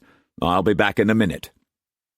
He walked along the corridor onto the landing and then down the east wing corridor. His suite occupied the south end of his floor. Mei, Yin-Shi, Assam and Lim Din were playing mahjong at a small table in the expanse of the living room. Lanterns were lit and the flames danced cheerily. "Hello, Tai-Pan," Mei said. She picked up another of the bamboo ivory tiles and slammed it down with a curse. "Oh, stinky day, Tai-Pan," she said. "My Joss is terrifical bad. I have not won a single game. I've lost 400 cash, and we've been playing for hours. Whoa, whoa, whoa. I'm glad to see you, never mind." The rain battered the shutters, and the wind was rising. "Cursed noise. Can you lend me some tails? I'm impoverished." "I'll take it out of your allowance. Go back to your game, lassie." Struan grinned. "We've company downstairs and all around, so dinner go out." "What for go out?" He returned to Rob's quarters. Monsey was looking better. He had taken off his soaked clothes and had wrapped himself in a blanket. Horatio was sleeping restlessly. "God save us this time, Tai-Pan," Monsey said. "Why the devil did you leave Macau? Asking for trouble. You must have seen the weather." "Official business, Tai-Pan." Monsey sneered. "His Imperial Excellency Whelan arrived by frigate last night. He ordered me to Hong Kong with an official dispatch for the ex-plenipotentiary. In this weather, if you please. As if a day or two matters. I hadn't the heart to tell him the big news had already been printed in the paper." "What's he like?" "I'd say he's rather trying. He sailed into Macau about midnight aboard a frigate, unannounced. Within 4 minutes I was summoned aboard. He presented his credentials, gave me the Foreign Secretary's dispatch to read. It's word for word with Skinner's story. How do these damned newsmen get secret documents? And ordered me to leave with the dawn to deliver the dispatch to Longstaff immediately. Said that he would be arriving in Hong Kong forthwith, that Longstaff was to leave at once, that I was to see the Admiral and General and tell them that everything must be ready for an immediate departure north." Monsey plopped into a chair. "An Irishman. What more can I say?" "Why did he not come direct?" "Can't have 2 plenipotentiaries here at once. Distinctly against the rules, Mr. Struan. There's such a thing as protocol, thank heavens. I have to take over from Longstaff right away. As soon as he's left harbour, I can inform His Excellency. Then he will arrive." A gust of wind slammed against the shutters and rattled them. "Blast the man! Nearly killed me. Things are going to buzz in Asia with him in control. The first thing he said was, 'That cursed rock can sink as far as I'm concerned.' Oh, my word. If you don't mind, I'll turn in for a few minutes. I'm not feeling myself." Horatio began moaning again, and then he vomited. "Give him some more brandy," Struan said. "There's a bedroom next door." He went below to see how the Lauscher's crew was faring. They had already found the stores and liquor. Those who were not drinking or eating were sleeping or trying to sleep. The barometer read 29.1, still falling. "Good God! That's more than 3/10 of an inch an hour," the young lieutenant said. He was tall and fair. "Oh, by the way, Mr. Struan, I'm Lieutenant Vasily Smythe, R.N. Struan shook the offered hand. "Thanks for giving us a berth." A north window burst open and rain and wind poured into the foyer. 3 of the seamen slammed the window shut and relocked the shutters. "I think I'll take a look at my ship," the lieutenant said. "Better come this way." Struan led him along a corridor to a side window that was heavily shuttered, but in the lee of the north wind. He opened it warily and peered out. He saw that China Cloud and Resting Cloud were riding easily. The lieutenant's Lauscher was rising and falling with the waves, creaking and grinding against the pilings, and to the east there was no horizon, just blackness, and the blackness was bearing down on them. "Your ship's as safe as she'll ever be, Lieutenant." "Yes." The young man took a last frightened look at the eastern sky and bolted the shutters. "She's my first command. I've only been in these waters a few months. What happens in a typhoon?" "The supreme winds come out of the gale against you." "What are they?" "Gusts. Squalls. Sometimes they're called the devil winds." Chapter 49. The first of the supreme winds swooped across the harbour an hour later and fell on Resting Cloud. Her hawsers snapped, and she was adrift and helpless in the darkness. Mouse, in one of the cabins, looked up from his Bible and thanked God for his mercies and for Hung Shiu Chuan.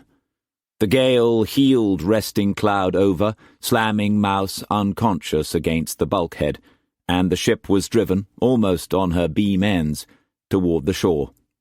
In her path was Boston Princess, the Cooper-Tillman vessel.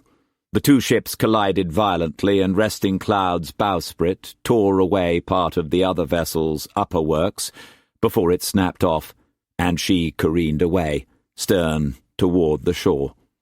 The tempest flung her into the floating village of sampans, swamping scores of the tiny boats, and grounded her viciously.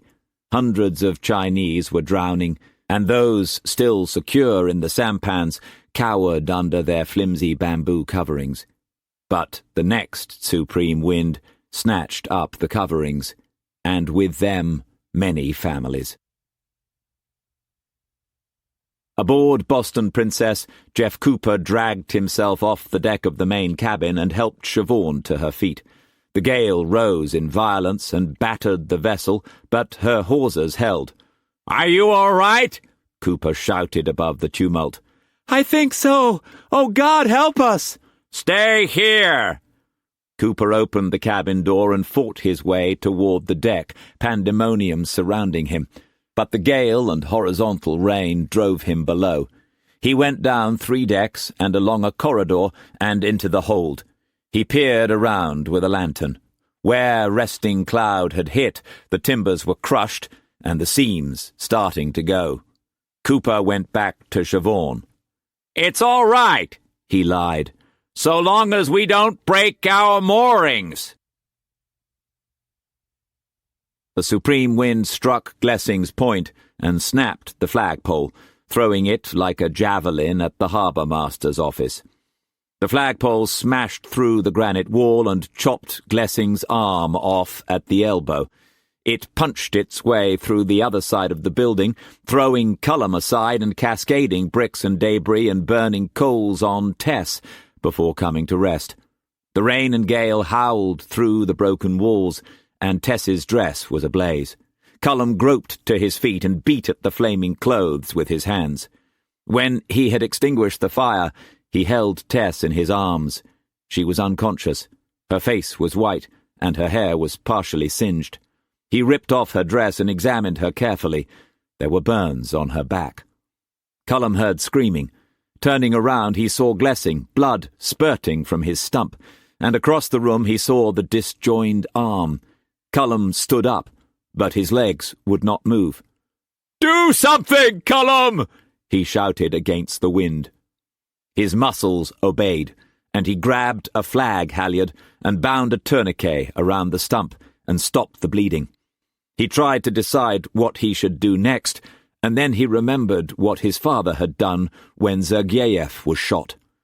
"Clean the wound," he said aloud. "That's what you've got to do. Then cauterize it." He found the tea kettle. There was still water in it, so he knelt beside Glessing and began to daub the stump. "Hold on, old boy," he muttered. Glessing's agony tearing his guts. Tess whimpered as she regained consciousness. She groped to her feet, the wind churning the papers and flags and dust, half blinding her. Her eyes cleared, and she screamed. Cullum spun around in panic and saw her staring at the severed arm. "Help me! Find the fire tongs!" he yelled above the storm. She shook her head and backed away hysterically, and then she was very sick. "Get the god-rotting tongs!" Cullum shouted, his hands on fire. "You can be sick later!" Tess forced herself upright, shocked by the venom in Cullum's voice. She began searching for the tongs. "For God's sake, hurry up!" She found them, and through her nightmare handed them to Cullum. Cullum picked up a burning coal with the tongs and held it against the stump. Glessing screamed and fainted again. The stench from the burning flesh was overpowering. Cullum fought his nausea down until the stump was thoroughly cauterized. Then he turned his head and retched violently. Brock looked up from the barometer, the whole ship vibrating and timbers howling. 28.2 inches, Liza! It's never been that low! Liza held Lilibet and tried to contain her fear. "I wonder where Tess be. Oh, God, protect her!" "Yus," Brock said. Then there was a shrieking of timbers, and the whole ship reeled, but she corrected herself. "I be going on deck. Stay here. For love of God, lad, don't risk." But she stopped, for he had already gone. "When's it going to stop, Mama?" Lilibet sobbed. "Any minute now, love." Brock poked his head cautiously out of the leeward quarter-deck gangway. He craned to look at the masts. They were bent like twigs. There was a monstrous crack as the main topmast stay parted. "Belay there!" Brock shouted down the gangway. "Port watch on deck!" A supreme wind shrieked out of the north, and another halyard parted, and another, and the mainmast sheered off just above the deck and slammed into the mizzen, and both masts and spars and rigging pounded onto the deck, crushing the quarter-deck gangway. White Witch heeled dreadfully. Brock freed himself from the debris and railed at the petrified crew. "On deck, you scum! For your lives! Cut masts adrift, or we be lost!" He spurred the men on deck, and hanging on with one hand, the gale wrenching him and the rain blinding, he slashed frantically with an axe at the main halyards, and remembered the other Typhoon that had cost him an eye, and he prayed that he would keep his remaining eye, and that Tess was safe, and Liza and Lilibet would not drown. The scaffoldings of the new town had long since been torn away. A supreme wind rushed at the shore, demolishing the remains of the soldiers' tents and wrecking the dockyard. It snuffed out the gin shops and pubs and whorehouses near the dockyard and flattened Mrs. Fotheringill's establishment, pulverizing the painting and entombing Aristotle Quantz in the rubble. Then it tore an arrow-straight swath through the hovels of Taiping Shan, obliterating 100 families, and swept the remnants of the debris a mile away on the breast of the peak. Deep below ground on the Taiping Shan hillside, Gordon Chen crouched in the secret cellar he had constructed and congratulated himself on his prudence. The cellar was rock-lined and very strong, and though he knew that his house above had vanished, he cheerfully reminded himself that all his valuable possessions were safe here, and the house could quickly be replaced. His eyes ranged over his set of ledgers, the files of land deeds, promissory notes, outstanding debts and mortgages, over the chests of bullion, boxes of jades, bolts of expensive silks, and kegs of the finest wine, and over his concubine, Precious Blossom. She was propped comfortably under the finest down coverlets in the bed that was set against one of the walls. He poured himself another tiny cup of tea and got in beside her. "You're a very clever fellow," he told himself. The wind and the rain were pounding the north side of Struan's factory in Happy Valley, and from time to time one of the devil winds would pull at it. But apart from an occasional tremor and the raging noise, the building stood firm. Struan was lighting a cheroot. He hated being inside the house and doing nothing. "You smoke too much," Maymay shouted above the tempest. "Smoking's good for the nerves." "Dirty habit, stinky." He said nothing, but checked the barometer again. "What for you keep looking at that every 10 minutes? "It tells where the storm is. When it stops dropping, the centre'll be over us. Then it'll rise, I think." "I'm not very pleasurably happy we're here, Tai-Pan.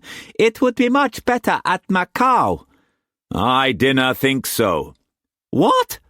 "I dinna think so." "Oh, do we have to sleep here again tonight?" she asked, tired of shouting. "I would not want you or Yin Shi or even that Turtle Dung Assam to get the fever." "I think we're safe enough." "What?" "We're safe enough." He glanced at his watch. The time was 2:20, but when he peered through a crack in the shutter, he could see nothing, only a vague movement in the darkness and horizontal streaks of rain on the window panes. He was thankful that they were in the lee of the wind. This corner of the residence faced east and west and south, and was protected from the violence. And Struan was thankful to be ashore. "Nae ship can live through this," he told himself. "Nae harbour on earth can protect the fleets from such an act of God for long. I'll wager Macau's catching it. No protection there. I'll wager half her shipping's wrecked and 10,000 junks and sampans for 500 miles up and down the coast.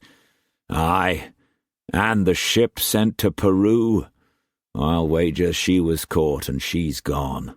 Father Sebastian with her. I'm going to look in on the others. Dinna be long, Tai-Pan. He went along the corridor and checked the shutter fastenings. Then he walked across the landing and absently straightened a quantz painting and entered Rob's quarters. Horatio was sitting, half-shadowed, on the bamboo chair in which Sarah had been seated long ago, and in the frail, flickering light of the lanterns, Struan thought for a moment that it was Sarah. "Hello, Horatio, where's Monsey?" Horatio looked at Struan without recognizing him. I found our tot, Horatio said, his voice weird. "I canna hear, lad. You'll have to shout." Our tot! Oh yes, I found her. Eh? Horatio began to laugh hideously, as though Struan were not in the room. Mary's had an abortion. She's a filthy whore for stinking heathens and has been for years. Nonsense. That's nonsense, lad. Dinna believe it, Struan said. I found our tot and lashed the truth out of her. Mary's a devil whore of Chinese, and she carried a half-caste bastard in her, but our tot gave her the poison to murder it. Again a shriek of laughter. But I caught our tot and beat her till she told me the truth. She was Mary's pimp. Mary sold herself to heathens. His eyes went back to the lantern's core. Glessing'll never marry a whore of Chinese, so she'll be mine again, all mine. I'll forgive her if she crawls and begs. Horatio! Horatio! She'll be all mine, like when we were young. She'll be all mine again. I'll forgive her. Another devil gust rocked the building, and another, and a third, and it seemed as though they were in the middle of 10,000 raging maelstroms, and Struan heard windows and shutters blowing apart.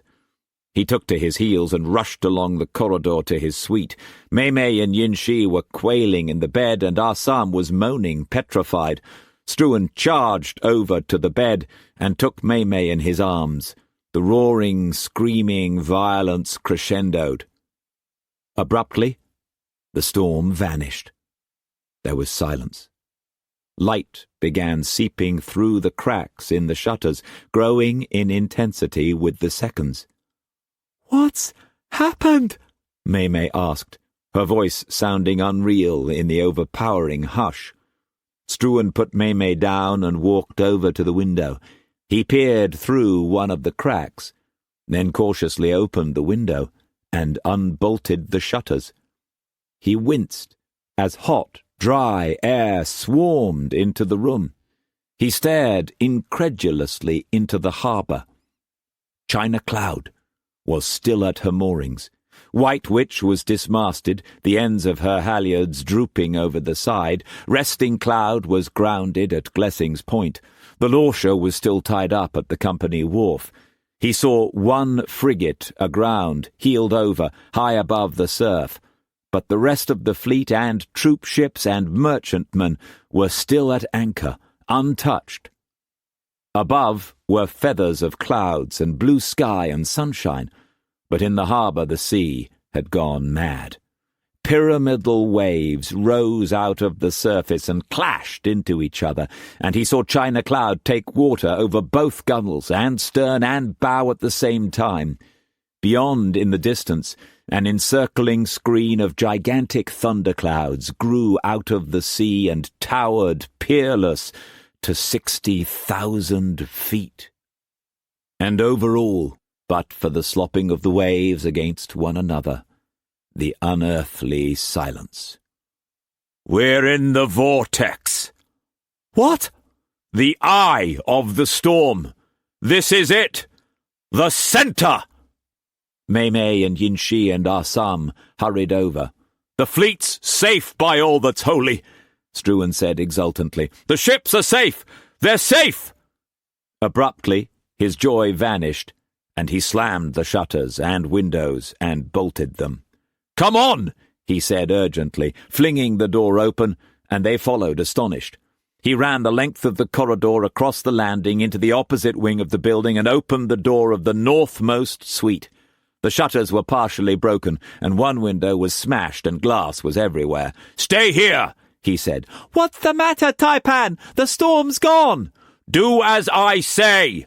He hurried out. Mei shrugged and sat on a broken chair. "What's the matter with father?" Yin Shi asked. "I don't know. I really don't understand him sometimes. Thank heaven the noise is finished. Isn't it quiet? It's so quiet it almost hurts." Yin Shi went over to a window and opened it. "Oh, look," she said. "Isn't it beautiful? I'm so glad the storm's gone." Mei and Assam crowded around her. Brock was standing on deck, paralyzed. He saw waves coming at him from all directions, but here, in the lee of the shore, the waves were small. The sun was warm and dry. Water dripped loudly. The encircling thunderclouds were like the walls of a mighty cathedral, 5 miles wide. But the walls were moving. The eastern quadrant was closing on them. "What be happening, love?" Liza said, coming on deck with Lillibut. "Oh, how beautiful!" "Oh, it's so pretty," Lillibut said. "We be in't eye of storm, in't vortex," Brock burst out. Seaman coming on deck turned and looked at him. "Oh, look," Lillibut said. She pointed to the island. "Isn't that funny?" The trees that dotted the island were white against the brown earth. Their limbs had been stripped clean of leaves. New Queenstown had almost vanished, and Taiping Shan was a shambles. Tiny figures were beginning to move over the foreshore. "Get thee below!" Brock said, his voice grating. Bewildered, they did as he ordered. "Captain Pennyworth?" "Yes, sir." "Best make peace with thy maker," Brock said. "Only he knowed what be to the side of them devil clouds. Get thee all below!"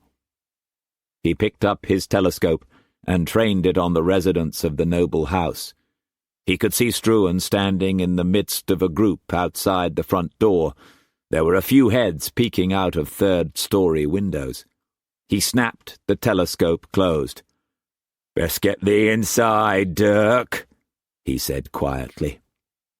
He jammed the remnants of the gangway hatch into place and battened it down as best he could, and went below. "I think we be saying prayers," he said breezily. "Oh, good," Lillibut said. "Can I say mine first, like at bedtime?" Cullum had his arm around Tess. "If we get out alive, I'm damned if I'm staying here," he said. "We're off home, and to the devil with this place." "Yes," Tess said, sickened by the destruction. She looked in terror at the gradually approaching cloud screen. It swallowed Kowloon Peninsula. "We'd better get inside," she said. Cullum closed the door after her, and the pain from his burned hands was excruciating, but he bolted the door. She picked her way over the debris and knelt beside Glessing. His face was cadaverous, but his heart was beating. "Poor George." Struan was gauging the distance from the wharf to China Cloud and to the eastmost thunderclouds. He knew there was no time to get a cutter, so he ran down to the end of the wharf and cupped his hands. "All off!" he roared. "Ahoy, China Cloud!" His voice echoed eerily over the happy valley harbour, and he saw Orloff wave to him and heard him call back faintly, "Aye! Point her south! The winds'll come from the south now! Head her south!" "Aye!" he heard Orloff answer, and in a moment he saw seamen scurrying forward, and a cutter was over the side, and the men began to pull feverishly and shove the bow around. Struan hurried back to the group of men at the front door. "Get inside!" Some of them moved, but the young lieutenant still stared at his lordship and at the harbour with disbelief. "Great God on high! She's still afloat! And look at the fleet! Look at the ships! I thought they'd all be blown to hell by now, but only one frigate's aground, and that clipper's lost its masts. Incredible, by God! South, did you say? Why?" "Come on," Struan said, tugging his arm. "Get inside, and get your men inside." "What's the matter?" "For God's sake! We'll be out of the vortex in a few minutes, and then the gale'll reverse. I think it'll reverse and blow from the south. Get your men!" He was almost bowled over as Horatio rushed past and bolted up Queen's Road toward the dockyard. "Come back, you fool! You'll be killed!" Struan shouted, but Horatio paid no attention. Struan chased after him. "Horatio! What the devil's the matter with you?" he said, catching up with him and grabbing him by the shoulders. "I've got to tell Glessing! Finish all this marriage filth!" Horatio screamed. "Get away from me, murderer! You and your filthy, murdering whore! I'll see you both hanged!" He tore himself loose and rushed away. Struan charged after him again, but rain began spattering, and he stopped. The thundercloud wall was already halfway across the harbour, the sea boiling at its feet. He saw the cutter's crew scramble aboard China Cloud and vanish below decks. Orlov waved a final time. Then he too was gone. Struan turned and raced for the shelter of the residence. A gust clawed at him, and he redoubled his efforts. He gained the threshold in driving downpour and looked back. Horatio was running out of Happy Valley along the shore. The cloud wall covered the dockyard, and Horatio began to disappear into the mist. Struan saw him stop and look up, and then the tiny figure was wafted away like a leaf. Struan hurled the door open and shoved it closed, but before he could bar it, darkness came, and a supreme wind burst in and tossed him deep into the foyer. It blew out all the ground-floor windows and killed 3 seamen, and was gone. Struan picked himself up, astonished that he was still alive. He rushed the door, and with all his huge strength closed and barred it. The maelstrom passed the windows, sucking debris and papers and lanterns out of the residence, everything that was not nailed down. As Struan ran for the stairs, he came across the crushed body of the young lieutenant. He stopped, but another gust drove him back and snatched the body away. And then Struan was fighting out of the suction up the stairs to safety. As the gale hit from the south, the White Witch pitched drunkenly. She heeled on her beam ends and swung on the 4 hawsers. By some miracle, righted herself and, trembling, pointed into the wind. Brock picked up Lilibet and Liza and put them back in the bunk. He shouted encouragement, but they could not hear, and all of them held on desperately for their lives. Water sluiced down the gangway and began crashing against the barred cabin door, seeping under it. A devil wind slammed into the ship. There was a thunder crack, and the ship shuddered, and Brock knew that an anchor hawser had parted. Aboard Boston Princess, Siobhan was holding her hands over her ears to try to shut out the shrieking of the winds as they assaulted the ship. Cooper felt the last hawser go. He shouted to Siobhan to hold on, but she did not hear him. He reeled over to her and held her against a stanchion with the limit of his strength. The vessel lurched. Her port gunwale gasped out of the sea and took more water, and she began to drown. The storm gloated over her and flung her into the Russian ship. In the main cabin of the huge brigantine, a glass-fronted cabinet shattered, scattering bottles, crystal and cutlery, and Sergeyev hung on, and cursed, and said a prayer. As his ship settled back, her nose to wind, he kicked the debris from under his feet, said another prayer, and poured another brandy. "A pox on Asia," he thought. "I wish I were home.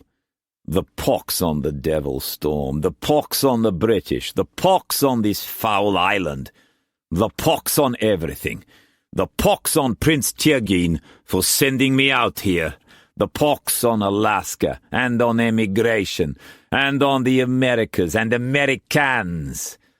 But bless Siobhan." Yes, he told himself as the ship reeled again and shrieked under the tempest's violence. And bless Mother Russia, and her sanctity, and her place in history. Prince Tyrgin's plan is marvelous and correct, of course it is, and I'll help it come to pass. Yes, curse that damned bullet, and the damned pain. No more riding over the limitless plains. That's finished. Now I'm forced to forget the playing. Face yourself, Alexei. The bullet was luck. What's the word that Tai-Pan uses? Oh, yes, Joss. The bullet was Joss. Good Joss. Now I can turn all my energies to the service of Russia. What to do? Leave Hong Kong now. It's finished. The stupid Lord Cunnington has throttled Britain and given us the key to Asia. Good. Make a trade deal with the Tai-Pan or with Brock, and then leave as soon as possible and go on to Alaska. Make arrangements for the tribes. Then go home. No, better, go on to Washington. Look and listen and think and do what you were born to do. Serve Mother Russia to the ends of the earth. Her earth. Sergeyev felt the pain in his hip and for the first time enjoyed it. Very good, Joss, he thought. So, it's decided. We leave if we survive. But what about Siobhan? Ah, there's a girl worth thinking about by the cross. Valuable politically, eh? And physically. But not good enough to marry, even though her father's a senator. But perhaps she is. Perhaps that would be a very wise move. Consider it, Alexei. We're going to need leaders for Russian America. The continent will be split into principalities. Intermarriage has always been a form of conquest, eh? Perhaps you could hurry the day. By St. Peter, I'd like her for a mistress. How could I arrange that? Would she? Why not? Stupid fool Cooper. Damned annoying that she's betrothed. Pity. She said she didn't love him. The typhoon was at its height, but the ring of mountains still deflected most of its violence from the harbour. Boston Princess was floundering in mid-harbour, one gunwale awash, taking the seas heavily. Cooper knew that the end was near, and he held Siobhan and shouted that all would be well. The ship sank deeper in the water and rushed at Kowloon. Then she beached heavily. The rocks gutted her, and the waves rushed into her holds, and then a supreme wind lifted her out of the havoc and thrust her on her side above the surf. Now that the gale blew from the south, it soared over the mountain range toward the mainland, and in the funnel that Happy Valley formed, it increased its impossible force. It bore down on the noble house, seeking its weak spot. Struan was cradling May in his arms in the relatively safe suite on the north side. A lantern flickered nervously and cast bizarre, dancing shadows. Beyond the shattered windows, in the lee of the shrieking, rain-soaked gale, there was only darkness. Assam was kneeling on the floor, and Yin-Shi nestled close to Struan for protection. Mei turned and put her lips near Struan's ear and shouted, "Tai-Pan, I'm displeasurably unhappy with all this noise." He laughed and held her tighter, and she put her arms around his neck. He knew that nothing would touch them now. The worst was past. 3 or 4 more hours and it'll be gone, lassie. Stinky storm! Did I tell you it was a dragon? A sea-monster dragon? Aye. God's blood! What's the matter? I forgot to take the last dung-tasting poison cinchona cup. Today's the last day, never mind. You'll take it in a few hours, never mind. Yes, husband.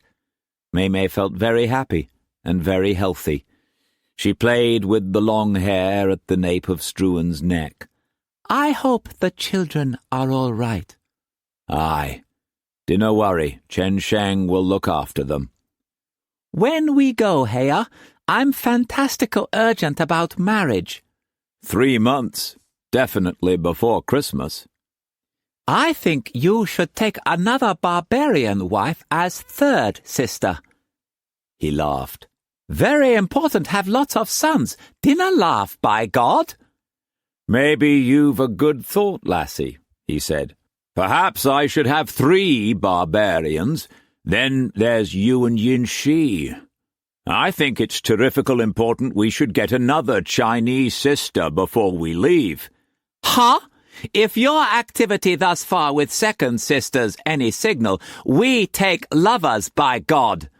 Then she kissed his ear and shouted, I'm very gracious pleased my Joss gave me you, Tai-Pan. A cannonade of supreme winds blew the windows in on the south side, and the whole building shifted as though in an earthquake. The nails in the roof screamed against an untoward pull, and then a devil gust peeled off the roof and hurled it into the sea. Struan felt Yin-Shi surge away into the maelstrom above. He grabbed for her, but she had vanished. Struan and Mei held each other tightly. Dinna give up, Tai-Tai! Never! I love you, husband! And the supreme winds fell on them. Chapter 50. The sun rose bravely and spread warmth over the shattered town and the safe harbour. Cullum found his father in the havoc of the residence. Struan was crumpled in a corner of the north suite, and in his arms was a small, gaunt Chinese girl. Cullum wondered how his father could have loved her, for to him she was not beautiful. But they were not made obscene by death. Their faces were calm, as if they were asleep. Cullum left the room and went down the broken staircase and outside into the gentle east breeze. Tess was waiting. And when she saw him shake his head helplessly, her eyes too filled with tears, and she held his hand. They walked out of Happy Valley by Queen's Road, seeing nothing. The new township was in ruins, with debris scattered everywhere. But here and there, buildings were still standing, some mere shells, others damaged only slightly.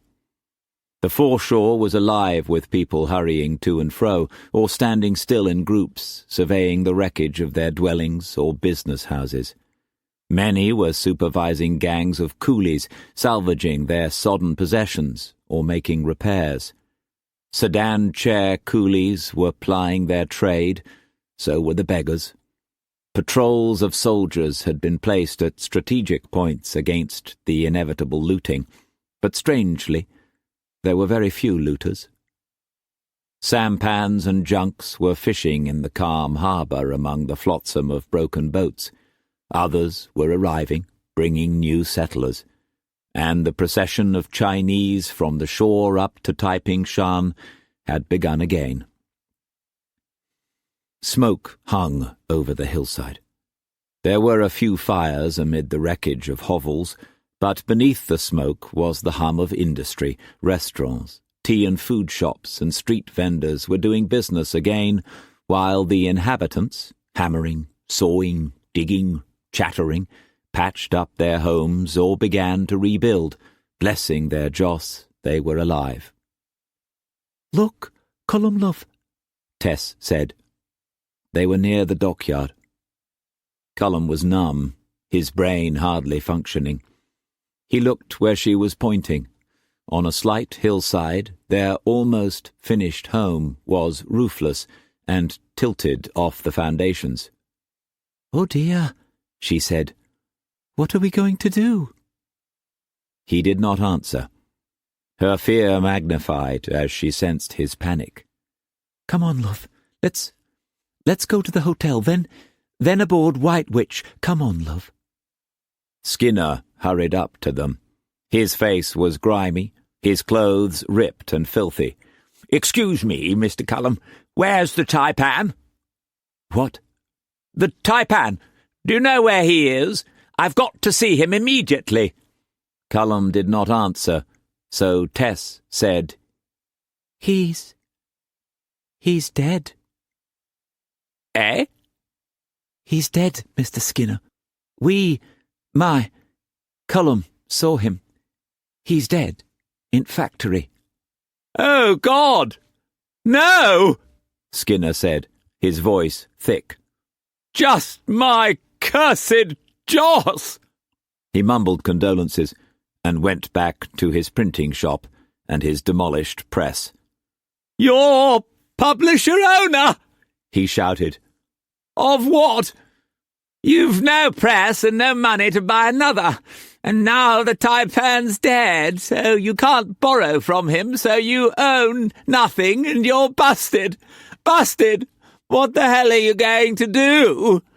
He kicked the rubble, careless of his coolies who stood to one side, waiting patiently. "Why the hell did he have to die at a time like this?" He ranted on for a few minutes, and then sat on a high stool. "What are you going to do? Get yourself together. Think!" "Well," he told himself, "the first thing is to bring out the paper. Special edition. How? Hand press. "Yes, hand press," he repeated aloud. "You've the labour and you can do that. Then what?" He noticed the coolies watching him. "Then you keep your mouth shut," he cautioned himself. "You get out a paper, then go to that helpless young idiot Cullum and talk him into putting up money for the new press. You can twist him easily. Yes, and you keep your mouth shut." Blore came in. His face was lifeless. "Morning," he said. "What a bloody mess. The stands have vanished, and the paddock, everything. Lost 4 horses. The gelding, too, damn it to hell. The Tai-Pan's dead." "Oh, God!" Blore leaned against the shattered doorway. "That tears it. Oh, well, thought it was too good to last. Eh? Hong Kong, the Jockey Club, everything. This puts the coffin on everything. Stands to reason. The colony's a disaster. This new bugger Whalen'll take one look and laugh himself silly. No hope now without the Tai-Pan. Damn it, I liked him." "He put you up to seeing me, didn't he? Giving me the dispatch?" "No," Blore said.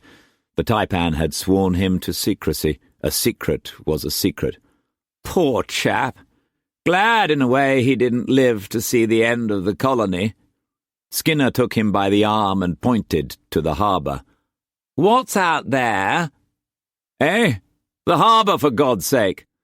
"That's the trouble with people.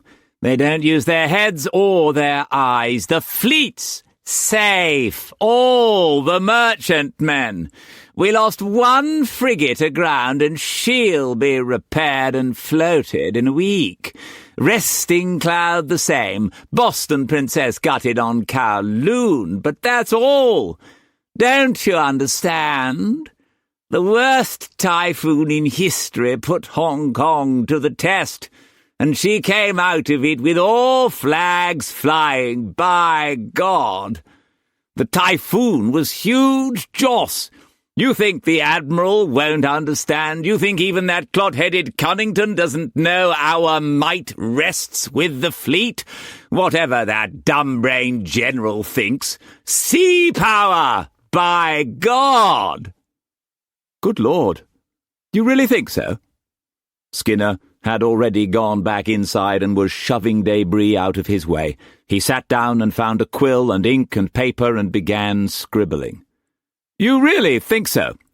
If I were you, I'd start making plans for the new stands. You want me to print that you're having a meet as scheduled? Absolutely. Oh, jolly good. Yes. Blore thought a moment. We ought to start a custom. I know. We'll have a special race, biggest prize money of the year, last race of the season. We'll call it the Tai-Pan Stakes. Good. You'll read it tonight. Blore watched Skinner writing. Are you doing his obituary? Skinner opened a drawer and pushed a sheaf of papers toward him. Wrote it a few days ago. Read it. Then you can help me on the hand press. Cullum and Tess were still standing where Skinner had left them. Come on, love, Tess said, tugging his arm, anguished. With an effort, Cullum concentrated.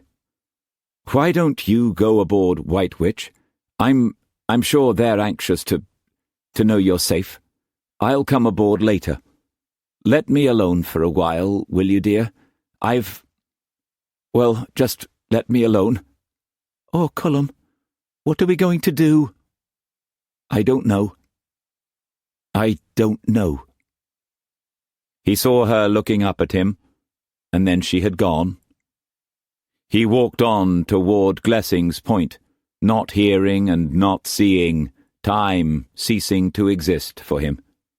Oh, God in heaven, what do I do? Mr. Struan! Cullum felt a tug on his arm and came out of his daze. He noticed that the sun was high in the sky and that he was leaning against the shattered flagpole at Glessing's Point. The Master-at-Arms was looking down at him. His Excellency's compliments, Mr. Struan. Would you kindly step aboard? Yes, of course, Cullum said, feeling drained and dull-witted. He allowed the Master-at-Arms to guide him to the waiting cutter. He climbed the gangway on the flagship, and then went below. My dear Cullum, Longstaff said, terrible news, terrible. Port? No, thank you, Your Excellency. Sit down. Yes, terrible, shocking. As soon as I heard the news, I sent for you to give you my condolences. Thank you. I'm leaving with the tide tomorrow. The new plenipotentiary sent word by Monsey that he's in Macau. Damn Whalen! Why the devil didn't he wait? Damn the Typhoon! Damn Dirk! Damn everything! You've met Monsey, haven't you? No, sir. No matter. 'Pon me word, damned annoying. Monsey was in the residence and not a scratch. Yes, terrible. No accounting for Joss. He took snuff and sneezed. Did you hear that Horatio was killed too? No, sir. The last, I thought he was at Macau. Damn fool, what did he have to get killed for? Complicates everything. Oh, by the way, your father had some documents for me. Have to have them before I leave. Cullum searched his memory. The effort exhausted him even more. He didn't mention them to me, Your Excellency. I don't know anything about them. Well, I'm sure he kept them in a safe place. Longstaff said, delighted that Cullum was not privy to them. A safe, Cullum. That's where they'd be. Where's his private safe? I don't know, sir. I'll ask Vargas. Come on, Cullum, pull yourself together. Life goes on. The dead must bury their dead and all that sort of thing. Mustn't give up, what? Where's his safe? Think! In the residence, aboard Resting Cloud? I don't know. Then I suggest you look, and very quickly. Longstaff's voice sharpened. This is of paramount importance, and keep this entirely to yourself. You understand the punishment for treason? Yes. Yes, of course, Cullum answered, frightened by Longstaff. Good! And don't forget, you're still Deputy Colonial Secretary and under a solemn oath to the Crown. I put the papers in your father's hands for safekeeping. Highly secret diplomatic documents concerning a friendly power. Maps, documents in Russian with English translations. Find them. Report back aboard the instant you have them. Report back aboard at sunset in any event. If you can't do the job, I'll do it myself. Oh, yes, and I'll be consigning some seeds to you. They'll be arriving in a few days. You will redirect them to me and treat the matter with equal secrecy. Orderly, he called out. The door opened instantly. Yes, sir. Show Mr. Cullum ashore. Cullum went back to the longboat in panic. He hurried to Resting Cloud.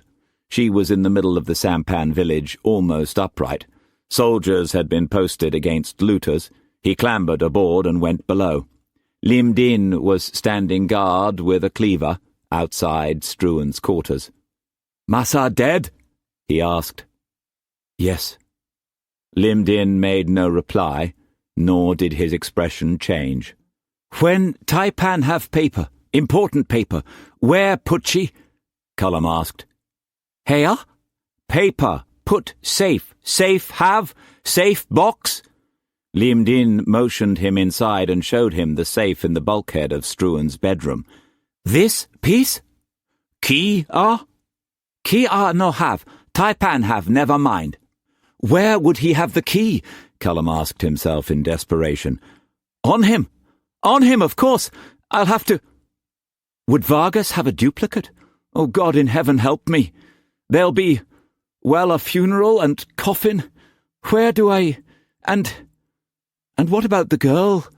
The Chinese girl? Can she be buried with him? No, that's not right. Does he have a family by her? Didn't he say that he had?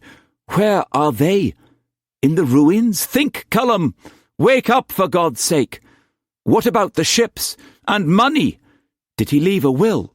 Forget that, that's not important now. None of it is. You've got to find the secret papers. What did Longstaff say? Maps and a Russian document? Brock walked, unnoticed, into the cabin. He saw the fear and helplessness in the youth's face, and the bloodstains on his hands and clothes. "Morning, lad," he said kindly. "I comed as soon as I heard. I be sorry, lad, but don't thee fret. I be doing everything for thee." "Oh, thank you, Mr. Brock," Cullum said, his relief apparent. "It's just that He sat down weakly. "Tess said without you she be'd deaded, and Glessing too. It be bad joss about thy da, but don't thee fret. I be'd to residence, lad, and I be making all arrangements proper. I ordered Orloff to put line and dragger at half-mast, and I be getting Resting Cloud afloat in no time. Thee just catch thy breath. I be looking after all." "Oh, thank you, Mr. Brock. Did you see his key? I need to get—" Cullum was on the point of explaining about the documents, and then he remembered what Longstaff had said about treason, and he stopped himself in time. "I just thought," he said lamely, "well, I suppose I ought to go through his papers." "I bain't going through his pockets," Brock said, his voice cold. "Just laid him out proper and put woman out of sight." "Ah, Dirk," he told himself. "I bain't never forgetting how thee looked, thee and the heathen, together. but for thy own sake, and sake of kids, thee be buried Christian alone. I be making arrangements for her quiet. Yes, of course, Cullum said. We be joining, Cullum, Brocks and Struans. It be best for all. Noble house be Brock Struan. I be drawing up papers immediate and all's done. Yes, he told himself, I bain't rubbing thy joss in thy face, Dirk, but I be the Tai-Pan now, at long last. Cullum be following if he be good enough, after Morgan and Tom. All forgot twixt thee and Tess and me, lad. Best thee go aboard White Witch. Tess be needing comfort. Yes, all right, Mr. Brock, thank you. But, well, if you don't mind, I'd like to go back to the residence first. Be aboard come sundown. Brock walked out. Cullum wiped his face with his hands.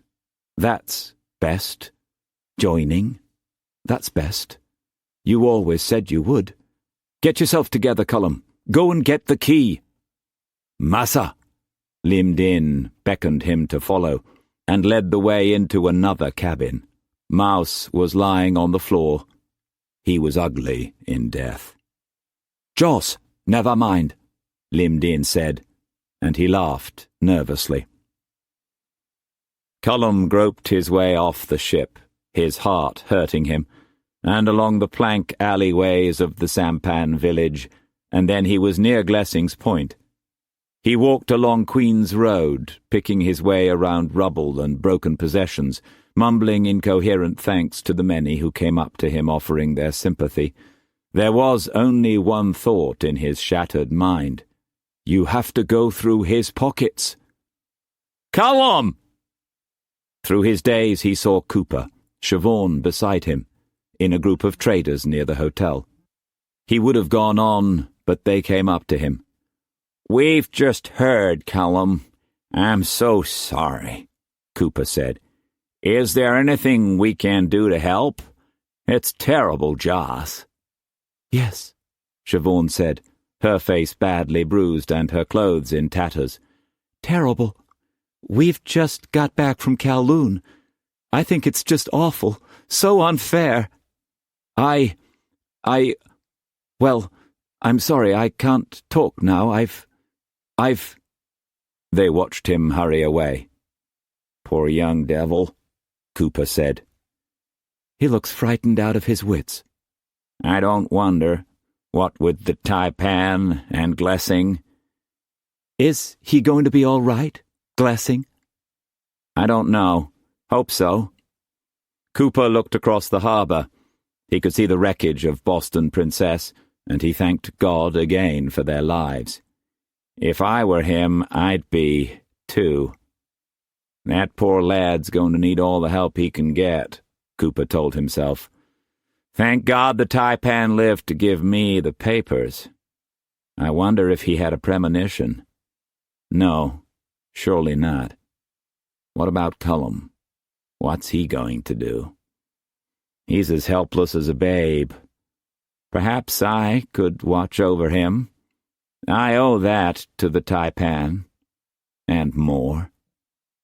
We've the Cinchona business together now. We'll cancel the other 2 directors, so it'll just be Cullum and me. Why not join forces? Totally merge the companies, the new noble house, Cooper Struan. No. Struan, Cooper. You'll be fair with Cullum. He'll be next. There are gigantic possibilities in a merger. Of course there are. But you'd better move fast, or Brock'll have the poor lad eating out of his hand. Tai-Pan of the noble house. The Tai-Pan. Why not? "What are you smiling about?" Siobhan asked. "A passing thought," he said, and put his arm in hers. "You were very wise, Dirk, my friend. Both gambles. Yes. It'll take me a year to consolidate. I'm so very glad to be alive. Let's go to the jetty. We should see if Sergeyev's all right. Listen, Siobhan, I've decided to send you home for a year by the next ship. What? Siobhan said, and stopped. Yes, at the end of that time, if you decide you love me and want to marry me, I'll be the happiest man alive. No, don't say anything, Cooper added as she began to speak. Let me finish. If you decide you don't, then you have your freedom and my blessing with it. Either way, I won't buy out the Tillman interests. Your father will receive during his lifetime. Siobhan turned away, and they began to walk again, arm in arm, as he continued. But she wasn't listening now. A year, she exulted, hiding her joy. Free in a year, free of this cursed place. And father still has his shares. Oh, God, you've answered my prayers. Thank you, thank you, thank you. Poor Dirk, my love. Now I'm free, and now you're dead. She looked at the Russian brigantine. Yes, she thought, the Tai-Pan's dead, but you're free, and the Archduke would be the perfect choice. I'm sorry, Jeff, what did you say?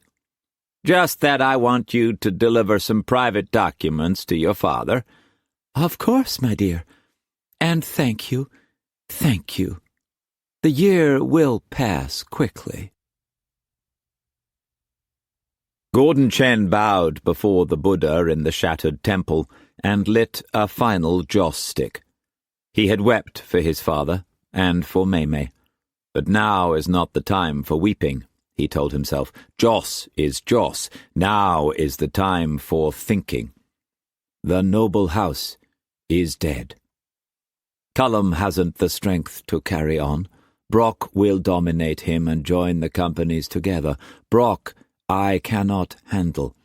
If Cullum joins with Brock, Cullum is finished. So either way he cannot help me. Can I help him? Yes, but I can't help him with the barbarians, and I can't help him to be the Tai-Pan. That is something a man gets for himself alone.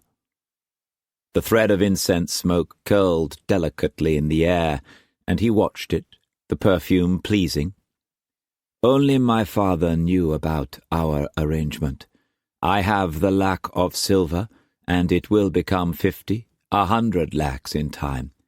I am richest Chinese on Hong Kong, and the most powerful, the Tai-Pan of the Chinese. Let me be honest. I'm not Chinese, not English, no. But I am content with my Joss, and more Chinese than English. I will marry a Chinese, and so will my children, and my children's children. Never mind. Hong Kong, I will help the island grow strong. I stopped the looters today. Labor will be plentiful and obedient in the future. I believe what my father said. The British government will fall. It has to fall. Oh, gods, I demand that it fall for the future of China. You're Chinese. Think of China. I will endow the largest temple in South China. Well, at least a temple fit for the headquarters of the Triads and for Taiping Shan as soon as the government falls and Hong Kong is absolutely British. He kowtowed and touched his forehead on the floor in front of the statue to confirm the bargain. Yes, only father knows how rich we were to become. Even so, half will be Cullum's. Each month I will account to him, and we will split equally just so long as he fulfills father's side of the bargain, that I control everything, and few, if any, questions asked, and everything private just between the two of us. Go and find him now. Pay your respects. Pity Cullum married the Brock girl. that's his downfall. Pity he hasn't the strength to go alone. I wish he and I could trade places. I'd show the barbarians how to run the noble house, and the emperor, for that matter. If Cullum had even a little strength and was prepared to take counsel, Chen Sheng and I could hold the Brocks and all the other jackals at bay. Well, never mind. I will give my father and his Tai-Tai a funeral which will be legend for 100 years. I will make him a tablet and his Tai-Tai a tablet, and mourn 100 days. Then I'll burn the tablets for their safe rebirth. I will fetch Duncan and the babe and bring them up as my own, and I will start a dynasty. It was near sunset. Cullum was sitting on the steps of the derelict church on the knoll in Happy Valley, his head propped in his hands. He was staring into the distance. "You've got to get the key," he told himself again and again. "There's nothing to be afraid of. You've got to get the key and then the papers. Come on, Cullum." He was over his panic now, but now he was consumed with self-disgust and loneliness. He looked at the residents below. Vargas and Orlov were still standing by the doorway. He remembered vaguely coming into the valley hours ago and seeing them there and then turning away to avoid them, then shrieking, "Leave me alone!" when they came after him. He noticed that Gordon Chen was with them now. Gordon wasn't there before, he reminded himself. What does he want? To sneer? To pity me like all the others? Longstaff, Brock, Cooper, Siobhan, Skinner, Vargas, Orlov, even Tess. Yes, I even saw it in your face when we stopped on Queen's Road. Even yours. And you're right. You're all right. What do I do? What can I do? I'm not my father. I told him that I wasn't. I was honest with him. Get the key. Get the key and get the papers. You've got to deliver the papers. Longstaff ordered you aboard. It's almost time. Oh, God! Oh, God! He watched the shadows lengthen. Do I tell Brock about Jinqua's coins? About the remaining 3 half-coins and the 3 favours and the Holy Oath and about Lotus Cloud? I'll have to. Oh, God, what about Wu Kwok? And the Chinese apprentice captains and the boys, father's wards? Brock won't honour my oath. I know he won't. I don't care. What's the difference? Hello. Oh, hello, Mr. Quance. Cullum dully squinted at the shadows. Please leave me alone. Please. Aristotle Quance ached in every limb. Only an hour ago he had been dug out of the wreckage. His hair and face were caked with blood and rubble dust, and his clothes were ripped. I'm so sorry, he said. It was Joss. Just Joss. I hate that word. Please, please, leave me alone.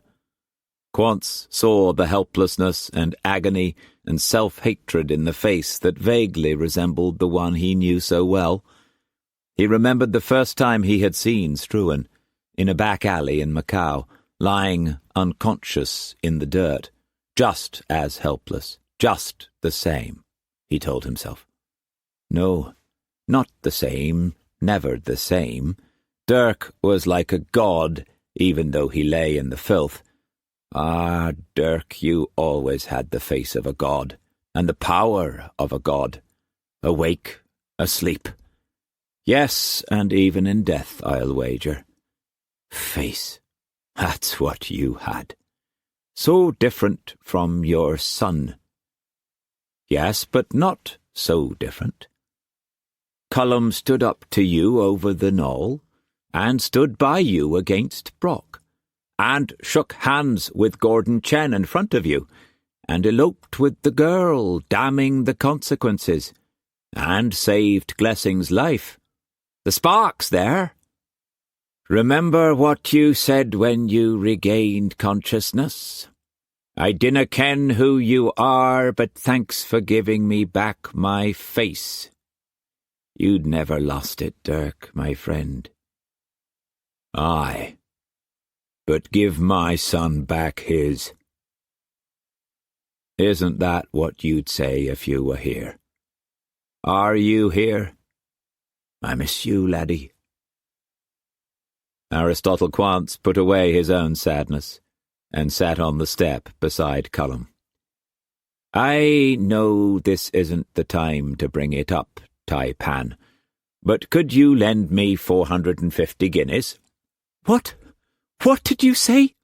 Could you lend me 450 guineas, Tai-Pan? I know it's a terrible moment, but that old witch Fotheringill's alive. No Typhoon dare touch her, by God. She's threatening to put me in debtor's prison. I've no one to turn to but you. You said Tai-Pan. You called me Tai-Pan. Well, you are, aren't you? Then Cullum remembered what his father had said about the joy and the hurt of being Tai-Pan, about being a man, about standing alone, about life and the battle thereof. His loneliness vanished. He looked at the three men below. His anxiety returned. Simple enough for Aristotle to say, Tai-Pan, he thought. But what about them? You've got to win them to your side. How? What was it father said? You rule men by your brain and by magic. He stood up shakily. I'll try. By the Lord God, I'll really try. I'll never forget you, Aristotle. Never. He walked down the hill, his stomach fluttering uneasily. The master-at-arms was approaching from the cutter, and they met at the front door. His Excellency wants you aboard right smartly. Please tell him I'll see him as soon as possible, Cullum said with a calmness he did not feel. He wants you now. I'm busy. Tell him I'm busy. The man reddened, saluted, then stamped away. What's in those papers anyway? Cullum asked himself. He gathered his will and faced Orlov, Vargas, and Gordon Chen. Brock sent orders aboard my ship, Orlov said. He saw the bloodstains on Cullum's hands and sleeves and shuddered. Orders to lower the flag, by Odin. I'd have done it anyway as soon as I heard. Do I take orders from him now, eh? Brock will destroy us, Mr. Cullum. What are we going to do? Vargas said, wringing his hands. Vargas, go and make arrangements for the funeral. My father and his lady will be buried together. What? Yes, together. She's a Christian and will be buried with him. Gordon, wait for me. I want to talk to you. Orlov, go aboard your ship and raise the flag. Fly it at the masthead. Then go aboard White Witch and fetch my wife ashore. Fetch her, did you say? Yes, and here. He took out the 20 sovereigns. Give these to Brock with my compliments. Tell him I said to buy himself a coffin. The three men looked at Cullum strangely. Then they said, Yes, Tai-Pan, and obeyed.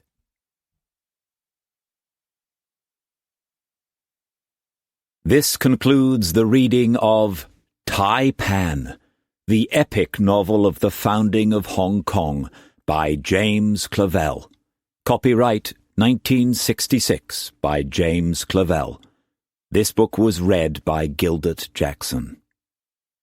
This unabridged recording was published by arrangement with Leopard Publishing Company Limited and was produced in 2015 by Blackstone Audio Inc., which holds the copyright. Neither this recording nor any portion of it may be reproduced or used for any purpose without prior written authorization from Blackstone Audio Inc. If you would like to obtain a monthly update telling you about new releases, call 1-800-SAY-BOOK. That's 1-800-729-2665. For a complete listing of our titles, visit our website at www.downpour.com. Thank you.